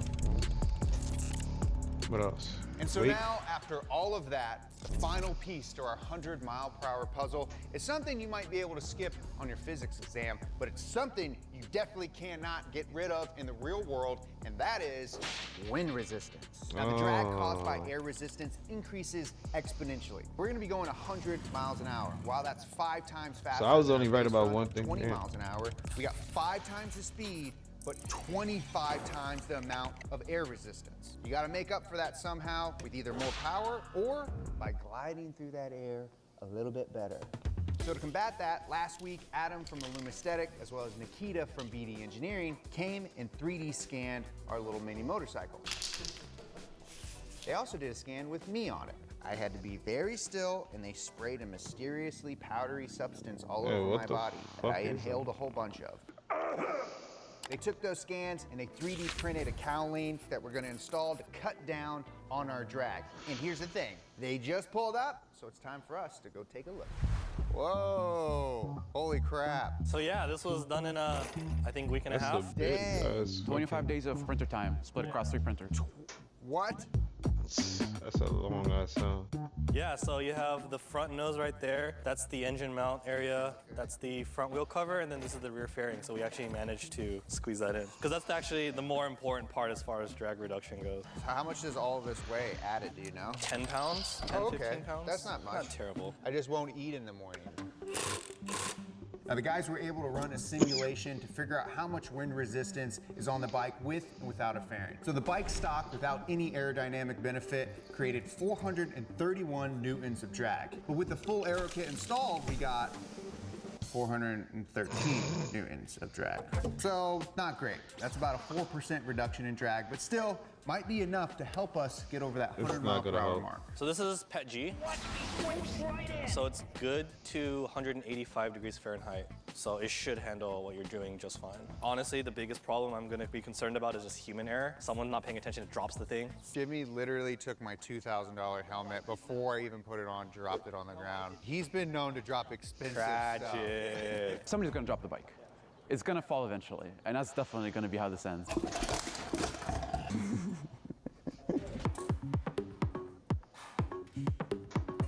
So just the gigantic bolt. Yeah, nice. I have a couple small finishing touches I need to do on our engine before we can really get going. But luckily, we have a second Coleman mini bike right here, which these guys are gonna mock fit all of our aero components to check to make sure that it fits nicely. Then I can transfer all those pieces onto the main bike, and we'll be ready to go. 100 miles an hour. With me cranking on the engine and our boys working on the aero, things are going great. But I can't help but think about the thing they said earlier. Somebody's gonna drop the bike. It's gonna fall eventually, and that's definitely gonna be how this ends. Surely no one would find a way to damage our one-off custom aero pieces.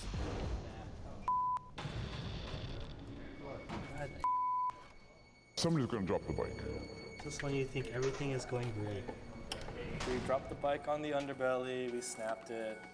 Now we gotta fix it. So we lifted the bike up to get this under it, and as I was dropping it, I was like, hey Adam, am I clear? And he was like, yeah. And I dropped it and he was like, bro, why'd you break it? Whatever. I'm the one stuck here fixing it, so. We can fix it on the inside. It's just wildly unfortunate. Nothing ever goes right. There is some concern with strength. Now that it's been broken, it's fantastic. Life's good. Okay, we'll slowly drop the bike back on the tire. So it looks good, but holy shit, that shit is gentle. You good? We're good. The fuck? Good? Okay, cool. They couldn't make it out of stronger plastic. Here we go, let's take a look. Covering my face to increase dramatic effect. Whoa! Oh, hell yeah, dude. Dude, That this shit thing is ugly as sick. hell. How's it feel? I mean, I can't see anything. Maybe I'll cut a little glass right here. Now, our 3D printed aero kit is a little messy, and this bike's called Little Red, so we had to wrap it. Yeah, Oh, baby. That shit looks futuristic though. Not even futuristic, it just looks stupid. Ow! Actually, it looks like it myself. came out This of bike Fallout. is sharp now. Lots of sharp edges everywhere. It looks like it came out of Fallout for real.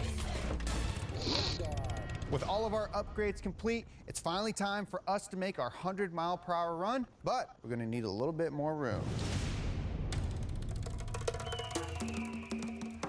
So we rented a private airstrip here in Santa Margarita. Today, there are a couple tests that we need to perform. One of the final upgrades we did was the gearing on Little Red. To go 100 miles an hour, this thing actually doesn't have gears like a transmission, so we have to gear it as high as possible. Now the problem with gearing Little Red as high as possible is that it's not gives good it less when you're chance starting out to- at zero. Yeah. It'd be the equivalent if you had a manual car starting in 6th gear from 0. Not Yeah. good, can't do it that way. So we Blows have a up little your help engine. from a mini ATV, AKA the push vehicle. We're gonna push me to get going. Also, hey Adam, have you ever driven a four-wheeler? These niggas is stupid. First time. Oh man. So yeah, so that's cool. So painting. Yeah, it's a little sketchy here. But you know what? Luckily, can't turn too much. That's cool. All right, you want to try to push me? You ready? That shit's a dragster. Okay, go for it. And I'll tell you like faster or slower. The reason we're doing this, it helps not burn the clutch up. You know, because I don't want to like do a bunch of runs. So he can just get me to about 15, maybe 20 even, and then we'll be good.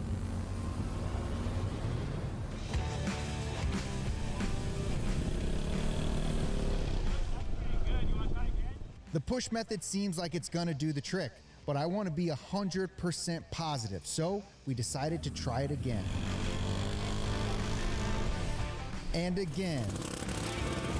That shit's gonna burn the And clutch. sure enough, it's working great. Hell yeah. Push feels great. Got a little bit of wobble in the front end, but you just gotta power through that. I'm excited, man. This is great. All right, so our initial test worked out great. We're really not supposed to be here. We don't have a medic, and this is dangerous. So we're gonna be here first thing in the morning. We're gonna take the bike back. We got a couple things we're gonna do. Let's get everything ready for our 100-mile-per-hour run tomorrow. So in our journey to 100 miles an hour, we've met some doubters along the way. And now, I'm ready to prove them all wrong. Here we are. Me, Little Red, in 3/4 of a mile. Dude, we could do this. We could do this. Thank you guys so much for watching this and everything else at Donut. Follow us here at Donut at Donut Media. Follow me at Jeremy. This thing is shaking apart. Come on. Come on. Oh, moly. This thing's sketchy. Oh, That shit is just I just blew his spitting motor. oil everywhere. Behind me is a 3/4 of a mile long airstrip. On me is an advanced airbag racing suit, and in between my skinny little gams is a Walmart motorcycle that I've been modifying to go 100 miles an hour. Today, Nigga, that airbag racing suit probably costs more than that bike. No lie. Well, I don't know about after all the modifications, maybe not, but that shit is ironic that fucking suit probably costs more than this Walmart bike. is the day we test it, baby. I'm actually a little scared. Welcome to Donut. Now, to understand how I ever got the dumb idea in my head to try to make a pit bike go 100 miles an hour, we have to go back almost an entire year when we bought a nitrous kit that we thought was for a pit bike. Here we go. Complete wet shot nitrous kit for a pit bike. What? Turns out we just misread the ad. The buyer wanted to trade a nitrous kit in exchange for a pit bike, not trade a nitrous kit made for a pit bike. Now, despite our mistake, a lot of you in the comments suggested that we install the nitrous anyway, so we did. We got our fully built, custom installed This is why I love nitrous this kit. channel, Now, we bro. got This up to channel is 28 fire. miles per hour. Oh, 28! 7 miles per hour faster than stock, but also this little thing happened.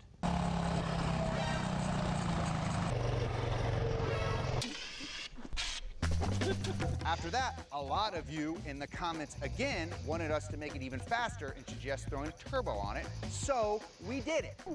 You see, I could have swore I seen that actually. And this time we got up to 34 miles an hour before blowing out the clutch.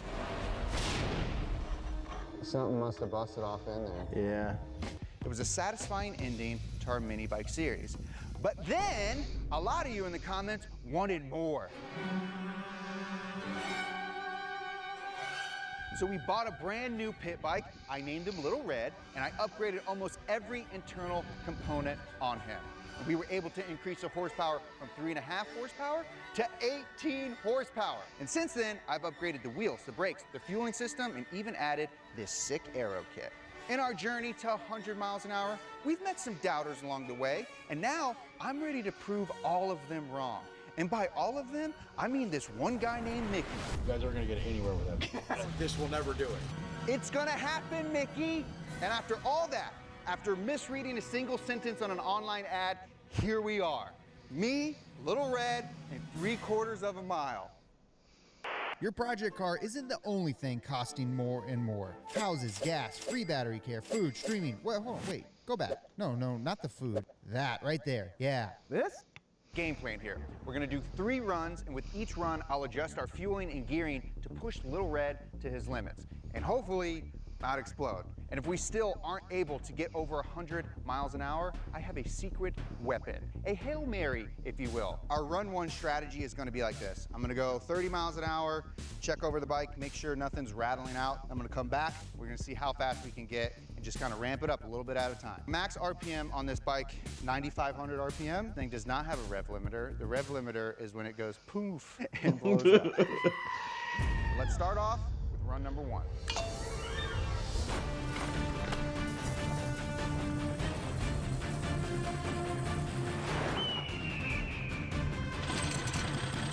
Jerry's launching in 3, 2, 1.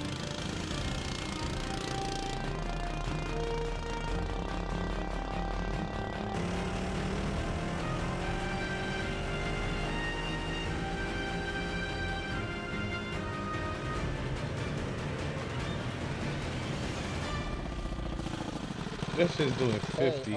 Wow, this thing's f***ing sketchy. Going this way was pretty wobbly. It got like in a weird like death wobble kind of stance. I just got to get up to speed quicker because this thing rattles so much and my tack broke. But we did 60 miles an hour and I wasn't even like hustling. I'm gonna go try again. See if we can go 70.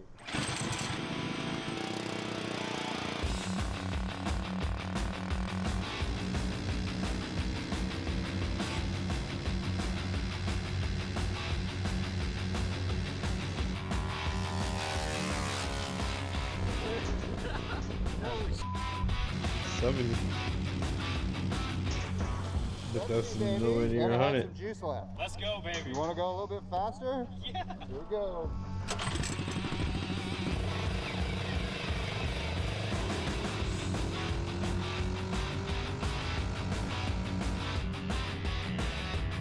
That is crazy though. For a little fucking bike that goes like 15 miles per hour, they made that shit go 70 miles per hour. That's crazy. What's up? It was all good. We did 72, that was it. 72 and then it's like out. With gasoline, that's about as good as it's gonna get. So now it's time to switch to a more powerful fuel. We're going methanol, baby. I got my boys from Fastlane. They've come out to help me out. They specialize in building these type of bikes, so they know what they're doing. They're gonna help us tune this sucker to get to that 100 miles. See how all their bikes are lighter though? They're designed to be lighter. This nigga got all this bullshit on it. Volume It's of too heavy. methanol. So right now we're changing out the jets. The orifices of those jets got to be a lot bigger to deliver a lot more fuel. So we're changing our main jet. We're changing our pilot jet. We're also running a fuel pump. Then we should be good to go.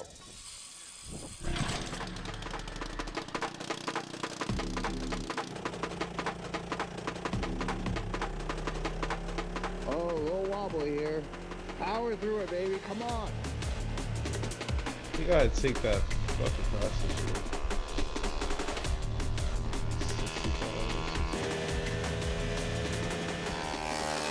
It looks like it's going a lot faster. That looks so sketchy. All right, 75 miles an hour with our methanol injected Coleman. Pretty freaking good. I really wanted to get in the 80s, but it's tapped out. I'm giving it all she has. This engine has more power to give. We're just butting up against gearing issues right now. So for run number 3, we're gonna change our gearing and see if we can get some more speed at a Little Red.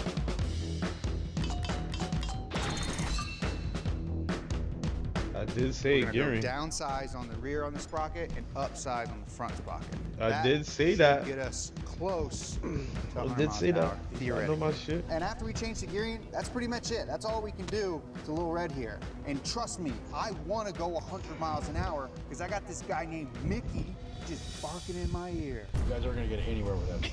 It's not faith, it's called smart. I can't wait to call him on the phone and say, hey, Mickey, we did it. Problem with gearing our Little Red as high as possible is that it's not good at starting out from 0. So we have a little accessory vehicle to help us out.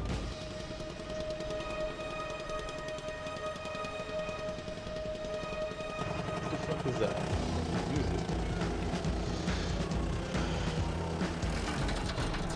What the fuck? So the chain got a little slack and popped off. There's a new chain, so the chain's gonna stretch as you wear on it. Tighten the chain up and get back after it.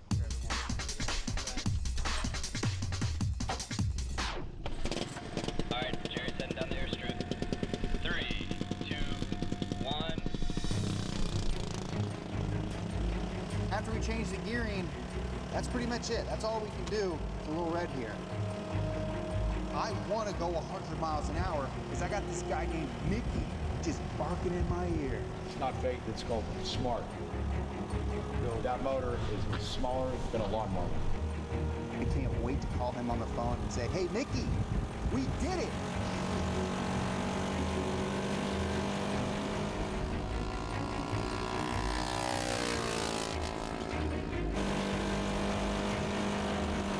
That shit looks sketchy as fuck.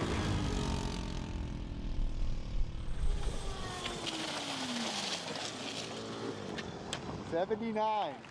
That's good. Close. Close, but so far. You know? That should look Another 20 is a sketchy. lot. It's right there on the edge. I can maybe get 81. It don't have the 100 in it. Yeah. Not even close. I don't know. What do you want to do?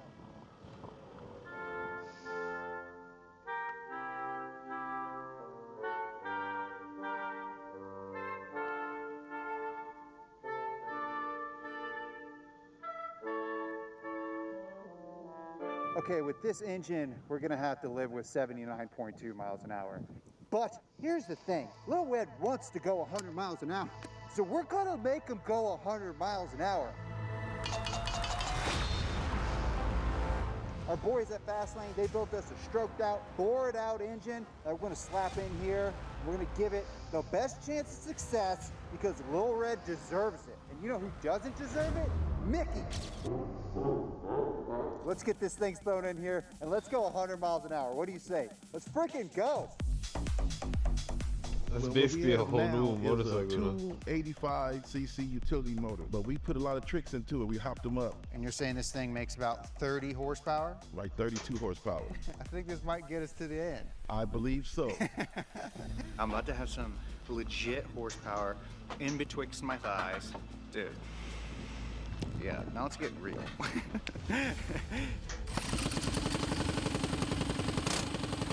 Oh, nah. Just hold my boy Jeremiah ready and hold on, bro.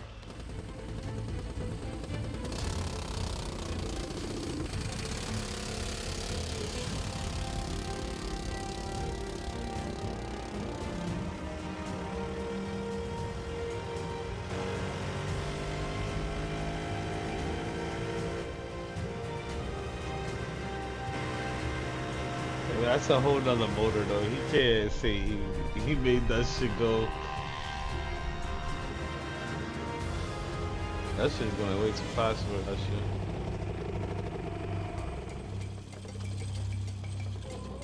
85. Pretty crazy. This thing is shaking apart right here. Come look at this. There's a whole contraption leaking oil inside. I'm feeling good about this run. This engine is super, super fast. This thing might actually have it in it. We're gonna give it one more chance to hit 100 miles an hour. It's now or never. Now you might have noticed the livery of our bike might be very familiar to you, and that's because we base it off of the Akira bike with our own donut signage all over it. And if you want something like it, we're actually releasing a poster today of Little Red at donutmedia.com. Go get you some. Mark this historic moment in our That's lives actually fire. with your life by getting a poster.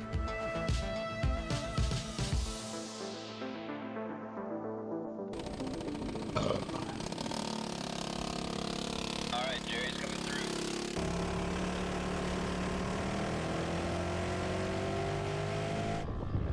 30 miles an hour.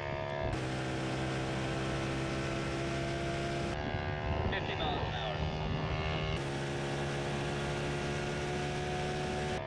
60, 70, 80.